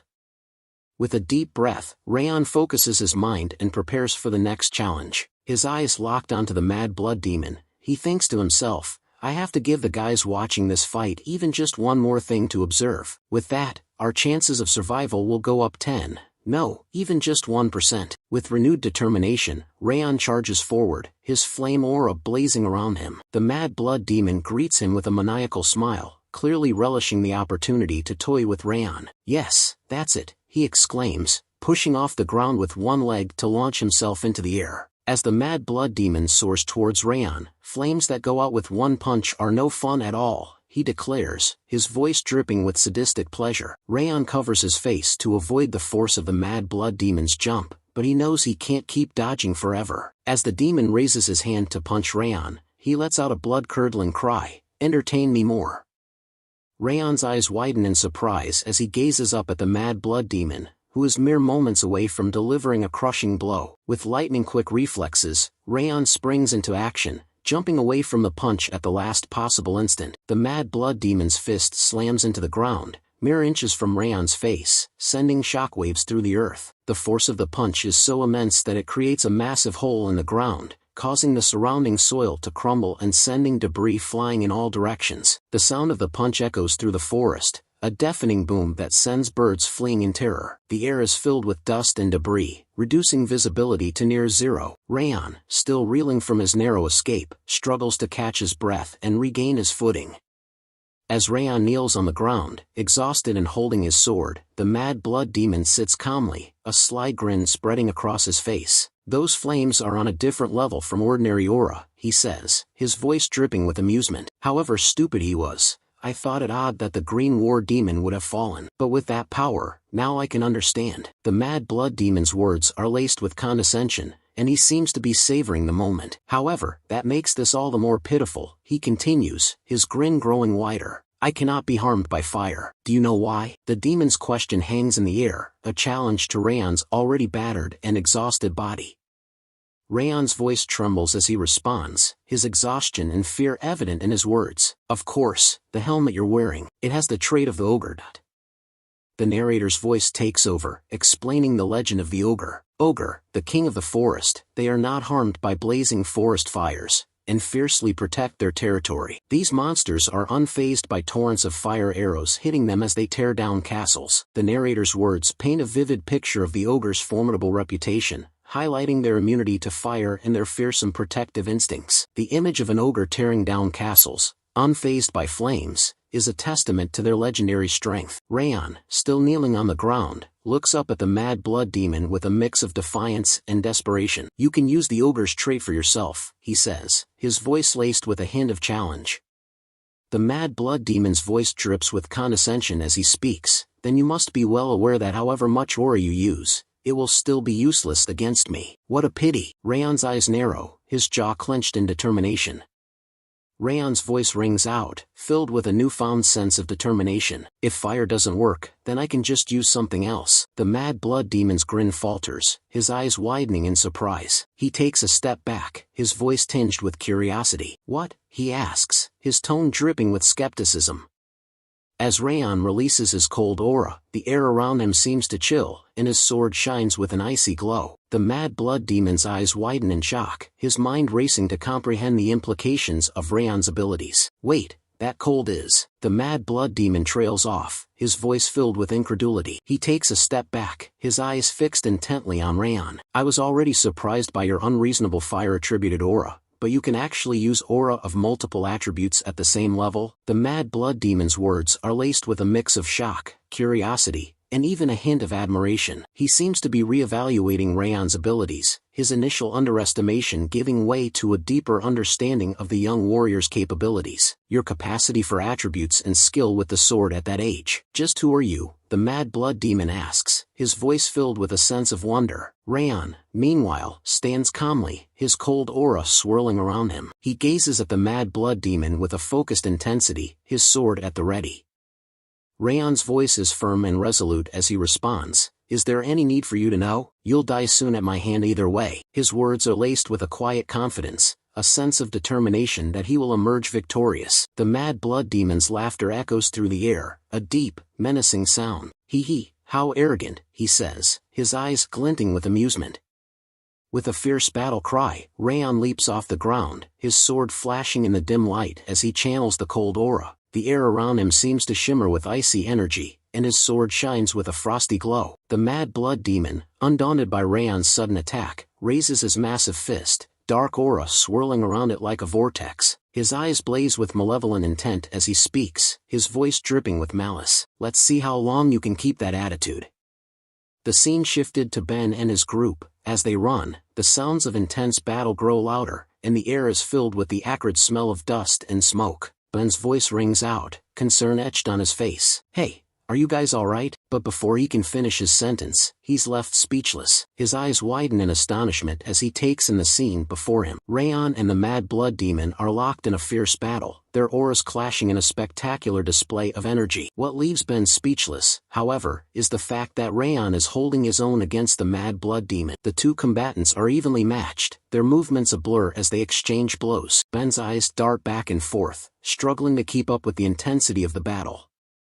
Ben's eyes remain fixed on Raon, his mind racing with the implications of what he's witnessing. "That aura, it's not the fire he normally uses. It's a cold aura," he thinks to himself, his inner voice laced with incredulity. As he watches Raon's fluid movements, Ben's thoughts continue to spiral. He can use two different kinds of aura, his aura burst and swordsmanship on top of that. Just when did he reach sword expert? Raon's voice rings out, clear and commanding, as he says, "If you don't think so, then perform your duty." The words hang in the air, a challenge to Ben to take action. And then, Ben's eyes snap back into focus, as he's jolted out of his thoughtful reverie and back into the heat of the moment.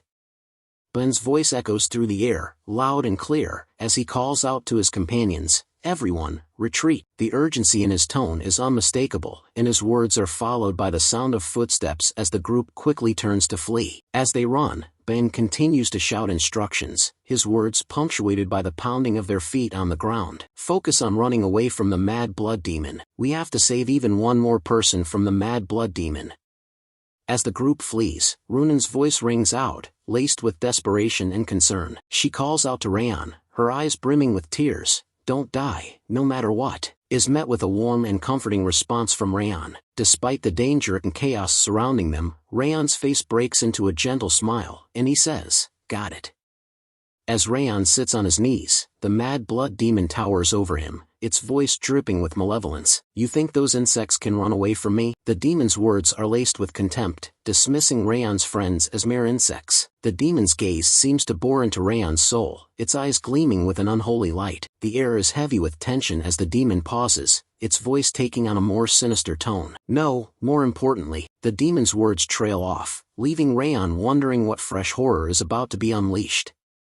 Ben stood at a distance, watching the battle unfold with amazement. He thought to himself, on this continent, warriors are categorized based on their strength. Those wielding swords are ranked according to their skill and aura. Beginners have just learned to use aura, while aura users can separate their aura from their body and apply it to their weapons. Then there are the aura experts, who have refined their aura to release it into their surroundings, granting them the power to wield sword energy. Ben's eyes widened in astonishment as he gazed at Raon. Raon has reached the level of an aura expert, capable of using sword energy. This achievement should have been impossible, yet he's battling the notorious Mad Blood Demon, who's also an expert.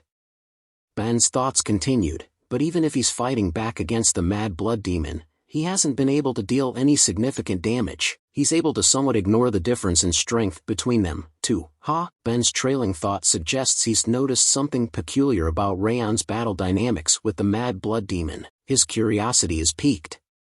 As Raon clashed with the Mad Blood Demon, Raon's eyes suddenly met Ben's. Ben's thoughts flashed. Raon just locked eyes with me. He's saying he'll create an opening, and that he needs us to synchronize our attacks. A hint of a smile spread across Ben's face as he realized, we've spent so much time together in the 5th training hall. We can communicate with just a glance. Ben's gaze shifted to the side, and his eyes widened in astonishment. Martha and Runan stood ready, their swords at the ready, their faces set with determination. Ben was left speechless, his eyes darting between the two women. He hadn't even noticed them preparing for battle. Martha and Runan exchanged a glance, their eyes locking in a moment of silent understanding. Then, in perfect sync, they nodded their heads. The unspoken communication between the trio was palpable. Ben's hand closed around the hilt of his sword, his grip tightening with resolve. That's right, he thought, we are Siegharts. The trio shared a fleeting glance, their eyes burning with a shared determination. In that instant, they reaffirmed their unspoken vow. Martha thought to herself, we must protect this village. Runan's mind echoed the same sentiment, we must protect this village. Ben's thoughts resonated with his companions, we must protect this village. United in their resolve, the Siegharts steeled themselves for the battle ahead, ready to defend the village at all costs. The trio's thoughts continued in perfect sync. If we're with Raon, we can do this. As Raon clashed with the Mad Blood Demon, their auras exploded in a maelstrom of sound and fury. The air reverberated with each impact. Raon seized the opportunity, unleashing a burst of cold aura that encased the Mad Blood Demon's leg in ice. The demon's eyes widened in surprise, and it let out a derisive snort. Raon's gaze locked onto the trio, and he bellowed, now, everyone, attack. As one, the trio sprang into action. Martha, Runan, and Ben launched themselves over the Mad Blood Demon, their swords raised high. Their thoughts echoed with renewed confidence, we can win, with our combined strength. The Mad Blood Demon's grin grew wider, his eyes gleaming with malevolent intent. I was waiting for you, insects, he sneered. With a sudden burst of energy, the Mad Blood Demon unleashed his fighting spirit. The trio was caught off guard, and they were sent flying backward, their swords slipping from their grasp. The demon's aura exploded outward, creating a shockwave that shook the ground beneath their feet. Ben's scream of pain echoed through the air, Kuhuk. As he struggled to catch his breath, his mind racing with shock and awe, he thought to himself, that fighting spirit, he can spread his fighting spirit around him like an explosion? This bastard, forget being an expert, he's on the level of a master.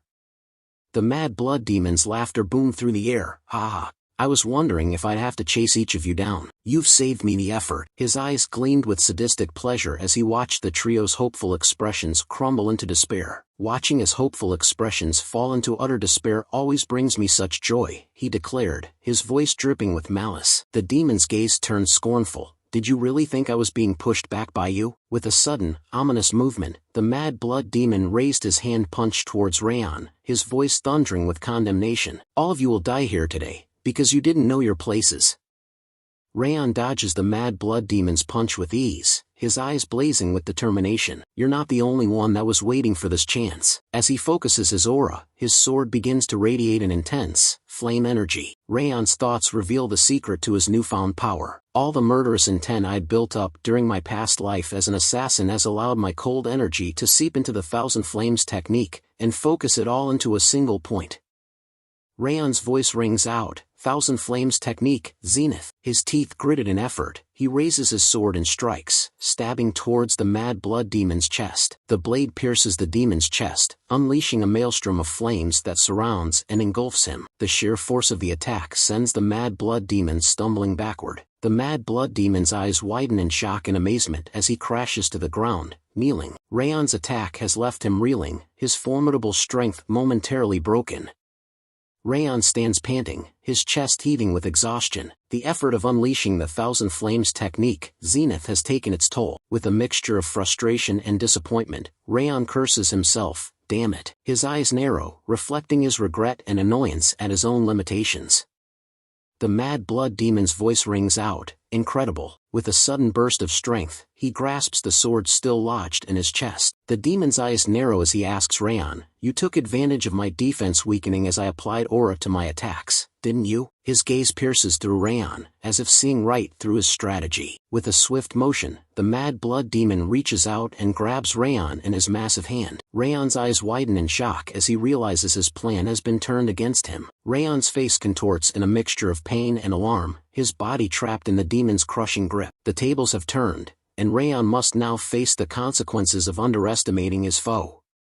The mad blood demon's grip on Raon's sword arm remains tight, while his other hand hurls Raon through the air. Raon's body crashes into a nearby tree with tremendous force. As Raon's back slams into the tree trunk, he lets out a blood-curdling scream, "Kuak!" His eyes widen in shock and pain, his body limp from the impact. With a casual flick of his wrist, the mad blood demon removes Raon's sword from his chest. Then, with a single hand, he snaps the sword in two, rendering it useless. The mad blood demon's gaze falls upon Raon, his voice dripping with disdain. "If you want to overcome the difference in skill between you and I, that was still far too weak." Raon's eyes widen in shock and humiliation, his face pale from the pain and exertion. Raon clutches his stomach, wincing in pain as he thinks to himself, "I thought I would be able to make it if his aura weakened, but I wasn't able to pierce his muscles." He strengthened his skin and muscles to block my sword. Raon's eyes narrow, his mind racing with the implications. He realizes that the mad blood demon's physical strength and resilience far surpass his own, making his previous attack futile. Raon's thoughts continue, "So this is an aura master." His eyes widen in understanding, as he grasps the true extent of the mad blood demon's power. The mad blood demon stands before Raon, his aura now fully apparent. The air around him distorts, as if reality itself is being warped by his immense energy. Raon feels the weight of the demon's aura, his senses overwhelmed by its sheer magnitude.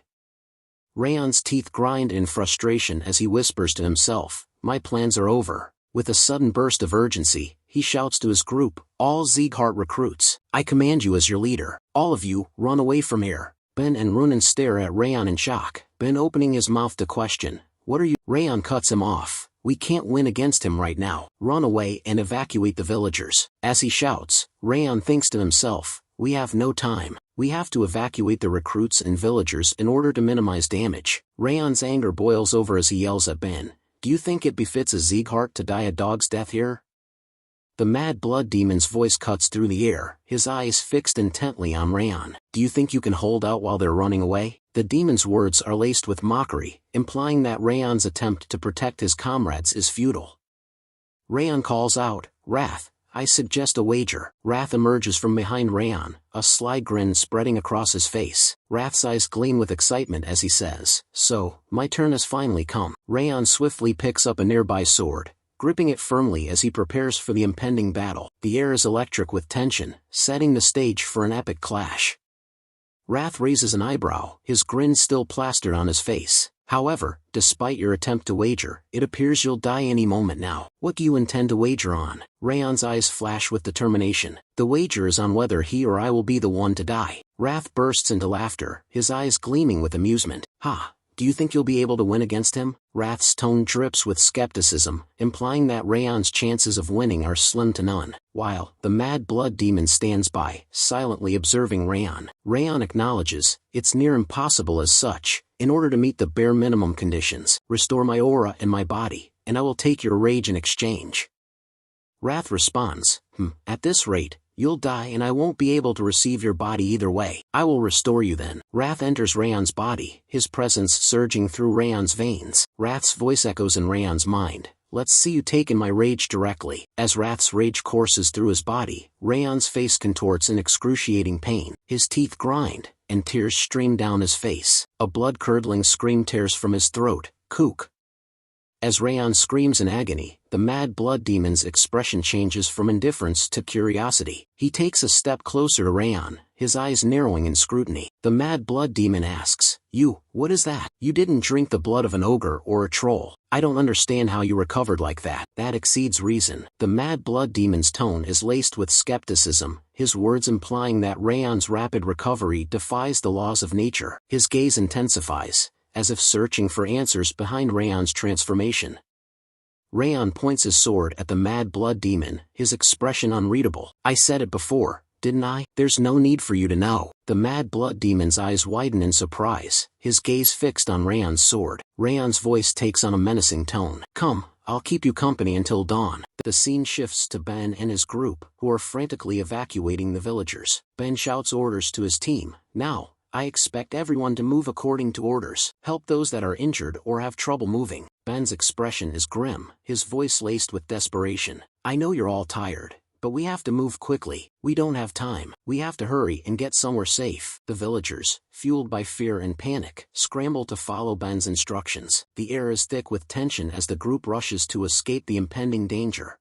As the group continues on their urgent journey, some of the trainees whisper among themselves. One of them asks, what's going on? Are we going to be okay? Another trainee chimes in, this just had to happen when we got here, too. Their voices are laced with worry and frustration. Martha stands behind the conversing trainees, quietly listening in on their anxious discussion. Her expression is unreadable, but her eyes seem to hold a deep concern. Martha's expression turns stern, her voice laced with frustration. Raon is. She pauses, her eyes blazing with intensity. The trainees, alerted by Martha's tone, turn to face her. One of them calls out in surprise, Lady Martha. Martha continues, her voice rising in anger. Facing that monster alone for all of our sakes. Even though his arm and ribs are broken, he's still fighting. Martha's anger boils over, her voice echoing through the air. So what's with your attitude right now? You've all done nothing. Are you planning to die a foolish death here? Ben's eyes widen in surprise as he calls out, Martha. He pauses, collecting his thoughts. Ben tightens his wrist, a determined glint in his eye. He turns to his group, his voice firm and resolute. She's right, Ben declares. This isn't the time to be feeling down. His words are a call to action, urging his group to shake off their despair and focus on survival. Ben shouts to his group, everyone, hurry up. He quickly briefs them on the situation. Crane has gone to a branch near here to request aid. Reinforcements from the family should be on their way. We have to act as quickly. Just as Ben finishes speaking, one of the trainees exclaims, isn't that an ogre? The trainee's voice trembles with fear. Why is it here? Ben suddenly spins around, his eyes scanning the surroundings. His expression changes to one of shock and surprise. He thinks to himself, why did an ogre, the king of the forest, come for us? Another trainee's voice trembles as they exclaim, wait, there's one over here too. The group's eyes widen in alarm as they realize they're surrounded. Another trainee's voice cracks as they announce, we're surrounded by ogres. The group's anxiety reaches a boiling point. A group member quickly assesses their situation. The ogres are pincering us. They realize the ogres' tactics are a deliberate attempt to trap them. A stunned group member asks, is something like this even possible? The implication is clear. This level of coordination and strategy is unprecedented for ogres. Martha's eyes widen in shock as she thinks to herself, it can't be. Her mind racing, she pieces together the sinister plot. Martha's thoughts burn with indignation. Those Eden bastards are capable of controlling monsters. She recalls the earlier encounter. The reason that Mad Blood Demon didn't ignore Raon to rush at us was because. Martha's eyes narrow, her voice silent but resolute. He had already released ogres, expecting that this would happen. The full weight of the enemy's plan settles in, and Martha's determination to counter their strategy intensifies. One of the group members, consumed by fear, kneels down and speaks up, their voice trembling. It's all over now. We're going to die without even being able to put up a fight." The group members' desperate words hang in the air, sowing despair and hopelessness among the others. Their morale, already fragile, begins to shatter. Ben's voice thunders through the air, shattering the group's despair. "Don't give up. Raon is still fighting too. If we die in vain here, then I'd never be able to face Raon, who's fighting the mad blood demon on his own." Ben's eyes blaze with determination, his jaw set in a resolute line. He takes a step forward, his presence commanding attention. The group's eyes, previously downcast, slowly rise to meet Ben's, a spark of hope rekindled within them. Martha nods in agreement, a hint of a smile on her face. "You said the right thing for once." Suddenly, Runan chimes in, his voice laced with urgency. "We have to evacuate everyone and hurry to help Raon." Ben's eyes narrow, his grip on his sword tightening. He thinks to himself, "That's right, we can't afford to die here." With newfound determination, the group readies themselves for the impending battle. Swords are gripped, hearts steeled, and eyes fixed on the ogres closing in around them.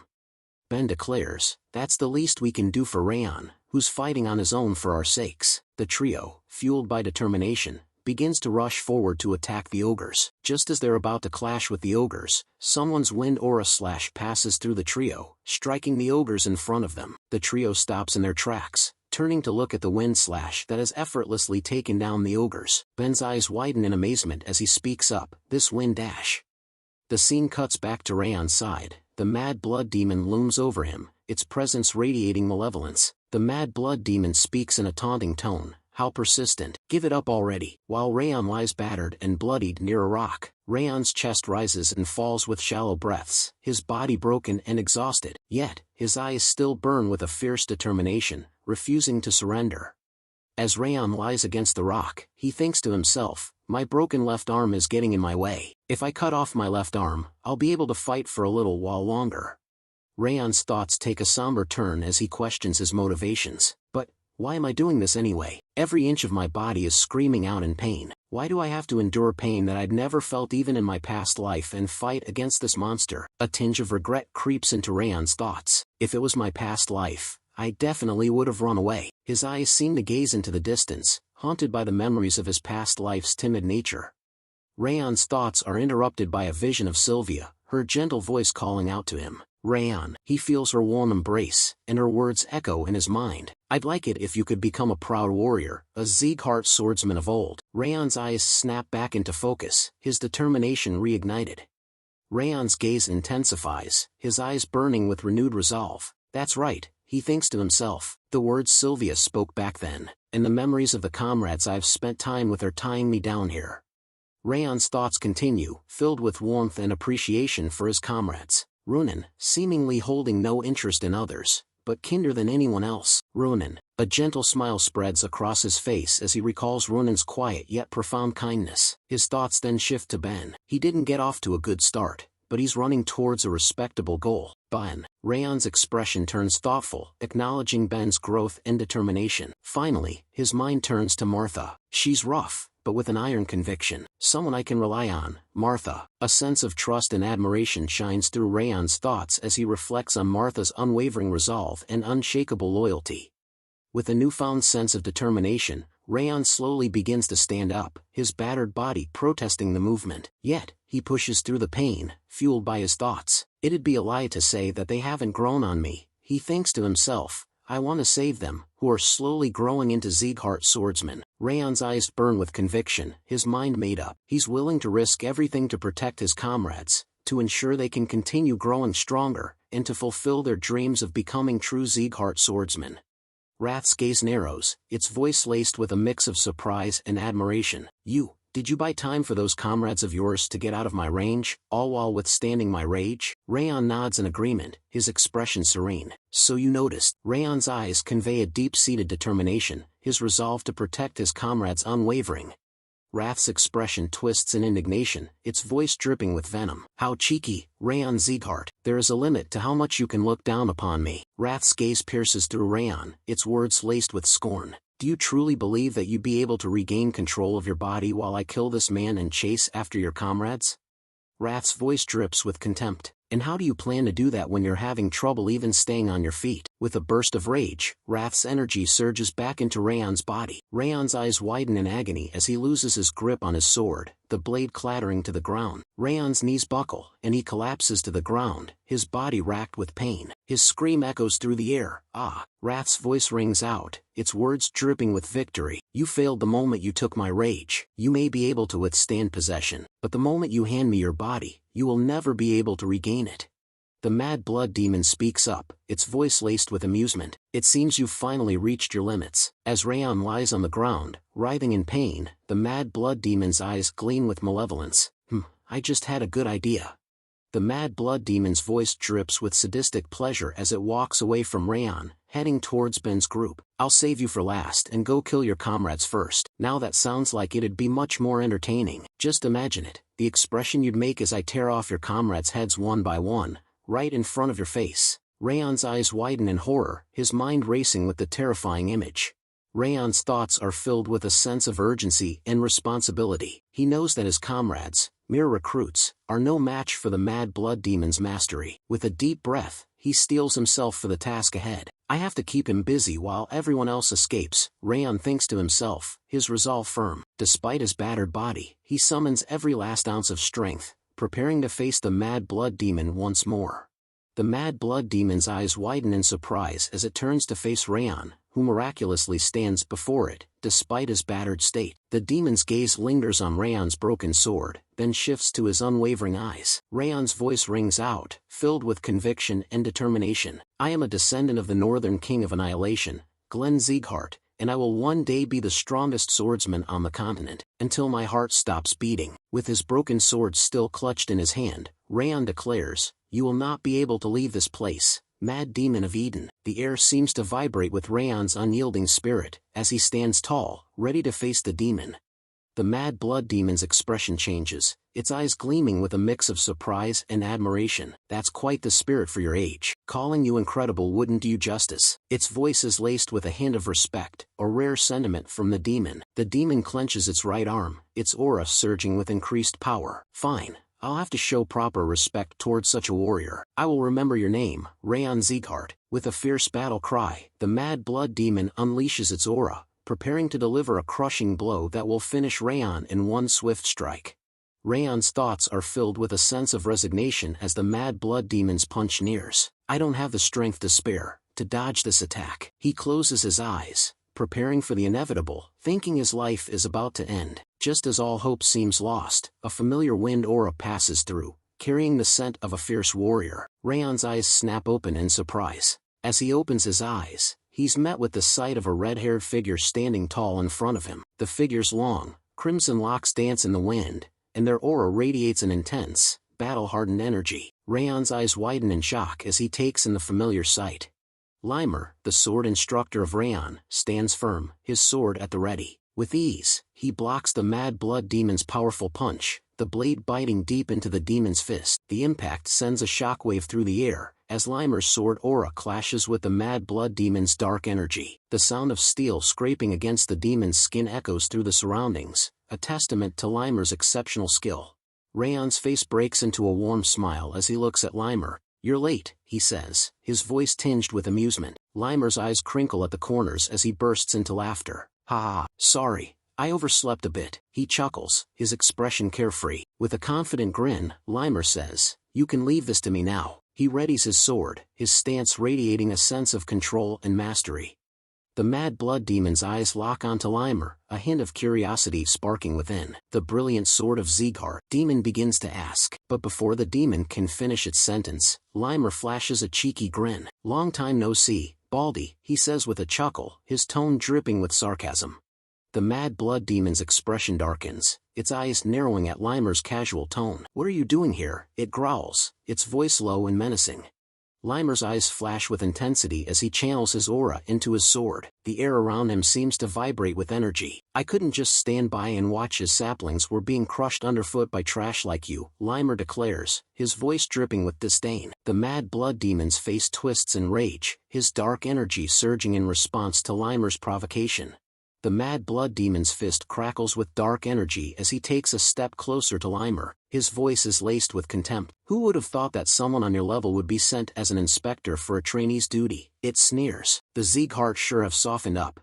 The air erupts in a frenzy of destruction as Limer and the Mad Blood Demon charge towards each other. Their clash is like a force of nature, shaking the very foundations of the earth. Limer's sword slices through the air, meeting the Mad Blood Demon's crushing fist in a shower of sparks. The impact sends rocks crumbling, dust flying, and smoke billowing around them. The ground shudders beneath their feet as the two warriors exchange blow after blow, their battle raging on with unrelenting ferocity.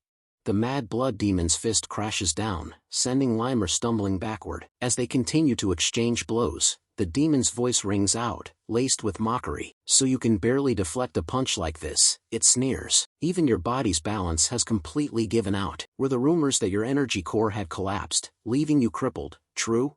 Limer's smile widens, his eyes glinting with amusement. All false, he replies, his voice dripping with confidence. You should swap out your source. Whether it be past or even now, you're slow to get information. The Mad Blood Demon's expression falters, its confidence wavering for a moment. Limer presses his advantage, his words cutting deep. How long has it been since I've stepped down from the front lines for those kinds of rumors to be going around? Limer asks, his tone laced with mockery. The demon's face darkens, its anger and embarrassment simmering just below the surface.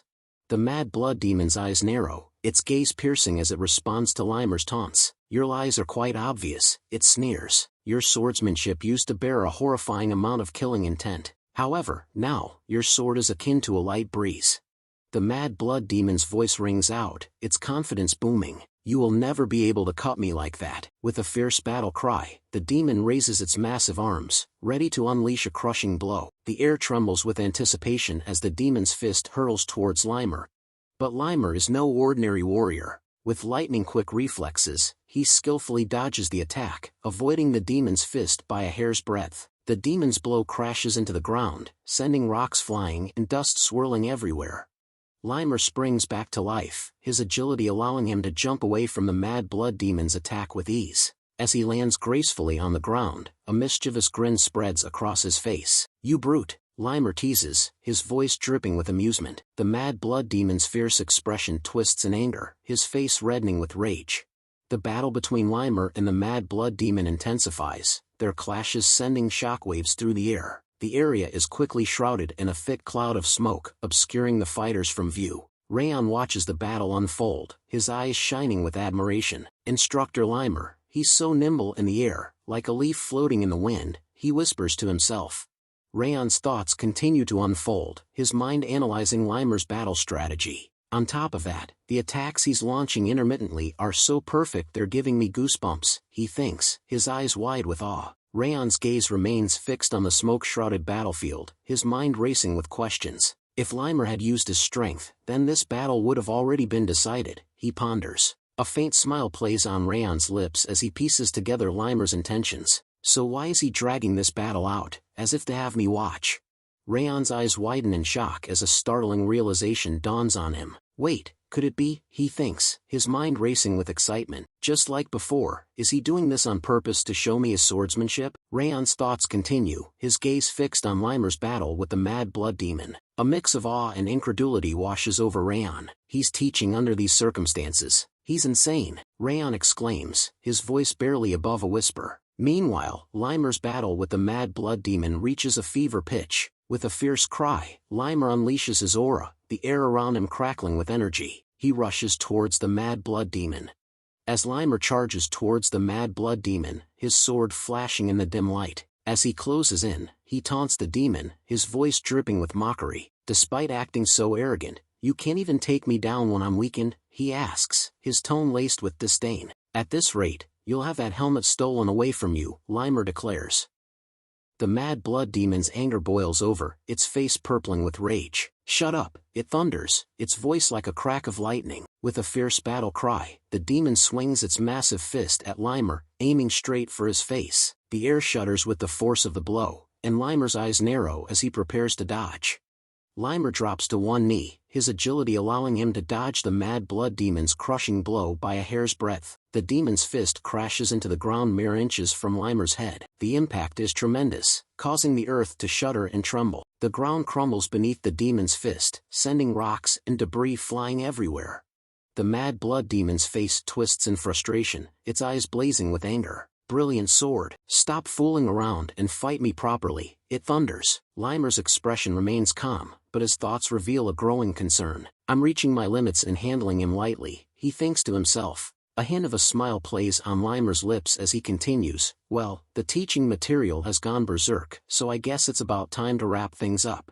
Limer calls out to Raon, his voice clear and commanding. "Watch closely, Raon." Raon's eyes widen in amazement as he gazes at Limer, his expression a mix of awe and anticipation. He senses that Limer is about to unleash something extraordinary.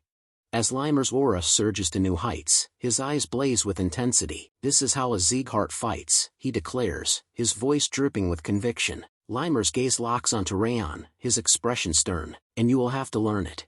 Limer's sword shines with an intense, piercing light as he holds it straight up, releasing his aura. His techniques converge, and he focuses his energy. Sword field realization. Limer begins, his voice low and steady. Limer's eyes gleam with intensity as he calls out the technique's name, Eye of the Storm. In an instant, his wind aura explodes outward, spreading across the vicinity like a tempest. The air distorts, and the atmosphere becomes electric with anticipation. The mad blood demon's eyes widen in awe and alarm as it gazes at Limer, its mind racing with shock. Is this a storm that rages on with its user at the center? The demon thinks to itself, its voice barely above a whisper. The demon's thoughts continue, its understanding of Limer's technique growing. On top of his aura crushing everything in its vicinity, he's made it so that I can't escape. The mad blood demon's face contorts in a snarl, its body tensing as it realizes it's been trapped by Limer's Eye of the Storm technique. The mad blood demon's eyes blaze with determination as it thinks to itself, then the only way forward is to crush it head-on. With a fierce battle cry, the demon crouches down, its massive legs coiling with energy. Then, with a mighty burst of strength, it pushes off the ground, launching itself forward like a human catapult. The mad blood demon's voice thunders through the air as it leaps towards Limer, its fury and determination palpable. "I'll crush you, brilliant sword of Sieghart," the demon bellows, its words echoing off the surroundings. The demon's enormous body shoots towards Limer, its fists glowing with dark energy, ready to unleash a devastating blow. Limer's eyes flash with intensity as he channels his aura towards his legs. With a sudden burst of speed, he jumps forward, his body shooting towards the mad blood demon like a bullet. The distance between them vanishes in an instant, and the two collide in midair, their auras clashing in a spectacular display of power. A massive explosion erupts in the area, unleashing a deafening roar that shakes the ground. The blast sends a plume of smoke and debris soaring into the air, obscuring everything from view. The shockwave from the explosion radiates outward, causing the air to distort and ripple. The smoke and dust churned up by the blast reduce visibility to near zero, making it impossible to see what's happening. As the smoke clears, the scene comes back into view. Limer and the mad blood demon are revealed, both standing with their backs to each other. The mad blood demon's voice is laced with a mix of curiosity and astonishment as it addresses Limer. "You have the force of our bodies and aura, and stored all the wind within that calm area in your sword," the demon states, its words dripping with admiration. "Of course, that's how a sword field is supposed to be. But, how is it that you, who are not a direct descendant of Sieghart, are able to create a sword field?" The demon's question hangs in the air, its eyes fixed intently on Limer, seeking an answer to this puzzling phenomenon. Limer's gaze drifts into the distance, a hint of a smile on his lips as he responds, "Actually, it wasn't a sword field, but something similar I created by borrowing nature's strength." The mad blood demon's eyes narrow slightly, intrigued by Limer's words. "Elves are quite friendly with nature," Limer continues, his voice filled with a sense of harmony and balance. The mad blood demon's gaze shifts, its eyes rising to gaze at the moon hanging in the night sky. A low, rumbling chuckle emanates from its throat as it responds, "I see. Even when old and sickly, a tiger is still a tiger." The demon's words are laced with a mix of admiration and warning, acknowledging that even though Limer may not be a traditional warrior of the Sieghart clan, he still possesses a deep well of power and strength. The mad blood demon's gaze lingers on the moon for a moment before shifting to Raon, its eyes burning with a fierce intensity. "If there's anything I regret," the demon growls, its voice low and menacing, "it's not being able to kill that one." The mad blood demon's expression twists into a snarl as it continues, "This will influence our work greatly. Limer's response is immediate and resolute, his voice firm and unwavering. "Oh please," Limer says, his tone dripping with disdain, "there's no way we could offer our young king to the likes of you." The mad blood demon's gaze lingers on Raon, its expression a complex mix of emotions. He definitely possesses the qualities of a king, but does not become conceited, the demon says, its voice tinged with a hint of admiration. "We too have a talent that can match up to that monster." The demon's words trail off, its eyes gleaming with a fierce intensity. "Today is my loss, brilliant sword of Sieghart," the mad blood demon concedes, its voice dripping with respect. Limer's expression remains calm, his eyes never leaving the demon's face. In a swift, deadly motion, Limer strikes the final blow, ending the mad blood demon's life. The demon's body crumples to the ground, defeated. Limer stands over it, his chest rising and falling with steady breaths. With a deliberate movement, he sheaths his sword, the blade disappearing into its scabbard with a soft click. Limer walks calmly towards Raon, his footsteps steady and deliberate. As he approaches, he asks, "You were watching closely, right?" His eyes lock onto Raon's, seeking confirmation that the young warrior had indeed been paying attention to the battle. Limer's smile widens as he begins to explain about the technique he used in the battle. "That was something you must learn as a Sieghart, the sword field. Unlike mages, who spread a field with their mana, it is a field spread using one's spiritual growth and aura burst." Limer's eyes sparkle with enthusiasm, clearly eager to share his knowledge with Raon.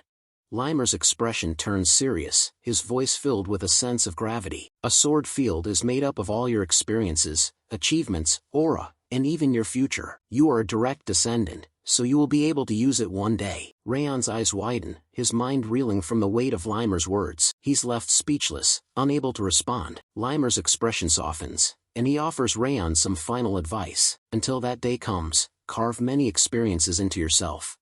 Limer's laughter echoes through the air as he turns to address the others. "Martha, Runen, Buren, you all were watching too, right?" Raon's eyes widen in surprise as he turns around, taking in the sight of Martha, Runen, and Buren standing behind him. His voice filled with curiosity, Raon asks, "You guys, why are you here?"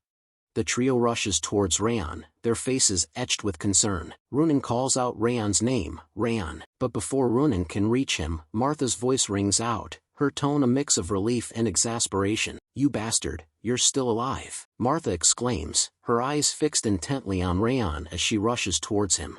The group gathers around Raon, sitting down beside him. Buren's face relaxes into a warm smile as he asks, "Raon Sieghart, it's a relief you're all right." Runen's eyes scan Raon's injuries, concern etched on her face. "Are your wounds okay?" she asks, her voice soft with worry. Limer watches the exchange with a smile, his eyes crinkling at the corners. He seems pleased to see the group reunited and concerned for Raon's well-being.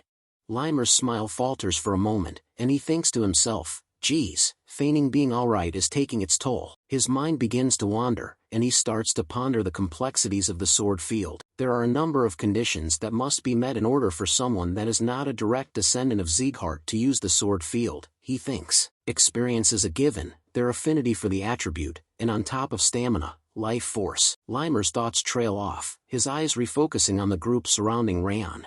Limer's thoughts continue, his expression grim. Thus, they actually consume their own lifespan. He pauses, reflecting on his own situation. "On top of my energy core being damaged, I used a sword field, so just pretending to be okay is hard enough." Limer's eyes seem to cloud over, his exhaustion and pain momentarily visible beneath his calm exterior. Limer's thoughts shift, his expression softening as he gazes at Raon. "Well, not that I have any regrets. What Raon showed me after I entered the battle late was itself the birth of a new king." A small, enigmatic smile plays on Limer's lips. "At that moment, I formed my resolve. I will serve this child as my new lord." Limer's thoughts drift back to his past, a hint of melancholy in his eyes. "With my damaged energy core, living didn't feel like being alive." His expression warms, memories of happier times flooding his mind. "But as those children brought meaning to my life."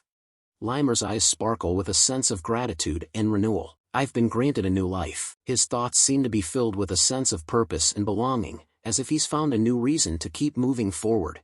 Limer's gaze lingers on Raon and his friends with smile on his face, a sense of contentment washing over him. "I have regretted nothing about having my lifespan shortened." His eyes seem to gleam with a sense of determination, his voice taking on a resolute tone in his thoughts. "Of course, before my life comes to an end, I would like to see that lad become the king of the Siegharts. The scene shifts to the majestic Sieghart's palace. The patriarch of Sieghart's eyes lock onto Limer, a hint of surprise in his voice. Say that again. The patriarch's eyes widen in shock as he seeks clarification. Did you say Raon fought against Eden's mad blood demon? He asks, his gaze fixed intently on Limer. Limer's words have left the patriarch stunned. Limer bursts into laughter, clearly entertained by the patriarch's reaction. "Ha! I knew you'd be surprised, my lord," Limer says with a grin. "I hurriedly ran over here just to see this reaction. It was worth it." But the patriarch's shock quickly turns to anger. "Shut up," he thunders. "Get straight to the point." Limer's grin fades, and he begins to recount the events. "I saw it with my own eyes. Raon, fighting against Eden's mad blood demon," Limer says, his tone serious. "I couldn't believe it either, even though it unfolded right before my eyes," he admits. "However, I swear that I have spoken only the truth, without any deceit." Limer's eyes lock onto the patriarch, his expression unwavering. Limer presses on, his words painting a vivid picture. "It wasn't just me," he says, his tone firm. "The trainees from the 5th and 6th training grounds, who were carrying out the mission, and the Cebu villagers, they all saw it as well." He pauses for emphasis. How Raon fought the mad blood demon, on his own. The weight of Limer's testimony grows, as he reveals that multiple witnesses can attest to the unbelievable truth. The patriarch's expression turns grave. "The mad blood demon should be a match for even a sword master," he says, his voice laced with concern. "If what you say is true, then how much damage did they suffer?" Limer's expression turns somber. "Most of them are only lightly injured," he reports. "But Raon is seriously injured from fighting the mad blood demon." The patriarch's eyes widen in alarm, his mind racing with the implications. Limer's voice remains steady. "Yet he still managed to survive until my arrival," he says, emphasizing Raon's remarkable endurance. The patriarch's eyes narrow, his expression skeptical. "Are you telling me to believe that?" he asks, his tone incredulous, as if questioning the plausibility of Limer's words.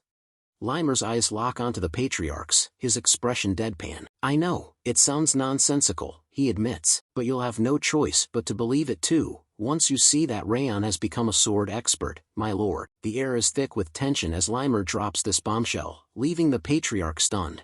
Limer's words continue to astonish the patriarch. "He even managed to survive against the mad blood demon, whose prowess matches a master's," Limer says, emphasizing Raon's incredible feat. "It didn't feel at all regrettable when we used the Elvern sap on him." The patriarch's eyes widen in shock. "Elvern sap?" he asks, his voice trembling with surprise. "But that's the sap of the Second World Tree, a priceless treasure." Limer stands firm, his expression unwavering. "But what he's done deserves it," Limer responds, conviction in his voice. The patriarch's eyes narrow, suspicion creeping into his tone. "It sounds like you're giving him preferential treatment," he says, his words dripping with skepticism. Limer's eyes widen in surprise. "Preferential?" he echoes, taken aback. "I'm just..." He pauses, taking a deep breath before continuing. "Trying to help them, so that Raon and the others can grow," Limer explains, his voice filled with sincerity. The patriarch's gaze pierces through Limer, as if searching for any hidden intentions. "I see," he says, his voice low and measured, leaving Limer wondering what thoughts are brewing behind his enigmatic expression. The patriarch's attention shifts, his eyes locking onto his butler, Ren. "Ren, summon the division leaders," he instructs, his voice firm and authoritative. "We'll hold a conference as soon as the trainees return." Ren bows his head, his expression impassive. "Understood, my lord," he responds, his voice crisp and obedient. The patriarch's expression softens, a hint of warmth in his eyes as he turns back to Limer. "You've had a tough time, Limer," he says, his voice tinged with empathy. Limer's eyes widen in surprise, his gaze snapping back to the patriarch, his face a picture of astonishment at the unexpected display of concern.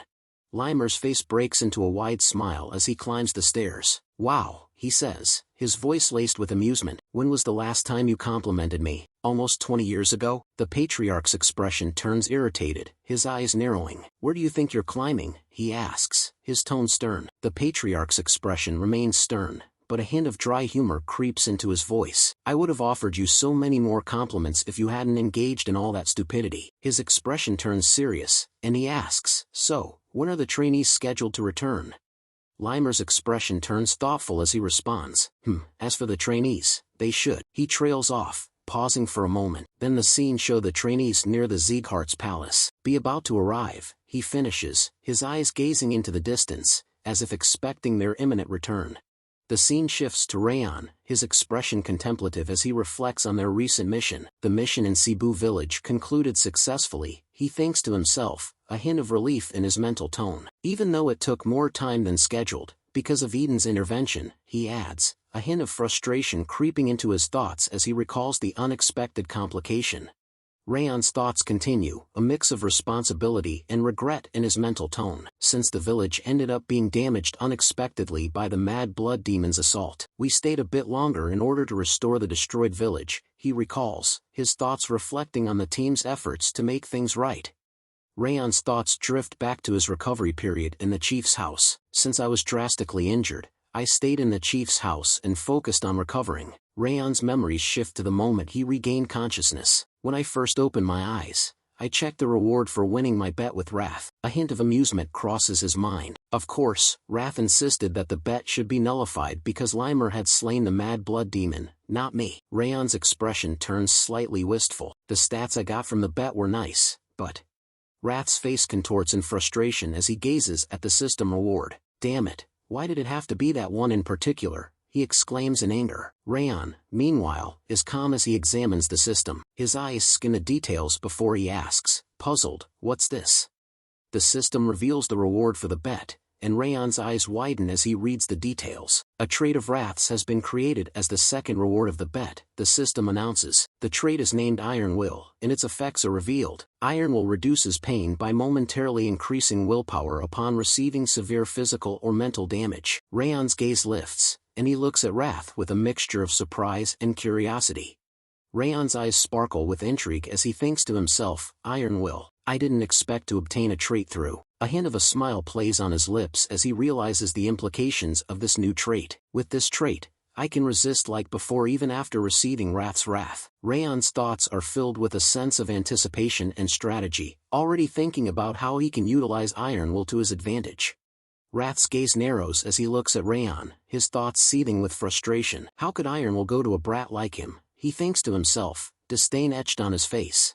Wrath's expression twists in annoyance as he realizes the system's design is working against him. It's becoming an issue because the system is too well designed. The King of Essence's system is designed to prioritize creating the ability that the user needs most. Wrath's eyes flash with anger as he thinks about the implications. I'd be able to take over his body now if not for that trait.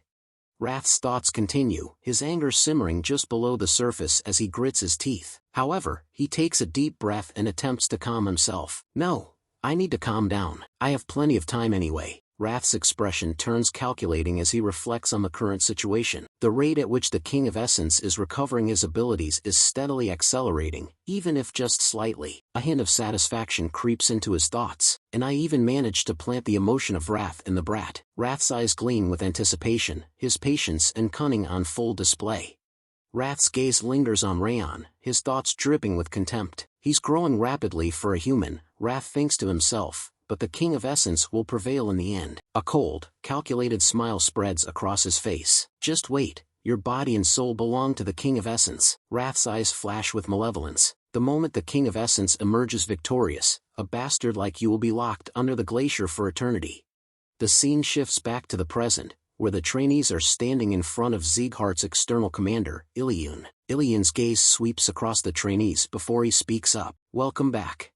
As the trainees stand before Iliun, their exhaustion is palpable. The weight of their long and arduous journey hangs in the air. Dorian whispers to himself, I want to go back and rest already. Runan suddenly pipes up, beer ice cream. Martha lets out a relieved sigh. Ugh, I thought I was going to die. It was so hard. Ben adds, his voice laced with fatigue, we managed to return somehow. Iliun's expression remains stern as he continues, you must be tired, but you can't rest yet. Raon's eyes widen in surprise as he asks, what? Iliun instructs, Raon and trainees, head to the manor. The group arrives at the manor, where they find the patriarch seated on his throne. Raon and the trainees immediately kneel down, showing their respect to the patriarch. Raon speaks up, his voice filled with deference, greetings, my lord. As Raon kneels down, the people around him begin to whisper among themselves. One of them asks another, is he that Raon Sieghart? The other person's eyes widen as they respond, I heard he slayed the Green War Demon and withstood the Mad Blood Demon's attacks. Another person chimes in, skeptical. Isn't that just a groundless rumor? He looks like he's only an advanced level sword user. Raon's thoughts turn inward as he kneels, his eyes cast downward. I was unsettled at first when the Lord's Manor summoned us, he thinks to himself, but it turned out to be an unexpected opportunity. His gaze sweeps discreetly across the room, taking in the gathering of high-ranking officials. All of Sieghart's executives are gathered here. Raon's thoughts continue, his mind racing with reflections on the recent mission. I learned something from this mission, he thinks to himself. At this rate, I'll have my hands full trying to survive in future battles. Determination fuels his resolve. That's why I need to get stronger even faster. Raon's gaze sweeps the room once more, taking in the assembled dignitaries. And right now, in this place, the squad leaders and division leaders are gathered, as are even the palace masters from the direct lineage. A hint of intrigue enters his thoughts. That means Glenn Sieghart is paying attention to this incident. Raon's thoughts continue, his understanding of Glenn Sieghart's character guiding his next move. Since Glenn makes a clear difference between public and private matters, he makes sure to reward contributions. Raon's eyes narrow, his determination solidifying. With that in mind, there's only one thing to do now. His thoughts clarify into a singular focus. I need to prove our achievement and obtain a new martial art to get even stronger. Glenn Sieghart's voice rings out, his words commanding attention. Raon Sieghart, I heard you were the central figure in this mission. Tell us the details here. Raon's head rises, his eyes meeting Glenn's. He responds with a simple, respectful affirmation. Understood. Raon begins his account of the events in Cebu village. It all started when I noticed a probing gaze as soon as we arrived in Cebu village. He recounts how his vigilance led to taking the Green War Demon by surprise. That's how I took the Green War Demon by surprise when he was looking for the Goblin King's magic stone in the village. Raon continues, describing the unexpected turn of events. We thought the mission was over, but the Mad Blood Demon suddenly attacked the village, supposedly because he'd lost contact with the others. He explains his decision to act as bait, prioritizing the safety of the village. And I volunteered to act as bait, worried that the damage would escalate if we faced him with only trainees. The room falls silent, with one of the higher officials looking stunned, unable to respond. The higher official's face turns red with rage as he shouts, "You bastard, where do you think you are to be telling such lies?" He turns to Glenn Sieghart, appealing to his lord's judgment. My lord, do you really believe he is telling the truth? The official's tone drips with disdain as he continues. The Green War Demon alone should have been enough to annihilate some 15-year-old teenagers. He sneers at Raon's claim about facing the Mad Blood Demon. Holding his ground against the Mad Blood Demon is a blatant fabrication. Raon's voice rings out, calm and collected. Dorian, take those out. Dorian's eyes widen in surprise, and he stammers, ununderstood. Despite his initial hesitation, Dorian carefully opens the cloth he's been carrying, revealing the contents to the higher official and Glenn Sieghart.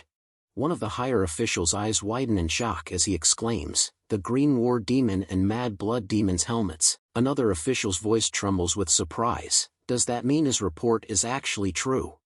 Raon's voice rings out, respectful and cautious. My lord, excuse me, but may I draw my sword? Glenn Sieghart's expression remains calm, his voice authoritative. You are allowed to draw your sword. Raon's hand moves swiftly, drawing his sword from its sheath. As he does, he releases his aura, unleashing a fierce energy. The air around him erupts in a dazzling display as his fire aura surrounds his sword, casting a fiery glow across the room. The room erupts in a chorus of amazed voices. Aura blade. It's such a powerful flame too. Someone else's voice is laced with incredulity. Is he really the same person whose mana wasn't even average during the judgment ceremony 10 years ago? Another person's eyes widen in realization. It's true that he could indeed defeat the Green War Demon with that. Raon's voice cuts through the murmurs, his gaze locked on Glenn Sieghart. Is that enough of an explanation? He asks, his tone calm and confident, seeking the patriarch's acknowledgement. The high-ranking official's face twists in a mixture of anger and shock as he thinks to himself, "You damned half-blood." His inner monologue continues, laced with frustration and admiration. He really reached the expert realm. The official's eyes narrow, recalling the evidence Raon presented. He even brought Eden's helmets. His thoughts conclude with a reluctant acceptance. I can't refute any further. Glenn Sieghart's voice fills the room, his tone authoritative and approving. Listen, Raon Sieghart, the top trainee. and all the trainees from the 5th and 6th training grounds. The patriarch's gaze sweeps across the room, his eyes meeting those of the trainees. You did an excellent job. Raon's thoughts reveal the significance of Glenn's words. Because of Glenn's unexpected compliment and encouragement, it wasn't just us. Everyone in the Lord's Manor was stunned. He recalls Glenn's usual demeanor. The best praise Glenn had given before was "good job." No matter how difficult the mission, Raon highlights the rarity of Glenn's high praise. Yet, for the first time in dozens of years, he had called our work excellent. The trainees' emotional reactions are palpable. Some of the trainees even wiped away tears while holding their breaths upon hearing the compliment. Raon reflects on the conclusion of the ceremony. After that, I finished my report, showed the Goblin King's magic stone, and told him about Eden's goal, which I'd managed to discover. In the end, all the other trainees were bestowed with a bronze tablet, and a silver tablet was given to me. Before the ceremony concluded, Raon walks away from the patriarch, a hint of disappointment in his thoughts. TSK, were my expectations too high? He reflects on his unmet hopes. I thought I'd be able to get a separate reward for figuring out Eden's goal. Raon's disappointment is palpable as he considers the consequences. In the end, I'll have to give up on a new martial art. Wrath's voice cuts through Raon's thoughts, laced with criticism. You didn't gain anything after giving him such important information. You can't get any more foolish. Raon's inner monologue reveals his disappointment and regret. I started to trust Glenn a little after getting the 10,000 flames cultivation, but I shouldn't have done that. Butler Ren's voice breaks the silence. Sir Raon, may I have a moment? Raon turns around, in surprise, and he thought, Ren, why is he suddenly asking me? Ren's expression remains composed as he continues. May I visit the annex building tonight at midnight? Raon's curiosity is piqued and he asks Ren, tonight, what business do you have? Ren's smile hints at a hidden meaning. The head of the house asked me to bring you, Sir Raon. Wrath's voice chimes in, offering an interpretation. He must be planning to give you your second reward. The scene shifts to outside Raon's house, where Sylvia and one of her maids wait anxiously. Suddenly, the maid's voice rings out. Ma'am, the young master is back. As Raon comes into view, Sylvia's expression turns to one of deep concern. Raon, oh my goodness. Sylvia's face contorts in worry as she grasps Raon's face, her eyes scanning for any signs of injury. I heard you fought against Eden. Is your arm okay? She asks, her voice trembling with concern. Raon calmly reassures her, it's fine, it's almost recovered. Sylvia wraps her arms tightly around Raon, her eyes welling up with tears. I'm sorry, Raon, she whispers, her voice cracking with emotion. Mom shouldn't have said that. I shouldn't have told you that I want you to behave like a Sieghart. Sylvia's voice trembles as she continues. I was worried that it was because of what I told you, that you fought Eden's demons on your own. As Sylvia's tears flow freely, Raon's expression softens. He gently speaks up, his voice filled with warmth. I'm rather grateful to you instead, Mom. Raon gently grasps Sylvia's hand, his eyes locked on hers as he continues to bare his soul. I initially wanted to run away when I found myself facing the mad blood demon. I didn't feel like I could win at all. I even thought about using the other trainees as bait, that's how bad it was. Sylvia's eyes widen in shock, her face pale. But then I heard your voice, Mom. You wanted me to at least lead a life befitting of Sieghart's swordsman. Sylvia's expression freezes, her eyes filled with a mix of surprise, guilt, and concern. With a proud smile, Raon continues, his voice filled with conviction. Your words allowed me to stand there as a swordsman. The sole reason I can stand here as a proud swordsman is because you told me that back then, Mom. Raon's eyes shine with sincerity as he gazes at Sylvia. That's why I'm really grateful to you. Sylvia's face contorts in a mix of shock, guilt, and self-anger. She grits her teeth in frustration.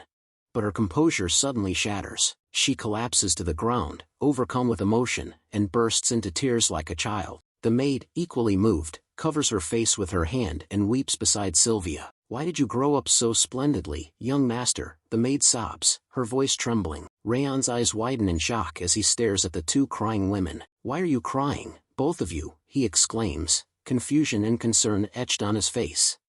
In the quiet confines of Raon's room, he turns to maid Judiel with a curious expression. Did anything special happen while I was away on a mission? Raon asks. Judiel's eyes cloud over, her voice barely above a whisper. The Central Martial Palace ordered me to return. It looks like they are planning to dispose of me. Raon's eyes narrow, his gaze intensifying as he processes Judiel's ominous words.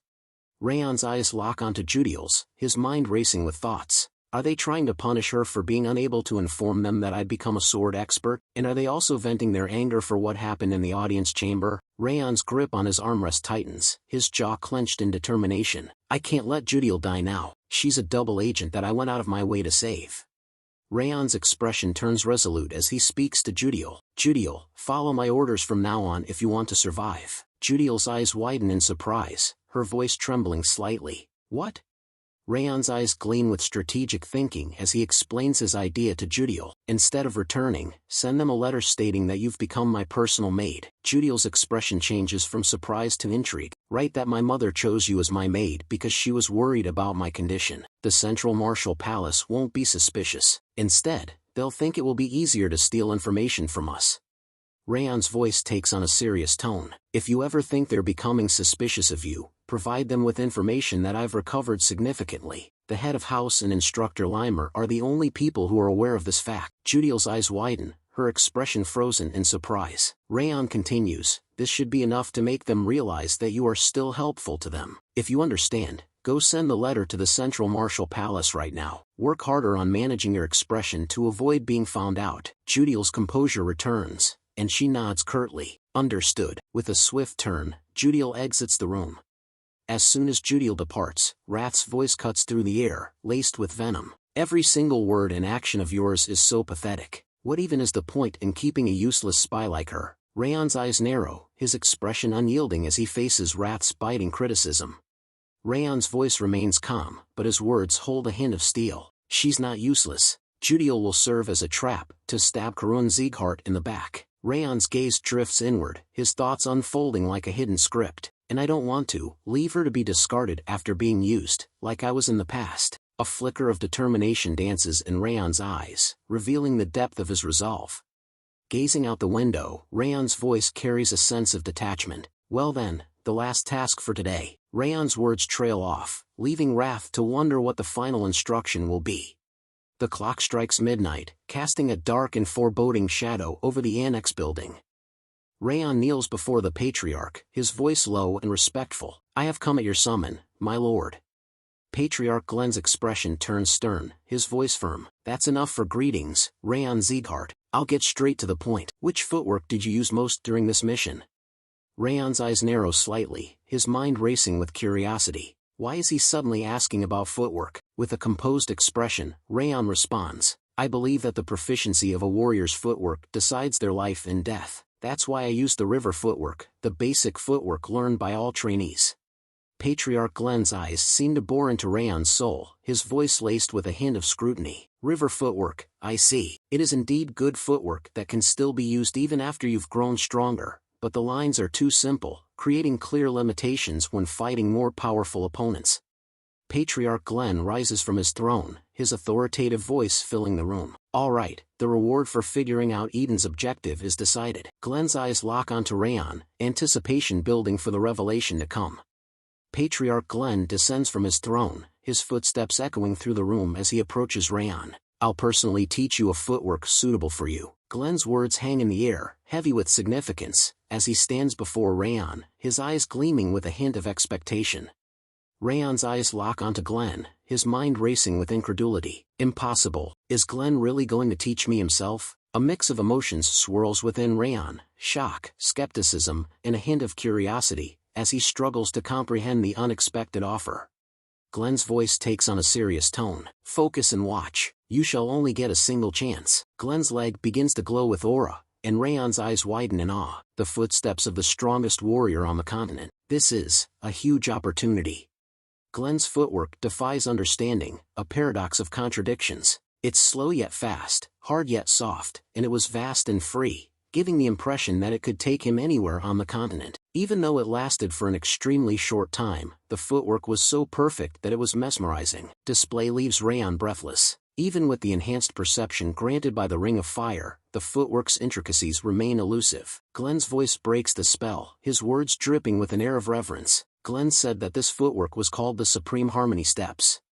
A holographic display flickers to life before Raon's eyes. Ring of Fire has observed the Supreme Harmony Steps in their perfect state. Learning the first of the Supreme Harmony Steps, Heavenly Advance, will be accelerated. The notification hangs in the air, its words glowing with an otherworldly light, as Raon's heart races with anticipation. Glenn's eyes narrow slightly as he asks Raon, "Did you watch closely?" Raon's expression turns sheepish. "I'm sorry, I couldn't follow it at my level. I only managed to witness the first step you demonstrated, my lord." Glenn's gaze lingers on Raon, his face inscrutable. "I see." Glenn turns to walk back to his throne, his voice authoritative. "You shall return now that our business is concluded. That was your reward for figuring out Eden's objective. Whether you will learn it is up to you." Raon bows deeply, his voice filled with gratitude. "Thank you. I'll take my leave now." After Raon's departure, Ren, the butler, approaches Glenn with a hint of curiosity. "Hoo-hoo, I didn't expect you to teach him the Supreme Harmony steps, my lord." Glenn's expression remains enigmatic, prompting Ren to continue. "But I'm worried. After all, the Supreme Harmony steps were created by none other than you. I wonder if young Master Raon will be able to learn such a difficult martial art."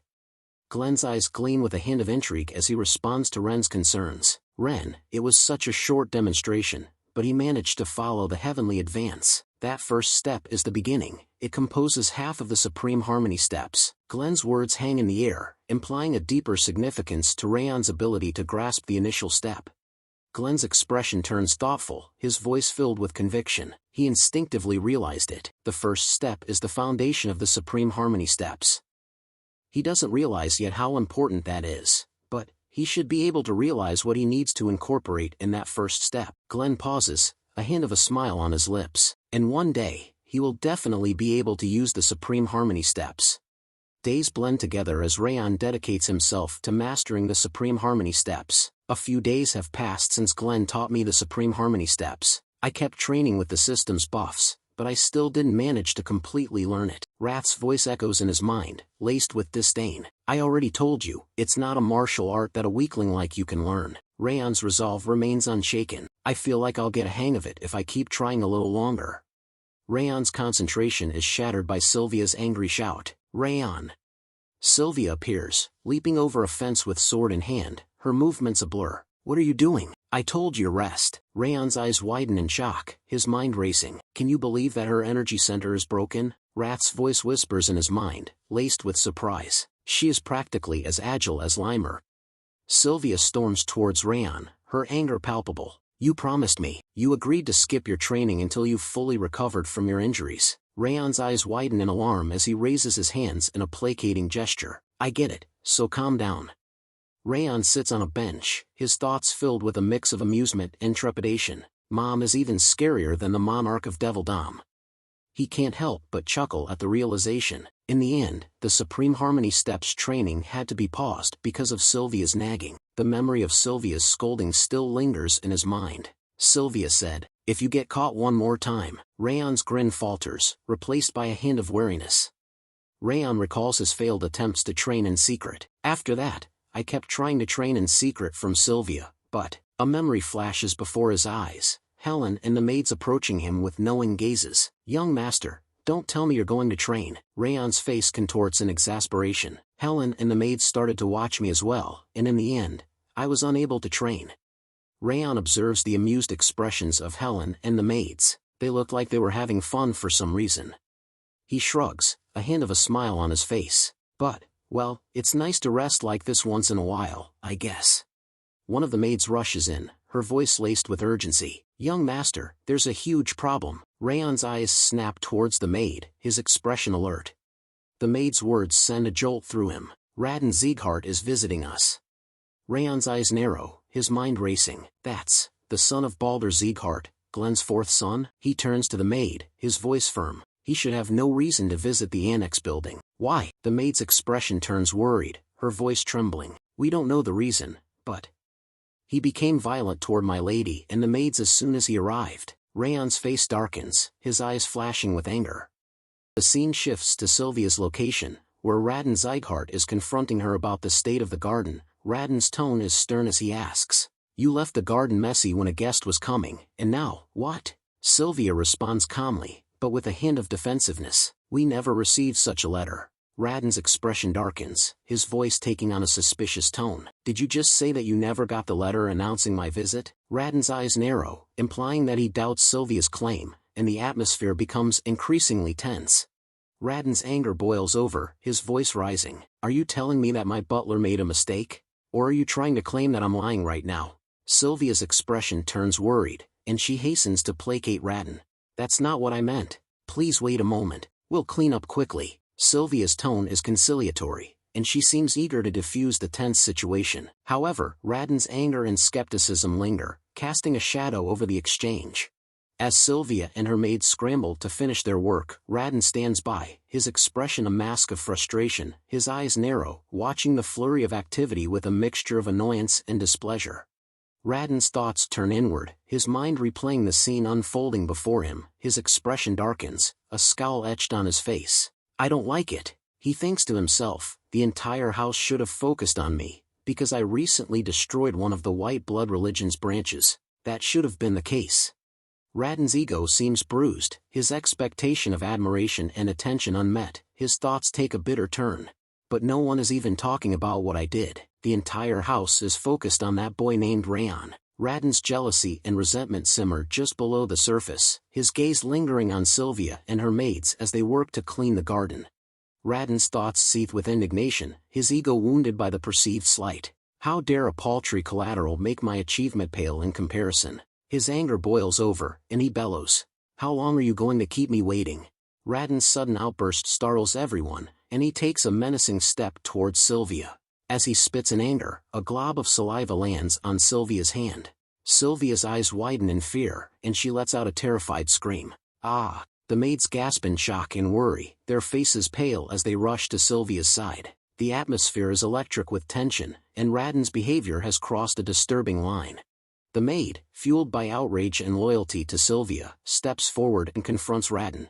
Young Master Raden, you are going too far, even for a part of the direct line. The maid's voice trembles with indignation, and her words hang in the air like a challenge. Raden's behavior has clearly crossed a line, and the maid's rebuke is a testament to the depth of her outrage.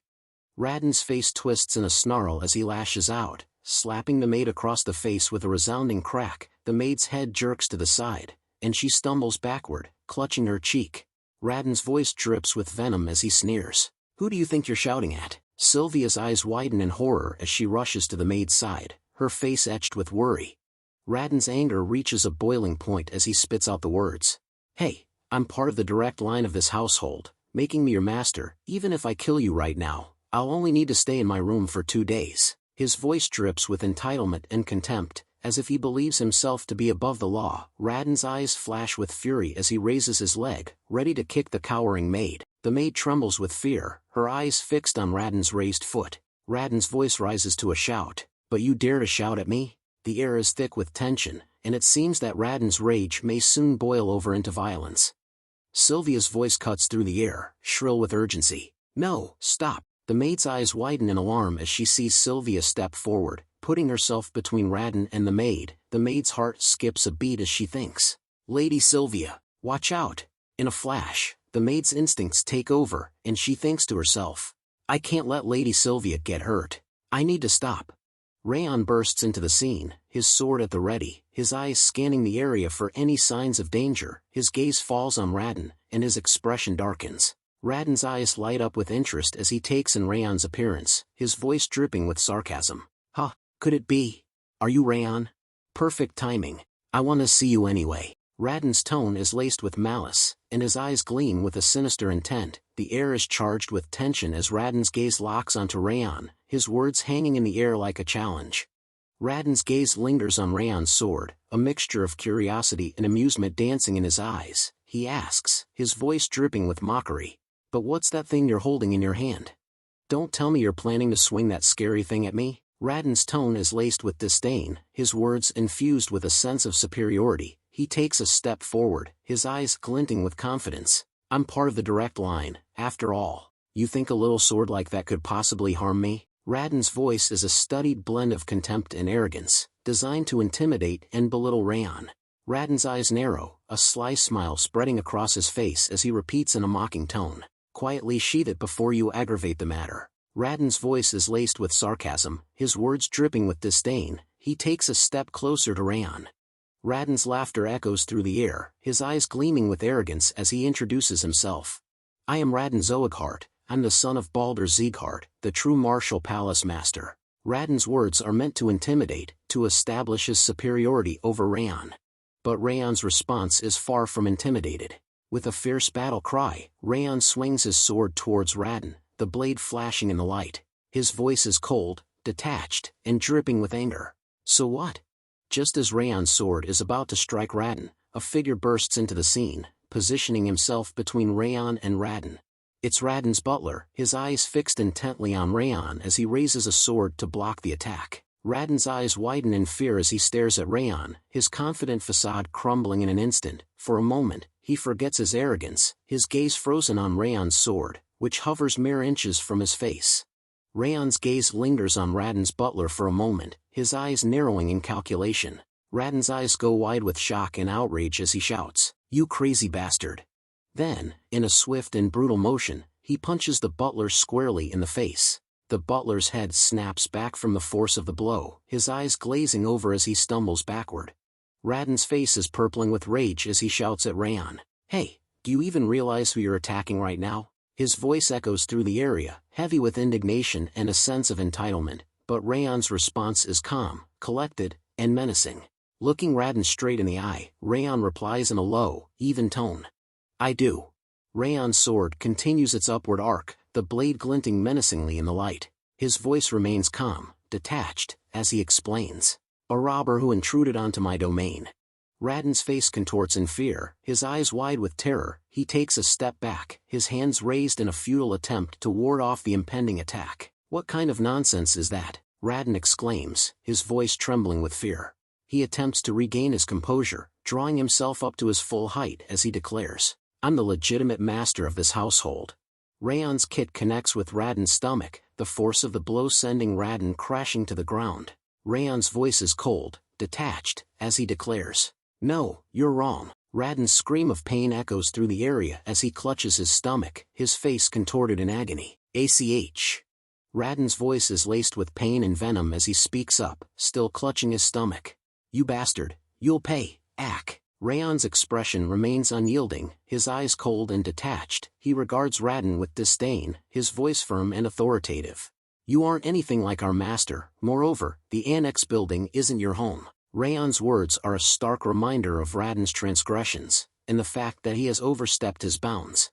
Raon's sword flashes in the light as he raises it once more, the blade poised to deliver the final blow. His voice is low and deadly, his words dripping with a sense of ownership and protectiveness. "This is my home, my family's home." The air is heavy with the weight of Raon's words, the implication clear. Raon is an interloper, a trespasser who has overstayed his welcome. The sword hovers, ready to strike, as Raon cowers in fear, his eyes fixed on the blade that will soon end his life. Raon's sword slices through the air, its trajectory unwavering as it hurtles towards Raon. Raon's eyes widen in terror, his face frozen in a mask of fear as he screams, "Aya!" The sound of Raon's scream echoes through the area, a desperate cry for mercy that falls on deaf ears. Raon's expression remains unyielding, his sword mere inches from Raon's trembling form.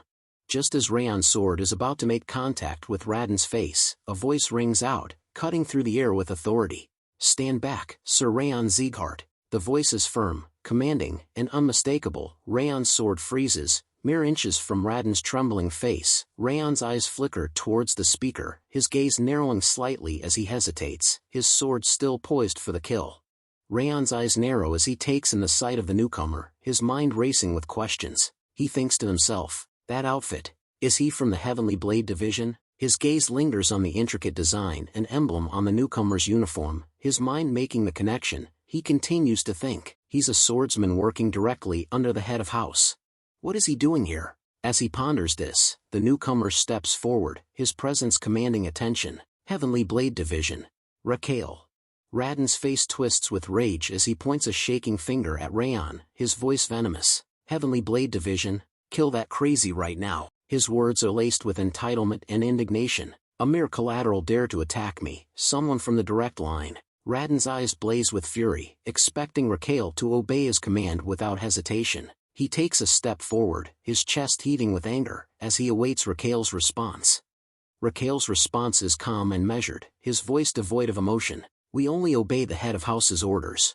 You should withdraw as well, young Master Raon. Raon's face turns beet red with rage as he takes umbrage at Raquel's words. He splutters in indignation, his voice rising to a near shriek. What? You're just a guard dog. How dare you? Raon's words are laced with venom and entitlement, his anger and humiliation simmering just below the surface.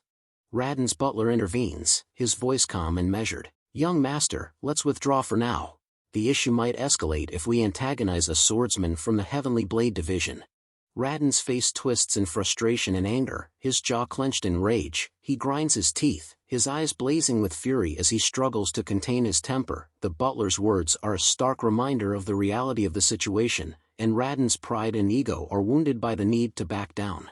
Raon's voice carries across the space, his words dripping with venom and malice. I'll never forget what happened today, Raon Sieghart. Just you wait. The sin of pointing your sword at someone from the direct line will have to be paid with humiliation and pain even worse than death.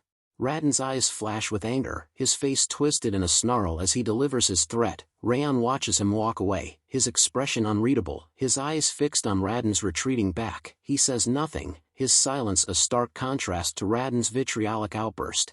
Helen's voice is laced with regret and self-reproach as she speaks to Sylvia. I'm sorry, ma'am.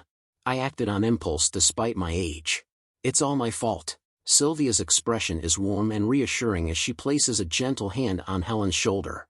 No, you gave me so much courage by stepping up. Helen, you did nothing wrong. Sylvia's words are a balm to Helen's frazzled nerves, and her eyes shine with gratitude as she looks up at Sylvia. Sylvia's smile is warm and reassuring as she continues. Don't worry about this incident. I'll resolve the issue. Her words are infused with a sense of calm authority, and Helen's eyes widen slightly as she looks up at Sylvia with renewed confidence. Raon's words are firm and resolute as he declares, No, I'll resolve this issue. I'm the one who yielded to the provocation. I'll resolve the issue, so, don't worry, just believe in me. Sylvia and Helen exchange a surprised glance, their eyes wide with amazement as they turn to look at Raon. He seemed taken aback by his sudden declaration, and their faces reflect a mix of emotions, surprise and concern. Later, at the Patriarch's manor, Raon and Raon knelt before the Patriarch, showing their respect. Seated on his throne, the Patriarch commanded, Stand up. Glenn, the Patriarch, fixes Raon and Raon with a stern gaze. I heard there was trouble yesterday, he declares in a commanding tone, his voice dripping with authority. Raon's eyes widen in concern as he speaks up, his voice trembling with worry. Yes, there was, my lord. Raon takes a deep breath, launching into a detailed account of the events that transpired in the annex building. I had sent a letter in advance, expressing my desire to speak with Raon, he explains, his voice laced with indignation. However, instead of receiving a warm welcome, Raon was met with cold indifference. The annex building's residents gave me the cold shoulder, he recounts, his expression incredulous. They didn't even bother to prepare for my visit. Raon's eyes narrow, his tone taking on a hint of outrage. And to make matters worse, Raon attacked me and my butler without even granting us an audience. His voice rises, conveying the shock and alarm he felt in that moment. If things had escalated further, I could have lost my life. Raon's words hang in the air, emphasizing the gravity of the situation. As Raon continues to recount the events that transpired in the annex building, Raon's gaze drifts towards him. A hint of skepticism flickers across Raon's face, and he thinks to himself, it looks like he's more talented at acting than wielding a sword. Raon's mental remark is laced with disdain, his eyes narrowing slightly as he observes Raon's dramatic gestures. His thoughts take a darker turn as he recalls the stories Judiel shared about Raon. It's completely different from what Judiel told me about him, Raon muses, a mixture of confusion and suspicion swirling in his mind. Raon's explanation comes to an end, and the Patriarch's gaze shifts to Raon, inviting him to share his side of the story. Raon's eyes lock onto the Patriarch, his voice firm and resolute. My lord, his entire testimony just now is a lie, Raon declares, his words hanging in the air like a challenge. Raon's face contorts in a mixture of frustration and anger, his eyes blazing with indignation as he listens to Raon's rebuttal. Raon's words cut deep, and Raon's expression grows increasingly reddened. Raon continues, his tone unwavering, especially the part where he claims I was going easy on him. A hint of amusement flickers across Raon's face, and he adds, I still clearly remember the look on his face when he yelled at us. Raon's anger boils over, and he grabs Raon's shirt collar, his face twisted in a snarl. "You bastard," he yells, his voice echoing through the room. Just as it seems like the situation is about to escalate further, a calm and authoritative voice rings out. "You should stop." Butler Ren steps forward, his eyes fixed intently on Raden, his voice is firm but measured, a subtle rebuke underlying his words. "Did you forget who you are standing in front of?" Raden's eyes widen in alarm as he realizes his mistake, fear flashes across his face, and he hastily releases his grip on Raon's collar, taking a step back as he struggles to compose himself. The patriarch's calm and collected demeanor serves as a stark contrast to the tension that had been building in the room. His voice is measured, and even as he speaks up, "Since the two of you are saying different things, we'll need to call the witness who saw the entire incident." With a swift, decisive motion, the patriarch snaps his fingers. The sharp, crisp sound echoes through the room. As the patriarch's fingers snap, the sound seems to summon Raquel, a member of the esteemed Heavenly Blade Division. Raquel emerges, his presence commanding attention. Raon and Raden's eyes widen in shock and worry as they gaze at Raquel, their faces reflecting their growing unease. Raquel's expression remains neutral, his voice steady as he greets the patriarch. "Greetings, my lord. I am Raquel, from the Heavenly Blade Division." The patriarch's eyes narrow, his voice firm. "Raquel, tell me what you saw." Raquel's eyes seem to gaze into the past, his expression unreadable as he begins to recount his testimony. His words are measured and deliberate, each one carefully chosen to convey the events as he witnessed them. Young Master Raden claims that he sent a letter, but the annex building never received such a letter, Raquel states, his voice neutral. Lady Sylvia was tending the garden with her maids, just like always, when Sir Raden suddenly visited the annex building. Raquel's words paint a picture of a peaceful scene, one that was disrupted by Raden's unexpected arrival. The implication is clear, Raden's claim of sending a letter is false, and his visit was not anticipated or welcome. Raon's eyes narrow slightly as he listens to Raquel's testimony, his mind racing. He thinks to himself, "This is unexpected. I thought he would take Raden's side, since he's from the direct line, rather than that of the scorned annex building." Raon's internal monologue reveals his surprise at Raquel's impartiality. He had anticipated that Raquel, as a member of the Heavenly Blade Division, would naturally align himself with Raden, a member of the direct line. Instead, Raquel's words are a refreshing departure from Raon's expectations. His thoughts continue. Instead, he is simply stating the truth. The patriarch's voice takes on a stern, authoritative tone as he addresses Raon Sieghart. Raden's eyes widen in shock and fear as he responds, his voice trembling slightly. "Why yes?" The patriarch's gaze fixes intently on Raden, his eyes boring into the young man's very soul. His voice drips with disdain as he continues, "This is quite different from your claim."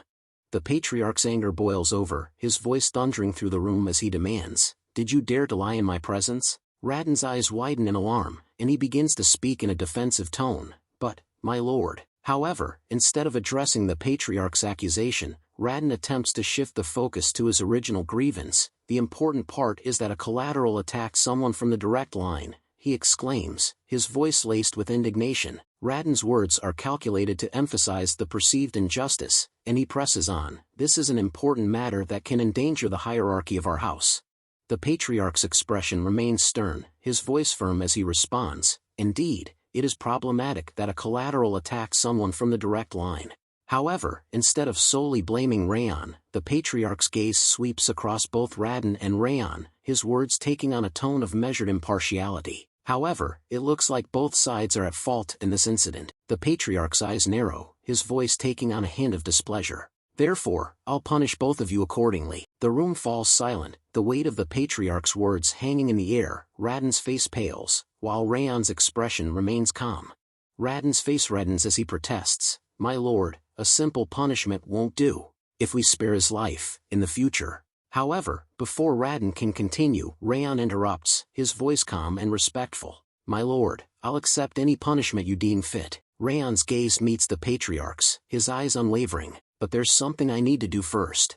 The patriarch's gaze lingers on Raon, his eyes narrowing slightly as he regards the young man with interest. His voice is measured, his tone inquiring. "Something you need to do?" Raon's expression remains calm, his voice firm as he responds, "Yes."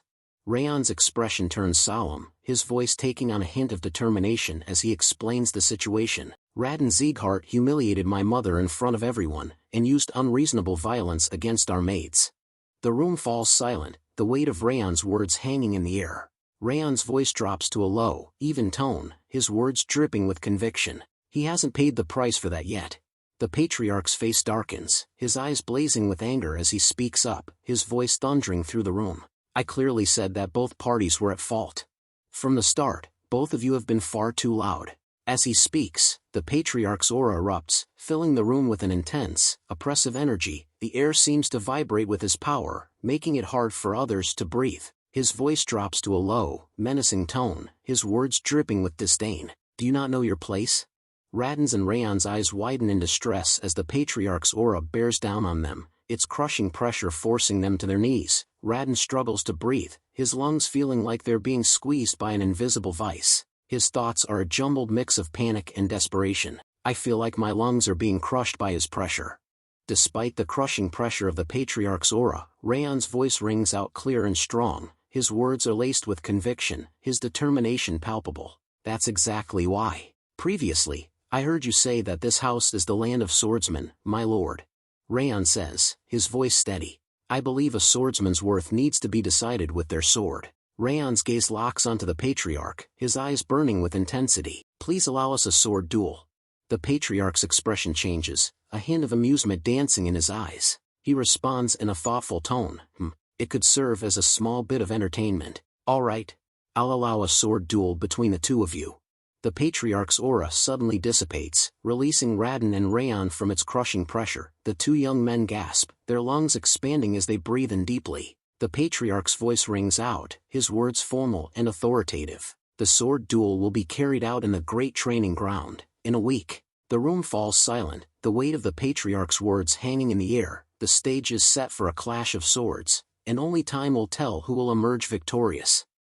In the tranquil surroundings of the true martial palace, Balder, Raden's father, sit with a contemplative expression. His eyes seem to bore into the distance, as if lost in thought. I see, Balder says, his voice low and measured. So, there will be a sword duel in the end. Raden, standing before his father, flashes a confident smile. That's right, father, he replies, his voice laced with determination.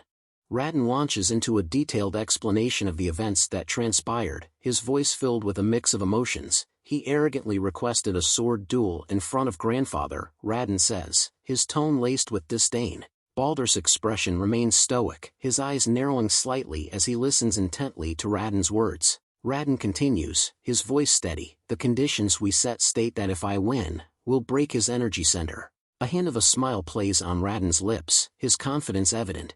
Raden's expression turns serious once more, his voice taking on a note of determination. And if I lose, my butler and I will apologize to the Annex Building's people. On top of that, the true martial palace won't approach the Annex Building anymore. Balder Sieghart, the master of the true martial palace, lets out a hearty laugh, his eyes gleaming with amusement. His voice is filled with confidence and a hint of arrogance as he speaks. No matter how talented he is just a son born between Sylvia and some unknown person, Balder says, his tone dripping with disdain. Show him the reason why you are from the direct line. Balder's gaze lingers on Raden, his eyes burning with expectation. He is clearly eager to see Raden prove himself, to demonstrate the superiority of the direct line.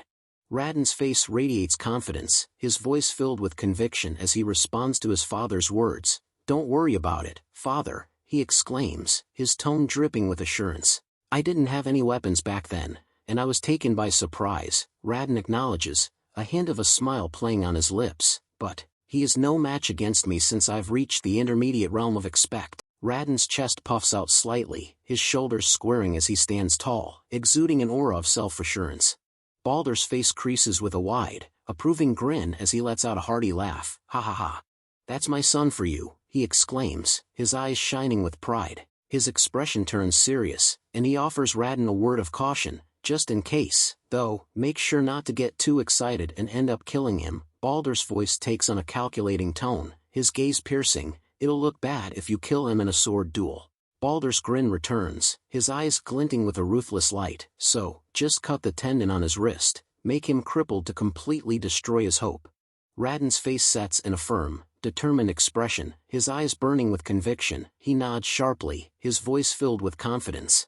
Yes, understood, father, Raden replies, his tone resolute. The air seems to vibrate with Raden's determination, his words echoing with a sense of unyielding resolve. Meanwhile, outside the annex building, Sylvia and Helen, the loyal maid, stand concealed behind a window, their faces etched with worry as they gaze at Raon. They had been watching him train, their eyes fixed on his determined form. Helen's voice trembles slightly as she speaks, her eyes fixed on Sylvia with a mix of concern and uncertainty. "Young master is going to have a sword duel against Sir Raden. Is it really fine to stay here and do nothing?" Helen's voice is laced with worry, her tone trembling slightly as she continued. "Sir Raden is an intermediate expect, but our young master has only managed to reach the novice level." She pauses, her eyes pleading with Sylvia. "Perhaps it's not too late to stop him." Sylvia's expression remains calm, but a hint of concern flickers in her eyes. She gazes out the window, her mind racing with thoughts of the impending duel. Like Helen, she can't shake off the feeling that this sword duel is too dangerous. Sylvia's thoughts turn inward, her mind replaying the events that led to this moment. She thinks to herself, like Helen said, this sword duel is too dangerous. Raon wouldn't have ended up in that kind of situation with Raden if he hadn't panicked. Despite his imposing appearance, Balder is a master of the flexible sword, a style that is both intricate and unpredictable. His technique is full of variety, with each strike carefully crafted to target the enemy's opening. It's a subtle yet deadly approach that has earned him a reputation as a formidable swordsman. As Raden's mentor, Balder has imparted his knowledge and skills to his son, and as a result, Raden's fighting style is a reflection of his father's expertise. When he steps onto the battlefield, Raden transforms into an entirely different person, one who is focused, calculating, and ruthlessly efficient. Sylvia's thoughts drift back to Raon, her mind recalling the determined look in his eyes. However, Raon's gaze back then. She thinks to herself, a hint of a smile playing on her lips. Sylvia remembers the fire in Raon's eyes, the unwavering resolve that seemed to burn within him. Sylvia's expression transforms, her eyes shining with a newfound confidence. She turns to Helen, her voice firm and resolute. "Let's have faith in him," she says, a hint of a smile playing on her lips. Helen's eyes widen in alarm, her voice trembling with worry. "Pardon? Are you really going to let this happen?" she exclaims, her tone incredulous. Helen's gaze darts back and forth, as if searching for reassurance that Sylvia hasn't lost her mind. Sylvia's expression softens, her eyes gentle with understanding. "I'm actually nervous and worried about him too," she admits, her voice tinged with empathy. "But there must be a reason why Raon confidently asked us to believe in him." Sylvia's gaze drifts off, her thoughts introspective. "That's why, for now, let's just believe in Raon." Helen's face remains etched with concern, but she nods slowly, seeming to grasp Sylvia's perspective. Judiel, the double agent, emerges from the shadows, a hint of a smile playing on her lips. "Young master, I've brought lunch," she calls out, her voice carrying across the training grounds. Raon stops his training, his sword hovering in mid-air as he turns around, his eyes narrowing slightly. "Judiel," he says, a hint of surprise and wariness creeping into his voice. Judiel replies, "Yes, I've brought some sandwiches to make it easy to eat. Since you've been using your body thus far, please eat slowly to avoid upsetting your stomach." She hands Raon a neatly wrapped package containing the sandwiches. Raon takes the package, his eyes meeting Judiel's for a brief moment. "Understood, thank you," he says, his voice sincere as he nods in appreciation. As Raon opens the food pack, his eyes widen in surprise, and for a brief moment, he becomes speechless. His gaze is fixed on the contents of the pack, his expression frozen in a mixture of shock. Raon's eyes scan the book in his hand, his expression incredulous. "This is..." He pauses, his voice laced with confusion and a hint of annoyance. As Raon flips through the pages of the book, his eyes widen in surprise. He can't believe his luck. The book contains detailed information about the flexible sword technique that Raden practices. Raon's mind racing with excitement, he thinks to himself. Ion's eyes scan the pages, impressed by the clarity and organization of the information. His thoughts continue. Moreover, it's nicely put together to make it easy to read at a glance. Did she really manage to gather all this information in a single day and compile it into a book? Raon's mind is filled with a mix of amazement and curiosity, wondering how Judiel had managed to accomplish such a feat in such a short amount of time. As Raon looks at Judiel, his expression softens, and his thoughts turn introspective. "She even stepped up back then to protect my mother," he thinks to himself, recalling the past event. A sense of gratitude and appreciation washes over him as he continues to think, now she even brought me the information about Raon without being asked. As Raon gazes at Judiel's tranquil expression, a sense of sincerity fills his heart. He whispers a silent thank you, his thoughts conveying his genuine appreciation. Thank you, Judiel, he wishes to himself, the words echoing in his mind as a heartfelt expression of gratitude. As the days turned into weeks, Raon's determination only grew stronger. He trained tirelessly, honing his skills and perfecting his technique. Every spare moment was devoted to preparing for the impending duel, his focus solely on emerging victorious. In stark contrast, Raon's confidence in his own abilities led him to become complacent. He slacked off in his training, relying on his natural talent and past successes to carry him through. His days were filled with leisurely pursuits, his mind distant from the looming duel. As the two parties spent their time in their own distinct ways, the air was electric with anticipation as the day of the sword duel finally arrived. The entire household was abuzz with excitement, everyone's attention focused on the impending clash between Raon and Raon. Servants and guards alike whispered among themselves, speculating about the outcome and placing silent bets. Raon's eyes gleamed with a malevolent intensity as he thought to himself, I've been waiting for this day. You don't realize how much I've been looking forward to cutting you down after that day. His mind replayed the memory of their previous encounter, and his anger and resentment simmered just below the surface. With a self-assured smirk, Raon grasped the hilt of his sword, feeling its familiar weight and balance in his hand. Raon's eyes blazed with a fierce intensity as he thought to himself, I'll crush your body, and make you unable to wield a sword ever again. His mind was consumed by a desire for dominance and a need to prove his superiority over Raon. He sneered inwardly, convinced that his opponent was no match for his skill and strength. Meanwhile, Raon's movements were deliberate and measured as he slowly grasped the hilt of his sword. His eyes never left Raon's face, his gaze steady and unwavering.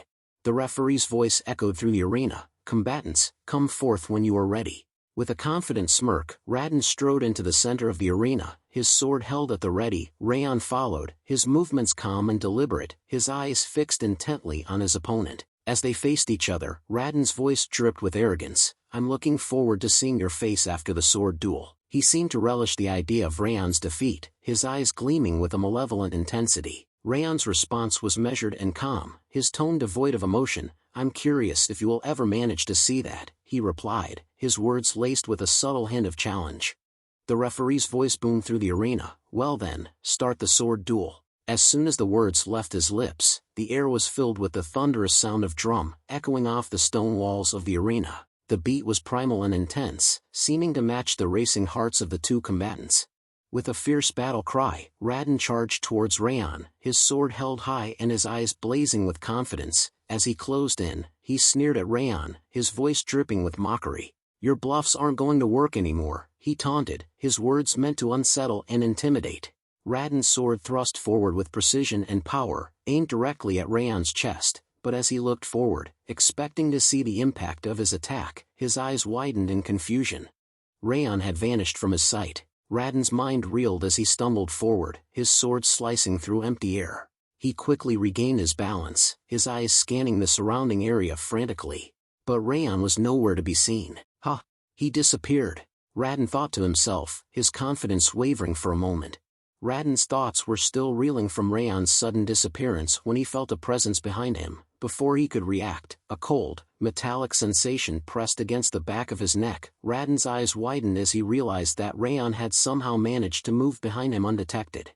Raon's mind was racing with shock and anger as he thought to himself, this bastard. When did he get behind me? He tried to process how Raon had managed to move so quickly and stealthily, but his thoughts were cut short. Raon's voice was calm and collected as he spoke up. This is the first time. His words were enigmatic, but they seemed to carry a deeper meaning, as if he was referencing something more than just the current situation.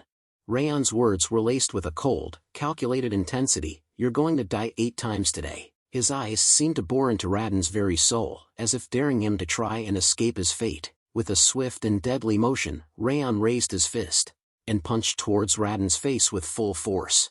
The impact was tremendous, and Raon's head snapped back as he stumbled backwards, his body crashing to the ground. Raon's scream of pain echoed through the arena. Gah! Raon's mind reeled as he struggled to process the sudden and devastating attack. He was still trying to catch his breath, his head spinning from the force of the blow. As he stumbled backwards, he couldn't help but think to himself, what just happened? I couldn't see his movements at all.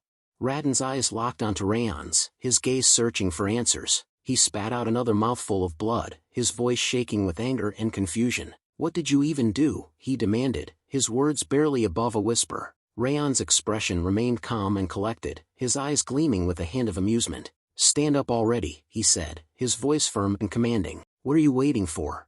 Raden's eyes blazed with determination as he stood tall, his sword at the ready, but before he could launch a counterattack, Raon continued to speak, his voice dripping with venom. I told you, you're going to die 8 times today, Raon repeated, his eyes glinting with a cold intensity. 1 for the price of your lie about sending a letter.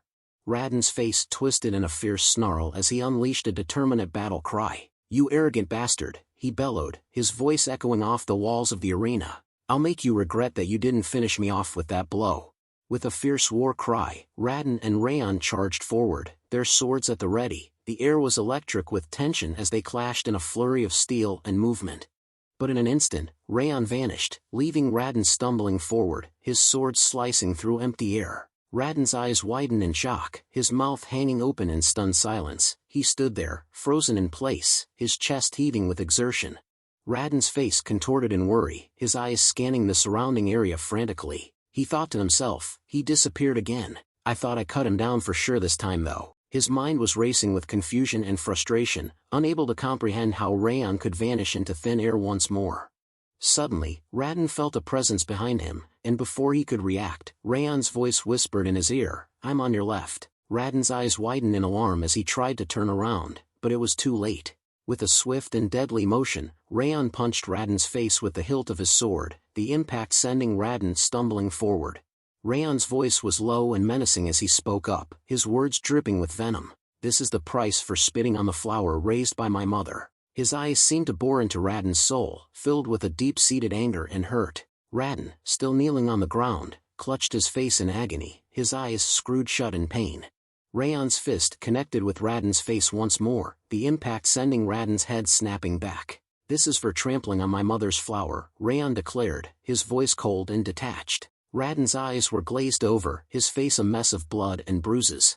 But Raon wasn't finished yet. With another swift punch, Raden's head jerked back again. And this is for hitting Helen, Raon spat, his anger and contempt evident in every word. Raden's body crumpled to the ground, his limbs splayed out at awkward angles. As Raden lay on the ground, receiving punch after punch from Raon, his mind reeled in shock and confusion. This can't be right, he thought to himself. This can't be right. This can't be happening. He couldn't understand why he was losing so badly, why Raon's attacks seemed so effortless and devastating. Raden's eyes narrowed, his mind racing with questions. He's only using star-connecting sword and river footwork, he thought.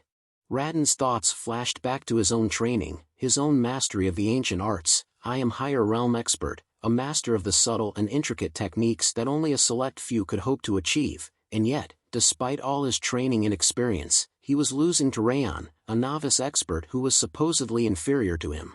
Raon's eyes blazed with anger, his face twisted in a snarl, and his fist connected with Raden's face once more, the impact sending Raden's head snapping back. As Raden thought continued, so why am I losing against him? Helen's voice trembled with amazement as she spoke up, young master. She and Sylvia watched in amazement as Raden struggled to defend himself against Raon's relentless attacks.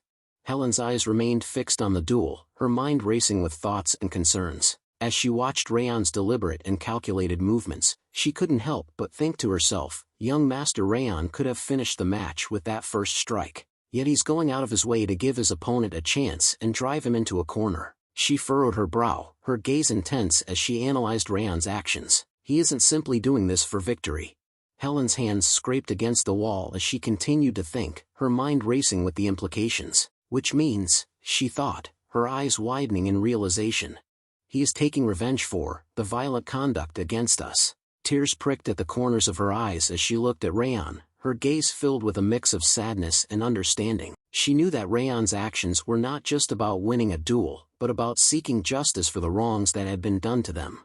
Helen's thoughts swirled with a mix of emotions as she gazed at Raon, her eyes brimming with tears. Even though we are worthless maids, she thought, her voice barely above a whisper in her mind, even though we aren't even treated as human beings in this household where lineage dictates power.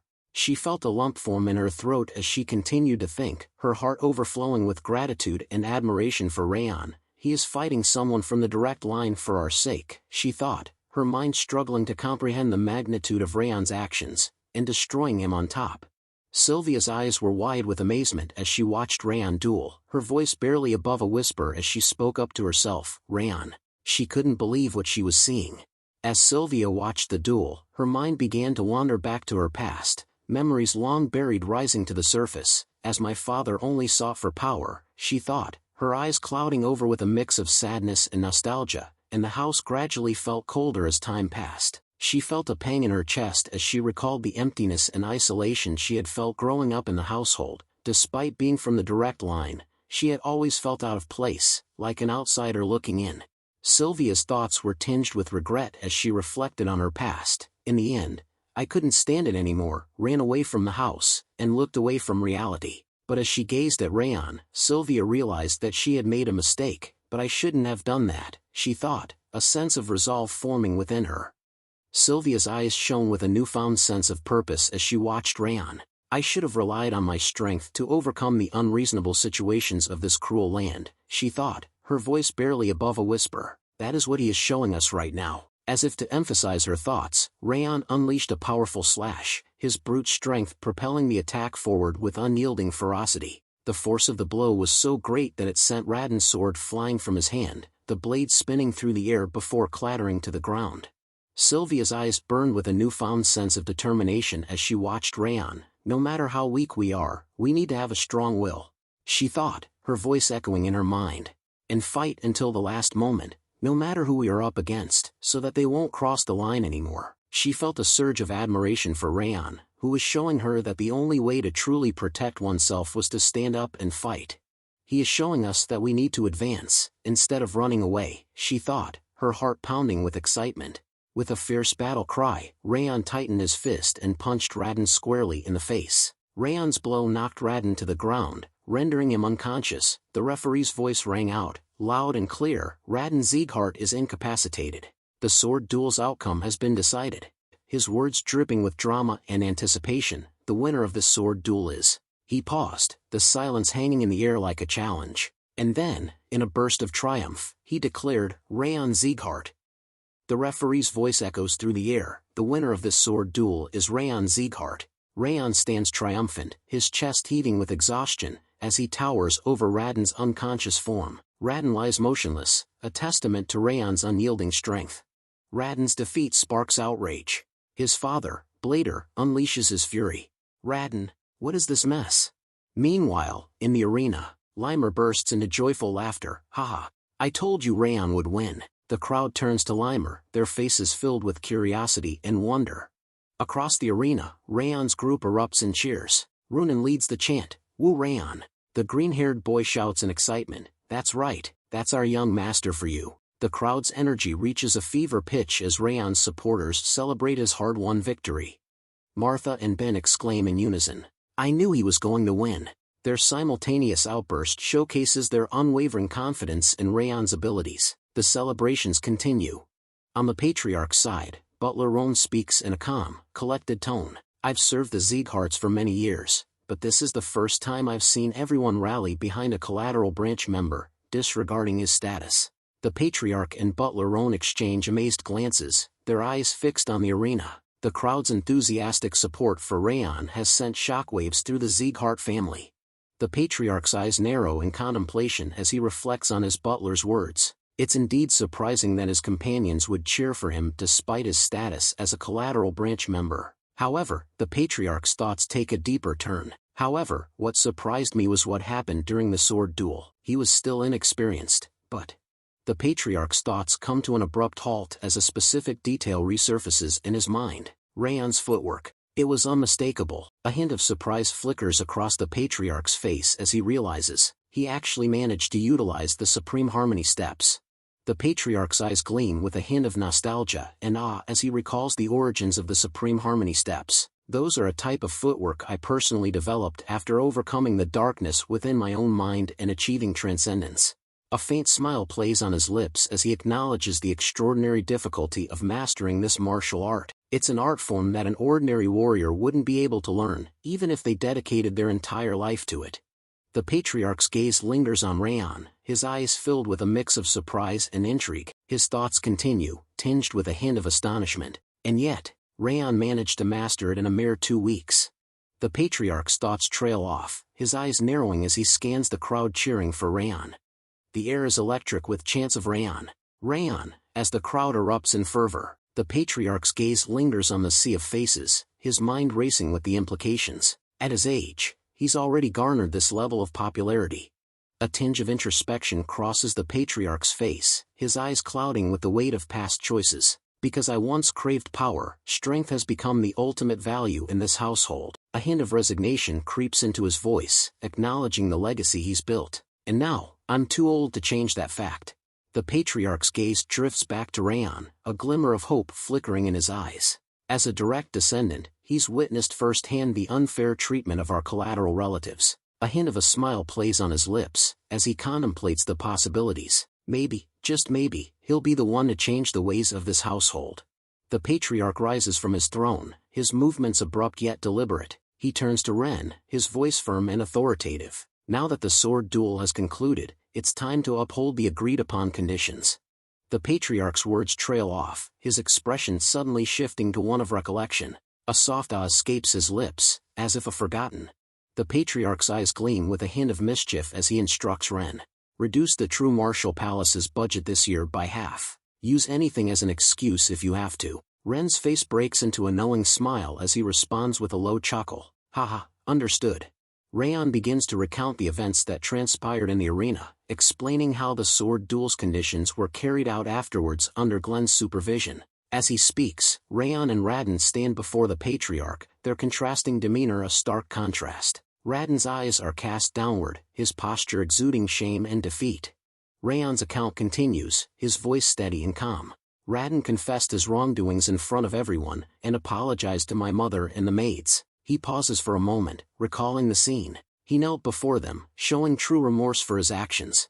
Raon's explanation concludes with a significant detail. And, under Glenn's stern warning, the True Martial Palace was forbidden from taking any action against the annex building. Raon's gaze lingers on the housemaids, and he notices a subtle yet profound change. Their rigid expressions, once etched with worry and fear, now relax, replaced by tears of joy and relief. The weight of the incident finally lifts, and a sense of closure washes over them. With renewed happiness, they begin to exit the arena, ready to return home together, leaving the turmoil behind. As they walk away from the arena, Sylvia turns to Raon with a mix of surprise and concern etched on her face. My son, when did you become so strong? I was really surprised, she asks, her voice tinged with wonder. Raon's expression turns slightly sheepish, and he responds with a hint of embarrassment. I'll explain it to you, so don't stick to me so much. As Raon walks away from the arena, one of the higher-ups standing at the gate gazes after him with a thoughtful expression. He looks like an ordinary boy during times like this, the man remarks, his voice low and contemplative. His aura is quite different from the one he had earlier. Just then, 2 more higher-ups approach, joining the first speaker. A white-haired lady higher-up muses aloud. Considering how skilled he is, Limmer shouldn't have been lying about how he managed to survive against the blood-raving demon. Shouldn't be taken as an exaggeration. A male higher-up chimes in, his expression thoughtful. Indeed, his footwork and swordsmanship were nearly flawless. It transcends mere talent. The first higher-up nods in agreement, a hint of a smile on her face. He'll be helpful to the team if he joins my division. The male higher-up speaks up with confidence. I should bring him to my division after he graduates to raise high. But before he can finish, the first lady higher-up cuts him off with a stern tone. Don't even think about it. Don't get any ideas. There's no chance for you. The white-haired lady higher-up nods thoughtfully, her expression serious. Well, it's true that the 5th Training Grounds trainees are going to graduate soon. Once they finish the graduation exam, they'll need to decide their affiliation as a swordsman. The white-haired lady higher-up gazes out at Raon's receding figure, a thoughtful expression on her face. If you think about it, he does stand out among them, but... She pauses, her eyes narrowing slightly. Raon isn't the only exceptional talent in the 5th Training Ground. Martha, Ben Sieghart, and Runan Sullian, the white-haired lady higher up lists, her voice measured and deliberate. Those three possess more than enough power and talent to reach the pinnacle of success, regardless of where they start. She pauses. The next selection ceremony will be quite interesting. Later, in the quiet confines of Raon's room, Judiel, the double agent, speaks up with a hint of curiosity. Young master, did you plan all of this when you requested the sword duel? Raon's expression remains calm, a subtle smile playing on his lips. You could say that, to some extent. I was confident in my victory, after all. Judiel listens intently to Raon's explanation, a mixture of emotions crossing her face. She lets out a soft sigh, relief evident in her voice. You're such a frightening person. But you're also incredibly kind, even more so than that. Raon's eyes widen in surprise, his brow furrowing slightly as he asks, Am I really? Judiel's face breaks into a warm smile as he responds to Raon in a joyful, heartfelt tone. I'm really grateful, young master, that you saved me from Sir Karun back then. As Judiel turns to leave, he bids Raon farewell with a respectful tone. I'll be taking my leave now. Please have a good rest. Raon's expression freezes, his eyes widening slightly as he's taken aback by Judiel's sincere words. He's left speechless, unable to respond. After Judiel departs, Raon's thoughts turn inward, reflecting on their interaction. Judiel's expression just now wasn't artificial, he thinks to himself. Considering the way she reacted, and the way she tried to protect Sylvia, it must have been her true feelings. A hint of a smile plays on Raon's lips as he continues his train of thought. It should be fine to tell her now, that the rage worm from back then was fake. The scene shifts to the Patriarch's palace, its grandeur and majesty exuding an aura of power and authority. Limer bursts into the room, a wide grin spreading across his face as he eagerly displays his jewelry to the Patriarch in Ren. Greetings, my lord. The Patriarch in Ren's eyes widen in astonishment as they take in Limer's extravagant display of jewelry, their faces frozen in shock. They're left utterly speechless. The Patriarch's silence is broken as he asks Limer, his curiosity getting the better of him. Where did you even get all that jewelry? Limer nonchalantly begins removing the jewelry from his hands as he responds with a mischievous grin. I made a bet with that doormat. I mean, the true martial palace master, he says with a chuckle. It's all thanks to Raon. Limer continues to boast about his good fortune. Moreover, I even skillfully obtained the elixirs for everyone in the 5th training ground. The Patriarch's expression turns pale as he processes Limer's words, his thoughts taking a darker turn. You're just telling me that you extorted my son.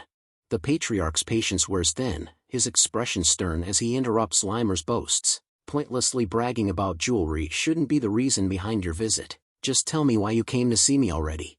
Limer's smile remains as he responds, his tone adapting to the Patriarch's no-nonsense attitude. Understood. I'll go straight to the point then. I'm here because there's a suggestion I'd like to make.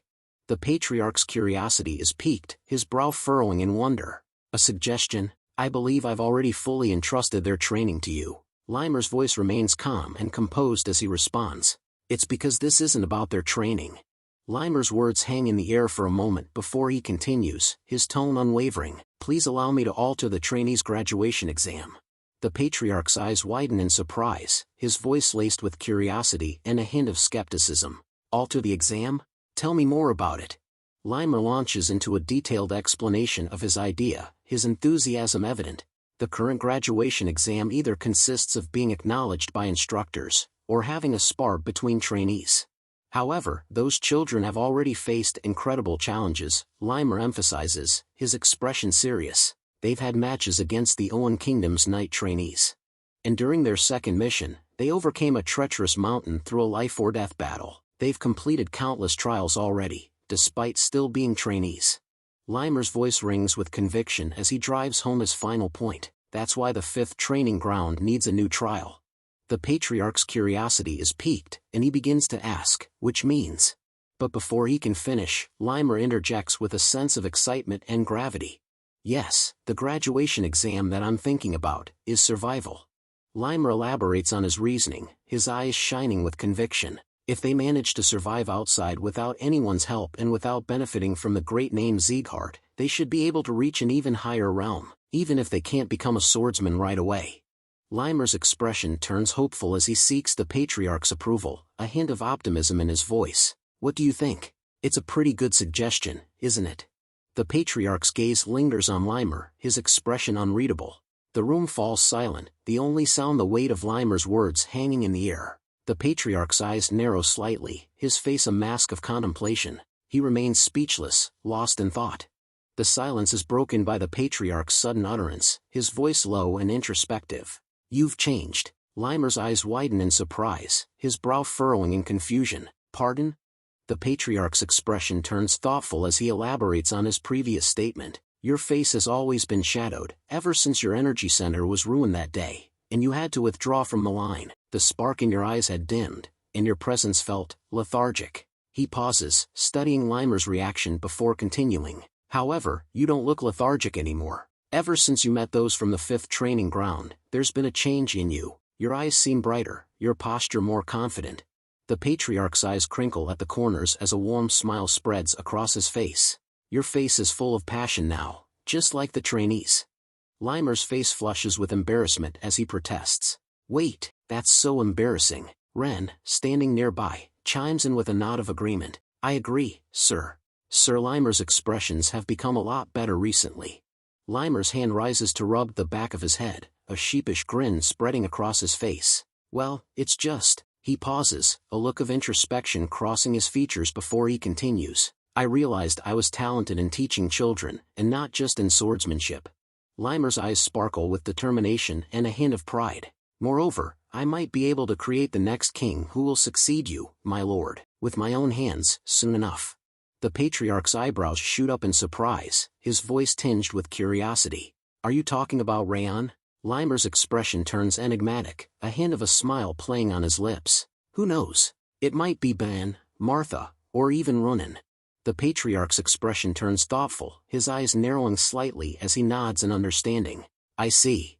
The patriarch rises from his chair, his movements deliberate and dignified. As he turns to leave, he pauses and speaks over his shoulder, a hint of a warning in his tone. "Make a report about their graduation exam in a week. I'll pretend this conversation never happened if you can't do it."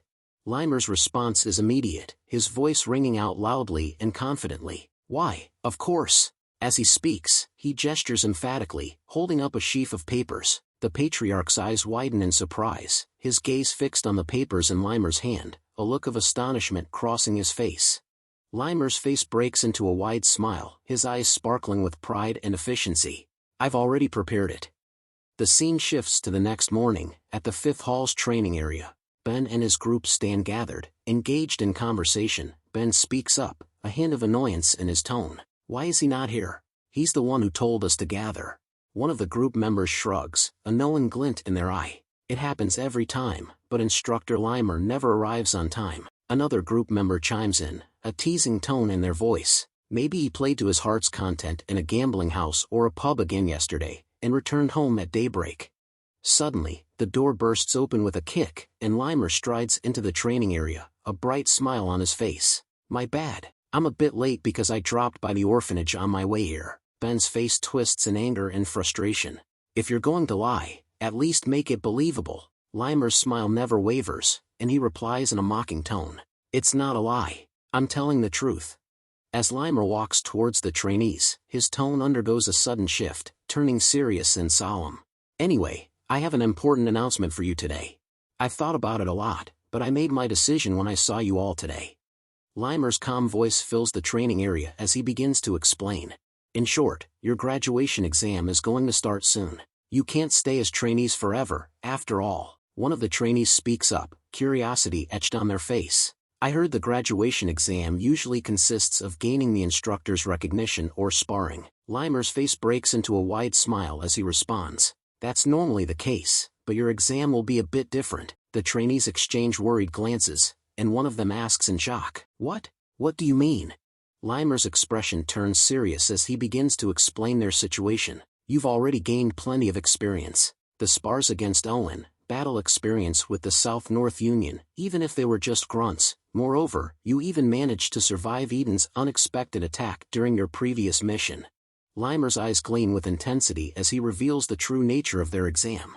"That's why, instead of some worthless duel or gaining recognition from the instructors, you'll be going out into the world by yourselves, to see how big and vast it is." Limer's smile grows wider as he drops the bombshell. The topic of this graduation exam is survival.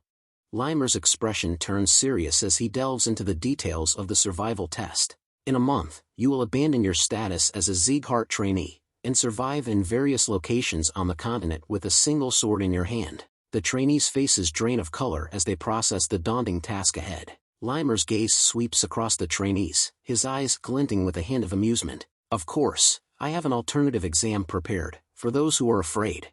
Runan, standing behind Raon, leans in to whisper a question. Are you going to do it? Raon turns his head, his eyes locking onto Runan's, a determined glint in his gaze. Of course, I will.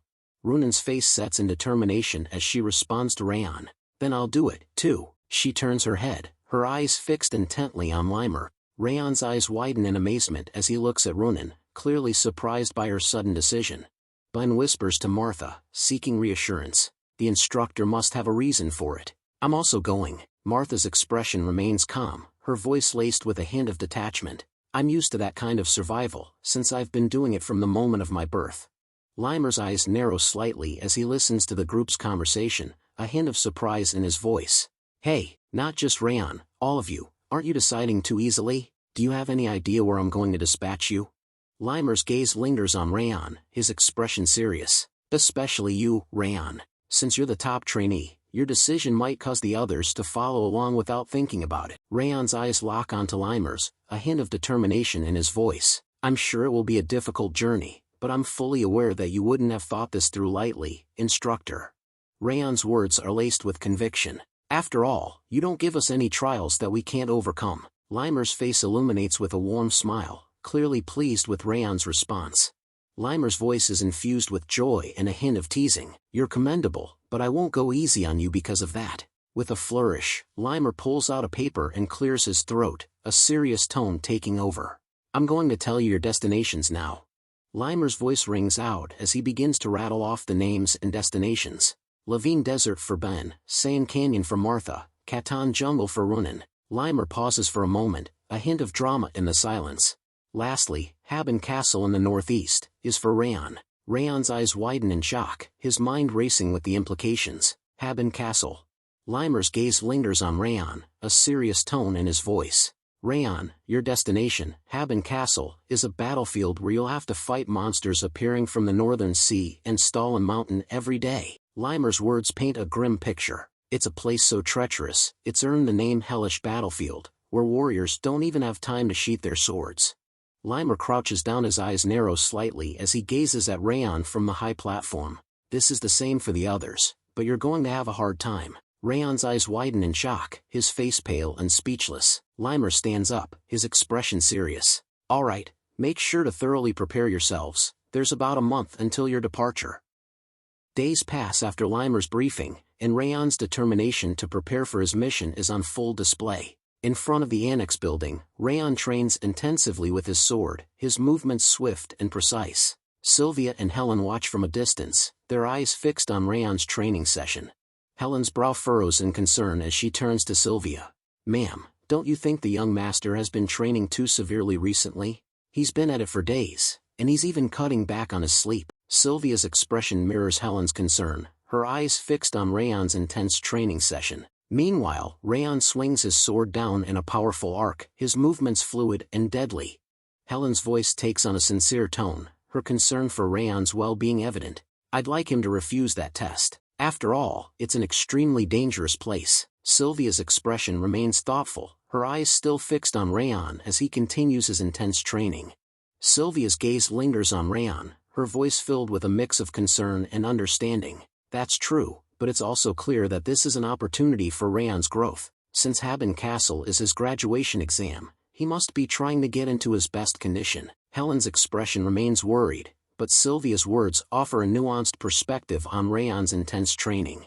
Sylvia's expression softens, a supportive smile on her face. We should just support him from behind, so he can focus on his training. Meanwhile, Raon continues his intense training, his movements swift and determined, his eyes fixed on his goal. Raon's sword slices through the air, his movements a blur as he pushes himself to his limits. His thoughts echo in his mind, a mix of determination and self-doubt. I'm getting tired. I've increased the intensity of my training even further this week, after hearing the details of the exam, but I still can't get rid of this feeling that it's not enough. Raon's mind wanders to the formidable foes awaiting him at Haben Castle. His thoughts take on a serious tone, acknowledging the monster's formidable strengths. The monsters at Haben Castle have tough skins and massive bodies that are hard to cut, even with a blade. Since attack and defense are well balanced in Sieghart's swordsmanship, I'm bound to be at a disadvantage. Raon's eyes narrow, his mind racing with the daunting prospect of facing multiple monsters at once. And to make matters worse, they'll be attacking me in groups, non-stop. Raon's hand tightens around the hilt of his sword, his mind focused on the challenges ahead. He contemplates his options, considering the powerful techniques at his disposal. I can use the 10,000 Flames cultivation sword techniques, but since they're such powerful techniques, their aura consumption is also huge. That makes them dangerous in an extended battle. Raon's hand instinctively rises to touch his chest, his thoughts turning inward. He reflects on the strengths that have carried him this far, but also acknowledges their limitations. The Ring of Fire has been making up for this so far, but I can't rely on the 10,000 Flames cultivation and the Ring of Fire forever. As he raises his sword, his eyes gleaming with determination as his thoughts press on. Time is of the essence, and he knows he must make the most of the remaining weeks. I have 3 weeks left until departure. I need more information about Haben Castle, and a technique that can complement the 10,000 Flames cultivation. Raon's thoughts crystallize into a clear goal, and with a fierce battle cry, he unleashes a powerful strike. An offensive swordsmanship. His sword slices through the air, a blur of steel and fury as he slashes downward with all his might. Raon stands still, his chest heaving with exhaustion as he brings his intense training session to a close. His mind transitions from the physical demands of training to the strategic planning required to achieve his goals. In order to get what I need, he pauses, a calculated glint in his eye. I'll need to make an investment. The next morning, within the opulent confines of the Patriarch's palace, Raon stands before the Patriarch. The Patriarch's eyes narrow slightly, his expression a mixture of curiosity and scrutiny. So, you want to acquire a new sword technique, by spending silver tablets? Raon responds in a calm, measured tone. Yes, my lord. The Patriarch's expression turns thoughtful, his eyes clouding with a hint of memory. It's up to you how you use the silver tablets, but didn't you tell me before that you were going to spend them on something else? Raon's expression remains resolute as he responds. Indeed, I was planning to use the tablets to restore my mother's status to the direct line. The Patriarch's gaze lingers on Raon, his voice measured and calm. You're using the silver tablets, despite that fact? Raon's eyes lock onto the Patriarch's, his voice filled with conviction. I've realized something from the Cebu village and the previous sword duel. The Patriarch's expression turns attentive, his voice low and encouraging. I'm listening. Raon's hand rests on his chest, his eyes gleaming with introspection. My accomplishment during the mission was rather amazing for my current state, but the reward was just a silver tablet, instead of a golden tablet. His gaze drifts downward, as if recalling a distant memory. That's when I remembered my lord's words, that it would be difficult to achieve. Raon's voice fills with conviction, his words spoken with unwavering confidence. Since golden tablets are needed to restore her status to the direct line, rather than collecting the silver tablets that won't really make any difference. His eyes lock onto the Patriarch's, shining with determination. It would be better to get stronger by spending the silver tablets in my possession, to gather golden tablets afterward. The Patriarch's expression remains serene, his movements economical as he retrieves a technique. He regards Raon with a discerning gaze, his voice measured and calm. That is correct. With a fluid motion, the Patriarch tosses the technique book towards Raon. His voice follows the book, his words imbued with a sense of expectation. This should be appropriate, if you are heading to Haben Castle. You can pick something else if you don't trust me. The Patriarch's words trail off, leaving Raon to his own devices. Raon's hands close around the book, his eyes widening in astonishment as he reads the cover. His voice is barely above a whisper, awe and trepidation mingling in his tone. Fangs of insanity. Raon's eyes remain fixed on the technique, his mind racing with thoughts. A hint of a smile plays on his lips as he thinks to himself, Glenn made sure to reward me accordingly, at least. His gaze lingers on the technique, a sense of reassurance settling in. Since it was picked by him, its effectiveness should be guaranteed. Raon's head bows in a gesture of gratitude, his voice filled with sincerity. I'll gladly take this book, my lord. The Patriarch's expression remains serene, his voice calm and encouraging. I see. Do your best at learning it. Raon prepares to depart, his words polite and respectful. Then I'll be taking my leave. But before he can take a step, the Patriarch's voice stops him. The Patriarch's eyes narrow slightly, his tone curious. Let me ask you a question first. As you came to get a book to learn a new swordsmanship, you can't be unaware of what kind of place Haben Castle is. Weren't you afraid when you heard that your graduation exam would take place at Haben Castle? Why did you not refuse it? The Patriarch's question hangs in the air, his eyes piercing as he awaits Raon's response. Raon's expression changes to one of surprise, his eyes widening in astonishment. He stares at the Patriarch, his face a picture of incredulity. Raon's voice is filled with conviction as he responds, I realized it after fighting Eden. The Patriarch's eyes sparkle with curiosity, his brow furrowed in intrigue. What did you realize? Raon's eyes gleam with intensity as he shares his epiphany. The experience of an unexpected fight to the death gave me a growth equivalent to 1 year of training on the training grounds. His voice takes on a determined tone. I realize that I need to overcome situations where I have to surpass my limits, in order to get stronger. The Patriarch listens intently, his expression thoughtful and contemplative. Raon's face sets in determination as he speaks. Moreover, Instructor Limer would never give us a trial that we can't overcome. He places a hand on his chest, his voice filled with conviction. I'm sure it will be a difficult and painful journey, but I think it will make me strong enough that I'll be grateful for the experience later. His eyes shine with a fierce resolve, as if he's steeling himself for the challenges ahead. The Patriarch's gaze lingers on Raon, a hint of a smile on his lips. The Patriarch's eyes narrow slightly, his gaze piercing as he responds, I see. The Patriarch's expression turns solemn, his voice taking on a serious tone. Raon Sieghart, let me tell you one last thing before you leave. Raon's eyes widen in curiosity, his gaze locked onto the Patriarch's as he awaits the impending revelation. The Patriarch's words are laced with wisdom, his eyes gleaming with a deep understanding. There are more than one ways of using a sword technique. Broaden the range of your thoughts. His declaration hangs in the air, a profound truth that resonates deeply, as if challenging Raon to think beyond the boundaries of conventional wisdom. Raon's face breaks into a grateful smile as he bows deeply. Thank you for your advice. His words are sincere, his demeanor respectful, as he acknowledges the Patriarch's wisdom and guidance. As Raon leaves the Patriarch's room, Limer emerges from the shadows, a hint of a smile on his face as he approaches the Patriarch. This is why I can't stop cherishing Raon. His voice is low and introspective, his eyes gleaming with a deep affection for his student, as if Raon's potential and character have touched his heart.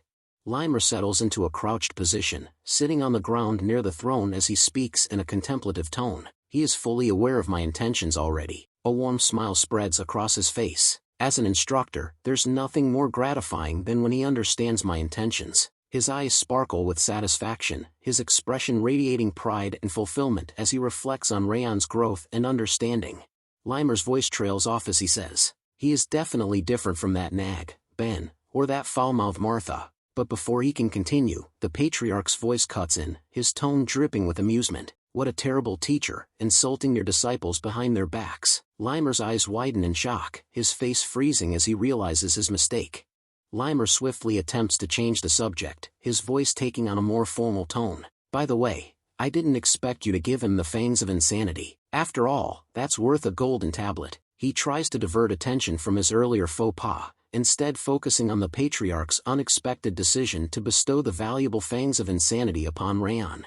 Limer's eyes sparkle with amusement as he teases the Patriarch. Your love for your grandson is as boundless as always. The Patriarch's expression turns stern, his voice taking on a warning tone. You talk too much, Limer. Limer's grin widens as he responds with a hint of mischief.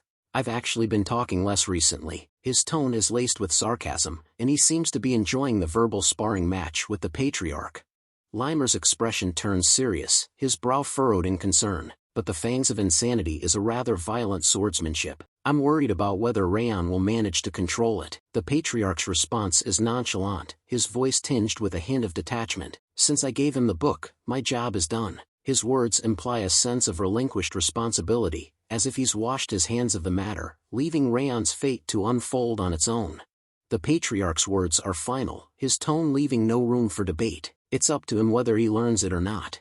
Meanwhile, Raon walks outside of the Patriarch's room and Wrath fly beside Raon, their eyes scanning the pages of the ancient book. Raon's gaze lingers on the intricate illustrations, his mind absorbing the complex technique. The fangs of insanity. His voice is barely above a whisper, his eyes gleaming with a mix of curiosity and trepidation as he contemplates the powerful and volatile swordsmanship. Limer's eyes sparkle with amusement as he begins to tease the patriarch once more. Despite your claims, you gave him an important piece of advice. It's a grandfather's love for his grandchild. His voice is laced with a hint of playful sarcasm, and he seems to be enjoying the opportunity to poke fun at the patriarch's attempts to maintain a detached demeanor. Limer's words strike a chord, and the patriarch's expression falters for a moment. The patriarch's demeanor changes in an instant, his eyes flashing with a hint of energy. He raises his hand, and a subtle yet powerful force erupts from his fingertips, binding Limer in place. It can't be helped. The patriarch's voice is calm, but firm, as he restrains Limer with his energy. Limer's eyes widen in surprise, his voice caught in his throat as he utters a startled, "Ha!" The patriarch's eyes narrow slightly as he approaches Limer, his voice taking on a hint of dry amusement. "Since you can still run your mouth, you must be fully healed from your previous battle's aftereffects." Limer's expression changes from surprise to alarm, and he raises his hands in a placating gesture. "Wait, calm down, my lord. I haven't fully recovered yet." His voice is tinged with a hint of desperation, and he seems to be trying to deflect the patriarch's attention, fearing that he might be in for a stern lecture or worse. The patriarch's eyes gleam with a hint of stern amusement as he declares, "Since you look like you've recovered somewhat, I'll teach you a lesson." With a swift motion, he raises one hand, and with the other, he grabs Limer's head, holding it in a firm grip. Limer's eyes widen in fear as he tries to apologize. "My lord, I apodash." But before he can finish, the patriarch's hand comes down, and a loud smack echoes through the palace halls. Limer's pain yelp rings out, "Agh!" The sound startles Raon and Wrath, who are walking nearby, and they exchange worried glances. The patriarch's stern expression remains unchanged as he continues to scold Limer. Sometimes later, inside Raon's room, Raon's eyes skim the pages of the ancient book once more, his brow furrowed in contemplation. He speaks to himself in a hushed tone. Is this swordsmanship really worth a silver tablet? His voice trails off, lost in thought as he weighs the value of the Fangs of Insanity technique. Raon's eyes widen, and his voice takes on a note of conviction. But this swordsmanship must be. He pauses, as if searching for the right words. Raon's eyes gleamed with a mix of fascination and reverence as he thought about the sword's technique. Fangs of Insanity, just like the name implies, it's an intuition sword's technique of the highest degree, Raon thought to himself, his mind racing with the possibilities. He envisioned the technique in action, relentlessly attacking its opponent with a frenzied intensity, poised to tear into their throat like the fangs of a savage beast. Raon's expression turned introspective, his eyes clouding over with a hint of self-awareness. He knew that mastering the Fangs of Insanity wouldn't be a matter of simply studying techniques or reading manuals. However, an intuition sword isn't learned by theory, Raon thought to himself, his mind acknowledging the harsh reality. It can only be mastered through battle experiences. He understood that the only way to truly wield the Fangs of Insanity was to immerse himself in the chaos of battle, to feel the rush of adrenaline and the weight of his opponent's attacks. It was a path that would require him to confront his own limits, to push himself to the edge of sanity and beyond. Raon's eyes gazed into the distance, his mind replaying memories of his intense training sessions. He recalled the countless hours he spent sparring against his fellow trainees. "That's why I kept sparring against the trainees in order to learn the Fangs of Insanity," Raon thought to himself, his mind reliving the exhaustion and the thrill of those battles. He remembered the relentless drive that pushed him to wield the sword without rest, day after day, until the day before the graduation exam. Raon's eyes blazed with intensity as he recalled the unyielding passion that drove him to push beyond his limits. His voice was low and resolute, his words dripping with conviction. More precisely, and more fiercely, "I didn't stop until I reached a higher realm." His voice took on a contemplative tone, as if he was reliving the moments that had defined his journey. By the time none of the trainees were in a condition to spar anymore, I finally got closer to understanding the meaning of the Fangs of Insanity, Raon reflected, his words dripping with a sense of hard-won insight. He paused, lost in thought, as the memories of his intense training sessions flooded back. Time had seemed to blur together, with each day blending into the next, until the night before the graduation exam. Inside Raon's room, Judiel's slender fingers moved with a gentle touch, carefully applying a soothing balm to Raon's bruises. Her eyes, filled with a mix of concern and affection, gazed up at Raon as she spoke in a soft, melodious voice. "You're getting bruised a lot more nowadays, Judiel observed, her brow furrowing slightly as she worked on patching up Raon's injuries. Judiel's expression turned stern, her eyes sparkling with a hint of reprimand as she continued to tend to Raon's bruises. "You've pushed yourself too hard, considering the graduation exam is tomorrow," Judiel chided, her voice laced with concern. "Man will be worried if she learns about your injuries." Raon's gaze remained steady, his eyes locked onto Judiel's as he replied in a calm, matter-of-fact tone. "Well, I did push myself because I've been sparring every day to learn the fangs of insanity," Raon explained, his words simple yet resolute, betraying the depth of his determination. Judiel's hands moved with a gentle precision, cleaning Raon's brushes with a soft bristled brush as she spoke in a teasing tone. "That's why you're getting treated by me," Judiel replied, a hint of a smile playing on her lips. Raon's expression remained calm, his eyes cast downward as he acknowledged Judiel's words with a quiet simplicity. "That's true," Raon replied, his voice low and even, a hint of gratitude underlying his tone. Raon's eyes locked onto Judiel's, his gaze serious as he spoke in a measured tone. "And Judiel, I have something to tell you before I leave." Judiel's hands paused in her task, her eyes lifting to meet Raon's. A hint of curiosity flickered across her face as she replied in a soft, formal tone. "I'm listening, young master." Raon's eyes closed, his voice taking on an introspective tone as he began to speak. "I was lying about feeding you the rage worm back then." Judiel's hands froze, her eyes widening in shock as she stared at Raon. Her face, normally a picture of calm composure, was now etched with surprise and a hint of confusion. She looked at Raon as if seeing him in a new light, her gaze searching for answers to the questions that were surely racing through her mind. Raon's eyes remained closed, his voice low and introspective as he continued to speak. "So you knew about it already, judging from your silence." The air was heavy with unspoken words, Judiel's silence speaking volumes about her awareness of the truth. Raon's statement hung in the air, a gentle prod that invited Judiel to confirm or deny her knowledge, but she remained still, her silence a palpable force in the room. Judiel's voice was soft and measured as she broke her silence. "I wasn't exactly sure, I just suspected it." Raon's eyes snapped open, his gaze locking onto Judiel's with a hint of surprise and curiosity. His voice rose slightly as he asked, "Suspected?"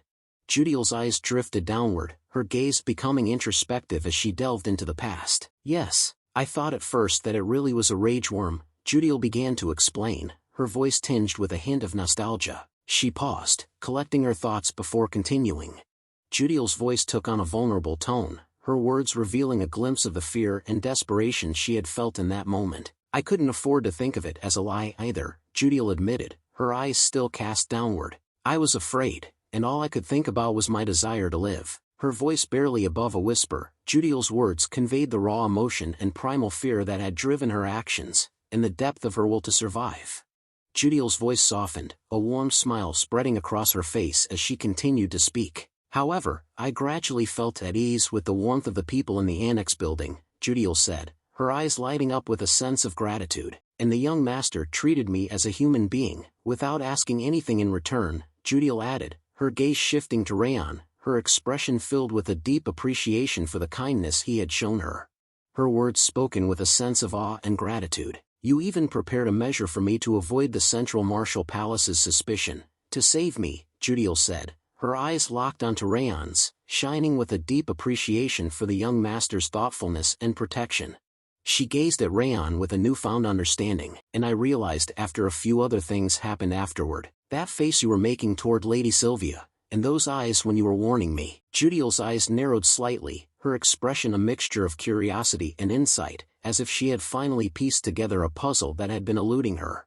Judiel's voice was barely above a whisper, her words spoken with a sense of wonder and realization. "You were just trying to protect this annex building," Judiel stated, her eyes locked onto Raon's, filled with a deep understanding and appreciation for the young master's selfless actions. "That's why I started to think that you might not have used a rage worm, but I wasn't sure about it, since it was just a suspicion." Judiel's expression shifted, her eyes narrowing slightly as she asked the question that had been lingering in her mind. "Why did you tell me?" Judiel asked, her voice tinged with a hint of curiosity and a touch of vulnerability, as if she was seeking to understand the motivations behind Raon's revelation. Judiel's eyes widened in surprise, her gaze snapping back to Raon's face as she processed his words. "Because you've changed, Judiel." Raon's statement hung in the air, his eyes locked onto hers with an intensity that made Judiel's heart skip a beat.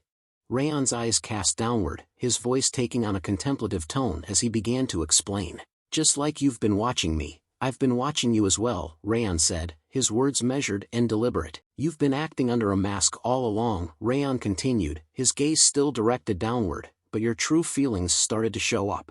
In the day when Raon came to the annex building and acted violently, you were truly willing to throw yourself forward to protect Mom and Helen, Raon said, his tone filled with a quiet understanding. He paused, the silence between them growing thicker. Raon's eyes lifted, his gaze meeting Judiel's as he nodded slightly. There was information about Haben Castle on my bed, Raon said, his voice low and gentle. You made this for me, right? He paused, his expression softening further. Thanks to you, this proven extremely helpful. Raon's voice was filled with genuine gratitude as he spoke up, his eyes locked onto Judiel's. Thank you, Judiel, Raon said, his words sincere and heartfelt. Judiel's eyes dropped, her face clouding over with a mix of emotions, guilt, shame, and regret. Judiel's voice cut through the silence, her words unexpected and intriguing. I have a younger brother, Judiel said, her eyes still cast downward, her voice barely above a whisper. Judiel's voice cracked with emotion, her eyes welling up with tears as she spoke, her face etched with a deep sadness. I don't know where he is, nor what he is doing, Judiel said, her words barely above a whisper, because we were separated when we were sold. Her shoulders slumped, her body language conveying the weight of her sorrow, as if the pain of being torn from her brother still lingered, a fresh wound that refused to heal. Judiel's eyes glazed over, her gaze drifting into the past as she recalled the promise that had been made to her. But because they said they'd allow me to see him one day, Judiel's voice was laced with a mix of longing and desperation, I had to obey their orders. Her face contorted in anguish as she bowed her head, her voice cracking with emotion. I'm sorry, young master, Judiel whispered, her words barely audible through her tears, as she apologized for secrets kept and loyalty tested. Raon's voice cut through Judiel's sobs, his words firm and resolute. I'll save him, Raon said, his eyes locked onto Judiel's, his gaze burning with determination. Judiel's tears paused, her body freezing in shock as she gazed up at Raon, her eyes wide with incredulity. She stared at him, her face wet with tears, her expression a mix of hope and disbelief, as if she dared not believe the promise he had just made.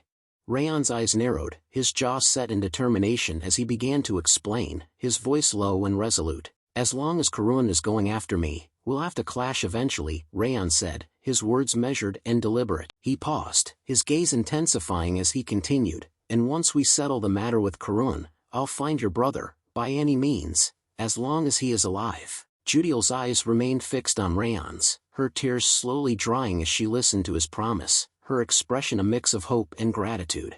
Judiel's voice was laced with curiosity, her eyes searching Raon's face for answers. I'd like to ask a question, Judiel said, her words hesitant, as if she was unsure of how Raon would react. Raon's expression changed, his eyebrows rising in surprise as he looked at Judiel, his gaze piercing. Judiel continued, her voice steady. Why did you tell me about the rage worm? What if I delivered the information about you to Sir Karun? Raon's eyes narrowed, his face unreadable, as if he was weighing his response, the air thick with anticipation.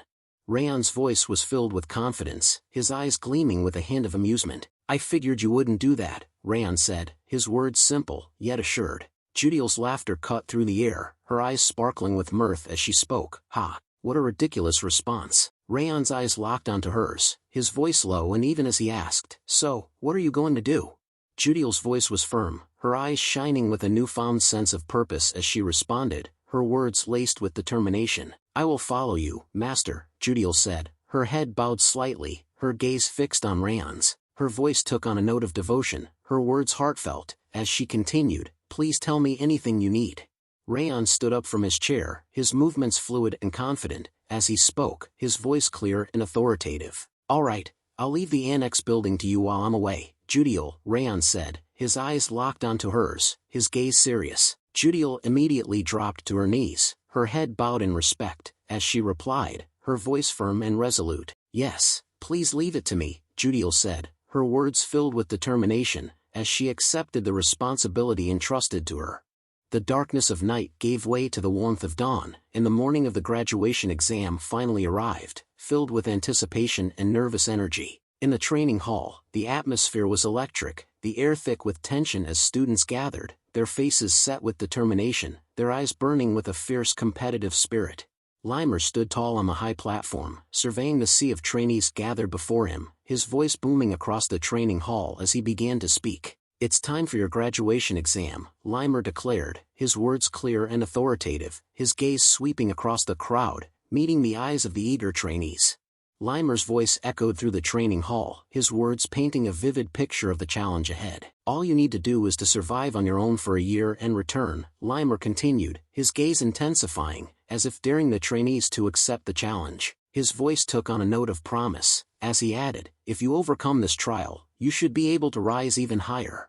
Limer's voice rang out once more, "Then it's time for the top trainee to say something." The room fell silent, all eyes turning to Raon, who stood tall, his expression calm and collected. Raon's gaze met Limer's, and for a moment, he thought to himself, "He always asks me to do something like this, even though it doesn't suit me."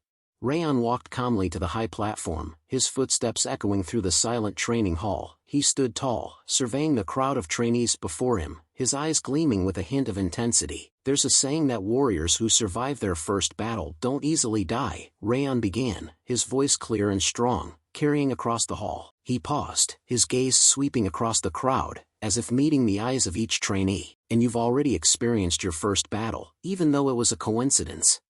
Trainees listened intently, their faces set with determination, as Raon's words painted a vivid picture of their shared experience. "Everyone managed to survive, and the mission was completed, in a situation that left you with no choice but to die," Raon said, his voice filled with conviction, as if the memory of their triumph still resonated deeply within him. The trainees' eyes shone with a fierce resolve, their jaws clenched in determination, as they absorbed Raon's words. Raon's gaze swept across the crowd, his eyes burning with intensity, as he continued, "That's why you aren't going to die, just like the saying. Get stronger and return, to be worthy of the 5th training ground's name." The training hall fell silent, the only sound the quiet murmur of resolve, as the trainees internalized Raon's words, their hearts filled with a newfound sense of purpose. The training hall erupted into a thunderous chant, as the trainees shouted in unison, their voices echoing off the walls. "Win and survive. Let's go," they bellowed, their fists raised high in the air, their faces set with determination and excitement. Limer's eyes crinkled at the corners as he gazed at Raon, a warm smile spreading across his face. As he looked at Raon's back, a thought flickered through his mind. "I knew from the beginning that you weren't an ordinary person." His gaze lingered on Raon, a hint of admiration and curiosity in his eyes. "But your skills weren't the only thing that were extraordinary," Limer thought to himself, his mind referencing the unique qualities that set Raon apart, qualities that went beyond mere physical prowess. Limer's thoughts continued to unfold, his eyes never leaving Raon's back, as he reflected on the young man's exceptional qualities. "A calm mind, unbefitting your age," Limer thought, impressed by Raon's uncommon composure and maturity. He paused, his gaze lingering on Raon, as he added, "A broad heart, capable of influencing the people around you.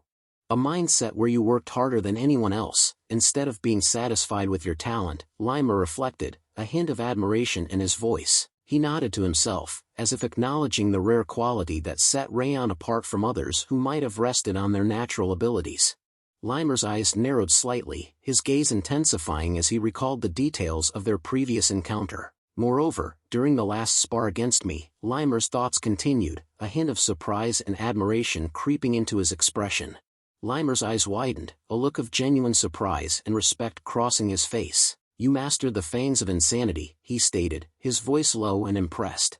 Limer's face lit up with a warm smile, his eyes sparkling with delight. In surprise and joy, he thought to himself, his mind overflowing with a sense of pride and wonder. He shook his head, chuckling inwardly, as he added, "You managed to surprise me once again. I spared my time to be your opponent because you've beaten up all the other trainees," he thought, a hint of dry amusement in his voice. His eyes lingered on the injury, a mixture of surprise and annoyance flickering across his face. "And this is the result," he thought, a touch of irony creeping into his tone, "injuring the instructor instead of being grateful." Limer's eyes narrowed, his gaze fixed on the injury as a hint of displeasure crossed his face. "How disrespectful," he thought, his voice low and even, but with a subtle edge of reprimand. The trainees gathered around Raon, their faces beaming with excitement and admiration. One of them, his voice filled with emotion, spoke up, "Come back alive, Raon." The others nodded in agreement, their eyes shining with a mix of concern and encouragement, as if willing Raon to return victorious and unscathed.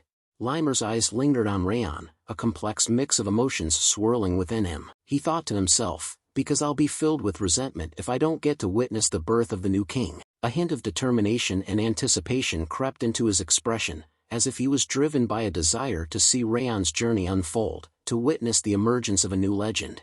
The group stood at attention, their faces set with determination and respect. Raon's voice rang out, "Salute the head instructor, everyone. Thank you for everything so far." In perfect synchrony, the group snapped into a crisp salute, their fists clenched and their eyes locked on Limer, who stood before them, a hint of a smile on his face. Limer's voice echoed through the air, his eyes gleaming with a mix of expectation and encouragement. "Yeah, I'll be waiting here," he said, his tone firm but reassuring. He paused, his gaze sweeping across the group, before adding, "So grow stronger, and return." As the group began to disperse, Ben's voice cut through the murmurs, his eyes locked intensely on Raon. "Raon Sieghart," he said, his tone firm and resolute. "I'll get stronger during this year with all my strength," Ben declared, his jaw set in determination. His gaze bored into Raon's, as if issuing a challenge, "So you should get stronger as well, so you won't disappoint me." With that, Ben turned and walked away, leaving Raon to ponder the weight of his words, the implicit promise of a rivalry that would drive them both to greater heights. Martha's voice followed Ben's departure, her eyes sparkling with a mix of determination and playfulness. "The same goes for me," she said, her tone firm but laced with a hint of warmth. "Don't die over," she warned, her expression turning serious for a moment. Martha's gaze locked onto Raon's, her voice taking on a slightly teasing tone. "I'm indebted to you. I'll find you and beat you up if you die."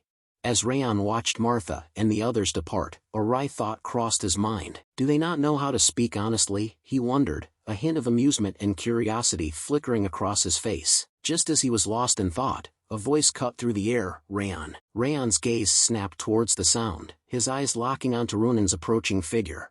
Runan approached Raon, a small, unassuming box held out in her hand. "Take this with you," Runan said, her expression serious, her eyes locked onto Raon's. Raon's eyes widened in surprise as he lifted the lid of the box, revealing the contents within. "This is beet ice cream," he exclaimed, his voice tinged with incredulity. He looked up at Runan, a hint of concern etched on his face. "Are you sure you should be giving these to me?" Runan's expression remained serene, a gentle smile playing on her lips. It's fine," she replied, her voice soft and reassuring. "I have a lot with me," she added, her eyes sparkling with amusement, as if it was no big deal to part with such a precious treat. Raon's face broke into a warm smile as he expressed his gratitude. "Thanks for the treat." Runan nodded slightly, her smile mirroring Raon's. I'm leaving now too." She turned to depart, but not before offering a parting wish. "Have a nice journey, Raon." With that, Runan walked away, leaving Raon to watch her go. As Runan disappeared from view, Raon turned around. As Raon turned, his eyes landed on Dorian, the green-haired boy sitting in fear nearby. Raon's expression turned resolute, and he spoke up. "We should get going, Dorian." "Why do I have to go to Haben Castle with him?" He trailed off, his words laced with anxiety and apprehension. As Raon walked, he reached out and grasped Dorian's bag, dragging the reluctant boy along with him. Dorian stumbled, struggling to keep up with Raon's long strides, his eyes fixed on the ground as he muttered under his breath. Raon, seemingly oblivious to Dorian's distress, spoke up in a casual tone. We have somewhere to visit beforehand." Dorian's eyes snapped up to Raon's face, a look of surprise and alarm written across his features. "Where are we going?" he asked, his voice laced with trepidation. Raon's gaze met Dorian's, a hint of a smile playing on his lips as he replied, "The merchant city, Cameluna. Let's get some equipment before the fight." His voice was filled with a sense of purpose, his words implying that their visit to Cameluna was a necessary step in preparing for the challenges that lay ahead. The sun beat down on the bustling streets of Cameluna's central market, casting a warm glow over the vibrant stalls and shops. Dorian and Raon navigated through the crowded alleys, weaving past merchants and traders hawking their wares. As they walked, they took in the sights and sounds of the market, the aroma of exotic spices, the clang of hammering on metal, and the hum of lively chatter. Dorian's eyes widened as he scanned the stalls, taking in the dazzling array of goods on display, from rare magical artifacts to finely crafted armor. Raon's eyes scanned the market stalls, his gaze lingering on the various goods on display. But as he walked, a hint of disappointment crept onto his face. There's lots of stuff around here, but what I need is nowhere to be found, he thought to himself, a note of frustration creeping into his mental voice. He paused for a moment, his eyes narrowing as he considered his options. A sly glint crept into his eye as he thought, I guess the real deal can only be found on the black market. Dorian's voice cut through Raon's thoughts, and he turned to face the younger boy, a hint of surprise on his face. Young master, what you're looking for isn't here, right? Dorian asked, his eyes locked onto Raon's. Raon's gaze narrowed slightly, as if he hadn't expected Dorian to notice his disappointment. Dorian continued, his voice steady, you've been just walking without stopping. Raon's expression remained neutral, but a flicker of interest danced in his eyes. Then, in a voice that was almost casual, Dorian asked, then are you going to head down? Raon's eyes widened in surprise, and his voice rose in incredulity as he asked, down? Do you know about Camelon's black market? Dorian's response was nonchalant, of course. Raon's surprise deepened, and he took a step closer to Dorian, his eyes narrowing as he asked, isn't this your first time coming here? How do you know about the black market's existence? Dorian's face lit up with a bright smile as he explained, I may not look the part, but I was raised in a commercial company. He proudly placed his hands on his chest, his eyes sparkling with confidence as he continued, I'm well versed in stuff like this. Raon's eyes widened in realization as memories of the past flooded his mind. He recalled the numerous times Dorian had provided him with top-notch equipment, and his eyes sparkled with understanding. Ah, that explains everything that's happened so far, Raon thought to himself. Raon's thoughts clicked into place as he realized that Dorian's merchant background explained his surprising knowledge and skills. I had an inkling, but I didn't think he was really from a family of merchants, a hint of amusement dancing in his eyes. He mentally noted that he wouldn't need to beat around the bush with Dorian, since the green-haired boy had openly acknowledged his background. With a decisive nod, Raon spoke up, his voice firm and resolute, all right, then let's head to the black market right now. As they walked towards the black market, Dorian suddenly turned to Raon with a curious expression, you can only enter the black market through a secret passageway. Do you know how to get to the black market, young master? Raon's confident stride faltered, and he came to a stop, his eyes widening in surprise, his gaze locked onto Dorian's, a hint of embarrassment flickering across his face. For a moment, Raon was taken aback, his usual composure ruffled by Dorian's unexpected question. He seemed to be scrambling to regain his footing, his eyes darting back and forth as if searching for an answer. Raon's eyes sparkled with recollection as he said, about that. I heard it from Instructor Limer. A faint image of Limer's pale face flashed in Raon's mind, and he could almost hear the instructor's voice asking, when did I? Dorian's expression turned thoughtful, and he nodded, ah, yes, that would explain it. I did hear there was a casino in the black market, the instructor would know the way. After a short while, Raon and Dorian arrived at the entrance of the black market, a nondescript door that blended seamlessly into the surrounding architecture. Raon adjusted his disguise, a sly grin spreading across his face as he said, then let's go inside. As they ventured deeper into the black market, Raon and Dorian navigated through a narrow, dimly lit corridor. The air was thick with the smell of smoke and exotic spices. Dorian's eyes darted back and forth, his senses on high alert. As they walked, his posture grew increasingly tense, his fists clenched at his sides. Raon, seemingly oblivious to Dorian's unease, led the way with a confident stride. He pushed aside a tattered curtain, revealing a large, ornate tent. Without hesitation, Raon slipped inside, disappearing into the shadows. Dorian hesitated for a moment, then, with a deep breath, he followed Raon into the tent. As they stepped into the tent, Dorian's eyes widened in awe, taking in the sights and sounds of the underground black market. The air was thick with the hum of haggling merchants, the clinking of glasses, and the distant thrum of music. The tent was a labyrinth of stalls and shadowy alcoves, with merchandise ranging from exotic spices and rare textiles to mysterious artifacts and forbidden knowledge. Dorian's gaze darted from one wonder to the next, his mind reeling with the sheer scale of the operation. He turned to Raon, his voice barely above a whisper, the black market is so huge. Dorian's eyes continued to widen as he took in the sights and sounds of the black market. He shook his head, still trying to process the sheer scale and organization of the underground market. I can't get used to it, he breathed, his voice full of wonder. What's more, it's even cleaner than the marketplace on the surface. As Dorian spoke, Raon's gaze swept their surroundings, his eyes scanning the stalls and the people milling about. He seemed to be searching for something. Raon's attention snapped back to Dorian, and he asked, his voice low and even, "Do they have what you're looking for?" Raon's eyes narrowed as he reached into his pocket and pulled out a sleek, leather-bound auction catalog. "I need to check the auction catalog to find out," Raon replied, his voice focused on the task at hand. As he scanned the pages, his eyes scanned the listings, searching for the item he was looking for. Dorian watched with interest, curious about what Raon was searching for. Raon's eyes locked onto a specific listing in the auction catalog, a small smile spreading across his face as he muttered to himself, "Found it, the black butterfly." He nodded to himself, his mind racing with the implications. "I knew it, it's being auctioned." Raon's gaze scanned the listing, his eyes narrowing as he took in the details. "The auction will be held in the evening today, and the bid starts at 10 gold coins.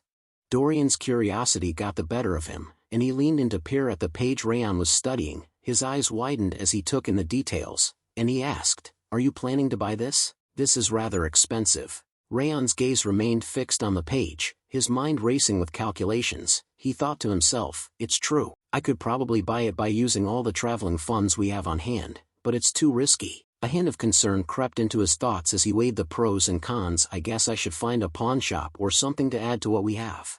Raon's eyes snapped back into focus, and he stood up, his movements swift and decisive. "Follow me, Dorian," he said, already striding away. Dorian's eyes widened in surprise, and he hurried to catch up. Where are you going, young master?" he asked, his voice tinged with curiosity. Raon didn't slow down, his gaze fixed on some point ahead. "To the pawn shop," he replied, his voice firm. "I'll need to sell some stuff that can be traded for money before the auction." 1 hour later, Dorian's curiosity got the better of him, and he asked, "Did you finish selling them, young master?" He glanced around, expecting to see Raon preparing to head to the auction house, but instead, he found Raon intently examining the various items on display. Dorian's brow furrowed in confusion. "But why are you checking things out instead of heading to the auction house right away?" he asked, his voice tinged with puzzlement. Raon's eyes scanned the shelves, his fingers trailing over the various items as he replied, "I'm trying to see if there's anything useful." As Raon continued to browse the shelves, his mind wandered to the task at hand. He thought to himself, "I'm browsing because we have some time left until the start of the auction." He nodded mentally, feeling a sense of relief wash over him. "Plus, I have some spare money for the auction now." However, as he scanned the items on display, his enthusiasm began to wane. He thought, "Even then, though, there's nothing good to buy." Raon's eyes sparkled with a hint of optimism as he thought to himself, "There are usually undervalued treasures lying around, waiting for the right buyer to come along." A faint smile played on his lips, but it quickly faded as he realized he wouldn't be finding any such treasures here. "What a shame," he murmured to himself. With a resigned sigh, Raon thought, "All right, well, we should head to the auction house now." As Raon turned to leave, his eyes scanned the surrounding area one last time, and that's when he saw it, a faint sparkle emanating from a small, unassuming box tucked away in a corner. Raon's footsteps faltered, and he paused, his gaze drawn to the box like a magnet. "That's..." he began, his voice trailing off as he took a step closer to the box, his curiosity piqued. Raon's eyes widened as he stared at the box, his mind racing with the implications. "That's the ring of the first head of Sieghart," he thought to himself, his voice barely above a whisper. He felt a shiver run down his spine as memories long buried surfaced. "I'm sure of it. I saw it in the memory that entered my head when I learned the Thousand Flames cultivation." Raon's eyes remained glued to the box, his mind reeling with the unexpected discovery. "I never expected to find it here," he thought, his voice barely above a whisper, as a mix of shock and excitement coursed through his veins. Raon's eyes sparkled with excitement as he carefully took the ring in his hand, feeling a strange energy emanating from it. He looked up at the shopkeeper and asked, "Mister, how much does this cost?" The shopkeeper's face broke into a wide smile, clearly pleased that Raon had taken an interest in the ring. "Ah, you have quite the eye," he said, his voice dripping with enthusiasm. "That ring can increase strength and clear the mind." The shopkeeper's eyes glinted with a hint of greed as he named his price. "Just give me 5 gold coins, in." Just as the shopkeeper was about to conclude the sale, Dorian's angry voice cut through the air, making everyone pause. 5 gold coins? Dorian shouted, his face reddening with indignation. "Who do you think you are, trying to rip us off?" He took a step forward, his eyes blazing with accusation. "It's clear that you bought it with silver coins," Dorian declared, his voice dripping with disdain. The shopkeeper's eyes widened in shock as he stared at Dorian, fear etched on his face. He took a step back, his hands trembling as he tried to compose himself. Dorian's voice rose to a thunderous level, his words punctuated by a resounding crash as he slammed his hand onto the table. "Listen to me," he bellowed, the force of his anger making the shopkeeper flinch. Dorian's words poured out like a torrent, his logic and reasoning leaving the shopkeeper stumbling to defend himself. "And another thing, the ring's appearance is subpar at best," Dorian continued, his voice dripping with disdain. "It's not even properly engraved, just some simple patterns and a smooth surface. And those cracks all over it? It's a wonder you can even tell if it's made of gold or brass." Dorian's gaze bore into the shopkeeper, his eyes blazing with indignation. "How could you possibly ask for 5 whole gold coins for this thing? No one would take it even if you tossed it in the trash." The shopkeeper's face turned a sickly shade of pale as he stared at Dorian, his eyes wide with worry. He seemed to be searching for an escape, a way to salvage the situation, but Dorian's words had left him reeling. The shopkeeper's eyes widened even further as Dorian's voice dropped to a menacing growl. 1 gold coin, Dorian spat, his words dripping with disdain. As the shopkeeper's eyes glazed over, his body swaying slightly, Dorian's intense gaze seemed to bore into his very soul. But after a moment, the shopkeeper's eyes snapped back into focus, and he stumbled backward, gasping for air. "You can take it," the shopkeeper stammered, his voice barely above a whisper, as he stared at Dorian with a mix of fear and respect. Dorian's face broke into a wide grin as he turned to Raon and gave him a triumphant thumbs up. Raon's eyes widened in surprise, and then a huge smile spread across his face. "Good job, Dorian," Raon exclaimed, his praise sincere and enthusiastic, as he clapped Dorian on the back. As Wrath's presence emerged from Raon's body, he gazed at Raon with an air of intrigue. "It's true that the ring seems to hold some secret to it," Wrath said, his voice low and mysterious. Raon's eyes sparkled with curiosity, but before he could respond, Wrath continued, "By the way, didn't he become a different person just now?" Raon chuckled, inward as he thought Dorian is great with negotiating, but he doesn't seem to have a sense for quality yet. Anyway, it was a great harvest. As Raon and Dorian began to walk away, a soft voice called out, "Wait a moment, did you already pay for that ring?" The voice belonged to a lady with short, brown hair, who was watching them with a hint of curiosity. Raon's eyes widened in surprise as he turned to face the lady, his gaze meeting hers. His eyes scanned the lady and her butler, taking in their refined attire and dignified demeanor. He nodded politely, his voice even and composed. "Yes, I did." The lady's eyes locked onto Raon's, her gaze piercing as she made her offer. "I'll give you 10 times whatever you paid for it, no matter how high I have to go. Sell it to me." Her voice was confident and persuasive, with a hint of desperation beneath the surface. She took a step closer, her eyes scanning Raon's attire, her expression a mixture of calculation and curiosity. "Judging by appearance, you're an adventurer in urgent need of some money. That should be enough." Dorian's eyes widened in shock as he blurted out, 10 times? He stared at the lady, his expression a mixture of incredulity and excitement. The shopkeeper, still looking pale from Dorian's earlier negotiation, chimed in, I bought it for 50 silver coins. Was it that valuable of an item?" His voice trembled with a mix of surprise and regret, as if he couldn't believe he had let the ring go for such a low price. Dorian's eyes sparkled with excitement as he turned to Raon, his voice filled with persuasion. "Let's sell it, young master. She wants to buy that cheap trinket at 10 times the price." Raon's gaze lingered on the lady, his expression thoughtful. He thought to himself, "This woman." Raon's eyes never left the lady's face as he closed the box containing the ring. His mind was racing with thoughts, and he mused to himself, "She knows how valuable this ring is." A hint of curiosity crept into his expression. He continued to think, analyzing the lady's words and actions, and from the way she spoke, she is implying that it's worth at least 100 gold coins.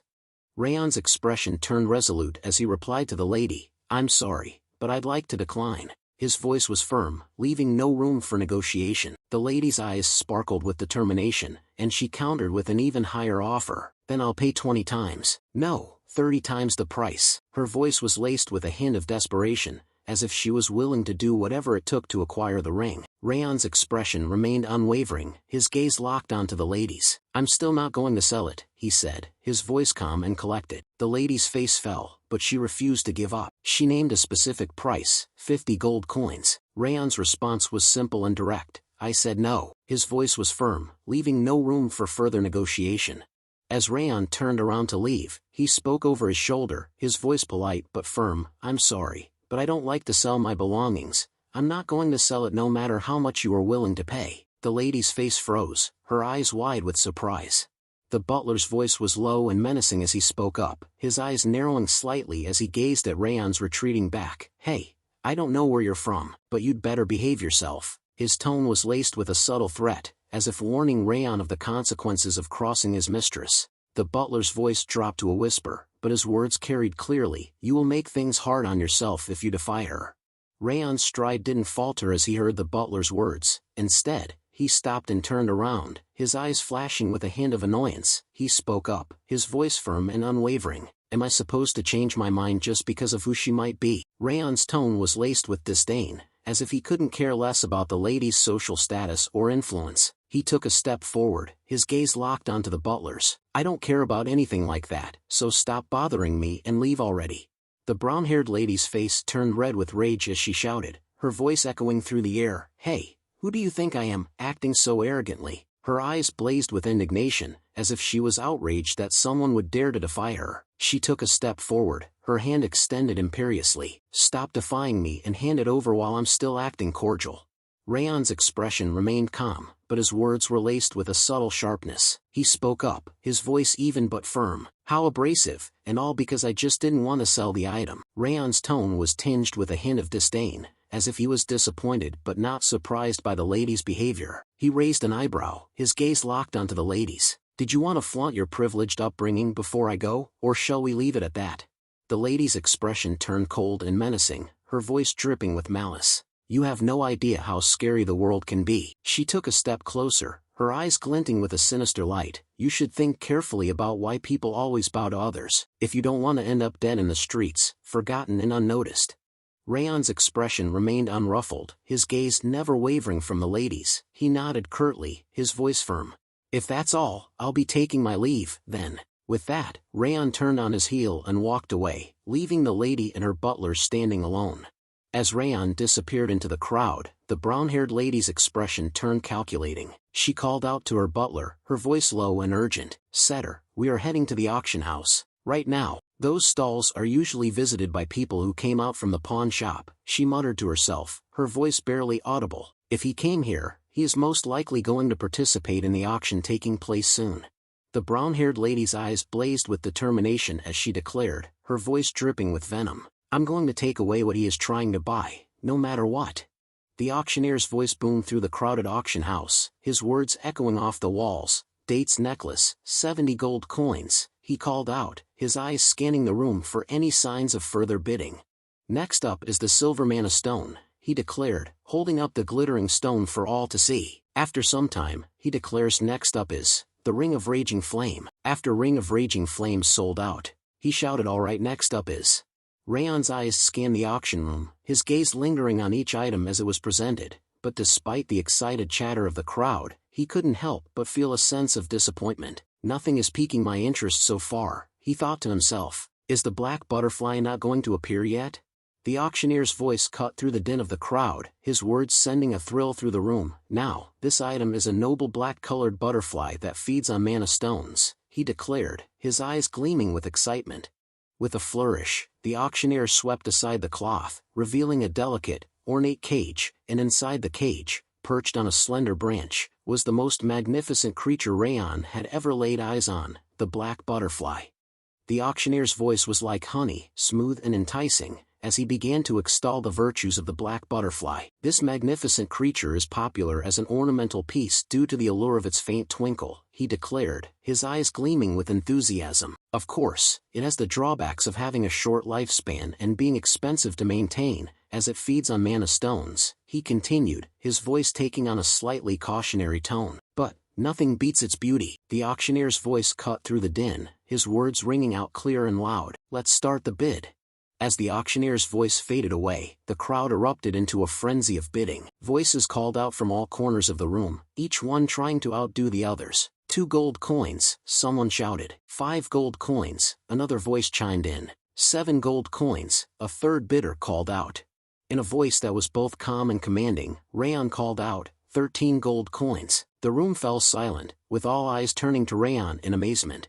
Raon felt a sense of confidence wash over him. He thought to himself, with the high price I've called, no one should bid for more. 13 gold coins should be too expensive for an ornamental butterfly, after all. The brown-haired lady's voice cut through the stillness, her words dropping like a bombshell. 50 gold coins. The auctioneer's eyes widened in astonishment, his voice trembling with excitement. 50. We have the highest price in history, he declared, his words echoing off the walls. The auctioneer's voice continued, I don't think anyone is going to bid higher. The words trailed off, leaving an uncomfortable silence in their wake. The auctioneer's voice boomed out once more, his words final and decisive. It's the winner. Her gaze was like a challenge, daring Raon to dispute the outcome. The brown-haired lady turned to her butler, Setter, and called out, let's leave. Setter's expression remained impassive as he replied, Are you only bidding on the black butterfly, milady? The lady's smile never wavered as she responded, Yeah, that man wasn't at all interested in other items. On top of that he bid on that butterfly for a higher price than normal. The brown-haired lady's gaze lingered on the black butterfly, now securely in her possession. A look of certainty crossed her face as she murmured to Setter, This is definitely what he was trying to buy. The brown-haired lady's expression turned dismissive, a hint of disdain creeping into her voice. I have no more business with that good-for-nothing. Dorian's voice was laced with concern and urgency as he spoke up, his eyes fixed on the departing figure of the brown-haired lady. She's that person from earlier. She isn't even trying to hide her malicious intent. He turned to Raon, his expression serious. What should we do, though? It will take some time for another black butterfly to appear in the auction. Raon's response was calm and collected, but it caught Dorian off guard. Dorian, don't worry about it. Go outside and get some attire for night travel. Dorian's eyes widened in surprise, and he took a step back, his voice laced with confusion. What? Raon's words were spoken in a low, matter-of-fact tone. I'm going to steal the butterfly that she's purchased. Dorian's eyes went wide with fear as he stared at Raon, his voice trembling. What? Why would you suddenly ask for night traveling outfits? As Raon moved to steal the black butterfly, he couldn't help but think back to his past life as an assassin. Each of the best assassins in the continent had their own characteristics, Raon thought to himself. Speed, smoothness, or sharpness were the advantages for some of them. But I was famous for being the stealthiest of them all. As he reached the destination, his eyes fixed on the black butterfly. With a deep breath, Raon melted into the darkness, hiding behind a nearby wall. As Raon watched the guards, his mind continued to wander back to his past life. He thought about the techniques that had made him a formidable assassin, and one method in particular came to mind. The key was the main footwork that I used in my previous life, the shadowless steps. Raon thought to himself, a hint of nostalgia in his mental voice. I thought I wouldn't really need to use it in this new life, because I'd learned the Supreme Harmony steps, but surprisingly, I have to use it. 10 minutes ago, Dorian appeared beside Raon, holding out a neatly folded bundle of dark clothing. Here's the night traveling outfit that you asked for, young master. Raon's eyes flicked towards Dorian, a hint of approval in his gaze. Good job, you managed to acquire a pretty decent one in such a short time. Did you figure out anything about that masked woman? He asked, his voice low and cautious. Raon's expression was neutral, but a hint of intrigue flickered in his eyes. Dorian's hand paused mid-scratch, his eyes darting towards Raon with a mixture of hesitation and trepidation. Actually, about that. Raon's eyes narrowed, his voice taking on a slightly sharper tone. What? Why are you hesitating? Dorian's voice trembled slightly as he spoke, his eyes wide with concern. Young master, I think we should stop. I heard from people around here that she's actually Princess Jaina, of the Balker Kingdom. Dorian's voice was laced with a mix of awe and trepidation as he continued to share what he knew. Her talent in magic has been exceptional since childhood, but on top of that, she possesses an outstanding ability to appraise magic items, making her especially favored by Balker's king. Dorian's voice was laced with a hint of resignation as he spoke. It's unfortunate, but we should give up this time and wait for the next. Raon chimes in, which implies, she is most likely the black market's VIP.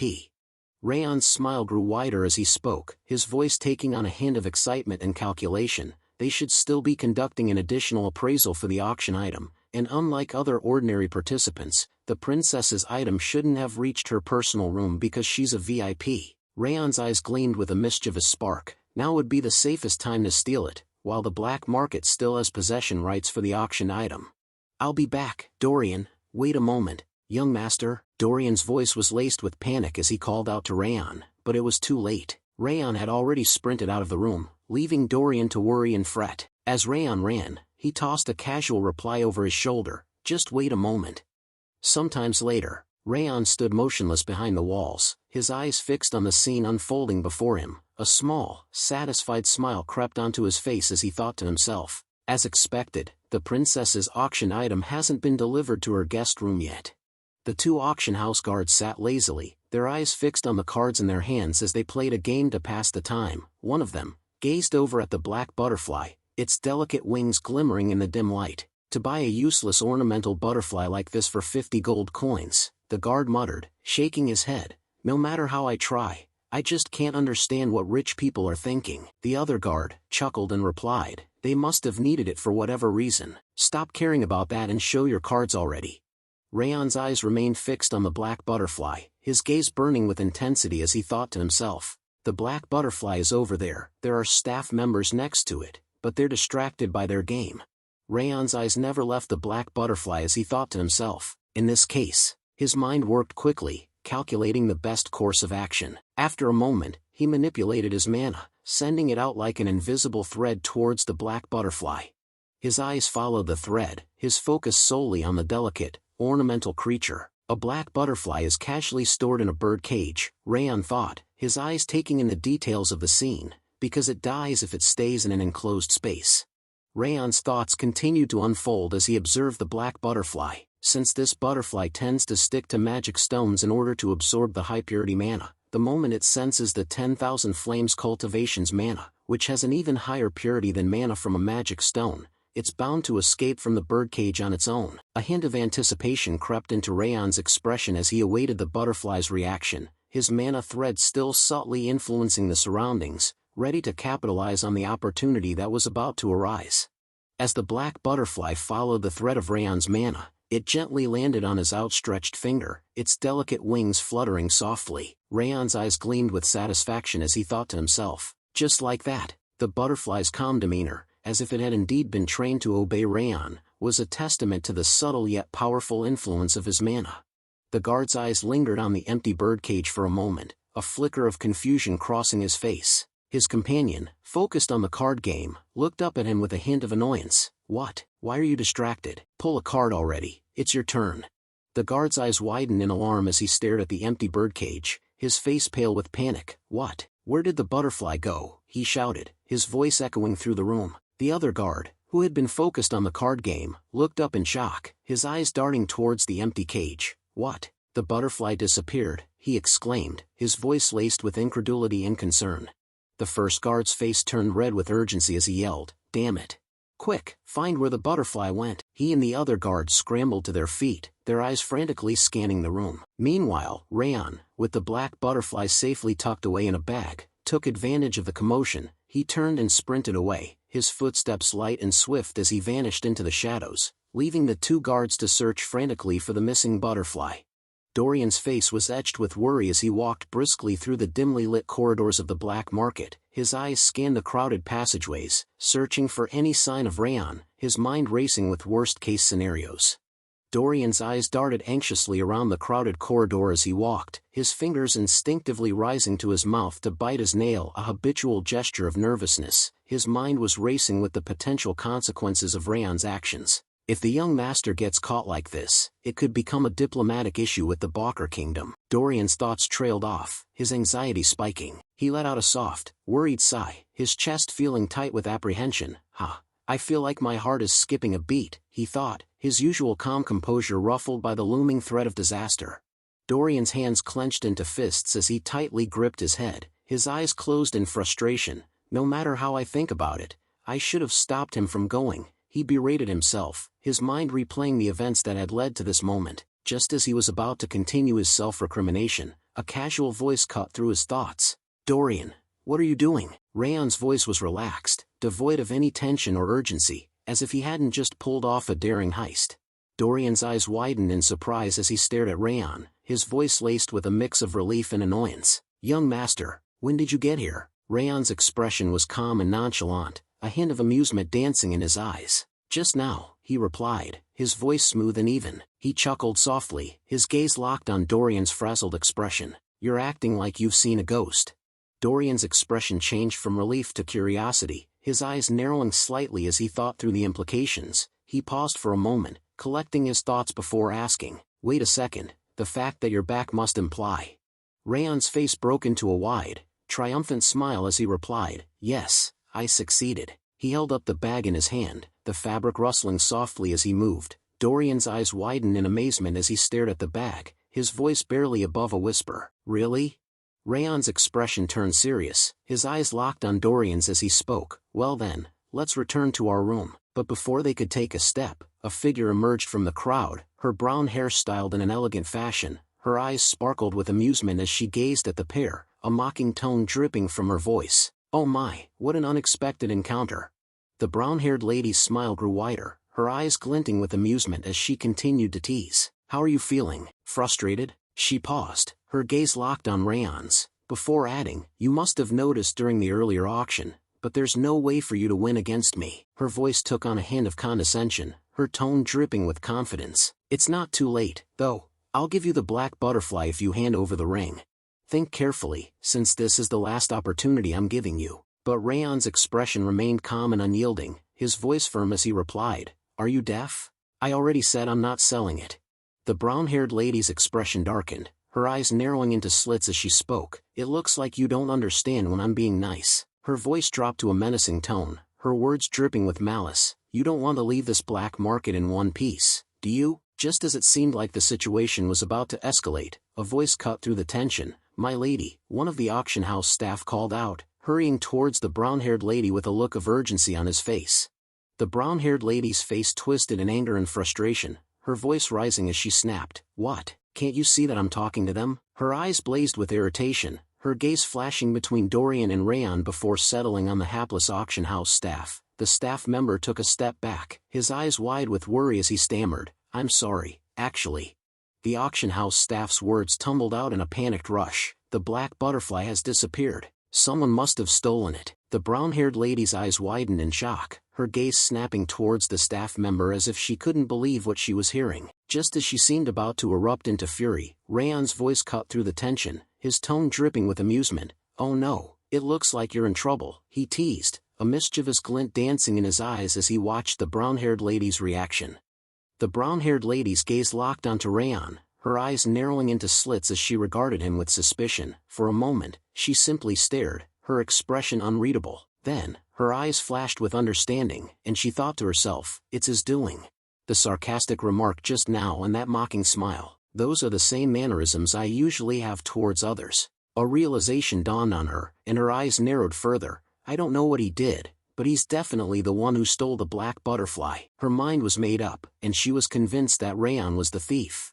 The brown-haired lady's voice dripped with venom as she spoke, her tone mocking and disdainful. "I thought you were just prideful, but you're just a wicked thief." Her eyes flashed with indignation, her gaze blazing with fury. "Do you even realize who I am?" she demanded, her words echoing through the air. Raon's expression remained calm and unyielding, his voice laced with a hint of amusement. "Do I even need to know that?" With a swift motion, the brown-haired lady removed her mask, revealing her striking features. Her eyes sparkled with a mix of anger and haughtiness as she declared, "I am Princess Jaina from the Balker Kingdom." Princess Jaina's face reddened with rage, her eyes blazing with indignation as she took a step closer to Raon. Her voice trembled with anger, her words dripping with venom. "How dare you show me that arrogant attitude?" Princess Jaina's eyes flashed with determination, her voice cold and menacing. "I'll make it so that you're unable to steal anything else from now on." As she spoke, the butler standing beside her subtly shifted his stance, his eyes locked onto Raon with a hint of warning. His hands, previously clasped behind his back, now hung loose at his sides, poised and ready for action. "Take care of him." With Princess Jaina's command still echoing in the air, the butler sprang into action. With a fluid motion, the butler rushed towards Raon, his eyes blazing with a fierce determination. His fists were clenched, his arms coiled and ready to strike, as he prepared to mete out punishment to the perceived thief. Raon's expression remained serene, his eyes glinting with a hint of amusement. With a slight, almost imperceptible smile, he spoke in a voice that was both calm and commanding. "Balker's princess or whatever." "So what?" Raon clenched his fist. The butler, charging forward with a fierce determination, was caught off guard by Raon's sudden counterattack. Raon's fist connected with a solid crunch, striking the butler squarely in the face. The butler's head snapped back, his eyes widening in shock and pain as he stumbled backward, clutching at his nose. A trickle of blood began to seep from his nostrils. Princess Jaina's face turned red with rage as she shouted at the top of her lungs, "What are you doing? Why can't you even defeat a trash mercenary like him?" Her voice echoed through the room, filled with disdain and disappointment. As Raon continued to exchange blows with the butler, a voice echoed through the corridor, halting the fight momentarily. "Wait a second, over there. Is that you, Raon?" The voice was loud and clear, carrying a hint of surprise and familiarity. Princess Jaina's gaze shifted away from the fight, her eyes scanning the corridor to locate the source of the voice. Her eyes widened in recognition, and she thought to herself, "That voice." As the speaker came into view, Princess Jaina's eyes widened in astonishment, her mind racing with the unexpected connection. Greer, she thought, her eyes locked onto the familiar figure of Prince Greer, the Prince of Owen Kingdom. Prince Greer, with his chiseled features and piercing blue eyes, flashed a charming smile as he took in the scene before him. His gaze shifted from Raon to Princess Jaina, and he exclaimed, "Oh, Jaina is also here." His eyes sparkled with curiosity as he turned to Jaina and Raon, asking, "Do you know each other?" Princess Jaina's voice was laced with concern as she asked Prince Greer, "Do you know this person?" Her eyes darted between Raon and the prince, her brow furrowed in worry. Prince Greer's smile broadened as he replied, "Of course I do." He chuckled, his eyes crinkling at the corners. "I told you before that there was a real swordsmanship genius in Sieghart, didn't I?" He paused for a moment, his gaze locked onto Raon. "That's him. Raon Sieghart." The prince's words were infused with a sense of pride and admiration, and Princess Jaina's eyes widened in surprise. As Prince Greer's words hung in the air, Princess Jaina's eyes clouded with concern, her mind racing with the implications. She thought to herself, "Sieghart, that's the faction under the destructive king of the north." Princess Jaina's eyes remained fixed on Raon, her mind racing with the possibilities. She thought to herself, "Now that I think about it, I heard that the destructive king of the north has the same blonde hair and red eyes." Her eyes widened as she made the connection. A shiver ran down her spine as she considered the implications. No way, is he actually part of that bloodline? Raon's eyes seemed to gleam with anger as he repeated the princess's earlier words, "A wicked thief?" In a panic, Princess Jaina stumbled over her words. "About that." She pauses. Raon's voice took on a slightly sharper edge as he spoke, his eyes glinting with a hint of warning. "I think I've endured enough, don't you think?" He paused, his gaze locked onto Princess Jaina's face. Then, his tone dripping with subtle menace, he continued, "Can I consider it as an accusation from Balker towards Sieghart?" Raon's eyes narrowed, his voice taking on a slightly menacing tone as he issued his ultimatum, "This is your last chance. Apologies now, and I'll overlook it as a mistake from a childish princess." Princess Jaina's face paled, her eyes wide with worry as she realized the gravity of the situation. Her voice trembled slightly as she spoke, her words tumbling out in a desperate bid to placate Raon. "I didn't know who you were." Raon's expression remained unyielding, his voice firm as he delivered his warning. "If you don't, I'm going to make an official protest to the Balker Kingdom, for you treating me like a thief, picking a fight with me, and all the rudeness so far." Princess Jaina's face reddened with frustration, her eyes flashing with anger. The tension in the air was palpable, but then, in a sudden and unexpected move, Princess Jaina's demeanor changed. She took a deep breath, and her shoulders sagged as she blew out a stream of air. Her voice was laced with humility as she spoke. "I'm sorry. I beg your pardon." As Princess Jaina's apology hung in the air, Raon's expression softened ever so slightly. He nodded curtly, his voice firm but measured as he spoke. "All right. I don't want to aggravate the issue either, so let's stop here." He turned to leave, but not before casting a parting glance at Princess Jaina. His eyes seemed to bore into her very soul as he added, "Watch how you behave in the future, you don't want to embarrass your kingdom." Princess Jaina's face burned with a mix of shame and anger as she watched Raon walk away.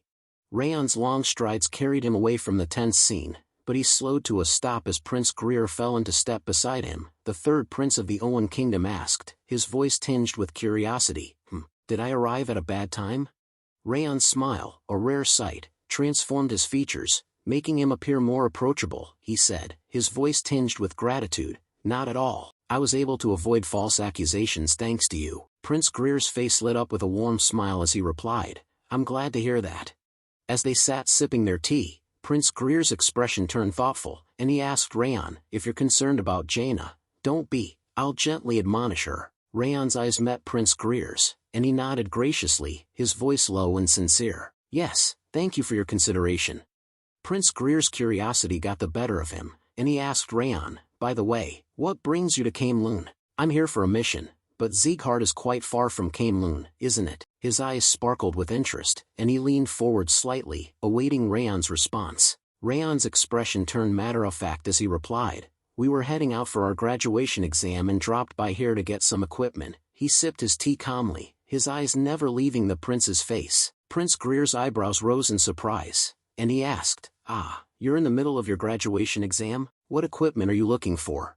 Raon's voice remained calm and composed as he replied, I'm looking for a sword. What I have right now isn't too bad, but I've been using it for too long. He set his teacup down, his eyes never leaving the prince's face. Prince Greer's expression turned thoughtful, and he nodded slowly. Then I'll introduce you to a nice shop. Prince Greer's eyes gazed off into the distance, his brow furrowed in thought. After a moment, he nodded to himself and turned back to Raon. There's a workshop on the corner of the Western Craft District of Camelun. It's a small shop, but the blacksmith is extremely skilled. He smiled wistfully, as if regretting his inability to accompany Raon. I want to introduce him to you personally, but I won't be able to go because of my mission. Raon's expression turned grateful, and he inclined his head in appreciation. I'm grateful enough for you telling me about it, he said, his voice sincere. With a fluid motion, Prince Greer stood up, his movements elegant and refined. He smiled warmly at Raon as he spoke. All right, I'm going to take my leave. I'll be looking forward to your visit to Owen. Raon's expression turned determined as he replied, yes, I'll do it after the graduation exam. He nodded firmly, as if committing himself to the promise. Prince Greer's face lit up with a warm smile as he said, I wish you good luck. As Prince Greer disappeared from view, Dorian let out a relieved sigh. We're saved. I didn't expect you to act so recklessly, young master. His voice was tinged with a mix of amusement and exasperation. Raon stood up, a hint of defensiveness in his tone as he replied, I'm telling you, I had a plan. It was lucky that Sir Greer ended up helping us, though.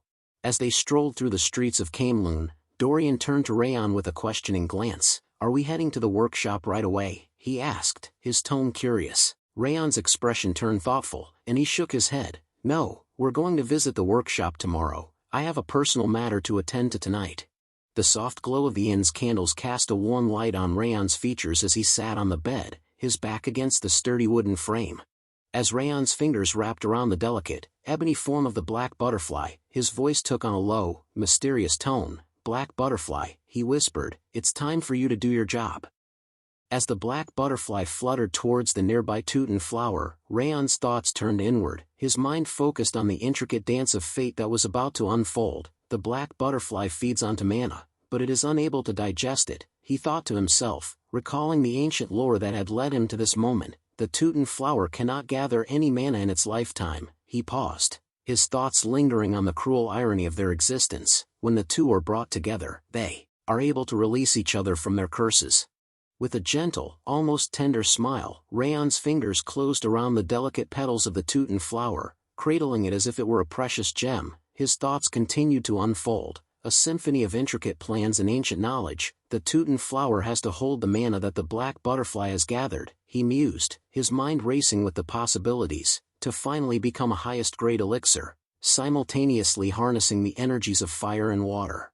The rarity of this knowledge was a testament to the secrecy surrounding the Teuton flower's true potential. Raon's own understanding of this obscure fact was a direct result of the ancient wisdom imparted by the 10,000 Flames cultivation, a testament to the profound impact it had on his perception of the world. Without hesitation, Raon's lips parted, and he consumed the flower in a single, swift motion. The delicate petals dissolved on his tongue, releasing the carefully balanced energies within. As the essence of the Teuton flower coursed through Raon's being, a sudden, ethereal chime echoed through his mind, signaling the arrival of a system notification. The words materialized before his inner eye, shimmering with an otherworldly glow. One strand of the curse of frost has disappeared, the notification read, its tone detached yet portentous. The durability of your energy center and mana circuits has increased, energy has increased significantly, willpower has increased significantly, all stats have increased. With a deliberate slowness, Raon's gaze shifted inward, and his status window unfolded before him like a shimmering veil. The first section displayed his identity, name, Raon Sieghart, followed by his title, Indomitable, which seemed to resonate with an aura of unyielding determination. His current state was listed as Curse of Frost, for strands. The traits section revealed a complex array of attributes, each one a testament to his growth and experiences. Wrath, Ring of Fire, 5 stars. 10,000 Flames Cultivation, 3 stars. Fire Resistance, 3 stars. Coldness of the Frost, 3 stars. Perception of the Snowflower, 3 stars. Water Resistant, 4 stars. Bleeding Curse, 1 star. Backstab, 1 star. And Iron Will, 1 star. As his gaze drifted to the stats section, the numbers sprang to life. Strength, 72. Agility, 73. Stamina, 66. Energy, 70. Perception, 79. And Wrath, 10. A subtle, enigmatic smile crept onto Raon's face as he beheld his status, his eyes gleaming with a deep satisfaction. The morning sunlight cast a warm glow on the streets as Raon's voice broke the gentle morning calm. "Let's set off to the workshop now, Dorian," he said, his tone crisp and purposeful. Dorian's gaze lingered on Raon, his eyes narrowing slightly as he took in the subtle yet unmistakable changes that had occurred overnight. A look of surprise and intrigue crossed his face as he thought to himself, how did this happen? He couldn't help but notice the noticeable increase in Raon's spirit and aura, which seemed to radiate a newfound sense of power and confidence. Dorian's mind began to whirl with questions, his thoughts racing with possibilities. What happened last night? He wondered, his curiosity piqued by the sudden and unexpected transformation in the young master. Dorian's eyes remained fixed on Raon, his expression a mixture of fascination and concern, as he struggled to understand the nature of this sudden change. Dorian's thoughts drifted further back in time, his mind retracing the moments that had led him to this point. He recalled the initial spark of curiosity that had drawn him to Raon, the way he had quietly focused on his training, undeterred by the scorn and disdain of those around him. The whispers and mocking gazes of the household, including those from the direct line, had seemed to label Raon as the shame of the house. Yet, despite this, he had persisted, his dedication to his craft unwavering. As Dorian's thoughts continued, he realized that his interest in Raon had evolved into something more profound. But what I realized after I got closer to the young master. As Dorian's memories of Raon's intense training resurfaced, a subtle smile crept onto his face. He thought to himself, was that he is befitting the name Sieghart, more than anyone else in the 5th training ground. That's why, even though we are scattered now, we of the 5th training ground decided to follow Raon. As Dorian's gaze followed Raon's retreating figure, his thoughts turned to the potential benefits of his household. He mused to himself, if I can borrow the young master's strength, it should be possible to solve that problem from my house. However, Dorian's train of thought was interrupted by a hint of hesitation, as he acknowledged the uncertainty that lay ahead. However, that's not why I'm following the young master. Come back to your senses, Dorian. Dorian's thoughts were snapped back into focus as Raon's voice called out to him, Dorian. Raon's eyes narrowed slightly as he watched Dorian lagging behind. What are you doing over there? Raon's gaze never wavered, his eyes fixed intently on Dorian. We need to leave immediately after getting the sword from the workshop, he said, his tone firm but controlled. With a hint of impatience, Raon added, follow me already, we have a long way to go. A warm smile spread across Dorian's face as he thought to himself, yes, I should focus on getting stronger while following the young master. The decision seemed to bring him a sense of clarity and purpose, and he felt a renewed sense of determination wash over him. With a surge of enthusiasm and confidence, Dorian's face lit up with a bright smile as he thought to himself, because everything will be fine as long as I'm with him. His feet seemed to move of their own accord, and before he knew it, he was running towards Raon with a newfound sense of purpose. Yes, I'm coming, Dorian called out, his voice filled with excitement and eagerness. As they strolled towards the blacksmith shop, Raon's gaze drifted to Dorian's posture, his eyes narrowing slightly in assessment. And I'm going to fix your posture with the star-connecting sword, until we reach Haben Castle. It looked like there's a lot to fix. The comment was made with a straight face, but a hint of amusement danced in Raon's eyes. Dorian, however, seemed unfazed by the prospect of correction. A gentle smile spread across his face, and he replied, it'll be fine, right? As they arrived at the blacksmith shop, the sound of clanging metal and the smell of hot iron filled the air. Raon stepped forward, his eyes scanning the workspace until they landed on the blacksmith. With a polite smile, he approached the craftsman and said, excuse me, I'm here at Sir Greer's recommendation. As the blacksmith worked on the sword, his hands moving with a practiced ease, and asked, his voice laced with curiosity, "Are you talking about Owen's third prince?" Raon's gaze remained fixed on the blacksmith, his eyes studying the man's skilled hands as they worked on the sword. Raon's response was measured, his voice calm and deliberate. "Indeed," Raon said, his words carrying a sense of confirmation, "I decided to come because I judged that I could trust this shop with Prince Greer's recommendation."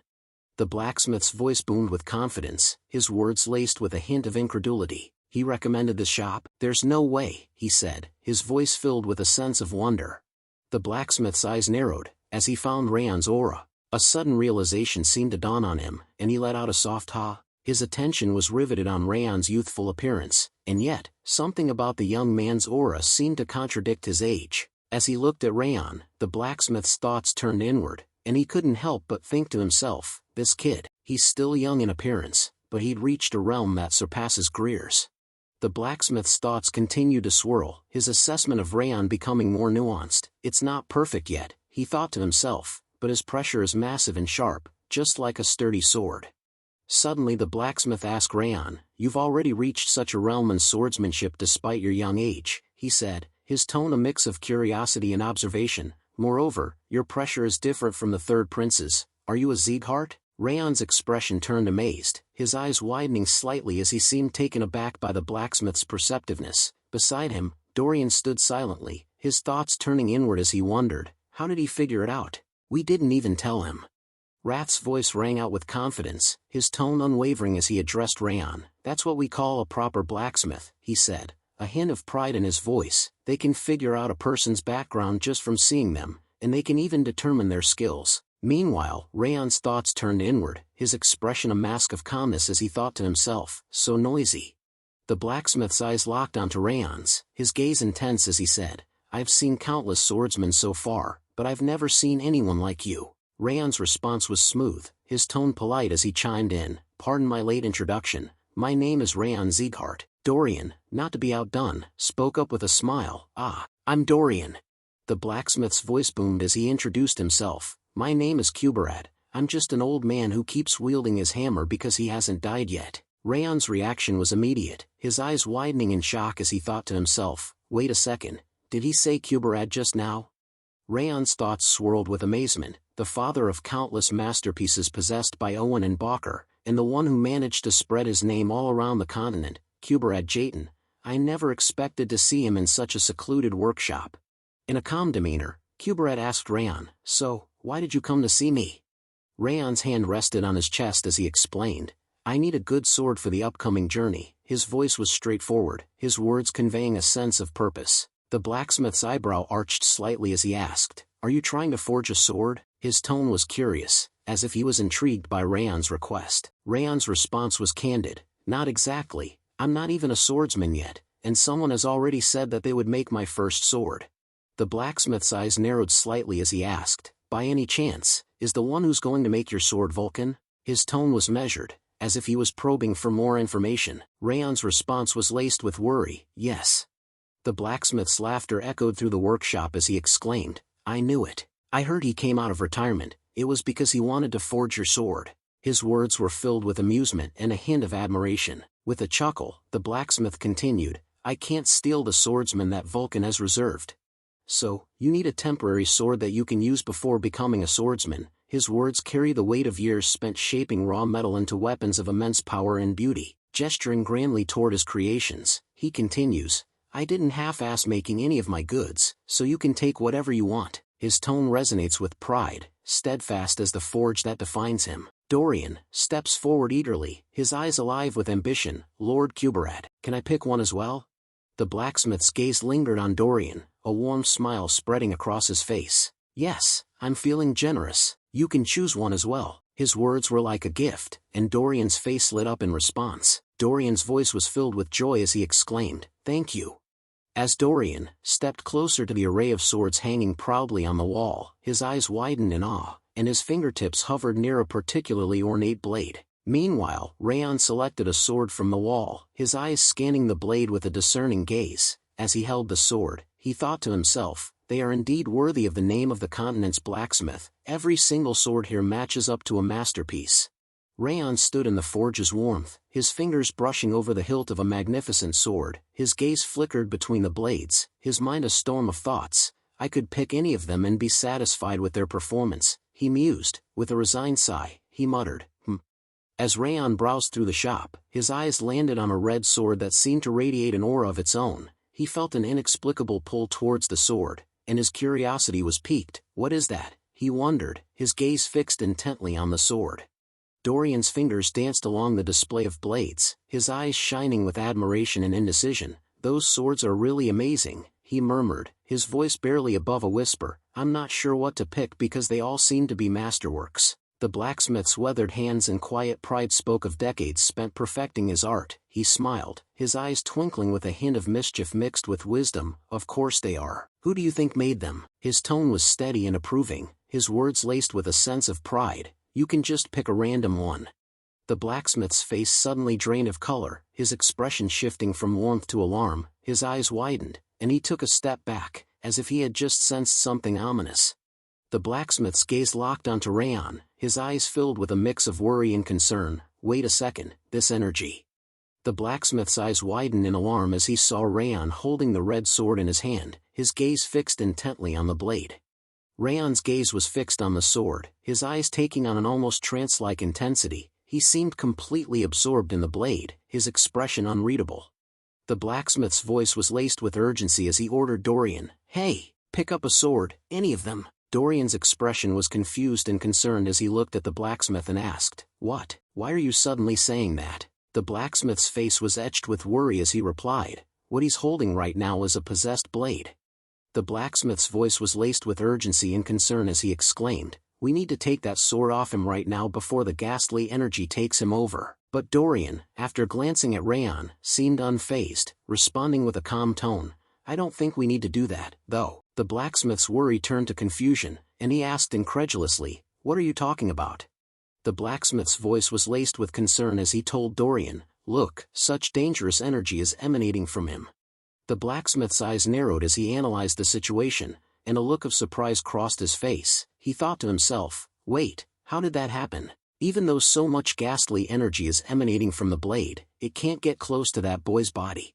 Meanwhile, in Raon's mind, a dark presence stirred, its voice like thunder, You lowly vermin. The words echoed with malevolent intent, as if the entity within Raon was awakening, its wrath and power surging forth.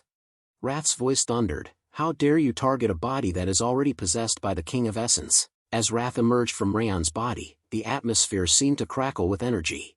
Raon's gaze remained fixed on the sword, his eyes burning with an intense, almost supernatural focus. His expression was unreadable, but his connection to the sword seemed to be growing stronger by the moment. Wrath flew near the red sword, its presence radiating intense energy. Know your place. Wrath thundered, How dare you try to devour him? I'm going to freeze you and shatter you into pieces. Just as Wrath was about to unleash its power, Raon's voice cut through the tension, Stop it. Wrath's voice was laced with indignation and anger. Why would you stop me when this thing tried to lay its hands on the King of Essence's belongings? Do you even realize that you would have been devoured by the dagger's ghastly energy without the King of Essence? Raon's calm demeanor was a stark contrast to Wrath's fury. I'm not your possession, he said, his voice steady and firm, and I wouldn't be devoured by a blade like this even without you. Lord Kuberad approached Raon with concern etched on his face. Hey, are you all right? He asked, his voice filled with worry. Raon reassured him with a calm reply. I'm fine, Lord Kuberad. His gaze returned to the dagger, and he asked, Rather than that, this dagger doesn't seem to be an ordinary weapon. What is this? Lord Kuberad's expression turned grave, and he hesitated before responding, as if unsure how much to reveal about the dagger's true nature. It's a failure, he said finally. I don't know if you heard me, but as I said earlier, it's a possessed blade. He began to explain the story. There was a small village in the south called Siren. Lord Kuberad's voice took on a nostalgic and melancholic tone as he continued. They revered a sacred tree called Othello. It was a peaceful village where delicate and virtuous people relied on each other. Lord Kuberad's voice was filled with sorrow and outrage as he recounted the tragic events. But one day, the white blood religion attacked Siren. Their fanatics killed half of the villagers, and the other half were supposedly kidnapped, as the white blood religion does. His words dripped with disdain for the fanatics and their brutal methods. In the end, not a single survivor could be found in Siren. I heard about the disaster in Siren after that. I took a branch from Othello to forge this dagger, in an attempt to pray for the repose of the victims' souls. His voice was laced with regret and sorrow, but it was a mistake. Lord Kuberad's voice was filled with regret and sorrow as he continued. The moment the dagger was completed, the white blade and hilt turned red, and the resentment of the village's people gathered into the sword, contrary to my intentions.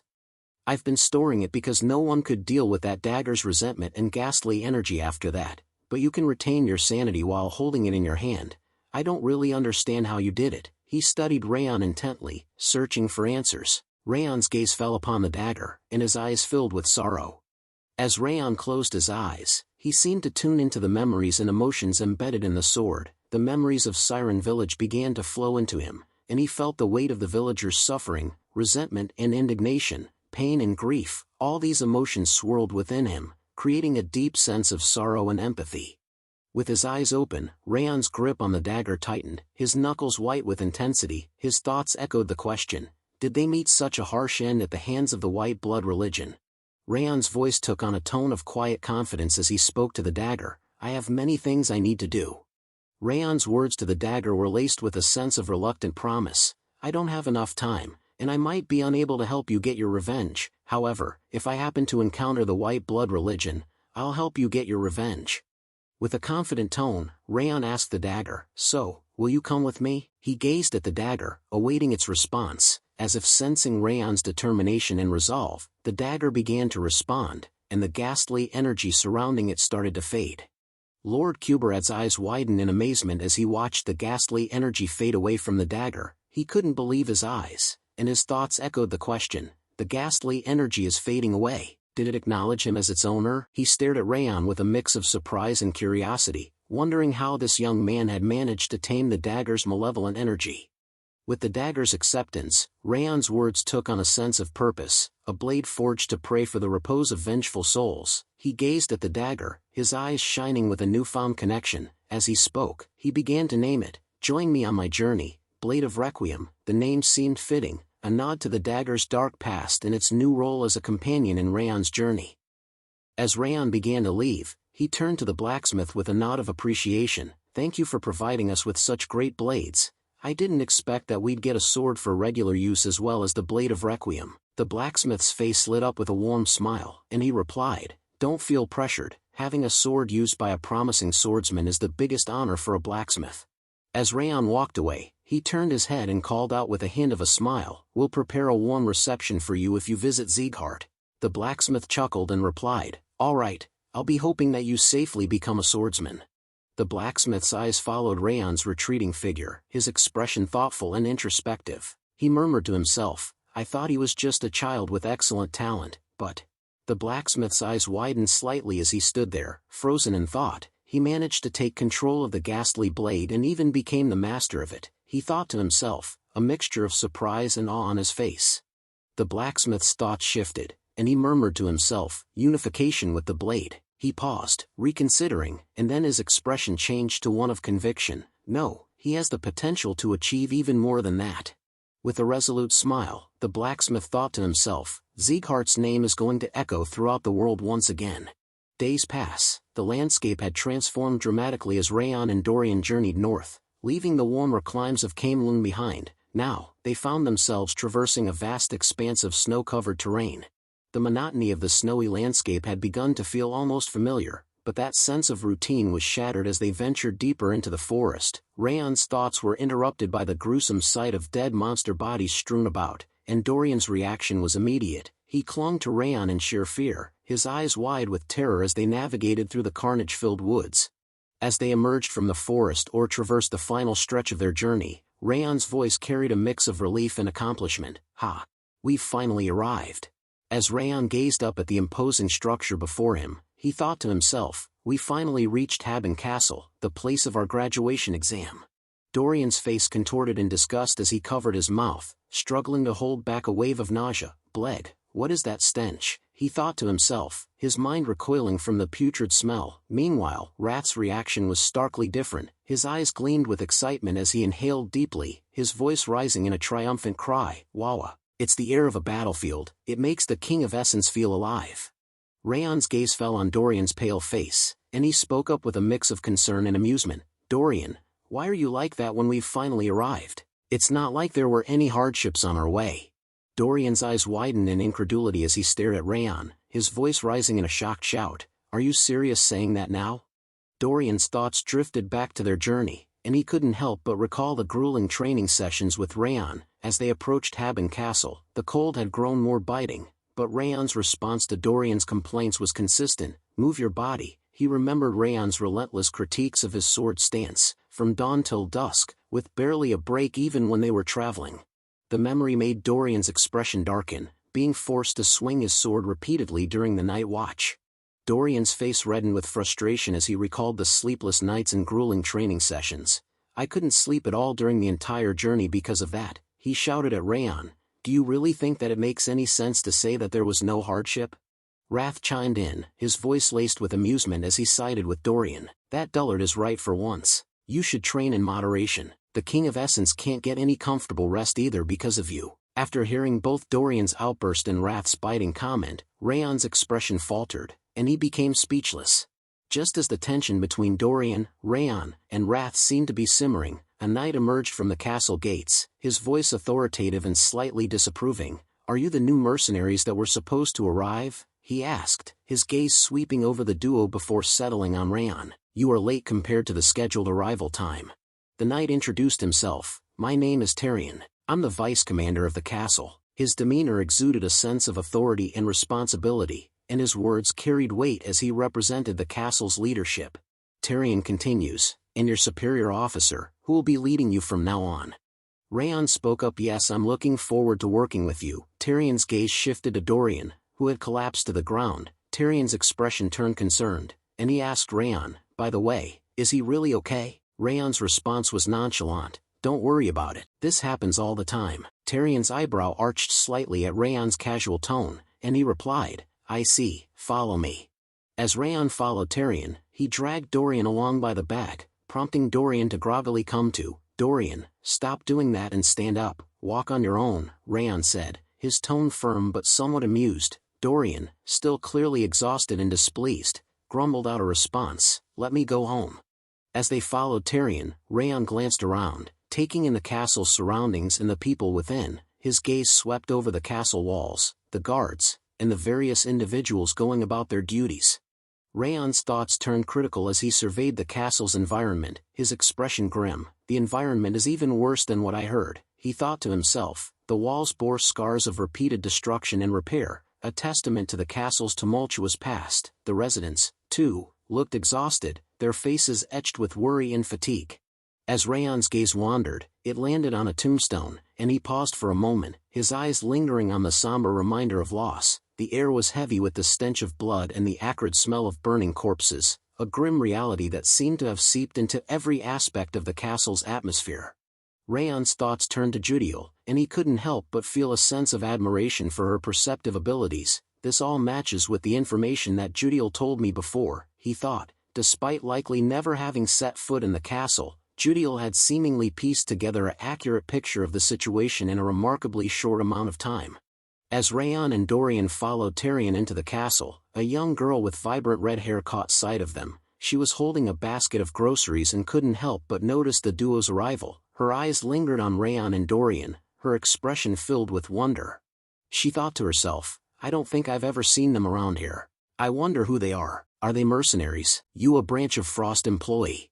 Yua's gaze was interrupted as she turned to face the old man, who had spoken up from nearby. What are you doing over there, Yua? Let's go prepare to open the shop, he said, his voice warm and familiar. Yua's expression changed to a bright smile as she replied, Ah, I'm coming, grandfather. As Yua walked away with her grandfather, Raon turned his head back to catch a glimpse of her.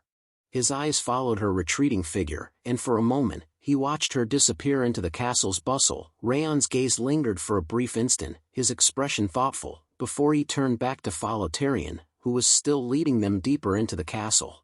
As they reached their destination, Tyrion knocked on the door and announced, Commander, I'm entering. I've brought the previously mentioned mercenaries. I mean, the trainees of Sieghart. With that, he pushed open the door and led Raon and Dorian into the room. Commander's voice was deep and authoritative as he spoke. "Welcome, you are the trainees from Sieghart." He introduced himself with a nod, his eyes never leaving Raon and Dorian. "I'm the commander of the castle, Milan Britain." Raon's eyes widened slightly in surprise, and he thought to himself, so he knew that we're from Sieghart. As he looked at the commander, he thought, and that man is the famous Milan Britain. Raon's thoughts continued to flow as he regarded Commander Britain. He's called the Giant of the North, and he's the protector who has been defending Haben Castle for over 20 years. Rath's voice echoed in Raon's mind. He is a proper general, one the King of Essence hasn't seen in a while. Raon's eyes widened in surprise as he mentally asked Rath, "You also feel it?" Rath's response was immediate. "Indeed, only generals who have stood their ground for dozens of years have that look in their eyes." Commander Milan's voice was firm as he spoke. "The people in this room are the only people who know about your identities. Your status will be kept secret from the others." Commander Milan's words hung in the air. "I'm also aware of the reason why Limer dispatched you here. He must have been hoping for you to gain lots of experience." As the commander's words sank in, Raon and Dorian exchanged a shocked glance. Commander Milan Britain's voice took on a grave tone as he continued, "However, there will be no training or education here. There won't be any kind instructors or warm meals and beds. All that exists here are endless battles and cold winds that seep into your bones." His eyes bore into Raon and Dorian, his gaze intense. "You should turn back now if you're looking for a comfortable life." Just as it seemed like Dorian was about to take the commander's offer to leave, Raon swiftly intervened, his hand grasping Dorian's arm in a firm but restraining grip. Dorian's words were cut off mid-sentence as Raon's voice took over, steady and resolute. "We came here to get stronger, we'll accept any battlefield or situation." A hint of a smile played on Commander Milan's lips as he spoke. "I like your attitude, at least. I'll be watching how long your attitude is going to last." Commander Milan's voice continued, "Your rank is going to be that of a soldier from now on. Start from the lowest rank." Raon and Dorian stood silently, their faces set in determined expressions as they absorbed every word the commander said. Commander Milan Britain called out to one of his subordinates, "Charles, these two will be added to the 3rd scouting party." Charles responded with a crisp, "Understood." Milan's instructions continued, "Let them do all kinds of jobs, from the chores to battles." His gaze swept over Raon and Dorian, his expression unyielding. "Guide them to their lodgings for now." Charles nodded at Commander Milan Britain before turning to Raon and Dorian. "We'll be taking our leave," he said, his tone firm but polite. With a gesture, he indicated for them to follow him. "Follow me, you two." Raon and Dorian fell into step behind Charles, their eyes scanning their surroundings as they walked out of the commander's presence. As they left, the room fell silent. Tyrion and Commander Milan Britain stood there, their gazes fixed on the departing figures of Raon and Dorian. Tyrion's sudden statement hung in the air. "I don't like them." Commander Milan Britain's eyebrow arched in surprise as he turned to Tyrion, asking, "What don't you like?" Tyrion's voice carried a note of disapproval as he shared his assessment with Commander Milan Britain. "As you saw, that Dorian fellow was limp because of fear. The other one, Raon, was too relaxed as if he's here to play around." Tyrion's tone turned critical. "Rather than be of any help, they're just going to cause trouble." Tyrion's disapproval deepened, his voice laced with skepticism. Moreover, Raon was even wearing a flower bracelet around his wrist. "I can't see him as a warrior at all." His gaze locked onto Milan's, his eyes conveying a sense of concern. "It's not too late to make them leave." Commander Milan Britain's voice cut through the air, his tone firm but measured. "I understand what you are saying, but you shouldn't judge people by their appearance." Milan's voice carried a hint of conviction. "They passed all of Sieghart's training, which is notorious for its difficulty. Before they came here, they aren't as naive as they look." Commander Milan Britain's expression remained firm, his voice calm and authoritative. "It won't be too late to decide after observing their behavior, so just watch them for now." His words were a clear directive, leaving Tyrion no room for argument. Tyrion's response was laced with a hint of guilt. "Understood." Commander Milan Britain's brow furrowed in puzzlement as he continued, "Rather than that, I don't understand why they asked me to send them information about those two every 2 weeks. Tyrion's eyes lit up with curiosity, and he asked, "Was that in the letter sent by head instructor Lemmer?" Commander Milan Britain's response was straightforward. "No, the letter was sent from Sieghart's Lord's Manor." Tyrion's eyes widened in shock and surprise as he repeated, "The Lord's Manor?" Tyrion's voice was laced with a mix of awe and trepidation as he continued, "That means did the Northern Conqueror personally make that request?" Commander Milan Britain's nod confirmed Tyrion's suspicion. "Yes, Milan's expression turned serious. He asked me to tell him everything about what they did and how they acted. His tone conveyed a sense of unease. This is my first time getting a request like this. Milan's words hung in the air, heavy with implication, as he added, he even asked me to describe it in detail. Milan's expression deepened into a frown, his voice laced with confusion. I don't understand what the Northern Conqueror is thinking. Raon's eyes widened in surprise as he took in the newly decorated room. Dorian, you. He paused, his gaze scanning the space, before focusing on Dorian with a questioning expression. When did you decorate the room so much? Dorian's face lit up with a warm smile as he pointed towards the room. I did it while you went to the restroom, young master. Raon's eyes scanned the room, and his expression turned thoughtful as he recalled the space's previous state. To himself, he thought, I'm pretty sure this was a gloomy room until a moment ago. Raon's hand grasped the golden curtain, and he turned to Dorian with a questioning expression. Where did you even get those from? And what's this golden curtain? Dorian's face lit up with joy as he replied. I prepared them in advance in the bag. Raon's eyes widened in surprise. Don't tell me you bought them in different colors. Dorian's playful smile grew wider as he replied. Of course I did. They're necessities. Red, yellow, green. Just tell me what you prefer. Dorian's enthusiasm continued. Do you need anything else? Raon's eyes widened in shock as he thought to himself, what the hell is that bag? The man's sudden entrance caught Raon and Dorian off guard, and they turned to him in unison, their expressions a mix of surprise and curiosity. The man's question, recruits, have you finished unpacking your luggage? Raiden's introduction was brief and to the point. My name is Raiden, the leader of the 3rd Scouting Party, which you've been assigned to. His gaze swept over Raon and Dorian, his expression serious. It must be hectic since you've only just arrived, but get ready to head out.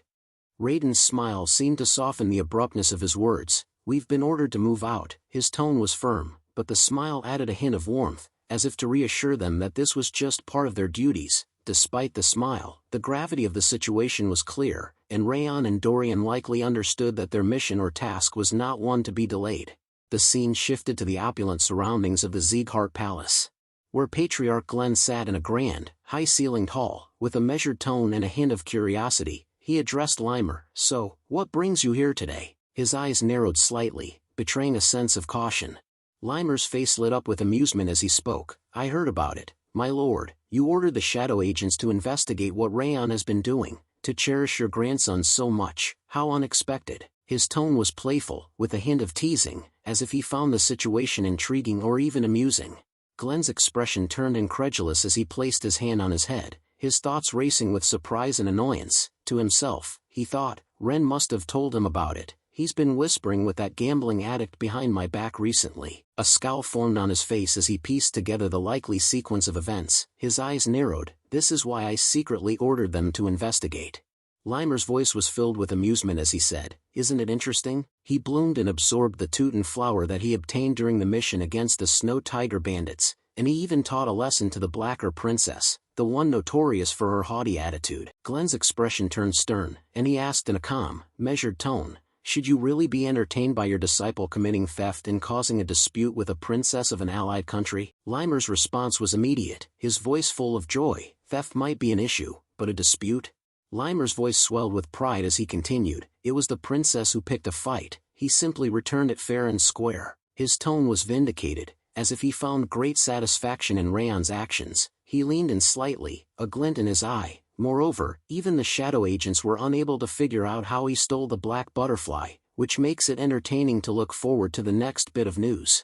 Glenn's expression was firm, his voice resolute. I'm sorry, but it's not going to happen. I already ordered the shadow agents to retreat. The Patriarch's words were like a splash of cold water, and Limer's eyes widened in shock and surprise. What? He asked, his voice tinged with incredulity. But why? His eyes locked onto Glenn's, searching for answers, as if trying to read between the lines to understand the sudden change in plans.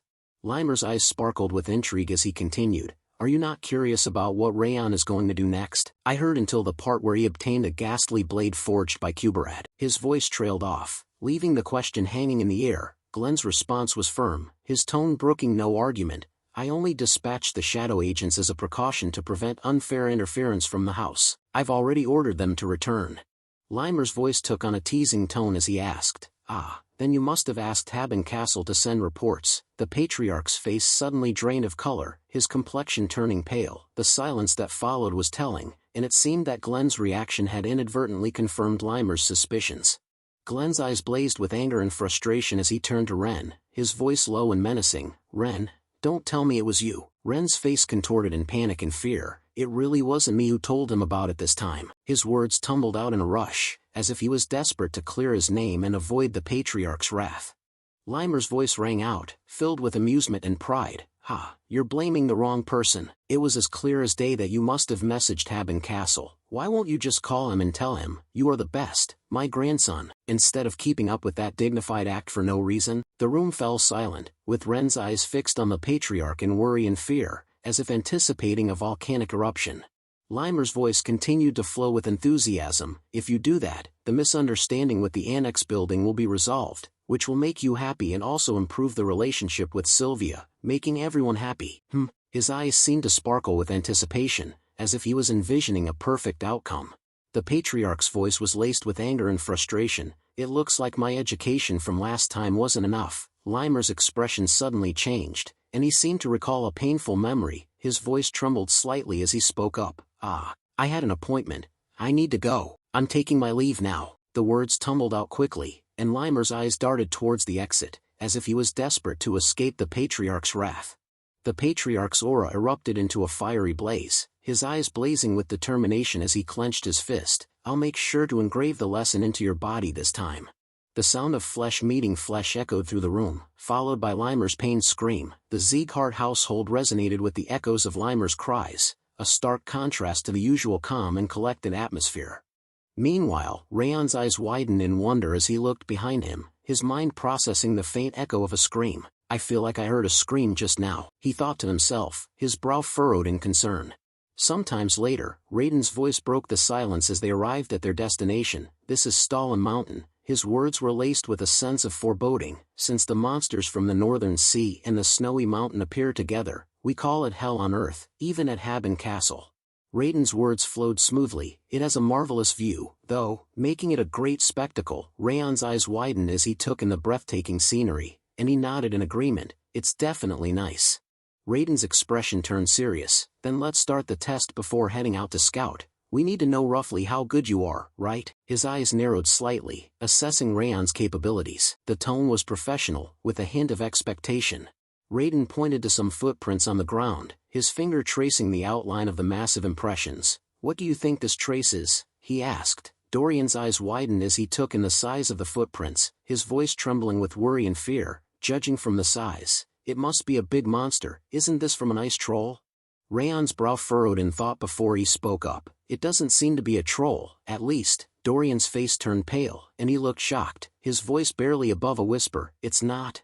Raon's explanation flowed smoothly. "A troll's footprints are similar to a human's, and they're bigger and deeper than this. Moreover, these footprints belong to an animal that walks on 4 feet. He paused for a moment, his eyes studying the tracks before concluding. "That implies that these footprints were made by a Kerry mountain goat." Raiden's gaze turned to Raon, his expression a mix of surprise and admiration. He thought to himself, did he really get it right immediately? Raiden's eyes lingered on Raon, assessing his abilities and wondering if this newcomer might be more capable than he initially thought. Raiden's eyes narrowed slightly as he asked Raon, "Then can you tell when those footprints were made?" Raon paused for a moment, his mind processing the details of the tracks. After a brief moment of thought, he replied, "Considering the fact that the ground under the footprint isn't that hard, they were likely made less than half a day ago. We should be able to catch it if we head west." Raiden pointed to the claw mark on the tree, his finger tracing the gash in the bark. "Then what does this look like to you?" he asked. Raon's eyes scanned the mark, examining it carefully before responding. "This was made by a dire wolf." His voice was confident, and his gaze lingered on the mark, as if he was ensuring his assessment was correct. Raon's fingers brushed against the claw mark as he continued. "Dire wolves mark their territories by leaving traces on boulders or trees with their strong, thick claws." His eyes seemed to cloud for a moment, and his voice took on a slightly somber tone. "However, this one must have died already." Raiden's face lit up with surprise and amazement as he asked, "How did you figure that out?" Raon's calm demeanor was a stark contrast to Raiden's astonishment, and he replied, "Dire wolves periodically return to the same place. This trace is old, implying that it's most likely dead already. Raiden's gaze lingered on Raon, his mind racing with amazement. This kid, what's wrong with him, he thought to himself. How can he read all of that so smoothly? Raiden's thoughts wandered back to past experiences with new recruits in the Haben scouting party. He recalled how they had to undergo a unique form of hazing, one that didn't involve physical punishment or verbal abuse. Instead, seasoned scouts would offer provocative advice, poking holes in the idea that book knowledge was enough to survive in the wilderness. They'd emphasize the unforgiving nature of the environment and the limitations of theoretical knowledge. Raiden's gaze lingered on Raon's calm and confident demeanor, and he couldn't help but think, how does he already know these things? As he considered the upcoming hazing, Raiden realized that his usual approach might not have the desired effect on Raon. The hazing won't work like this. Raiden's eyes locked onto Dorian, and a bold idea seemed to form in his mind. Dorian, sensing Raiden's gaze, felt a surge of worry, his expression turning cautious as he wondered what Raiden was thinking. Raiden's sudden shout pierced the air as he brandished a small branch, his eyes fixed intently on Dorian. Hey, you, tell me what kind of trace this is. Dorian's eyes widened in surprise, and he stuttered, why am I getting dragged into this? The unexpected turn of events left Dorian bewildered, and he exchanged a glance with Raon, who seemed unfazed by Raiden's outburst. Raiden's grip tightened around Dorian's head, his eyes blazing with a mix of amusement and challenge. You little punk, you don't even know this, he taunted. Dorian's eyes darted to Raon, his face contorted in fear as he screamed, young master, please save me. Meanwhile, Raon seemed entirely unbothered by the commotion, walking away with a calm demeanor as he thought to himself, let's ignore Dorian and scout the surrounding area in the meantime. As Raon walked, his thoughts turned to utilizing the perception of the snowflower to gather information about their surroundings. If I use the perception of the snowflower, I should be able to figure out what's around here. Suddenly, a ghastly energy emanated from his sword. As Raon's hand grasped the hilt of the sword at his hip, he thought to himself, the blade of Requiem is scouting on its own and is telling me the results through ghastly energy. Raon's thoughts drifted back to previous experiences with the blade of Requiem. Now that I think about it, the same thing happened on the way here, he recalled. It gathered the high-purity energy from the monsters I've defeated and kept sending it to me. I even gained a trait related to ghastly energy thanks to that. A sense of appreciation dawned on Raon's face as he realized the sword's intentions. It's trying to help me by any means possible, he thought, a hint of admiration in his mental tone. How praiseworthy. Wrath burst forth from behind Raon, his voice booming as he shouted, you bastard, what are you doing right now? Raon's eyes widened in surprise as he turned to face Wrath. Its expression was twisted in disapproval, his words laced with a mix of anger and concern. The perception of the snowflower is clearly better. As the Kings of Essence's technique, Wrath continued. Why are you using the ability of a cursed creature like that?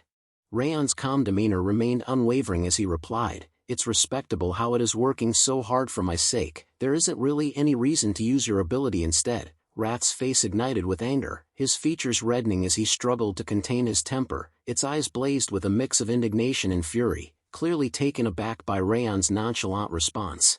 Wrath circled around Raon, his movements agitated as he explained, the perception of the snowflower is just a glimpse of the Kings of Essence's power. The perception of the snowflower is clearly better than that parasite's ghastly energy. Raon's expression remained calm, his voice neutral as he asked, how am I supposed to know if it's better or not? Wrath's face turned red with rage as he shouted, obviously, because the King of Essence is the greatest demon king in Devilldom. Raon's expression remained nonchalant, and he walked away, simply replying, yeah, sure. His casual tone and dismissal of Wrath's outburst only seemed to fuel its anger, who stood there, fuming at Raon's lack of reaction. Wrath's frustration boiled over as he ground his teeth, his voice laced with indignation, ugh, how dare you ignore the King of Essence? What arrogance! Raon's expression remained calm, but his words shifted the focus to Wrath's ability. More importantly, it's your ability, someone who is continuously looking for an opportunity to take over my body. Who knows what kind of side effects it's going to have? Wrath's anger seemed to deflate, replaced by an uncomfortable silence as he became speechless. Wrath began to explain, his tone measured, you don't need to worry about such a thing. The technique that King of Essence is about to teach you uses the coldness in your body. Raon's feet seemed to freeze in place, and he suddenly stopped and turned, his eyes wide with amazement as he looked at Wrath. Wrath flew over Raon's head, his movements swift and agitated. As he continued, the King of Essence will personally teach you how to use the coldness which is incomparable better than an evil trick like that. Raon's face turned pale as he gazed at Wrath, his thoughts racing with a mixture of surprise and calculation. This is an unexpected gain, he thought to himself, his mind whirling with the implications of Wrath's words.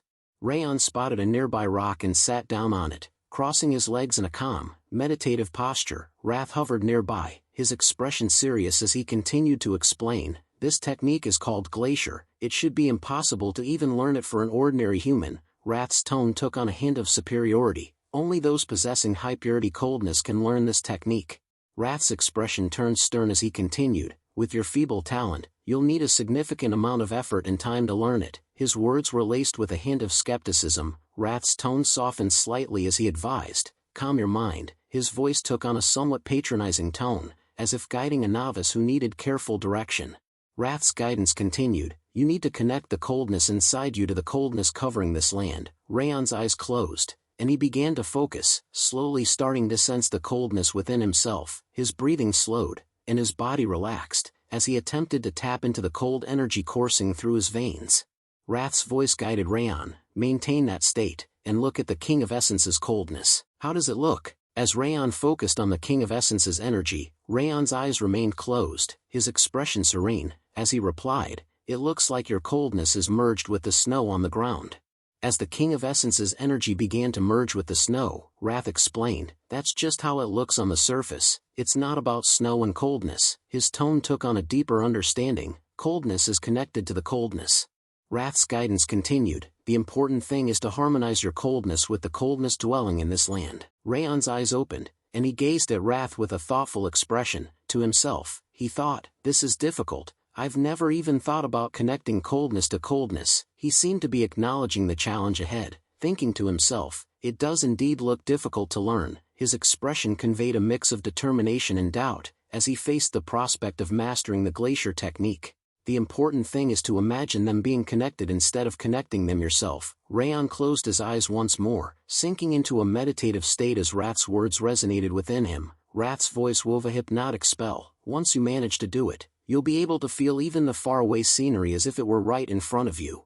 All of the coldness on this land will serve as your eyes, ears, and skin. As Raon focused, his senses began to blur, and he started to feel a sense of unity with his surroundings. He began to fall into his surroundings as one, his consciousness merging with the cold energy that permeated the land.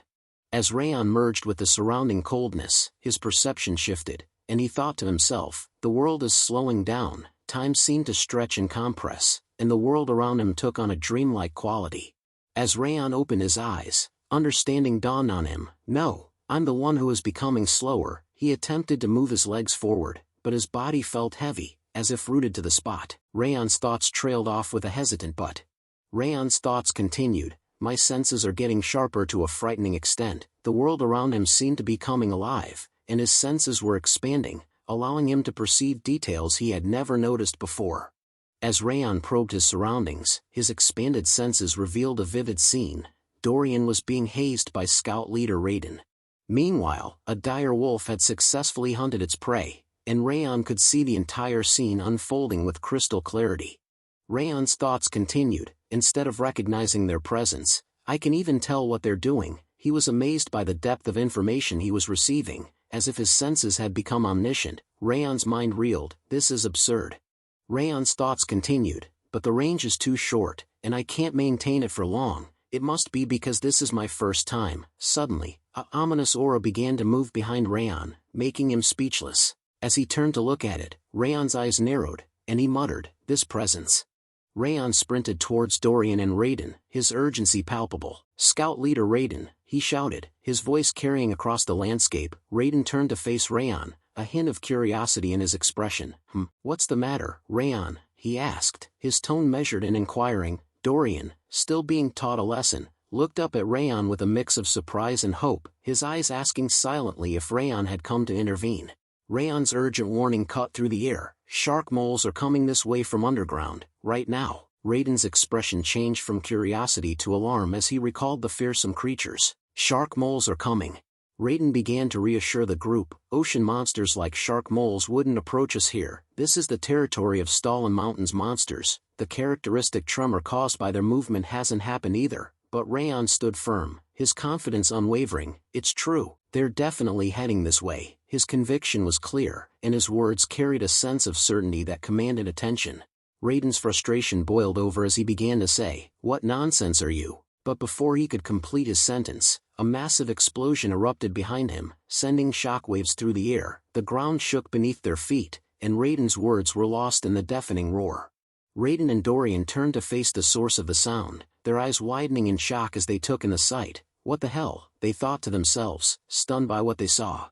The explosion had seemingly torn open the earth, and shark moles were bursting forth from the ground, their razor-sharp teeth and glowing eyes visible in the chaos. The creatures' twisted, shark-like bodies were perfectly adapted for underground hunting, and they seemed to be pouring out of the ground in a nightmarish tide. Raiden's mind reeled as he thought, shark moles really came all the way here. The sheer impossibility of it all struck him, and for a moment, he was paralyzed by the unexpected turn of events. Raiden's gaze locked onto the shark moles, their sharp teeth and glowing eyes sending a surge of adrenaline through his veins. He gripped his sword tightly, his mind racing with a newfound sense of determination. "I have to focus, it's just me and the newbies here," he thought to himself. "I need to get us out of here so we can alert the squad." Raiden took a step forward, but his legs suddenly slipped on the uneven ground, sending his balance off kilter. His eyes widened in shock as he felt himself losing stability. The shark moles charged towards Raiden with a ferocious roar, their jaws wide open. Raiden raised his sword, bracing for impact, as he thought in desperation, "Damn, why did my foot have to slip in the worst moment?" Fear and adrenaline coursed through his veins as the creatures closed in. In a blur of motion, Raon charged forward, his sword flashing in the light. With a swift and deadly strike, he cut down the shark mole that was about to attack Raiden. The creature's body crashed to the ground, its twisted form lying motionless at Raiden's feet. Raon turned to Raiden, his voice firm and commanding, "I will block the shark moles, so Captain Raiden, you should call the other members over." Raiden's eyes locked onto Raon's, a mix of shock and surprise etched on his face. Raon continued, his voice steady, "I understand you can't trust me yet." He paused, his gaze meeting Raiden's, and for a moment, Raiden's worry and uncertainty were palpable. Raon's voice took on a note of quiet confidence as he continued, "But at least trust my sword." His eyes locked onto Raiden's, a fierce determination burning within them. As he spoke, Raon tightened his grip on his sword, the muscles in his hand and arm tensing with anticipation. Suddenly, Raiden grabbed Dorian and took off in a sprint, shouting back to Raon, "Ku, be careful, Raon, just avoid them and stay alive until help arrives." Raiden's voice was laced with concern and urgency as he pulled Dorian along, his eyes darting back to Raon for a brief moment. Raon's gaze locked onto the shark moles, a confident smile spreading across his face. "Now, let's see." He raised his sword, the blade glinting in the light, as the shark moles charged towards him. With a raised eyebrow, Raon continued, "Shall we get started?" The shark moles closed in, surrounding Raon from every angle, and sprang towards him in unison. For a moment, Raon stood frozen, his eyes locked onto the snarling creatures. Then, with a sudden burst of intensity, he began to radiate an aura from his body, infusing his sword with a fierce energy. The air around him seemed to vibrate with power as he gazed at the shark moles with unwavering confidence, his eyes burning with determination. With lightning-fast speed, Raon unleashed the Rabid Fang sword technique, his blade slicing through the air with deadly precision. One of the shark moles was bisected in a single, fluid motion, its body splitting into two halves as it let out a blood-curdling screech. The air was filled with a metallic scent of blood as the creature's innards spilled out, painting the ground crimson.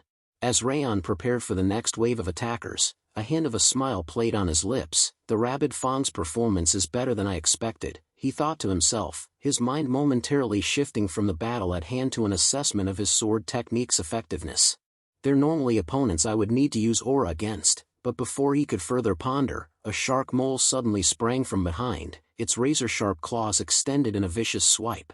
As Raon jumped away, he continued to assess the situation. "But right now, I can hold on with just sword techniques." The shark mole's claws slammed into the ground, mere inches from where Raon had stood, sending rocks and snow flying in all directions. The impact created a cloud of debris, and the sound of crunching earth and scraping stone filled the air.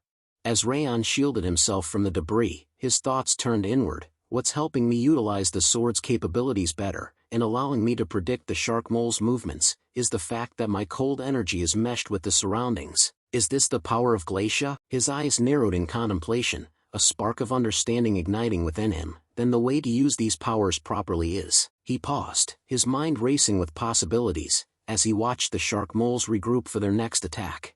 With a newfound sense of clarity, Raon's thoughts concluded, honing my senses through real-life experience. His eyes locked onto the shark moles, now mere feet away, and with a fierce battle cry, he charged forward to meet them. With swift and deadly precision, Raon dispatched the remaining shark moles, his sword slicing through their twisted bodies with ease. As the last shark mole fell to the ground, its lifeless form joining the others in a gruesome tableau, Raon stood tall, his chest heaving slightly with exertion. He gazed down at the carnage, his thoughts reflective. I'm slowly getting used to both the rabid fang sword and Glacia, he mused. A hint of confidence crept into his voice as he continued, I feel like I can take on any opponent of this level now. As Raon sheathed his sword, a satisfied smile spread across his face. I'm learning new things faster than expected, he thought, his mind reflecting on the rapid progress he'd made. His eyes gazed out into the distance, his expression contemplative. It was correct to come to Haben Castle, where there are so many opportunities to gain experience. Raon's thoughts were interrupted as Raiden burst onto the scene, leading the third scouting team. Raiden's voice rang out, his concern evident as he shouted, Raon, are you all right? I brought reinforcements, so fall back. The sound of pounding footsteps and the team's arrival filled the air. Raiden's face paled as he took in the devastating scene before him, his eyes widened in shock, frozen on the carnage-strewn ground, where the lifeless bodies of the shark moles lay scattered. Raiden's eyes scanned the battlefield, his mind reeling with the implications. Did he defeat all the shark moles by himself? He thought, incredulity etched on his face. His gaze lingered on the bodies, a mix of awe and shock reflected in his expression. They're monsters that can cause casualties even if all the squad members were to fight at once. Raiden's gaze lingered on Raon, who stood calmly amidst the carnage, his expression unreadable. Raiden's thoughts echoed in his mind, who is this guy? As Raiden walked towards Raon, he attempted to speak, but found himself rendered speechless. Raon's gaze met Raiden's, and he thought, he's probably at a loss for words. Raon's expression remained calm, almost expectant, as if anticipating Raiden's reaction. Considering he didn't believe a newbie and almost put people in danger, even if he wants to say something, he can't. Raiden stood frozen, his face a picture of shock and confusion, his eyes fixed on Raon with a mixture of awe and dismay. As Raon thought, even though his pride is hurt, he won't. Raiden suddenly began to speak, his voice hesitant, I'm sorry, and, he paused, his words trailing off as he seemed to struggle to find the right words. Suddenly, Raiden bowed down deeply, his voice filled with emotion as he spoke. We survived thanks to you. Raon's eyes widened in surprise as he gazed at Raiden, taken aback by the sudden display of gratitude. As Raiden continued to bow, his voice filled with remorse. Because I didn't believe you, a dangerous situation happened. I won't use an excuse like I have more experience than you. Raiden's voice was filled with genuine gratitude as he said, Thank you, Raon. Raon's eyes widened in surprise, and he thought, I didn't expect him to quickly apologize like that. The sincerity in Raiden's apology and gratitude caught Raon off guard, and for a moment, he seemed taken aback by Raiden's humility. Raon's expression softened as he placed a reassuring hand on Raiden's shoulder, his voice calm and understanding. It's all right, Captain Raiden. I wouldn't have been able to believe someone who just joined for the first time and act. Raiden's eyes widened in surprise, taken aback by Raon's words. Raiden's gaze locked onto Raon's, his voice filled with a newfound understanding as he spoke. Now I finally get who you are. Raon's expression shifted to one of concern, and he asked, Pardon, what are you? His words trailed off as he paused, his thoughts racing with worry. Did he find out that I'm Sieghart? Raiden's face lit up with joy as he grasped Raon's hand, exclaiming, You're an angel from heaven who has come to save us. Raon's eyes widened in surprise, and he looked taken aback by Raiden's words. His worry and concern about being discovered seemed to dissipate, replaced by confusion and embarrassment. Raon's response was hesitant. Sorry, no. Raiden's enthusiasm was contagious as he raised his hand in the air, declaring, To commemorate our newbie's first mission, tell everyone to return and gather at the tavern. It's all on me. The group erupted in surprise, with one member exclaiming, Our cheapskate captain is doing what? Another group member chuckled, responding, We have no reason to reject free alcohol, let's go. Sometime later, inside the Branch of Frost Tavern, laughter echoes through the room as one of the group members bursts out, You're too much.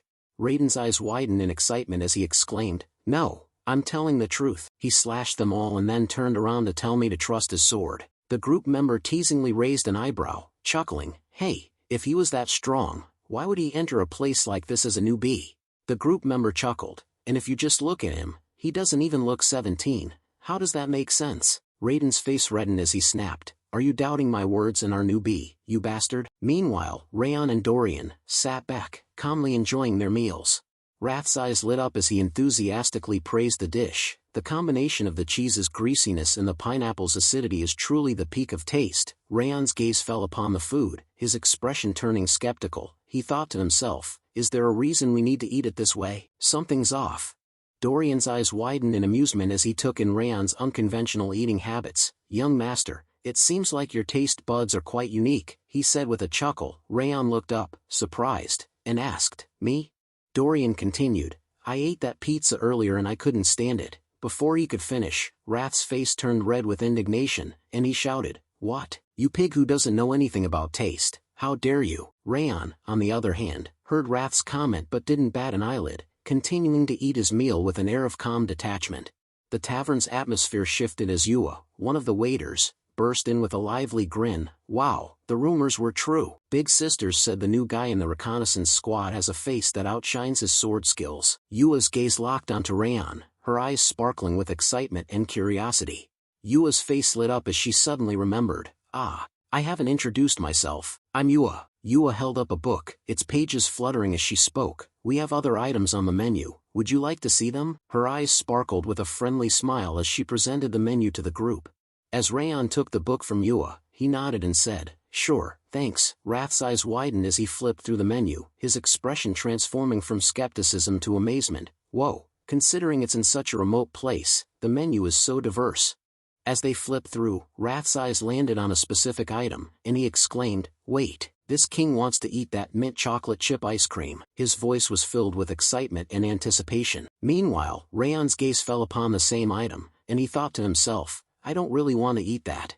Yua's eyes sparkled as she noticed Raon's intense gaze on the menu. "Ah, are you perhaps interested in the mint chocolate ice cream? Our restaurant has a better version than most." Raon's eyes widened slightly in panic as he began to speak. "No, I just..." But before he could finish, Yua chimed in, "The mint that grows near Haben Castle has a more fresh taste than others." Wrath's face reddened with anger as he barked at Raon, "You thankless bastard, this king even taught you a secret technique. Is this how you repay kindness?" Raon's expression turned worried as he tried to placate Wrath, speaking in a calming tone. "I get it, so calm down." Meanwhile, Raon's inner monologue wandered. "Why does a tavern have mint chocolate chip ice cream?" Raon raised his hand and began to order. "I'll have one mint chocolate then." Just as he was about to continue, one of the scouting members suddenly called out, "Hey, newbie!" The shout cut through the tavern's atmosphere, drawing attention to Raon. The scouting member, still holding a mug of alcohol, asked with a mixture of curiosity and skepticism, "Is it true that you defeated 6 shark moles by yourself?" He eyed Raon appraisingly, adding, "The energy you radiate isn't that strong though." Raon's head turned towards the member, his eyes widening in surprise as he met the man's gaze. A member sitting near Raon chimed in, his voice filled with gratitude. "Anyways, thank you. All of us were safe thanks to you." Raon's face flushed slightly as he responded with embarrassment, "Thanks, but you're praising me too much." His tone was humble, and his eyes darted around the group, uncomfortable with the praise. The man sitting near Raon smiled warmly, saying, "What do you mean? Someone of your skills will get promoted imminently. I just want to talk casually with you before that happens, so don't worry about it." His words were laced with a mix of admiration and friendly teasing. Another member chimed in, nodding in agreement. "Yeah, when else would we get to talk with you like this?"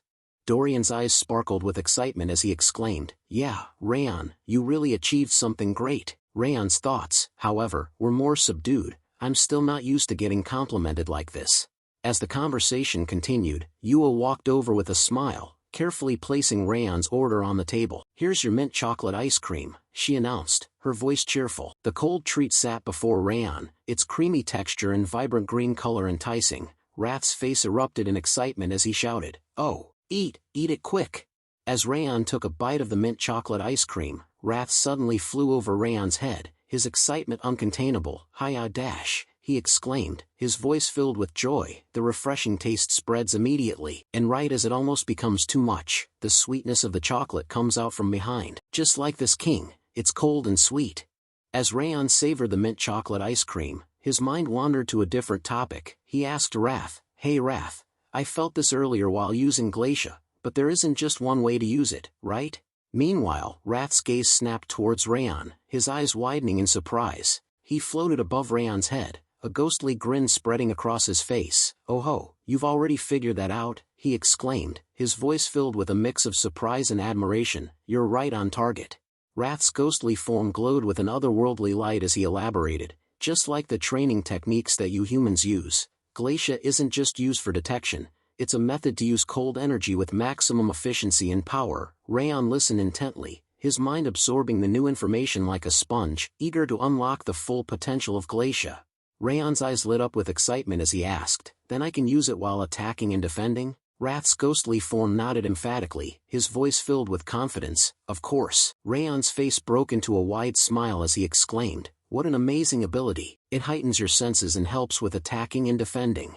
Wrath's ghostly form puffed out with pride as he declared, "Of course. To this king, it's easy, but for someone with no talent like you, you might achieve some results after dedicating a year to training it." Raon's eyes widened in surprise, his gaze fixed on Wrath with a mix of astonishment and skepticism.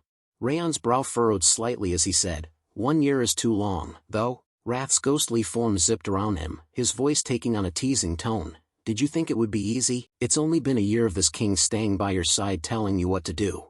Raon's eyes sparkled with a sudden idea as he asked, "Then will you make a bet with me?" Wrath's ghostly form halted mid-air, his gaze snapping back to Raon with surprise. "A bet?" he repeated, his voice tinged with curiosity. Raon's smile grew wider as he explained, "If I can master Glacia in 6 months or not." Wrath's ghostly form hovered uncertainly, his voice trailing off as he asked, 6 months?" Raon's gaze locked onto Wrath's face, and he thought to himself, "It seems he's hesitating because he's lost every bet so far." Raon's thoughts were followed by a decisive tone as he said, "Fine, then 5 months. Don't you think that's worth betting on?" Wrath's gaze intensified, his eyes locking onto Raon's with a piercing stare. Wrath's ghostly form seemed to solidify with resolve as he declared, "All right, let's do it." Raon's face broke into a wide smile, his eyes sparkling with triumph and anticipation.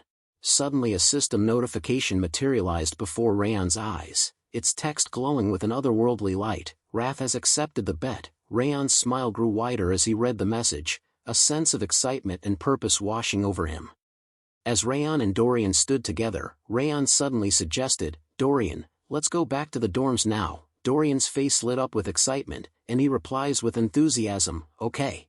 As Raon and Dorian started to leave, Yua suddenly called out, "Oh, a moment, please. There's something I have to give you before you go." Surprised, both Raon and Dorian turned, exchanging glances before looking back at Yua. Yua held up a bag of cookies before continuing, "You really seem to enjoy the pineapple pizza. So, I made some pineapple cookies with the remaining pineapple. Would you like some?" Wrath's face lit up with joy and surprise as he exclaimed, "Oh, well done, pineapple girl." As Raon accepted the cookies from Yua, he said with gratitude, "Thanks, Yua." Yua's face broke into a warm smile as she replied, "I hope you like it." Yua's voice was filled with warmth and genuine enthusiasm as she said, "Please stop by if you ever want more." Her smile was inviting, and her words conveyed a sense of hospitality, making Dorian and Raon feel welcome to visit her again anytime. As Raon and Dorian walked away, they simultaneously raised their hands in a friendly gesture and chimed in unison, "See you." Yua mirrored their action, raising her hand in a gentle wave, and smiled as she bid them farewell. Meanwhile, the dense foliage of the forest surrounding Haben Castle swallowed the sound of footsteps, leaving an eerie silence in its wake. Panic-stricken cries echoed through the forest as patrol troops sprinted for their lives, their torches casting wild shadows on the trees. The sound of rustling leaves and snapping twigs filled the air as they desperately fled from an unseen terror. As they sprinted forward, urgency flooded the soldier's mind. "This is an emergency. I must return as quickly as possible and report to Commander Milland," he thought, determination fueling his every step. "There are ice trolls gathering in the area." His heart racing, he glanced over his shoulder, half expecting to see the fearsome creatures closing in. As the scene shifted back to the inside of Haben Castle, the focus returned to Raon and Dorian's room. Raiden's sudden entrance was dramatic, his face etched with concern. "We were ordered to eliminate the ice trolls," he exclaimed, his voice urgent. Dorian's frustration boiled over as he exclaimed, "Already? Our first patrol mission just ended yesterday." He threw up his hands in exasperation, his face incredulous. Raiden's expression was sympathetic, but his tone was helpless. "I know it's tiring to get a mission right after finishing the previous one, but it's the higher-ups' decision. I can't do anything about it." He spread his hands in a gesture of resignation, his eyes conveying understanding, but also a sense of inevitability. Dorian's query hung in the air. "Why?" Raiden's initial silence was palpable, as if he was collecting his thoughts before speaking. The weight of his words was evident as he began to recount the events that had transpired earlier. One of the officers had approached the commander, bearing grave news. "Patrol Team 2 has made a disturbing discovery," the officer reported. "They've found a group of ice trolls congregating near underground pit number 4. The commander's expression turned grave as the officer continued. "There are 13 of them, but we suspect there may be more." The officer's words were laced with a sense of urgency, and his conclusion was straightforward. "I think we better hit them first." Commander Glenn's voice carried a sense of concern as he spoke. "Pit number 4 isn't that far off from number 5. Vice Commander Tarion nodded in agreement, his expression thoughtful. "Yes, so we were thinking that we will take care of the trolls first before investigating the shark moles that appeared near underground pit number 5. Commander Glenn's brow furrowed as he paused, collecting his thoughts before speaking. "I don't have a good feeling about this," he said, his voice laced with a hint of unease. The weight of his words was evident, and the room fell silent as he considered the risks involved. Turning to Vice Commander Tarion, Commander Glenn issued a directive. "You go with them, Vice Commander." As a sign of respect, Vice Commander Tarion raised his hand towards his chest, his eyes locked on Commander Glenn. "Yes, sir," he replied, his voice firm and resolute. Commander Glenn's finger traced a path on the map, his eyes locked on the terrain as he issued his orders. "Take the commanding team and the Wolves mercenaries, kill the trolls and investigate the regions around the Northern Sea before coming back." His voice was firm, the mission parameters clear. Just as he was about to assign a team for patrol duties, Vice Commander Tarion interjected. "I'll take Patrol Team 3. Commander Glenn's surprise was evident in his raised eyebrow. "Why?" he asked, curiosity getting the better of him. Vice Commander Tarion's explanation was straightforward. "We received reports that Raon took care of all the shark moles on his own in his first mission." Vice Commander Tarion's words poured out in a smooth, persuasive flow. "I heard that he did it in a short amount of time with no injuries." His tone conveyed admiration for Raon's impressive feat. "If that's true, he should come in handy in this mission." A hint of personal interest crept into Tarion's voice as he continued. "Plus, I would love to witness such skills firsthand." Raiden's thoughts swirled as he processed the conversation, his mind racing with the implications. "All right," he thought to himself. "He said that he is willing to fight on any kind of battlefield, so take him." The words echoed in his mind, and he felt a sense of trepidation wash over him. As Raiden turned to leave, he tossed a parting remark over his shoulder. "Anyway, get ready and sleep early tonight." The sudden mention of preparation and rest caught Dorian and Raon off guard, and they exchanged a surprised glance, their eyes locking onto Raiden in unison. As Raiden closed the door behind him, Raon and Dorian stood frozen, their eyes fixed on the door in shock. Dorian's voice pierced the air, a panicked scream that echoed through the dorm. We're done for. We just returned from our first mission." His words tumbled out in a frantic rush. "I didn't expect to be a part of the next mission without any rest." The fear and exhaustion etched on Dorian's face were unmistakable, his eyes wide with alarm. Dorian's face contorted in distress, tears welling up in his eyes as he turned to Raon, his voice cracked with emotion. "Young master, do you think it's true that swords don't even work on ice trolls?" Raon's response was starkly different, his voice calm and matter-of-fact. "Yeah," he replied, the single word dropping like a stone into a still pond, sending ripples of unease through the air. Raon's explanation was delivered in a calm, detached tone, but the implications were dire. Ice trolls have thick and sturdy leather because they live in such cold climates. He spoke as if reciting facts, but the weight of his words was evident. "I heard it's hard to slay them unless you imbue your sword with aura." Raon's words continued to paint a grim picture. "On top of that, ice trolls have great regenerative skills like all other trolls." Dorian's fear reached a boiling point, and he swiftly burrowed under the blanket, his body shaking with terror, his voice muffled by the blanket. He stammered out a despairing phrase. "We're done for. I'm definitely gonna die during this mission. I better write my will." The blanket seemed to offer little comfort, as Dorian's words were laced with a sense of hopelessness and impending doom. Raon's calm demeanor was a steady presence in the midst of Dorian's turmoil. "Don't be so scared, Dorian," he said, his voice soothing. "If you use your speed, you should be able to defeat a troll." The words were meant to reassure, but Dorian's response was immediate and honest. Dorian's voice, still shaking slightly, spoke up from under the blanket. "Even if you say that, I'm still scared." Raon's pause was brief, but it seemed to stretch out the anticipation. "Well, there is another method," he said, his voice calm and measured. Dorian's curiosity got the better of him, and he poked his head out from under the blanket, his eyes locking onto Raon's. "What?" he asked, his voice laced with a mix of trepidation and hope. Raon's grip on his sword tightened, and a hint of a smile played on his lips. "Yeah, a way to not be scared in front of an ice troll," he said, his voice laced with a subtle amusement. "If you duel me, an ice troll will look just like any other monster." Raon's face twisted into a crude expression as he raised his sword, his voice gruff. "Let's go train right now." The words were met with a dramatic response from Dorian. "Ah, now that I think about it, ice trolls are actually weaklings." "Good night," Dorian exclaimed, his voice laced with panic and relief. He quickly retreated under the blanket, leaving Raon to shake his head in amusement. "What a weird guy," Wrath thought to himself, a mixture of exasperation and admiration on his face. The sun cast its morning light upon the gathering of members in front of Haben Castle's imposing main gates. Vice Commander Terran stood before them, his voice firm and authoritative as he began the routine of the day. "Now, it's time to take attendance."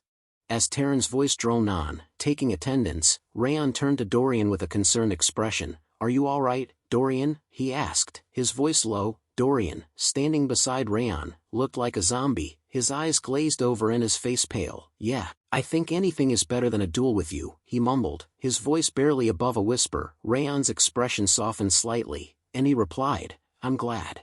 The member's voice cut through the murmur of the gathering, and he chimed in with a friendly tone. "Hello, you're Raon, right?" The question was directed at Raon, and the member's gaze was fixed on him, a hint of curiosity in their eyes.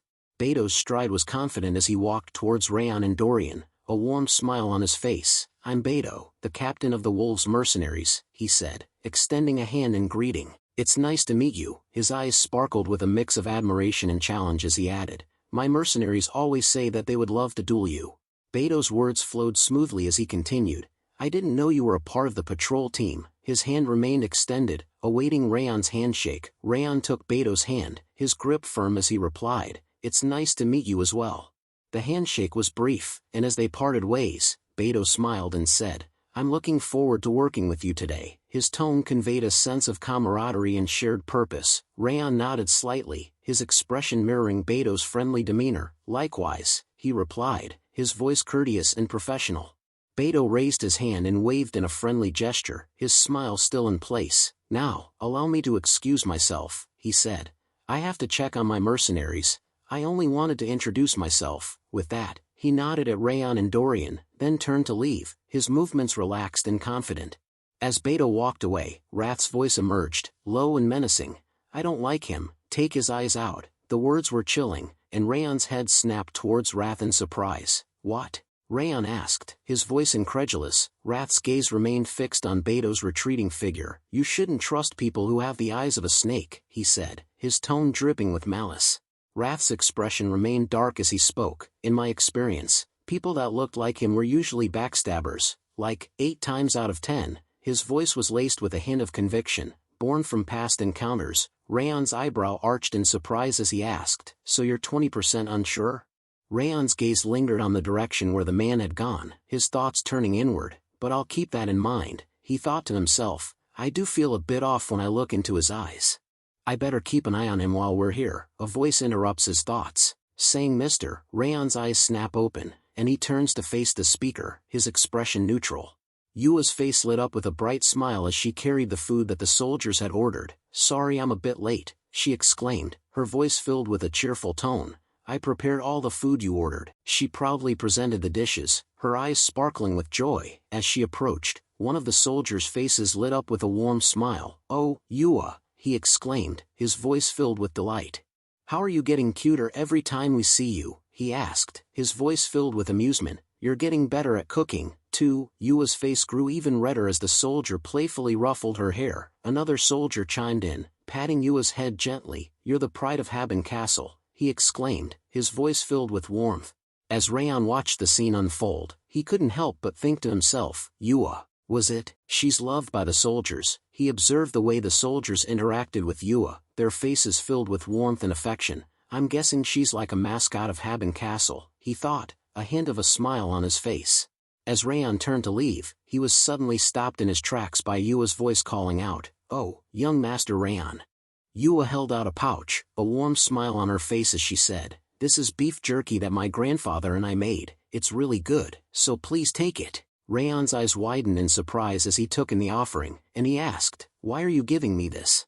Yua's face lit up with excitement as she explained, "Because it's your first expedition. Please buy from us next time." Raon's expression softened, and he replied, "Thanks, I'm sure it's good," as he gently patted Yua's head. Yua's eyes sparkled with hope, and she said, "If you appreciate it, then please buy from us later." The sudden interruption by Vice Commander Tyrion's stern voice cut through the light-hearted moment between Raon and Yua. "Get in line if you're all ready. We're gonna brief you for a bit before we leave."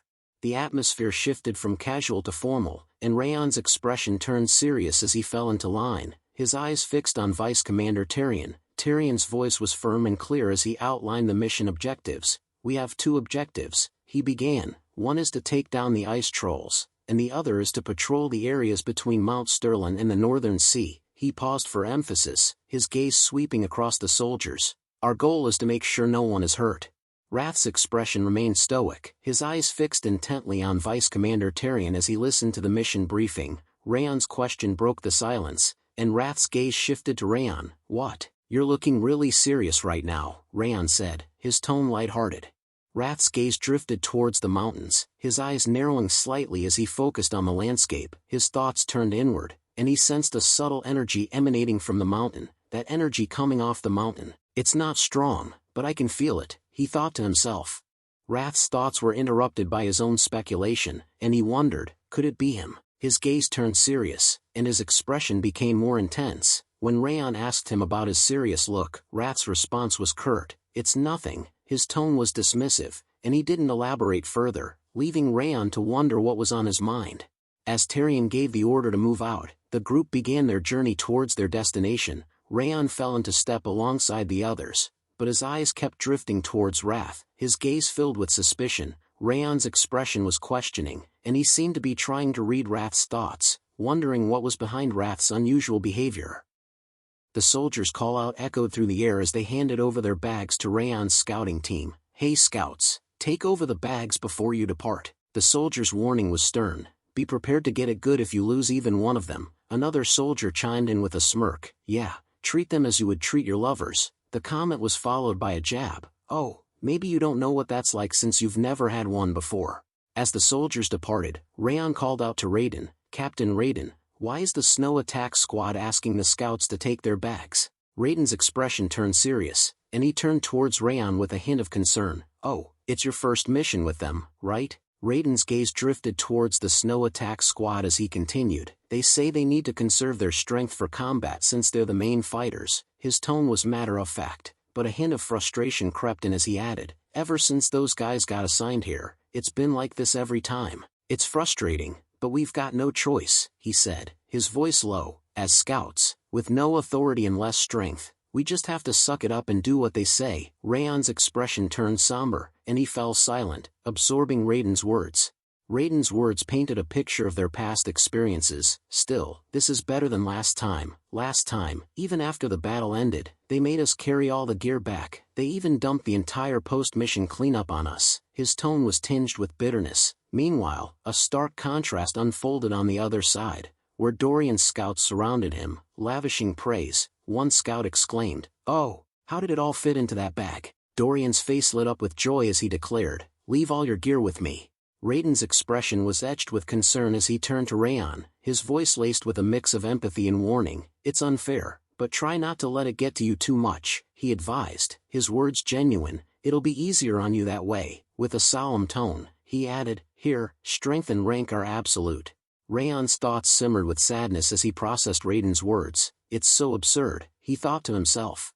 As he reflected on the scouts' duties, his internal monologue continued. "While they prepare for combat, we're the ones risking our necks scouting ahead. his mind seethed with injustice. To scout means we're the first to encounter traps or enemies, and yet we're the ones being mistreated. Raon's question hung in the air, laced with a hint of disappointment. I thought there would be strong camaraderie on the front lines, but apparently not. Raiden's response was tinged with a mix of resignation and frustration as he placed his hand on his head. Not with the snow attack squad, at least.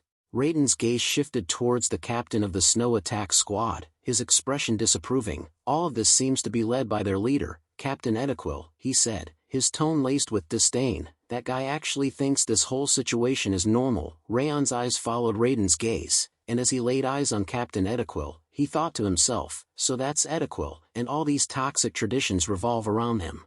Raon's internal monologue took a determined turn. Then we just have to crush that guy.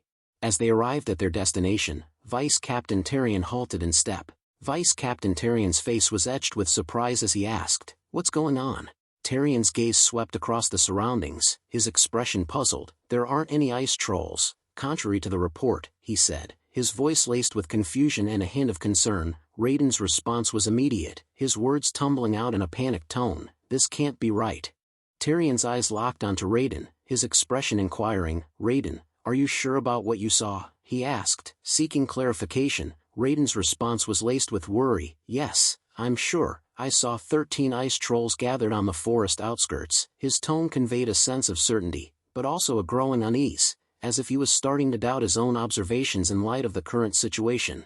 Captain Ediquil's voice cut in, his tone condescending. "This is why I said scouts units shouldn't go alone. At least one swordsman should accompany every scouting mission." Raiden's worry deepened, his words tumbling out in protest. "But I definitely saw them." His eyes seemed to plead for someone to believe him, as if his credibility was being questioned.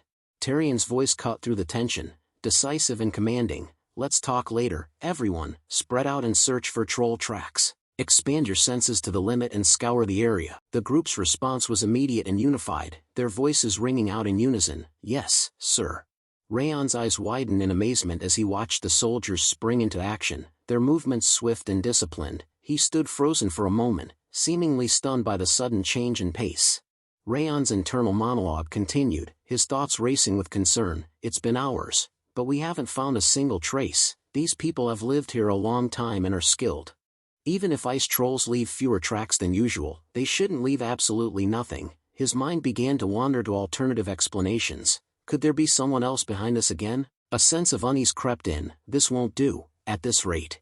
Raon's eyes met Tyrion's as he spoke up. "Deputy Commander, may I try looking?" Tyrion's response was tinged with surprise. "You?" Raon nodded, his expression determined. "Yes, I just want to confirm something briefly."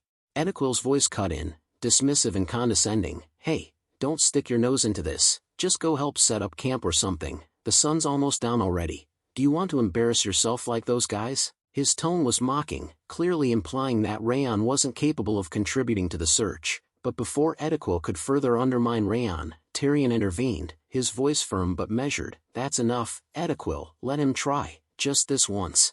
As Raon began to track down the tracks of trolls, Ediquil's voice dripped with disdain as he spoke to Tyrion. "Deputy Commander, are you seriously trusting that clueless brat? He's just wasting everyone's time." Ediquil's tone conveyed a mix of frustration and incredulity, as if he couldn't believe Tyrion would give Raon a chance. Raon's eyes fluttered closed, and he took a deep breath. Focusing on activating the glacier technique, as he did, his senses seemed to expand, allowing him to connect with the surrounding environment on a deeper level. Ediquil's voice carried over from a distance, laced with disdain and impatience. "What are you staring at? If you can't do it, don't waste our time, get up and go." His words were clearly meant to undermine Raon's efforts and belittle him in front of the others. Raon's eyes snapped open, and he exclaimed, "I found them." Ediquil's expression shifted from skepticism to surprise, and he took a step forward, his voice incredulous. "What?" The sudden change in Raon's demeanor had caught Ediquil off guard, and for a moment, his dismissive attitude faltered, replaced by a glimmer of curiosity and perhaps even a hint of surprise.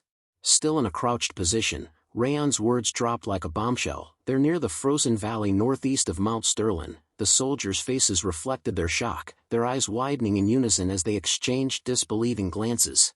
Ediquil's face reddened with frustration and anger as he shouted at Raon, "You brat, do you think this mission is some kind of joke? Are you telling me you pinpointed their exact location?" His voice echoed through the area, the words laced with venom and incredulity. Raon nodded in agreement, his voice steady. Yes, I'm sure. Is there a problem? Ediquil's face twisted in anger, his teeth gritted. As he began to shout, do you think it's funny to mess around in this kind of situation? Can you take responsibility for your words? Raon's calm demeanor was unwavering. I'm not foolish enough to joke around under these circumstances. Just as Ediquil's anger seemed to be escalating, Tyrion intervened, his voice a calming presence. Ediquil, calm down, you're getting too emotional. Tyrion turned towards Raon, his expression curious. How exactly did you find the trolls? Raon explained. I used a method I learned from someone who moves through forests and mountains like it's his own backyard by expanding my energy detection. Ediquil's voice trembled with incredulity. Energy detection? Do you realize how far it is to the frozen valley? You can't possibly confirm that with just that. His tone was laced with skepticism, as if Raon's claim was absurd. Ediquil turned to Tyrion, seeking validation for his doubts. Tyrion, did you hear that? Do you really believe what he said? Tyrion's gaze lingered on Raon, his thoughts a mixture of skepticism and fascination. He thought to himself, he's right, given the distance, relying on energy detection alone isn't convincing, especially for a rookie who's barely seen a year of field duty. Yet, as he looked into Raon's eyes, something about their piercing intensity stayed his doubts. Tyrion's pause was momentary, but it spoke volumes. Those red eyes seemed to hold a depth, a conviction that was hard to ignore. Tyrion's inner thoughts continued. Besides, there's only one person in Sieghart who's known for moving through the forests and mountains like home. A name flashed in his mind, brilliant sword Limer Diaz. If he learned from that man, then perhaps he is trustworthy. Beto's voice chimed in from behind Raon. Now that I've heard more, I'm interested too. Raon slowly turned to look at the newcomer, his gaze meeting Beto's with a calm, inquiring expression. Beto, the mercenary captain, flashed a smile as he asked Raon, how long will it take to get there? Raon paused for a moment, calculating the distance and terrain, before responding, 30 minutes to reach the target, and maybe 10 more to find an advantageous position. Beto's thoughts were a mixture of surprise and admiration, so he's already figured out where to ambush them. He turned to Tyrion, his voice filled with a sense of urgency and excitement. Deputy Commander, we have 2 hours until sundown. It seems we have enough time. How about we go check it out? Ediquil's eyes widened in shock as he stared at Beto, his expression a mix of incredulity and alarm. Ediquil's frustration boiled over as he shouted, Beto, not you too. Did that rookie bribe all of you or something? His words hung in the air, laced with desperation and anger. Beto and Tyrion turned to face Ediquil, their expressions a mix of surprise and amusement. Without minding Ediquil, Tyrion's voice cut through the tension. Prepare to move. We're climbing Mount Sterling. Ediquil's eyes widened in shock as he spluttered, Deputy Commander. His words trailed off, unable to form a coherent protest in the face of Tyrion's decisive order. Tyrion's voice was firm and resolute. If night falls, monsters might attack. It'll be even more dangerous. If what Raon said is true, this is our chance to prevent that danger in advance. Ediquil's face twisted in anger, his teeth gritted in frustration, as he struggled to contain his discontent. Slowly, Raon walked towards Ediquil, his voice calm and measured as he spoke from behind, still not convinced. Ediquil turned to face Raon, his expression a mixture of anger and skepticism. Face to face with Ediquil, Raon spoke with a serious tone. Then how about this? Let's make a bet, so we can accept the outcome without takebacks. Ediquil's eyes widened in surprise as he asked, a bet? What kind of bet? His tone was cautious, but a spark of curiosity had been lit, and he seemed intrigued by the prospect of a wager.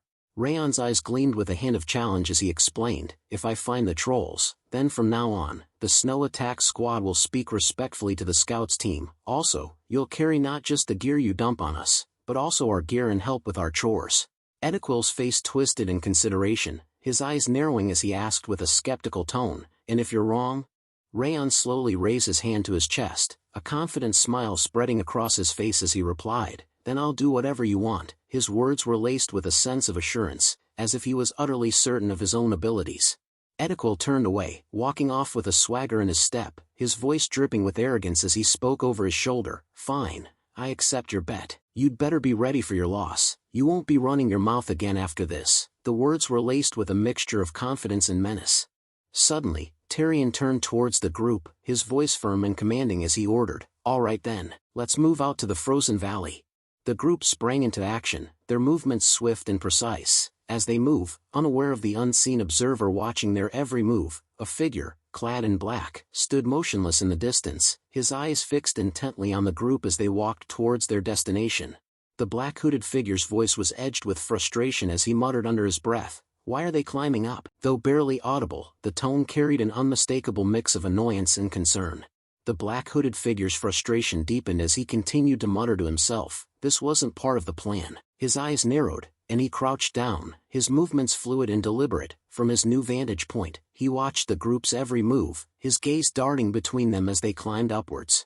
His voice was low and venomous as he growled to himself, "Those bastards are deliberately circling around to where it's easy to ambush the ice trolls. They clearly know exactly where the trolls are." His glare darkened, suspicion tightening in his chest as he watched their movements unfold. He thought, "But I erased all the troll tracks. How did they know the trolls were hidden in the valley?" He gritted his teeth. In a blizzard like this, even a scout who's lived here their whole life wouldn't be able to find them.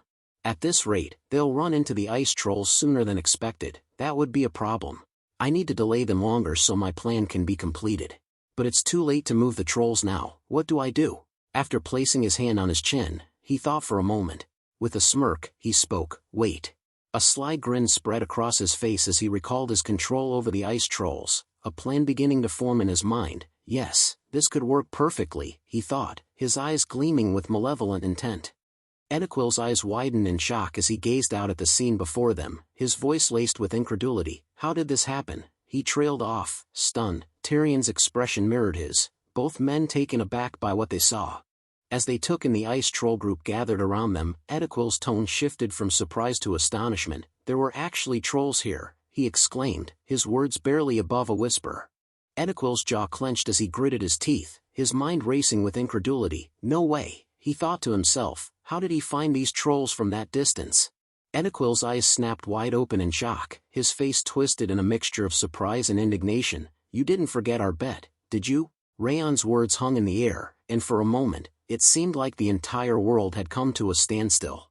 Raon slowly walked towards Ediquil from behind, his voice dripping with confidence as he spoke. "After this battle, the snow attack squad will handle all the chores." Ediquil silently turned towards Raon, his eyes narrowing slightly as he processed the words. Raon's gaze locked onto Ediquil's, his expression unwavering as he continued, "You're the captain of the squad.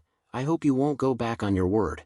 Ediquil's face twisted in rage as he glared at Raon, his teeth gritted in a snarl. "This arrogant," he spat, before Tyrion's calm and authoritative voice cut through the tension. "Enough.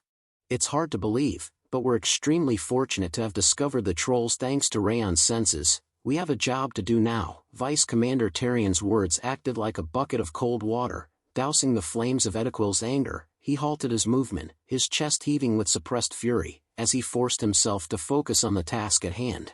The tension between Raon and Ediquil momentarily forgotten, Tyrion's voice rang out, "All units, prepare for combat." The group sprang into action, the crossbow unit swiftly taking out their crossbows and positioning themselves behind Tyrion. With his sword drawn, Tyrion barked out the next orders, "Lock, load." Tyrion's voice thundered through the forest, "Fire at will." As he shouted, he slashed his sword downward, signaling the start of the attack. The crossbow unit responded with precision, unleashing a hail of bolts that shot towards the ice trolls with deadly accuracy. One arrow shot out, flying straight and true, piercing the troll's massive body with a sickening thud. The troll's painful scream echoed through the forest, a chilling sound that sent shivers down the spines of even the most seasoned warriors. As the arrows found their mark, Tyrion bellowed out the next order. "Their movements have been hampered. Don't give them a moment to recover." With a fierce battle cry, he charged down the slope, his sword at the ready. The group followed close behind, their swords drawn and gleaming in the fading light. "Trolls will regenerate if you leave them be. Aim for their necks and hearts." Beto sprang into action, climbing up a troll's body with agility and precision, and striking down with his sword, slicing through the troll's neck with a deadly blow. Ediquil fought fiercely alongside, his sword flashing in the dim light as he struck down troll after troll with fearless abandon. The sound of clashing steel and the troll's pained roars filled the air. Tyrion's voice rang out once more, "Don't leave any survivors. Left side, maintain formation." Raon watched the intense battle unfold, his eyes scanning the movements of the warriors. He thought to himself, seeing how they move as one, they're definitely veterans. They're using formations effectively to suppress the ice trolls. Raon's gaze lingered on Tyrion, impressed by the commander's tactical prowess. Raon's gaze shifted to Beto, and he thought to himself, Beto, that person is quite different when he fights. Just a moment ago he was quite calm, but now there's a different light in his eyes. Raon's expression turned contemplative as he paused for a moment, his mind working to connect the dots. He wondered, was the ominous feeling I had before the sort of thing, because that tendency was leaking out? Dorian's sudden call pierced through the air. Raon. Why are you standing still? Raon was jolted out of his thoughts, his gaze snapping towards Dorian in surprise. Dorian's eyes widened in surprise as he asked, normally, you wouldn't have been able to stop yourself and have jumped in already. You're too calm today. Raon replied calmly, our mission is to protect the scouts. We should stand by at our current location, and, he paused for a moment. Before continuing, I have a separate opponent. Dorian's expression transformed from curiosity to shock and surprise, his eyes locking onto Raon's with concern. What? He asked worriedly, his voice barely above a whisper, as if sensing that something intense was brewing. Raiden's voice rang out, Scouts, don't approach. Just provide support from the rear. The scouts swiftly responded, falling back to a safe distance. Raiden continued to issue orders, those with swords, block the trolls from the front, and those with crossbow, scatter the trolls' attention. The scouts moved with practiced precision. Raiden's face lit up with a triumphant smile as he thought to himself, the battle is going a lot better than normal. We were able to overwhelm them from the start by ambushing them. The trolls still haven't recovered their momentum and are confused. His eyes gleamed with satisfaction as he surveyed the battlefield, where the scouts and soldiers were fighting fiercely against the ice trolls. Raiden's thoughts wandered to Raon's contribution, and he thought to himself, this is all thanks to that newbie Raon. Once we get back, I should buy a... But before he could finish his thought, he became speechless, his mind snagging on a sudden, unsettling feeling. A shiver ran down his spine as he sensed something ominous brewing. His head jerked around, eyes scanning the battlefield, searching for the source of the unease. His eyes widened in alarm as he spotted two towering ice trolls emerging from the trees, their massive bodies radiating an aura of fury. An ice troll warrior and shaman, he thought, his mind racing with concern. The trolls' eyes blazed with rage as they beheld the group, their faces twisted in snarls. The warrior troll unleashed a deafening roar, charging down the cliffside with incredible speed and agility. It launched itself into a powerful jump, hurtling towards Raiden with its massive stone axe raised high. Raiden's eyes widened in surprise as he thought, how did they? But his thoughts were cut short as the troll's trajectory became clear. Raiden's face set in a grim expression as he assessed the situation, his mind racing with the limited options available. I can't dodge, he realized, bracing himself for the impact as the troll's axe came crashing down towards him. Just as the warrior troll's axe seemed destined to strike Raiden, Beto burst into action, charging forward with incredible speed and agility. He intercepted the troll's attack, using his sword to deflect the axe and create an opening. Meanwhile, Tyrion swiftly moved in, grabbing Raiden and pulling him to safety. Focus, Raiden, Tyrion ordered, his voice firm and urgent. If you don't, you'll die. Raiden's gaze snapped back to the battle, his eyes locking onto Tyrion's intense expression, and he replied, right, understood. After deflecting the warrior troll's attack, Beto spoke up with a grin, damn, it seems warriors are definitely different. His smile hinted at admiration for the troll's strength and ferocity. Beto's eyes gleamed with excitement as he readied himself for the next exchange, his sword at the ready.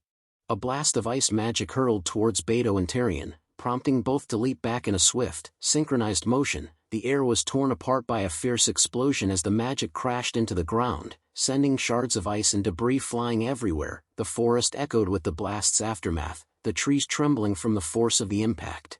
Tyrion's gaze locked onto the shaman, his eyes narrowing in anger as he gritted his teeth in frustration. As Tyrion's gaze locked onto the shaman, who was rapidly casting another spell, he thought to himself, the shaman is supporting with magic from the high ground. If I also need to account for him while fighting, it'll be difficult. Tyrion's voice rang out, crisp and commanding, as he ordered, all units, don't let your guard down. Edequil and the snow attack squad, suppress the warrior Beto is fighting. The scout squad will disrupt the shaman's incantations. The units sprang into action, responding to Tyrion's directives with precision. Edequil and his squad grouped together, their movements fluid and synchronized. Yes, sir. Edequil shouted back, his voice echoing through the battlefield as he led his squad towards the warrior troll Beto was fighting. Raiden ordered his scouting team, who readied themselves to attack the shaman and disrupt the incantation. Scouts, understand? Raiden shouted, reload your crossbows and dash. But before he could finish his command, a black hooded figure suddenly appeared, its presence seeming to draw the very light out of the air, and cast Ice Bolt. The figure raised its hand, and a bolt of ice shot towards the group with deadly precision. Raiden's eyes widened in alarm as he watched the ice bolt hurl towards them, his mind racing to react to this new and unexpected threat. As the ice bolt hurtled towards the group, Raon suddenly burst into action, rushing forward with his sword at the ready. With a swift and precise motion, he swung his sword, slicing through the air and striking the ice bolt with perfect timing. Raon, still standing tall after deflecting the ice bolt, locked eyes with the black hooded figure and spoke in a firm tone, "You finally came out." Raiden's eyes widened in shock as he thought to himself, "Raon? What was that just now?" Raiden's mind reeled with surprise and confusion, struggling to understand how Raon had reacted so swiftly and precisely to the sudden threat. The black hooded figure slowly walked towards the group, his footsteps deliberate and measured. As he walked, he spoke up with a laugh, "The little child that blocked my magic." He paused for a moment, his gaze shifting to Tyrion, and continued, "And the vice commander who understood the situation and made good strategic orders. You're both amazing." His words were laced with a mixture of surprise and admiration. After paying his compliments, the black hooded figure came in front of the shaman and the warrior troll. Tyrion's face twisted in anger as he shouted, "I was thinking that the troll's movement were weird, but it was you bastards. Eden!" His voice echoed through the battlefield, his tone venomous. The black hooded figure, Eden Blue Spirit, turned his gaze towards Tyrion, a hint of a smile playing on his lips. Eden's Blue Spirit spoke up with a laugh, "Don't get so worked up." Suddenly, a dark, ominous aura erupted from Eden as he cast a curse towards the group. "Sorcery, Cold Shadow Demon Curse," he declared, his voice dripping with malevolence. "I won't leave a single one of you alive." Tyrion, Edequil, and Beto were shocked and panicked by the sudden turn of events, their eyes fixed on Eden's Blue Spirit as it seemed to grow in power. A massive, crushing pressure descended upon the group, forcing them down to the ground. As they knelt down on the ground, Beto struggled to speak, "This is..." But before he could finish, Edequil chimed in, his voice laced with alarm, "I'm suddenly getting chills and my body won't move." The three of them tried to stand, but their bodies seemed rooted to the spot, refusing to obey their commands. Tyrion's face contorted in frustration and anger as he gritted his teeth, his eyes blazing with fury. Eden's Blue Spirit spoke in a cold, calculated tone, "For our most noble restoration plan." Tyrion's gaze locked onto the Blue Spirit, a look of worry etched on his face as he sensed the gravity of the situation. The Blue Spirit continued, its voice devoid of emotion, "I shall take your lives today." With a wave of its hand, Eden began to cast out a spell, his voice dripping with malice as he uttered a single, chilling word, "Die." The air seemed to respond to the command, dark energy swirling around the group as if eager to obey Eden's deadly decree. Just as Eden was about to complete his incantation, Raon burst forward, his sword flashing in the dim light. With a swift motion, he shattered the curse that had immobilized the group, freeing them from its grasp. Before Eden could react, Raon's sword sliced through the air, striking down the Blue Spirit and disrupting the incantation. The Blue Spirit recoiled from Raon's blow, its ethereal form wavering in surprise. "What? How can you move under my curse?" it exclaimed, its voice laced with incredulity. Raon's expression remained calm, his eyes locked onto the Blue Spirit as he announced, "You wouldn't know. I've lived my whole life." He paused for a moment, his gaze never leaving the Blue Spirit, before readjusting his stance, preparing for the next strike. As he rushed towards the Blue Spirit, his voice took on a resolute tone, with a stronger curse and stronger cold energy. With a swift and deadly motion, Raon unleashed his rabid Fang sword technique, employing the savage Fang dance to devastating effect. The sword sliced through the Blue Spirit with precision and ferocity, leaving a trail of dissipating energy in its wake. After delivering the strike, Raon landed smoothly on the ground, his movements fluid and controlled. As he stood tall, he offered a critique, "Relying on curses too much leaves your close combat capabilities way too weak." His gaze turned to the Blue Spirit, his eyes piercing as he awaited the spirit's response. Edequil's eyes widened in shock and surprise as he exclaimed, "The curse was lifted. That guy, how did he break through the curse that even got the vice commander to?" His words trailed off as he stared at Raon in awe, struggling to comprehend the extent of Raon's abilities. Beto, on the other hand, wore a knowing smile as he gazed at Raon. With the curse lifted, Tyrion's voice rang out, sharp and commanding, "We're still in combat. Suppress the remaining trolls before they can reorganize. His words snapped the group back into action, and they quickly refocused on the battlefield. Tyrion's order was a call to capitalize on the momentum shift, and the group sprang into motion, ready to take down the remaining trolls and gain the upper hand in the battle. After clearing out the trolls, the group stood before Eden's blue spirit, its form now weakened and lying near a rock. Tyrion's voice was laced with a mix of satisfaction and mockery as he spoke. "You must be displeased. After all that, you weren't even able to kill one person." His words dripped with sarcasm, highlighting the blue spirit's failure despite its elaborate plans and powerful curses. Tyrion's voice rose to a commanding tone as he ordered the blue spirit, "Now tell me why you ambushed us, then I will give you mercy and end your life painlessly." The blue spirit, however, responded with a laugh, its voice filled with defiance. "Mercy? I don't need something like that," it said, pausing for a moment before continuing. "In fact, you all should want to kill me quickly." Tyrion's expression shifted to one of surprise as he spoke. "What?" The blue spirit's voice dripped with mockery as it continued. "My motive from the beginning was just to split up Haben Castle's troops." While a scout, after pointing out at Haben Castle, spoke to Raiden, "Over there, at Haben Castle." Raiden's gaze followed the scout's pointing finger, his eyes locking onto the castle in the distance. The blue spirit's tone remained taunting. "Since we're here already, I'll give you a present. Thanks to your pathetic mercy." Its voice then shifted to a fierce tone. "Haben Castle shall fall in this battle." Just as the blue spirit finished speaking, a loud explosion rocked Haben Castle, the shockwave echoing through the forest and catching Tyrion off guard. Tyrion's voice took on a serious tone, laced with a growing sense of unease. "What do you mean we should have killed you already?" The blue spirit's reply was delivered with a smug tone. "Thanks to your pathetic mercy, Haben Castle shall fall in this battle." It let out a mocking laugh, continuing, "Even if you don't like it, you'll see soon enough." Tyrion's eyes widened in shock as he asked, "What?" Edequil's sudden exclamation cut through the tension. "Sir Tyrion, please look behind you." Tyrion's gaze snapped towards Edequil, his expression shifting from intensity to surprise and worry. Edequil's finger extended, pointing towards Haben Castle. As he continued, "There's smoke coming from Haben Castle." Tyrion's head swiveled, his eyes locking onto the sight of the castle in the distance, and his jaw dropped in shock as he took in the scene. The smoke billowing from the castle's direction painted a dire picture, and Tyrion's face reflected his growing alarm. Tyrion's eyes widened in horror as he murmured, "What the hell?" Raiden's voice followed, laced with incredulity, "But Haben Castle is an indestructible fortress." His words trailed off, his gaze fixed on the burning castle, as if struggling to reconcile the impossible with the reality unfolding before them. The blue spirit's mouth split open, revealing a bloody grin as it spoke. "The original plan was to use you as bait to pull Milland out here, but things didn't go as planned. So as a contingency plan, before you guys came here, I used an incantation to unleash a horde of trolls on Haben Castle." As it spoke, the blue spirit's eyes seemed to glaze over, recalling the moment it had cast the spell. Its voice trailed off, the memory seemingly vivid, and the smile on its face grew wider, as if savoring the chaos it had unleashed. The blue spirit's grin grew wider as it continued. "They'll probably be wreaking havoc inside the castle by now." Its laughter echoed through the air, a cold, mirthless sound. Suddenly, Tyrion's anger boiled over, and he slapped the blue spirit across the face with a swift, precise motion. The blue spirit's head rocked back from the impact, and it spat out a mouthful of blood, its smile now twisted and grotesque.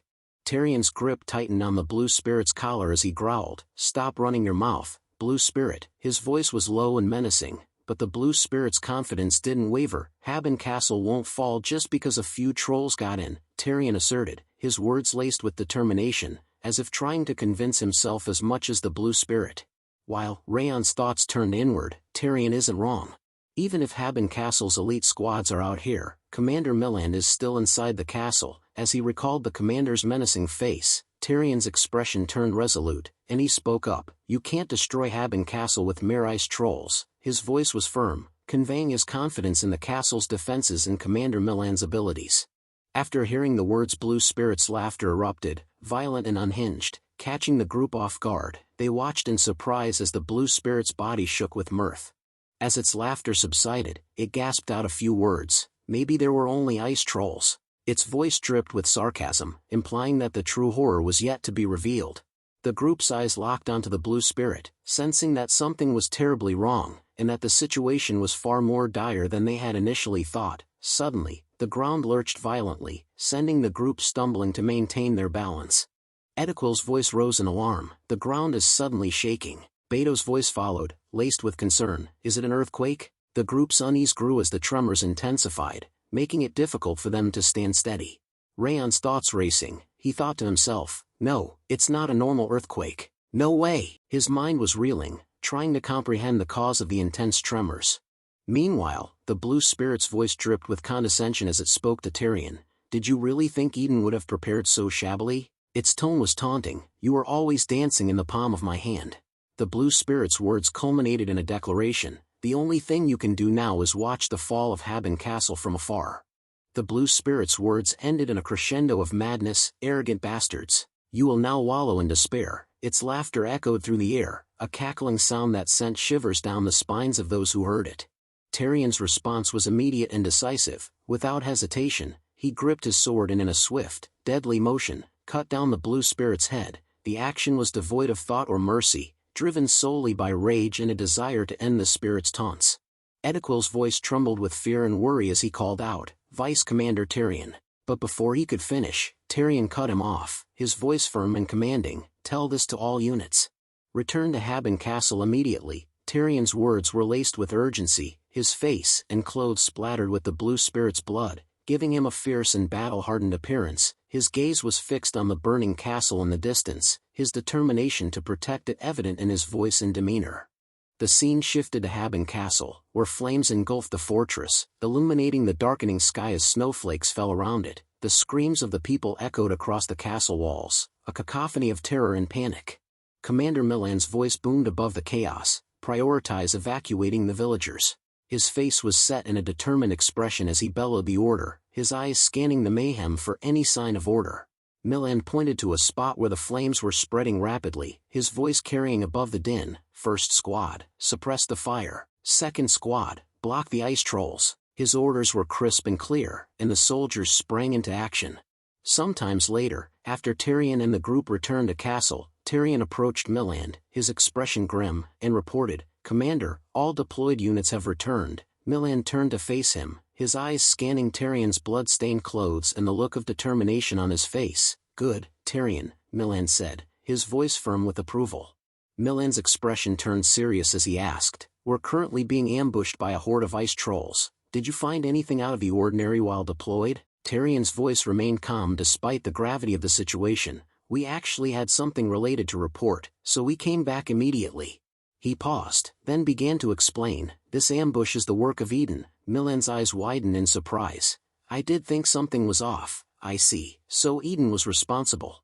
Tyrion's report continued. We took care of the blue spirit that was summoning ice trolls at the scene. He paused, his brow furrowed in concern, before continuing, but after hearing his words, and this earthquake, it seems their plans won't end with the trolls. His voice trailed off, laced with doubt, but something is strange. He gazed out at the gruesome battlefield ahead, his eyes scanning the chaos and destruction. Milan's gaze locked onto Tyrion, his expression thoughtful, as he asked, There isn't really much for those bastards to gain from targeting Haben Castle like this. Tyrion's response was measured, Forgive me, we weren't able to find out their goals, however.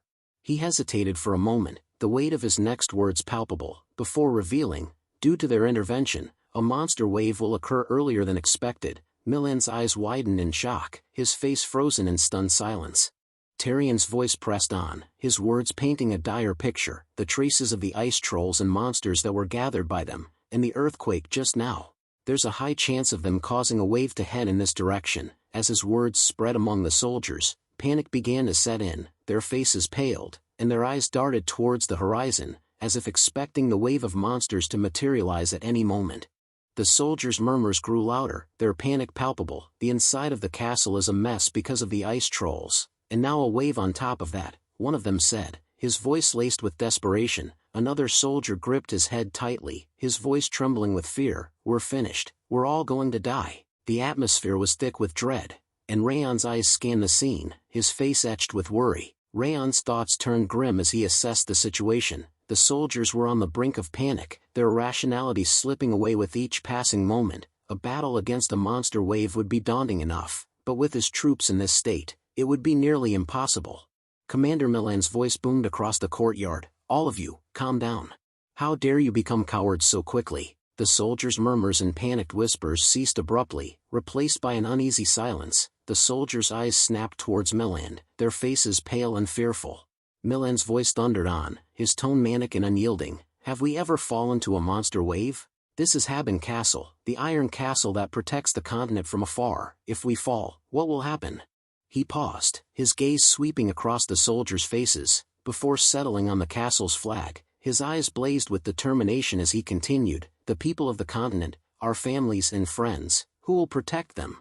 Milan's voice rose to a crescendo. We can do it, we have done it so far, and we will do it now. He gripped his sword tightly, his knuckles white with determination, as he continued, collect yourselves and hold your swords, not for yourselves, but for those you hold dear.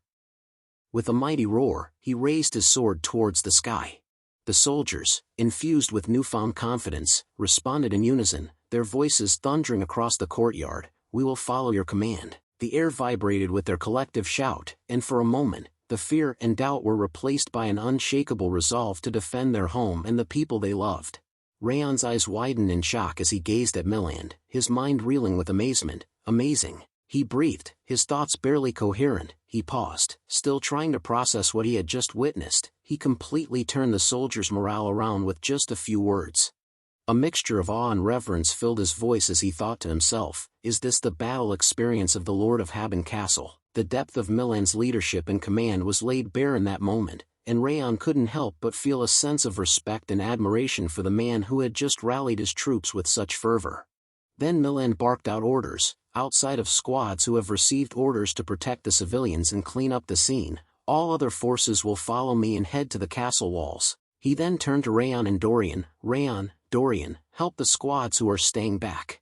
But before he could finish, Tyrion interrupted. Commander, how about bringing those two to the wall as well? Milan's expression turned incredulous as he turned to Tyrion. Tyrion, are you serious? Milan's concerns were clear. The walls will have to face the wave head-on. No matter how talented those children are, if they misstep once, they will die. Tyrion nodded understandingly. I understand your worries, Commander. However, he countered with a pointed observation. Raon defeated the Blue Spirit in one strike. Milan's expression faltered, and he became speechless, his thoughts momentarily stuck on the implications of Tyrion's words.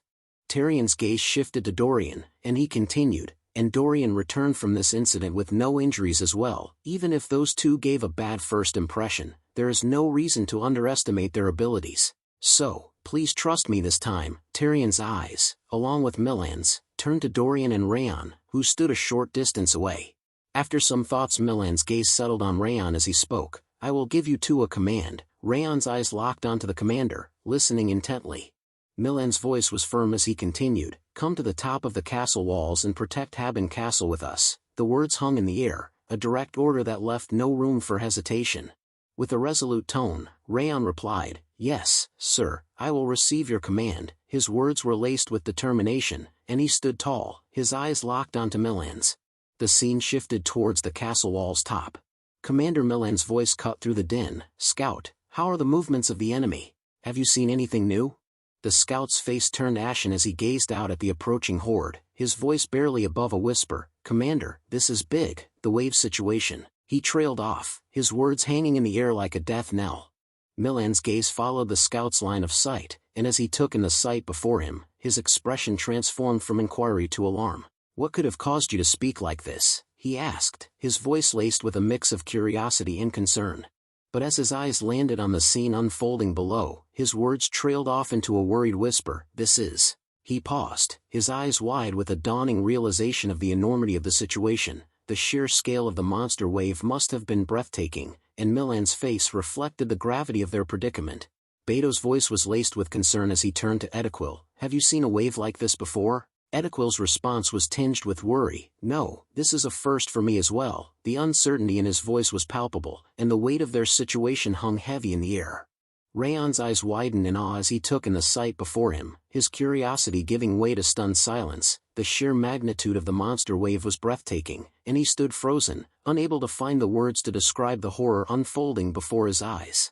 As Raon's gaze fell upon the monstrous horde, Instructor Limer's words echoed in his mind. And Raon, you're going to the north, Haben Castle, the eternal battlefield, where you will fight monsters that come from the North Sea and Mount Sterling every day. They call it Hell's Battlefield because you will never have a chance to put your sword away. Everyone else will struggle as well, but you'll have it a bit rougher." The memories seemed prophetic now, and Raon's eyes snapped back to reality as he took in the countless monsters marching towards the castle. The weight of Limer's words settled upon him, and he steeled himself for the battle ahead. Milan's voice was firm as he asked one of his subordinates, "What's the scale of the wave?" The vice commander Tarian reply was laced with worry. "We have identified 1,000 of them, but given their continuous approach, there are likely tens of thousands." The Tarian's voice trembled slightly as he admitted, "This is also my first time seeing this many before." Raon's eyes widened in horror as he thought to himself, "Those words are correct. I can't even count them with my senses." The sheer scale of the monster wave was numbing, and he became shocked still, his mind reeling from the implications. The words "this is a wave on Haben Castle" echoed in his mind, and he felt like he was staring into the abyss. Suddenly, Commander Milan turned sharply to Raon. "Raon, do you know about waves?" Commander Milan's sudden question caught Raon off guard, and he turned to face the commander with a look of surprise. After a moment's hesitation, Raon's expression turned worried as he replied, "Yes, I know at least a bit about them." His voice was tinged with a mix of apprehension and uncertainty, as if unsure how much he really knew about the monster waves or what the commander was getting at. Raon took a steady breath and began explaining to Commander Milan, "In the process of stopping a wave, there are always countless casualties. The reason there are endless reconnaissances and expedition missions is to prepare for waves and reduce the damage by even a little." As he spoke, memories of his training and past experiences flooded back, and he recalled the countless stories of bravery and sacrifice that had been drilled into him. His words were laced with a sense of grim resignation, as if he knew that the upcoming battle would be a brutal and unforgiving test of their mettle. Destroyed castle walls can be rebuilt, and new castle gates can be made again. However, his expression turned grave as he added, "But dead people do not come back." The weight of his words hung in the air, a poignant reminder of the true cost of their battles against the waves. With a serious expression, Milan ordered Raon, "So please, protect as many soldiers as possible. That is your mission." Raon's face set in determination as he replied with a confident tone, "I understand." His voice was firm and resolute, conveying his commitment to fulfilling his duty and doing everything in his power to safeguard his comrades. As the thunderous roars of the monsters echoed through the area, Raon and Milan gazed out at the battlefield. The air was electric with tension, and Milan's voice was laced with a sense of urgency as he spoke to Raon, "It looks like we no longer have the time to talk." Commander Milan turned to the soldiers, his voice ringing out across the battlefield, "All of you, lift your swords. I understand that everyone is scared of this wave scale." The soldiers stood in silence, their faces set with determination. Milan's gaze shifted towards the battlefield, and as he saw the monsters charging towards the castle, his voice grew urgent. "However, this is a trial anyone who has trained at Haben Castle can overcome." With confidence, he shouted, "Like always, we will endure and conquer." His words echoed across the battlefield, a rallying cry that seemed to steel the soldiers' resolve. As Milan raised his sword high, a fierce glint in his eye, he announced with a grin, "Let's all raise a drink to celebrate after this is over." The soldiers' faces lit up with a mix of determination and anticipation, and a ragged cheer erupted from their ranks.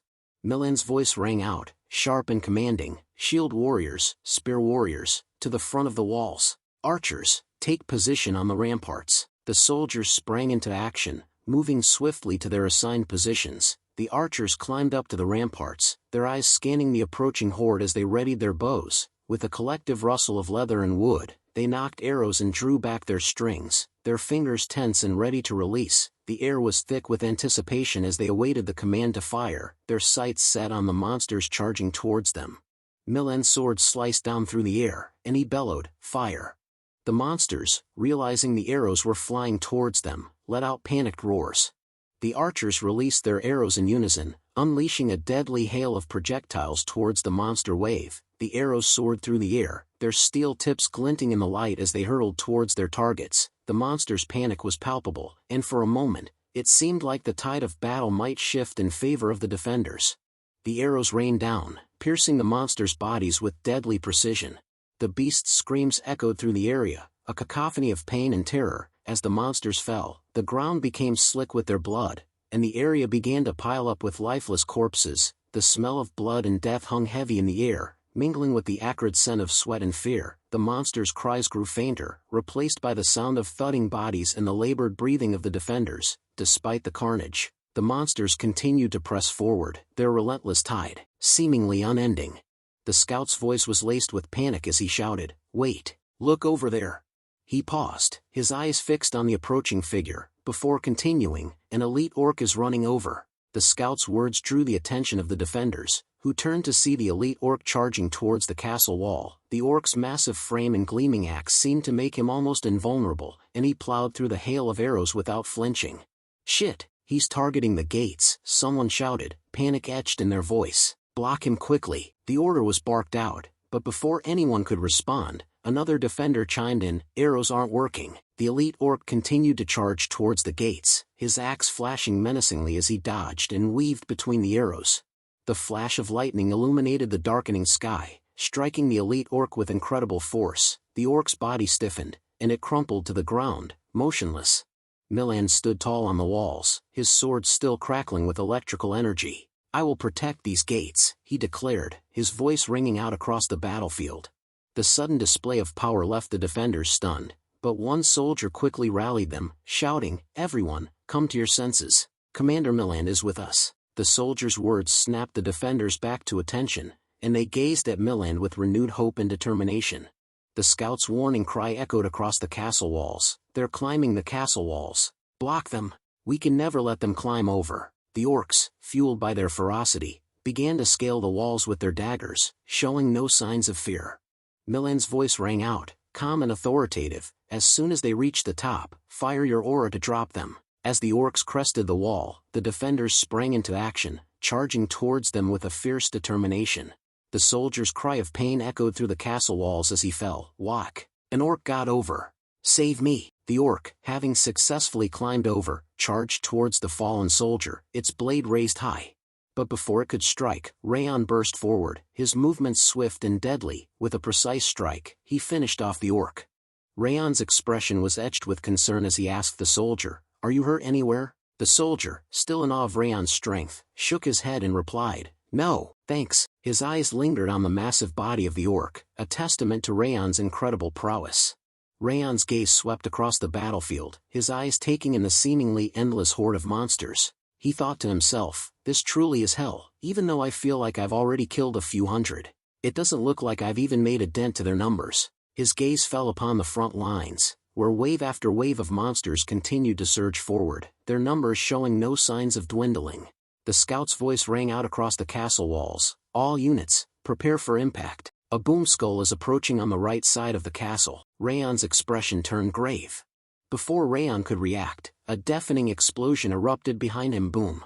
The explosion sent Raon flying, and he crashed to the ground, dazed and disoriented. As he struggled to sit up, clutching his head in pain, he thought to himself, "Cook, there's even a suicide bomber monster boom skull. Are soldiers all right?" The blast had caught him off guard, and Raon's concern for his comrades' safety immediately took priority over his own injuries. He winced in pain, his ears ringing from the explosion, and quickly scanned his surroundings to assess the damage and check on the soldiers nearby. The explosion's aftermath was chaotic, with soldiers crashing to the ground, some dying, and others injured. The air was filled with cries of pain and despair. One soldier clutched his leg, shouting, "Kuuk, my leg." Another screamed, "My arm, where did my arm go?" Raon's eyes widened in horror as he took in the carnage. He thought to himself, did they get caught in the explosion and fall off the wall? As he stood up, he shouted to his injured comrades, "Please wait there, I'll..." But before he could finish, an aura message from Commander Milan interrupted him. "Don't go, Raon." The sudden message made Raon pause, and he thought to himself, is this an aura message? Raon's expression changed as he recognized Commander Milan's voice. Milan's voice echoed in his mind, "Protect the walls that haven't fallen. If you focus on the small things, the big things will crumble. You have to endure it." Raon's thoughts repeated themselves, his mind weighing the importance of defending the walls against the desperation of his injured comrades. That's the correct decision to make. If we give up the walls to focus on the injured, the defense we've centered on this place will eventually collapse. Yet, as he gazed at the fallen soldiers, their anguished cries piercing the air, Raon's resolve faltered, his eyes lingered on the injured, his expression a mix of determination and compassion, as he struggled to reconcile his duty with his humanity. Raon's face was etched with sadness as he gazed at the soldiers, his thoughts inward and conflicted. He struggled to make a decision, his emotions warring with his duty. But then, he gripped his sword tightly, and a resolute look crossed his face. I'm not a commander, he thought to himself, acknowledging the limits of his role and the decisions that lay beyond his authority. With a surge of determination, Raon leapt off the walls, plunging into the midst of the monster wave below. His thoughts were clear. My mission is to prevent the soldiers of Haben Castle from dying.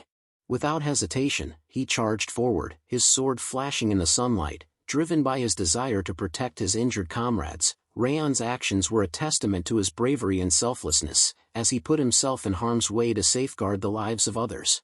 As Raon stood before the monster horde, Wrath's voice erupted from his body. You're insane. Did you even think before jumping down? Do you think you can hold out while protecting the soldiers down here? Raon's response was laced with determination. It'll be hard, but I'll have to push my senses to the limit and try. Just as Wrath was about to retort, a snarling orc charged towards Raon.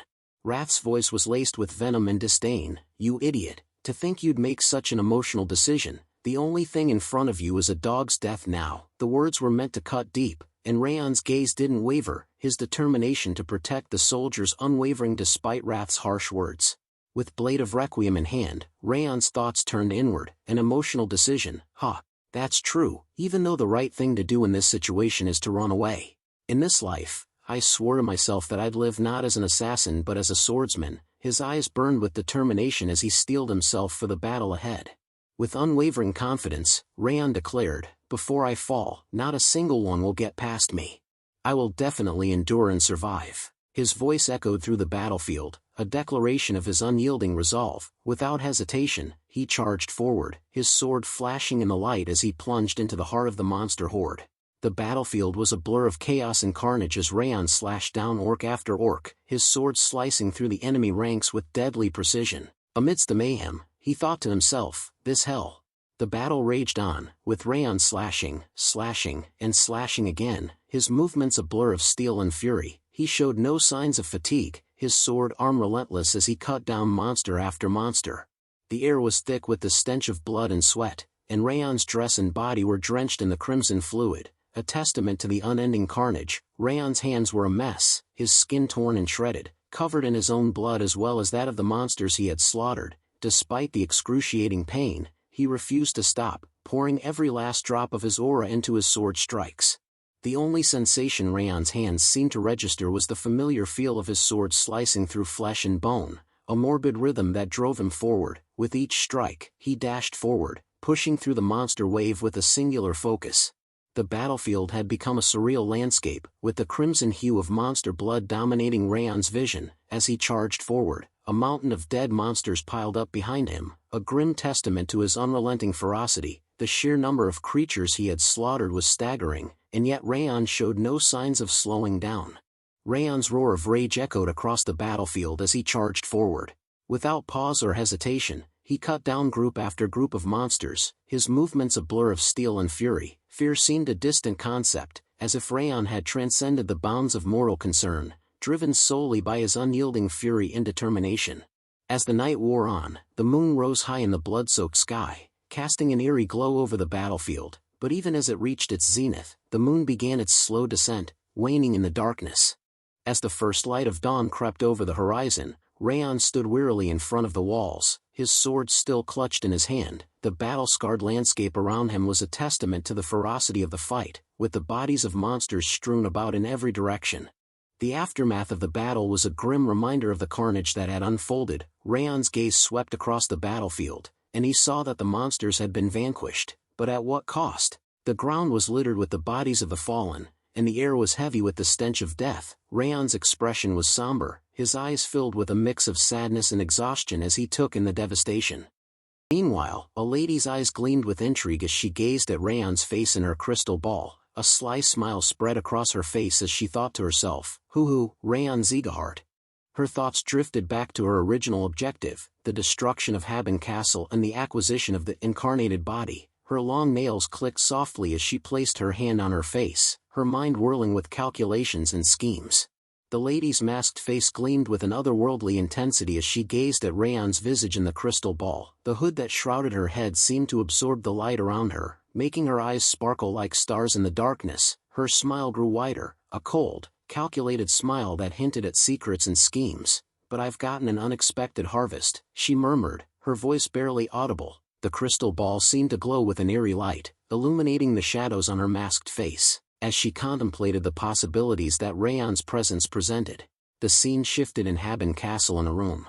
Raon's eyes fluttered open, and he was met with an unfamiliar ceiling. He sat up with a start, his mind foggy from the sudden wakefulness. As he looked around, he took in the opulent decor of the room, the lavish furnishings, and the large window that let in a flood of sunlight. His gaze lingered on the unfamiliar surroundings, and a hint of confusion creased his brow.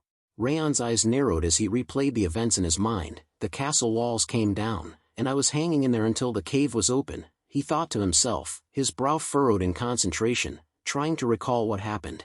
Suddenly, a voice interrupted his thoughts. "Raon?" His eyes widening in surprise as he took in the person standing before him. As Yua stood before him, Raon's gaze locked onto her face, and he began to speak. "You're..." But his words faltered as he took in the tears welling up in her eyes. Yua's voice trembled with emotion as she spoke. "You've finally woken up." Some time later, Dorian visited Raon, his expression serious and eyes heavy with concern. "Seriously, we were so worried because you weren't waking up at all. You showed no reaction for 3 whole days, no matter what we did, so we really thought you might die." Raon's eyes widened in surprise as he listened, and he felt a pang of guilt for causing his friends such concern. "Sorry for causing you guys to worry," Raon said, his voice filled with sincerity. He looked at Dorian with gratitude. "And thanks for taking care of me, Dorian." His words were laced with appreciation, and he meant every syllable. Dorian's calm demeanor was unwavering as he spoke, his voice measured and gentle. "The one you should be thanking isn't me," he said, his words punctuated by a hint of a smile, "but Yua." Raon's eyes snapped towards Dorian, surprise etched on his face. Dorian's words painted a vivid picture. "Yua stayed by your side and nursed you every day until the wave ended." Raon's eyes widened in surprise, imagining Yua's dedication and care, while Yua worked tirelessly in the kitchen. Dorian's expression turned thoughtful. "She was really worried about you." His words conveyed the depth of Yua's concern, and Raon's heart swelled with emotion. Dorian continued, "She also has to work for the tavern, so she must have been really busy though." As Raon and Dorian continued talking, the door creaked open and Yua stepped inside, carrying a steaming bowl of soup. Her voice was like music. "Raon, I made some soup." Raon and Dorian turned to look at her, their eyes drawn to the warm smile on her face. Yua continued, "You're still recovering, so I made the ingredients soft and easy to eat." Her thoughtfulness was evident in the care she had taken to prepare the soup. "Eat slowly, because it's still hot," Yua cautioned, as she placed the bowl on the table beside Raon's bed. Raon's gaze followed the bowl, and his eyes landed on the soup, the aroma wafting up to tease his senses. As Yua began to leave the room, Raon's voice called out to her, "Yua." Yua stopped in her tracks, her momentary pause a testament to her surprise. She turned back to Raon, a questioning expression on her face, and spoke softly, "Yes." Her eyes locked onto Raon's, filled with a mix of curiosity and expectation, awaiting the reason behind his sudden call. Raon's smile grew wider as he spoke. "Thank you for coming every day to take care of me." But instead of a heartfelt response, Yua's voice was filled with a playful tone. "Oh come on, follow-up care for regulars is basic business etiquette." Her words were laced with a light-hearted humor, and Raon's smile faltered for a moment before he chuckled. Yua continued, her voice filled with a joyful tease, "When you're fully recovered, be sure to drop by the tavern and help boost sales, okay?" Her eyes sparkled with amusement, and Raon couldn't help but laugh at her cheeky remark. Raon's eyes lit up with excitement as he suggested, "Speaking of which, how about we eat at Branch of Frost tonight? I've been eating bland stuff for so long, I'm really craving something greasy." His words hung in the air, and Yua's expression transformed from playful to intrigued. Dorian's words cut in, "Ah, but first, you need to show everyone that you're safe and sound." Raon's eyes snapped towards Dorian, surprise etched on his face as he asked, "Show them? Who's them?" His voice trailed off, curiosity piqued, and he looked at Dorian expectantly, waiting for an explanation. As Raon finished dressing up, Dorian opened the door and gestured for him to follow. "The people waiting for you, of course," he said, his tone casual, but Raon's face paled as he processed Dorian's words. "Why are you making such a big deal about this?" He trailed off, his voice laced with unease. As Raon stepped out, a person shouted, "The hero of Haben Castle has awakened." Raon's eyes widened in shock and surprise as he took in the sea of faces gathered in front of his room. The crowd's cheers and applause were deafening, and Raon's gaze darted from one person to another, unsure of what to make of the commotion. One of the group members spoke up, "You're finally awake. Raon, thanks to you, the Haben castle was protected." The crowd erupted in cheers and applause again, and Raon's face turned bright red with embarrassment. Another person chimed in, "I was so worried when I heard you might not wake up." A chorus of agreement followed, with some people sharing their own stories of concern and relief. A soldier stepped forward, his voice filled with gratitude. "Raon, thank you for saving my comrades." Another person shouted, "When you leapt in like that, I thought you were insane, but you were really awesome." Another person shouted, "Drinks are on me tonight." The crowd cheered and chanted, with some people clapping and whistling. Another person chimed in, "I'll never forget this debt of gratitude." The atmosphere was electric, with everyone seemingly eager to celebrate Raon's awakening. Just as the soldier was speaking, Commander Milan joined the group, his face etched with concern. "I'm glad you're safe, Raon," he said, his voice sincere. Raon's eyes widened as he saw Milan, and he spoke up in worry, "Commander Milan." Milan's expression turned somber as he continued, "This wave was unlike any that had been seen before. It happened earlier than expected, and the scale was much larger than usual." His voice was filled with a mix of awe and gratitude. "Normally, we would have seen a high number of casualties. But you didn't hesitate and jumped off the wall without a second thought." Milan's eyes locked onto Raon's, his gaze intense as he recalled the moment. "Thanks to the determination and bravery you showed there wasn't a single casualty in this wave. It's all because you stood at the front and protected us." Milan's words were filled with sincerity, and the crowd's murmurs of agreement and appreciation filled the air. Milan's expression was solemn as he placed his hand on his chest, his voice filled with genuine gratitude. "You came here as a mercenary, but we are all deeply indebted to you." His words hung in the air, and the crowd's murmurs of agreement and appreciation grew louder. Milan continued, his voice sincere, "On behalf of Haben Castle, I offer you our sincerest thanks." Suddenly, Tyrion spoke up, "And Edequil also has something he wants to say to you." Raon's eyes widened in surprise as he processed Tyrion's words, and he thought to himself, "Edequil has something to say to me?" A mix of curiosity and wariness crossed his face, and he wondered what Edequil could possibly want to say to him. Edequil's voice was laced with guilt as he spoke, "Raon, I've been wrong about you this whole time." Raon's eyes locked onto Edequil, his expression a mix of shock and surprise. He couldn't believe what he was hearing, and his gaze searched Edequil's face for any sign of insincerity. Edequil continued, his words pouring out like a confession, "I thought you were just a rookie mercenary, so, even when I saw your skill, I looked down on you." His voice was tinged with regret, and his eyes seemed to hold a deep apology. Edequil's words were laced with a deep sense of admiration and respect as he spoke, "But the way you jumped down the wall to protect our comrades, that was the very image of a true swordsman." His voice was filled with conviction, and his eyes shone with a newfound appreciation for Raon's actions. As he continued, his fist clenched tightly, "It was the noble, resilient ideal of the swordsman we all strive to become." The crowd watched in stunned silence as Edequil's demeanor transformed from one of guilt to reverence. And then, in a shocking display of humility, Edequil bowed down, his voice filled with sincerity, "I sincerely apologize for how I've acted until now." Commander Milan's voice boomed out, "You've worked hard holding back the wave. To celebrate this unprecedented achievement, we'll hold a festival. We'll provide food and drink at Branch of Frost, and for 3 days, you may eat, drink, and enjoy yourselves to your heart's content." The crowd erupted in cheers and applause, with soldiers and guards alike grinning from ear to ear. One of the soldiers spoke up, his voice filled with joy, "Commander, when did you prepare all this?" Another soldier chimed in, laughing, "Ha ha ha, this is the first time something like this has happened since I came to Haben Castle." The crowd's laughter and chatter filled the air, with everyone excitedly discussing the upcoming festival. One of the soldiers shouted with joy, "Come on, everyone, let's go to the Branch of Frost." The soldiers began to run towards the tavern, their laughter and shouts filling the air. As they ran, one of them exclaimed, "For the next 3 days, drink like you've died and come back to life." Their enthusiasm was infectious, and the scene was chaotic with excitement. One member, who hadn't run with the others, called out, "Wait for me, where do you think you're going without us?" His voice was laced with mock annoyance, but a smile played on his lips. Raon watched the soldiers' joyful departure, a smile spreading across his face. He gazed after them, looking at their retreating backs without saying a word, his expression soft and contemplative. Milan turned to Raon, a hint of a smile on his face. Raon, you should go along too. I'll catch up after a meeting with the officers. He then turned to the officers, his voice taking on a more authoritative tone. Deputy Commander and Corps leaders, follow me. The officers, including Tyrion, Beto, and Edequil, exchanged surprised glances, their eyes flicking to Milan with a mix of curiosity and expectation. Dorian hurried up to Raon, a grin spreading across his face. Young master, what are you doing? We need to grab a seat and start partying too. His eyes sparkled with excitement, and he gestured enthusiastically towards the branch of frost. Raon looked at Dorian, a hint of amusement dancing in his eyes.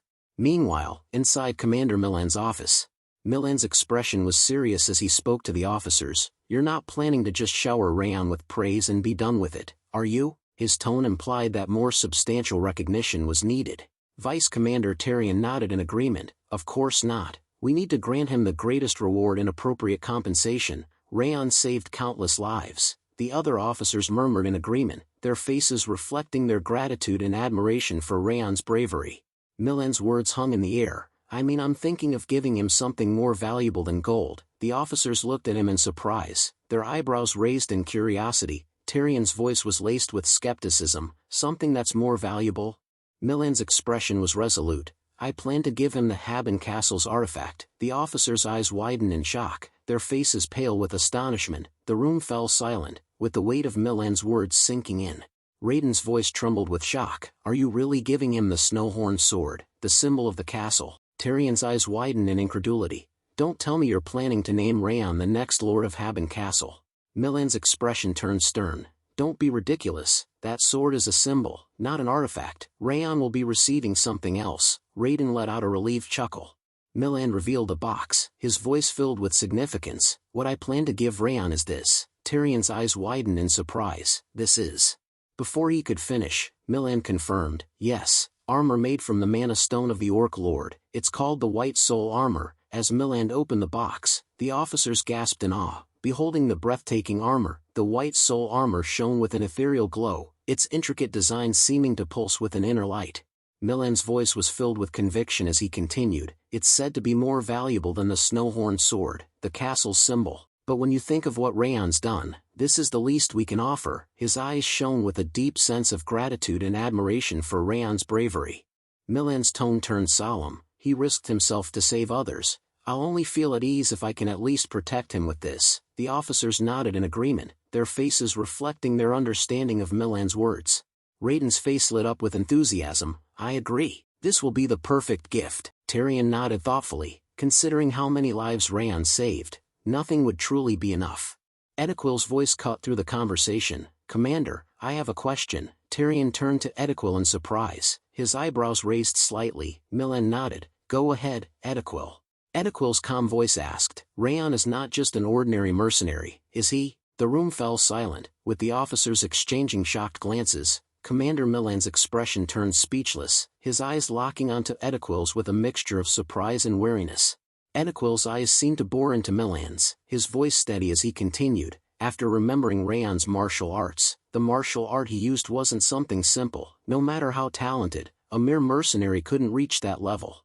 Edequil's expression turned thoughtful. I've known he wasn't just a regular mercenary for a while now, but I think it's time you told us the truth. The weight of Edequil's words hung in the air, implying that Raon's abilities and background were more complex than they initially seemed.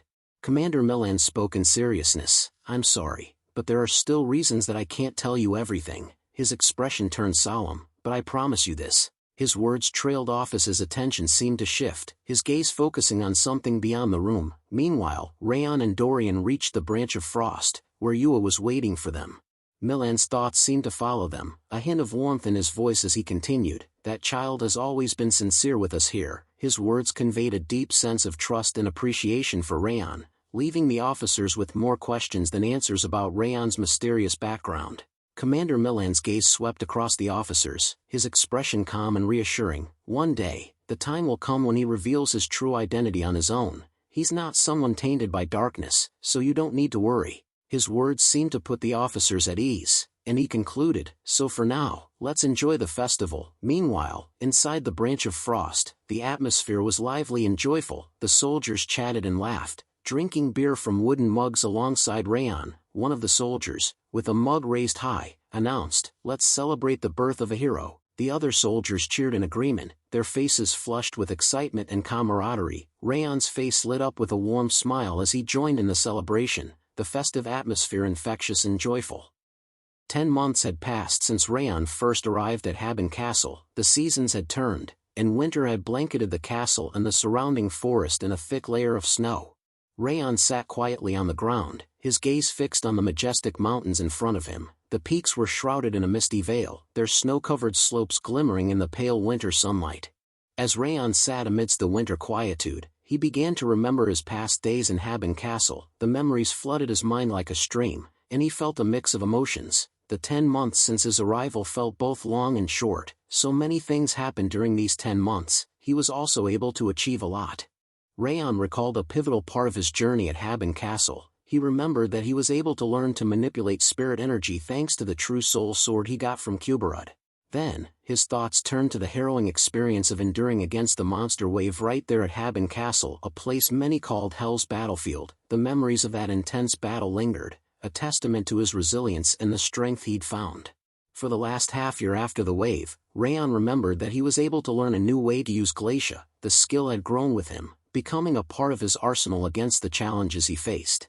Through all of that, the battles, the growth, the trials, the people of Haben Castle became his trustworthy comrades. The thought brought a sense of warmth to Raon as he sat amidst the winter quietude. With a smile, Raon thought maybe it was because he managed to successfully fend off a monster wave, but people began to call him by a new nickname. He hadn't sought out the recognition, but it seemed to have found him nonetheless. Without his knowledge, stories of his heroic battles were being passed throughout the continent. The scene shifted towards the northwest of the continent, to the vast and unforgiving expanse of the Levine Desert. The landscape transformed abruptly from the snowy mountains and forests of Haben Castle to the endless dunes of sand and rock that characterized the desert. Ben's voice cut through the dry desert air as he asked someone in surprise, "The hero of Haben Castle?" His eyes widened with a mix of astonishment and curiosity. A tall man with long green hair stood beside Ben, his voice calm and confirming as he spoke. "Yes, I heard that he fought until dawn while protecting those who were injured. People call him the hero of Haben Castle or the Sword Demon." The man's words painted a vivid picture of Raon's actions at Haben Castle. "I heard that he's a blonde swordsman your age, a title already at his age, pretty impressive." Ben, after hearing the green-haired man's words about Raon, thought to himself, "Raon Sieghart, he's getting stronger." The thought sparked a mix of emotions in Ben. The green-haired figure, looking at Ben's emotion evident on his face or in his posture, became speechless. After sitting near Ben, the green-haired man asked Ben, "Is he the one you're trying to surpass?" Ben, in surprise, replied, "Yeah, that's right." His confirmation was straightforward, acknowledging Raon Sieghart as the person he was trying to catch up to or surpass. Hearing Ben's confirmation, the green-haired man asked, "Then why do you look excited? Shouldn't you be angry or sad that the person you're trying to catch up to is even stronger than before?" The man's question probed into Ben's emotions, seeking to understand the reasoning behind Ben's reaction. Ben, after looking at the green-haired man, replied, "No, I'm actually happy. It'll be much more worth it when I catch up to him now that he's even stronger." With a joyful tone, Ben announced, "The stronger he gets, the stronger I can also become." His words were filled with a sense of challenge and motivation, indicating that Raon's growth was a spur for Ben's own ambitions. Hearing Ben's words, the green-haired man's face lit up with a smile. The man's expression changed from puzzlement to one of approval or admiration for Ben's attitude. Then the green-haired man teased Ben, "You two must be really close. I'm envious," and he laughed. His tone was playful, suggesting a closeness or a bond between Ben and Raon. With a blush, Ben replied, "Close? Not a chance, he's just a rival." The scene shifted towards the northwest of the continent, the unforgiving Saiyan Canyon.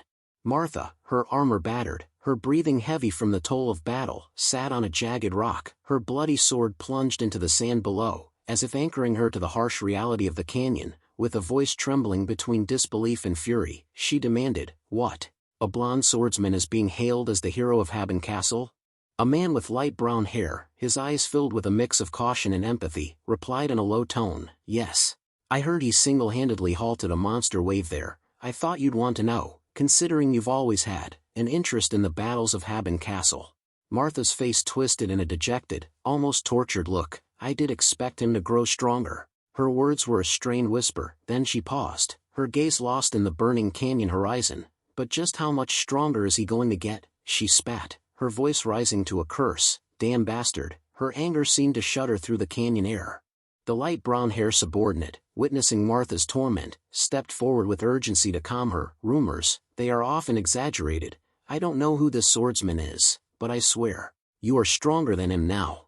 He pointed dramatically towards a gruesome mountain of monster corpses behind Martha. Those beasts you slaughtered are testament to your power. Martha, with a calm tone that contrasted with her earlier outburst, replied, no, he's a real prodigy. This still isn't good enough. After hearing Martha's words, the subordinate looked at Martha in surprise.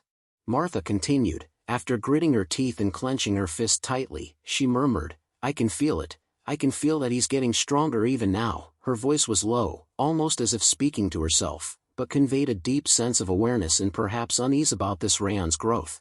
With a curious voice, the subordinate replied, I'm curious, then, who is he to make you get so worked up? Martha, after looking at the subordinate in a serious tone, replied, someone who saved my life as well as a rival I have to defeat. The scene shifted towards the Khatan jungle. Inside a base, some of the female soldiers sat near Ronan, then began chatting. One of them spoke, well, I know that there were reinforcements above the walls, but how does it make sense for a single person to go down there into the battlefield to protect all those injured people? Another lady chimed in, I'm sure it's all just a rumor. How could a kid do all that? Her tone was skeptical about the tales of Raon's deeds at Haben Castle. Another female soldier asked Ronan, didn't you say that he's your friend? What do you think? The question directed at Ronan saw her perspective on the stories. Ronan slowly replies, I'm sure the rumors are true. He's definitely capable of such feats. Her words confirmed the validity of the stories about Raon's actions at Haben Castle. Hearing Ronan's words, one of the female soldiers asked in a curious tone, hey, Ronan, just how strong is he? I feel like he has to be weaker than you. The soldier's question sought a comparison between Ronan's strength and Raon's.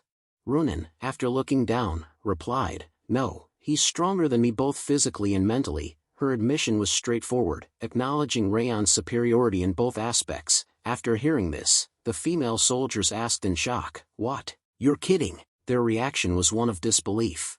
Another female soldier asked, there's no way someone is stronger than you. Her tone was one of disbelief, challenging the idea that anyone could surpass Ronan in strength. Another lady chimed in, yeah, you got through this jungle in just 6 hours. Even an experienced warrior needs 8 hours.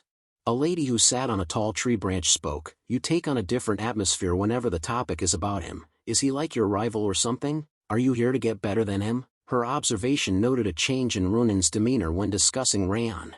Ronan, after thinking a bit, replies, no, I'm not here to become stronger than him. Her words clarified that his goal wasn't to surpass Raon in strength. The lady in the tree asked, then why? Her question sought Ronan's motivation for training or wanting to become stronger.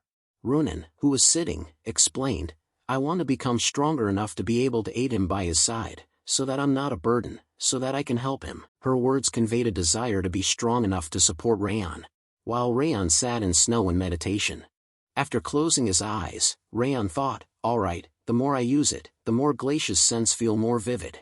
As he looked around the surrounding using Glacia, he thought, what a ridiculous technique, now I can see much farther even if I have my eyes closed. His thoughts conveyed a mix of amazement and perhaps a bit of disbelief at the capabilities of the Glacia technique.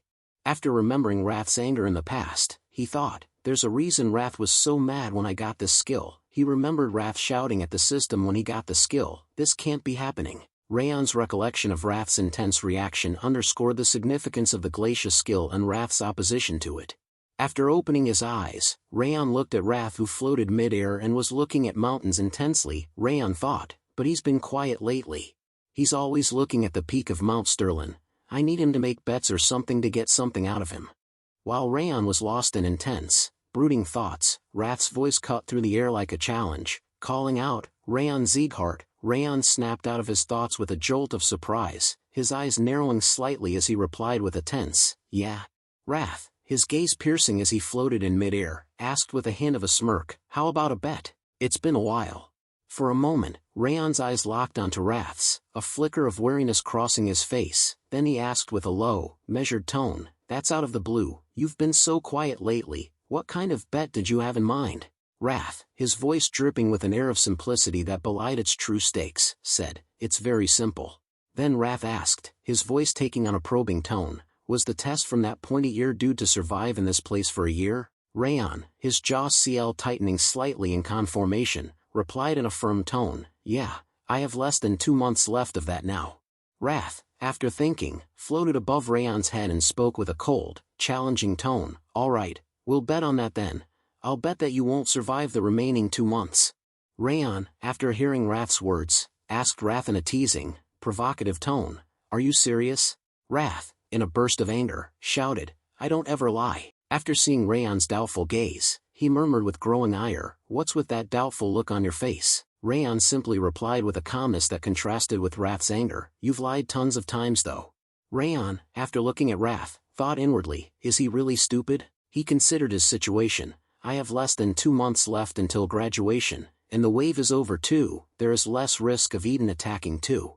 After remembering the new reinforcement, Raon thought, after the death of the Blue Spirit, Balker and Orwin's forces have been dispatched here. If Eden has any kind of intelligence, they wouldn't try another attack. All I need to do is train and then return to Sieghart, and he thought, there's no reason for me to not accept this bet. After brief thought, Raon accepted the bet, saying, "All right, I'll accept your bet." Wrath, after hearing this, spoke with a joyful tone, "Now that's a wise choice." Wrath's reaction was one of satisfaction, pleased with Raon's decision to accept the bet regarding his survival in the remaining 2 months. Friends, this chapter comes to an end. To everyone watching, thank you for joining us on this adventure. If you're excited to see what happens next, let me know in the comments, ask for more chapters, and I'll keep them coming. If you'd like to support the channel and be part of our family, consider joining as a member. Don't forget to like and subscribe to help grow this community. Until next time, stay tuned.